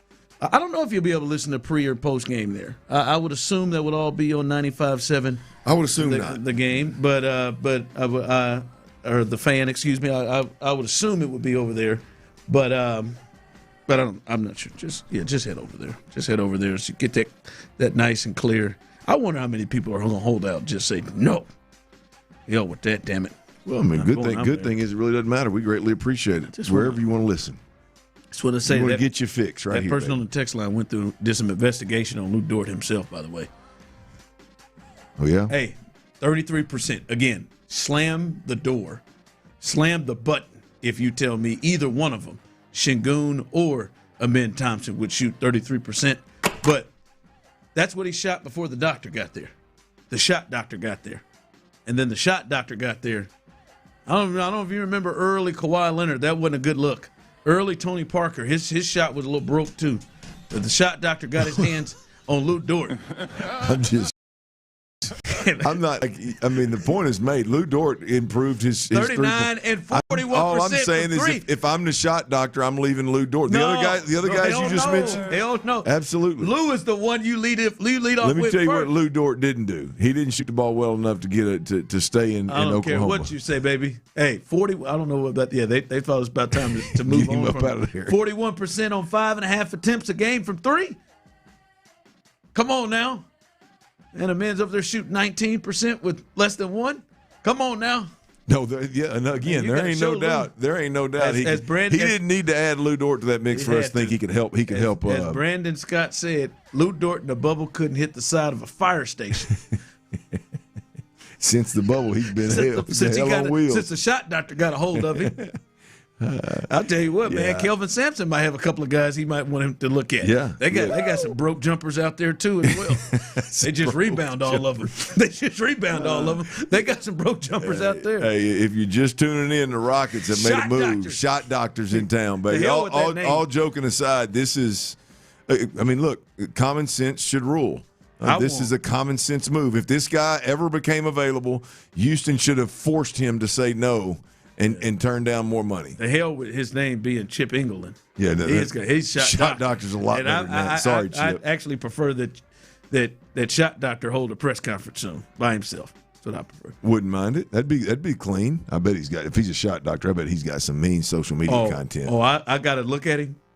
There's a little swag. There's a little swag. I mean, if you're teaching NBA guys how to shoot and shoot better, he's kind of got a cow feel to him, and there's a little bit of swag there. He's got a little backpack. There's a little swag there from him. All right, I wanted your thoughts on this. Jane Slater, who is a reporter for NFL Network, does some work with our sister station in Dallas. she is a respected reporter. Has been around for a while. I think you've crossed her paths before. In the business. She's been around a minute. She said, according to multiple sources with her, that David Montgomery and Woody Marks are expected to split lead back reps this season. Expected to be down the middle with the carries this season. I don't know about you, and I think most people in our audience, that would be surprise or shock. We're above surprise. That would be a shock if that is actually what's going on, and that she's got multiple sources around the building, from the building, saying that's the route they're going with their running back. Look, I'm hoping like hell that Jane Slater's got a couple of bad sources. I don't care if she's got 1 or 5. I hope they're all bad. I hope they're all wrong. I hope they're all misleading her, because this just wouldn't make sense. Now, would I be shocked or surprised? No, not one bit. It would be on brand. I mean, you wouldn't? It's the same bunch that leaves Nico Collins sitting over there. Leaves a lot to be desired with how they use Nico Collins. Yeah, it would be on brand for them to sign a guy that was tired of splitting reps with the best back in football, bring him in here and ask him to split reps with Woody Marks. Yeah, that would be on brand. I hope like hell it's not the case. I've said it multiple times. It's a hill that I'm going to die on, or be willing. I hope I don't die on it. That I'm willing to die on. Is this running back room is best deployed with David Montgomery getting the bulk of the carries and being a bell cow, and Woody Marks being a third down, change of pace, scat type of back. That's a little bit more fleet of foot, that catches the ball out of the backfield, that brings a little different wrinkle to the offense, has a package. You got to watch him, look out, he's a weapon type of vibe to him. That, to me, that is without a doubt, and it's not rocket science. It's very, very obvious in my opinion. That is the best usage of each player individually with their skill sets, and I think it's the best usage of the running back room for the Houston Texans. So to think that this is going to be a 50-50 split and a running back by committee, 1A, 1B, that includes Woody Marks, I don't like it. To be clear, I have a source that I reached out to that is close to the Texans, and I think very close to the Texans. It's somebody that I trust, and simply posed that question to him. There you go. Simply posed the question to him of, do you get the sense that this is accurate? And he said, hell no. I haven't heard anything like that at all. 3 separate texts. So I don't know. He's not hearing that. But Jane Slater. All you do is ask me. I told you that. I mean, you feel free. He's about a little closer. But I mean, trust but verify. Trust but verify. Okay. Trust but verify. Yeah, okay. You trusted me and you verified with your source. I don't think they are going to do that. I don't hate the idea of this being closer to a 1-2 punch than it being a Saquon Barkley and whoever the hell his backup is. Or or Derrick Henry and that cat from from Oklahoma State is his backup. I can't remember his name either. But I think, or to be more close to home here, I think it should be more of a 1-2 punch than it was with Joe Mixon, when it was Joe Mixon and Dameon Pierce that were the top 2 backs. Then Cam Akers kind of slid in there. It was clear, man. It felt like 90 to 10 with Joe Mixon there. I don't know with his age and his running ability if that's the route. I do think and I do think that Woody Marks is a pretty good back that should be in there more than Dameon Pierce used to get 1 or 2 carries a game. Mm-hmm. I think it should be more than that. But I don't know if Montgomery, how long he makes it if he's getting 90% of the carries all the way through. So yeah, I don't overall the whole season. I really don't care how the number of carries divvy out. It doesn't matter. But my point is David Montgomery has to be a guy that on any given Sunday, when need be, when the game dictates it, hey man, we're not splitting carries. We're gonna ride David Montgomery behind this offensive line, because we're mauling him up front, and that's what we brought him in here to do. Like he's a guy that you have to be willing to treat like Joe Mixon from a standpoint of, now you treated Joe Mixon like Joe Mixon and gave him a bulk of carries because you didn't trust Dameon Pierce at all. I mean, I get that was drastic, but the point is if the game dictates that David Montgomery gets 25 carries, 27 carries, damn it, give him 25, 27 carries. We're not just going to go through here and divvy him up just because we want to be a 50-50. That's all I'm saying. I don't care what the final number is, but damn it, we got to be able to we brought that horse in here to change the offense. Like you got to ride that sucker. Yeah. We'll see. I'd be surprised if we get in here and they play Buffalo week 1 and this is a 10 carries apiece type of situation or 12, 13 carries apiece type of situation. I'd be surprised that I would think that he would get the bulk of the carries. Coming up as we continue T-Mill's best bets, as he had a green day yesterday. Hi. Had a green day. As he followed, he had a green day in there. We'll let you know. Came around, huh? I'm just giving what is there. It was a Green Day song. It was a Green Day. I even got that one. All right, yeah, it was a Green Day. I'm just giving what's there. He's a little self-conscious. He knows he's negative about rearview mirror guy with your bets. When I come around. Thanks, Joel. But Red Monday again, and then a Green Tuesday. We'll see what he has in store for you. Had to bring up that red, didn't he? Well, you guys are pushing me and backing me into the corner. You know, I fight like turns into a badger. I turn into a badger. I fight out of the corner. T-Mill's best bets coming up next. All right.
Orange Theory Fitness. Book your first workout class for free at orangetheory.com.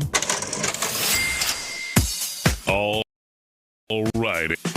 Today's picks are in. The choice is yours. Are you tailing? Forget the myths that the media's created and just follow the money. Or fading? There is no nobility in poverty. It's time for T-Mill's best bets on the drive. I want you to deal with your problems by becoming rich.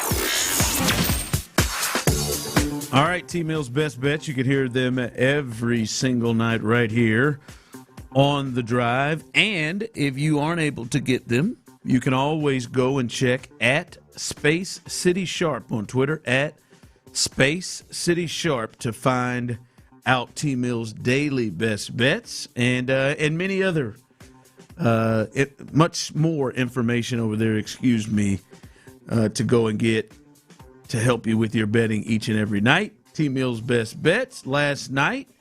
Tyler had a green day. Had one postponed on him, but he hit 2 of 3 last night. And hey, that's 2 in a row on Astros bets. So starting to turn around there a little bit. Hell yeah. But it was good you were able to add more to today's bet. Yesterday, it was just the one Astros bet that you won. But yesterday, you had multiple wins. What do you got for the people tonight on T-Mill's best bets? 4 more picks around Major League Baseball on a hump day for the Drive family. None of which that I know of, at least to this point, have been postponed like turds in their game was yesterday. But 4 bets around baseball. First, we go to Tampa Bay. Starting arm for the Tampa Bay Rays tonight, hosting the Toronto Blue Jays, is going to be a guy whose names are flipped around. Should be first and last the other way, but his name's Griffin Jax. And I'm on over 4.5 Ks for Griffin Jax. Should be Jax Griffin. Over 4.5 Ks. He's eclipsed 4.5 strikeouts in 6 of his last 7 starts for the Tampa Bay Rays. So bet that one if you want some money in your pocket. Second best bet is right here in Houston as the Astros aim to sweep the Marlins right out of H-Town later on tonight. I got Christian Walker on bases. This is a bet we usually place with the big fella, Jordan, but Christian Walker over 1.5 total bases. He has 14 career at-bats against tonight's starter for the Marlins, Alcantara. 357 average, 1043 OPS. Over 1,000 OPS for Christian Walker against this guy with a homer and 3 RBIs. So bet C-Walk over 1.5 total bases. Third best bet, it's an under. Tigers, the Detroit Tigers, taking on the Cubs tonight. I'm on under 8 runs within that one. Both starters in this game are among the league's best in limiting home runs, the long ball, deep pop-ups, flies, homers. So bet the under 8 in that one. And then your fourth and final best bet, trying it again. I don't know why. They're the lesser team in the state, but I'm taking the Rangers money line. Arlington to win tonight as they host the Chicago White Sox. All right, there it is. T-Mill's best them over there at Space City Sharp each and every night. He's got them set up for you. T-Mill's best bet. So do not miss that as we continue rolling here live right here on the drive. Remember, coming up after we get done here tonight, our guys, Mark Vandermeer, John Harris. You heard Mark Vandermeer earlier. He was so gracious to lend his electric voice to us to help us make that announcement of us going to FM and becoming 95.7 The Fam on August 13th. He and John Harris, they will take things over at Texas All Access. We'll hand that off to them at 6 o'clock, and then following them, of course, our guys, Sean Bijani, Patrick Creighton, and an old Colin, Young Seabass, Mid-C. They will take over after they get done. Area 45, the best late-night sports talk in all of Houston. They will be going until 11 o'clock. They will have the baseball postgame show. As soon as that sucker is over, they will have the postgame show of hopefully what is a sweep for your Houston Astros. Someone texted in and said, Imai looked pretty good last night. He did. Didn't he, though? Just don't know which one you're getting. Yeah, you better keep one on deck. Mm-hmm. Never know. Yeah. Well, when he's good, he's good, though. He is. He is. When he's good, he's got a no-hitter in there. He's got multiple 6 innings, 1 run games in there. Double digits. 8 last night, didn't he? Yeah, it went off. Yeah, you could see. I think that's one way you can tell is when that slider is jumping. He's feeling good, but to be quite frank, the homers still can pop up sometimes, and bad and rough innings can pop up sometimes. But as you said, boy, when he's good, he's good. I like, to me, it's almost with some of these guys outside of Hunter Brown and Big Pete Lambert, who's going tonight. And you pitch well, you live to fight another day. You don't, you may lose your spot, and they may go in a different direction with the arms that they'll have left there. But that's coming up after we get done tonight. All right, Clint, I just wanted, you brought up this Greeny list earlier. If you missed it, Greeny, Mike Greenberg on ESPN, compiled a list where he said quarterbacks that are 26 or younger, his top 5 quarterbacks that he believes have a chance to make a Super Bowl, the best chance to make a Super Bowl this year. So if you're a quarterback who's 26 or younger, his top 5 quarterbacks that have the best chance to make it to a Super Bowl.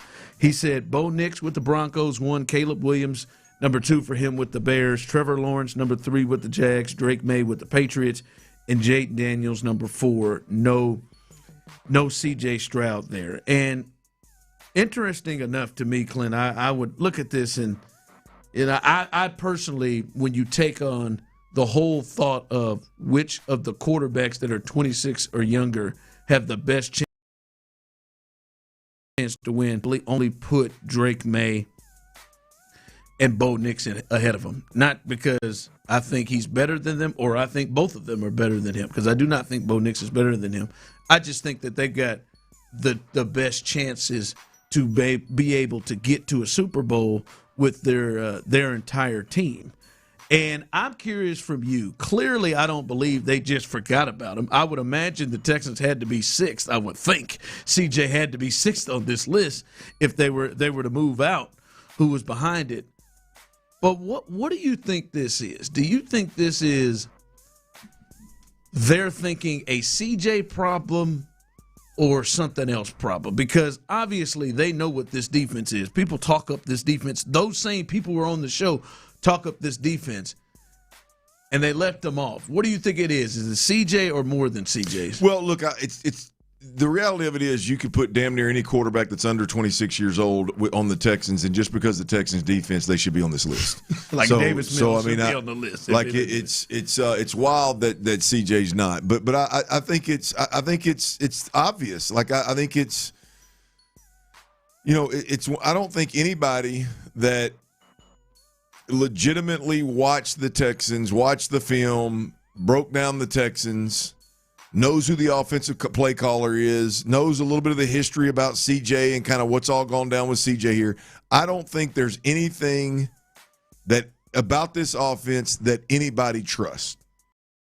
I'm not talking about the fans do, right? But I think anybody that objectively covers this team, I think when you look at it, and you look at the wide receivers, I mean, people throw Tank Dell like at number 2 or number 3 on the wide receiver list of the Texans. We don't even know if the guy can play, right? I mean, Jalen Noel is in the top 3 at times. We don't even know if what he can do or not do, right? I don't think anybody legitimately trust anything outside of Nico Collins being a really good wide receiver. Yeah, like I don't think they trust the ability. I think they probably trust David Montgomery to a certain extent. Well, I think they trust him individually, but I don't think that they trust him and Nick Caley's system behind this offensive line. I think they like Braden Smith and Wyatt Teller and Ed Ingram all individually. I don't know that they trust those guys or feel good about those guys in Nick Caley's system. Be honest with you, I don't think they watch Nick Caley's system and watch like trying to replicate a 2003 or whatever it is New England Patriots offense with a guy like C.J. Stroud. I think they see the difficulty in that and don't buy into it. That's my opinion of why they're not on this list. I think really when you get down to it, it's not just a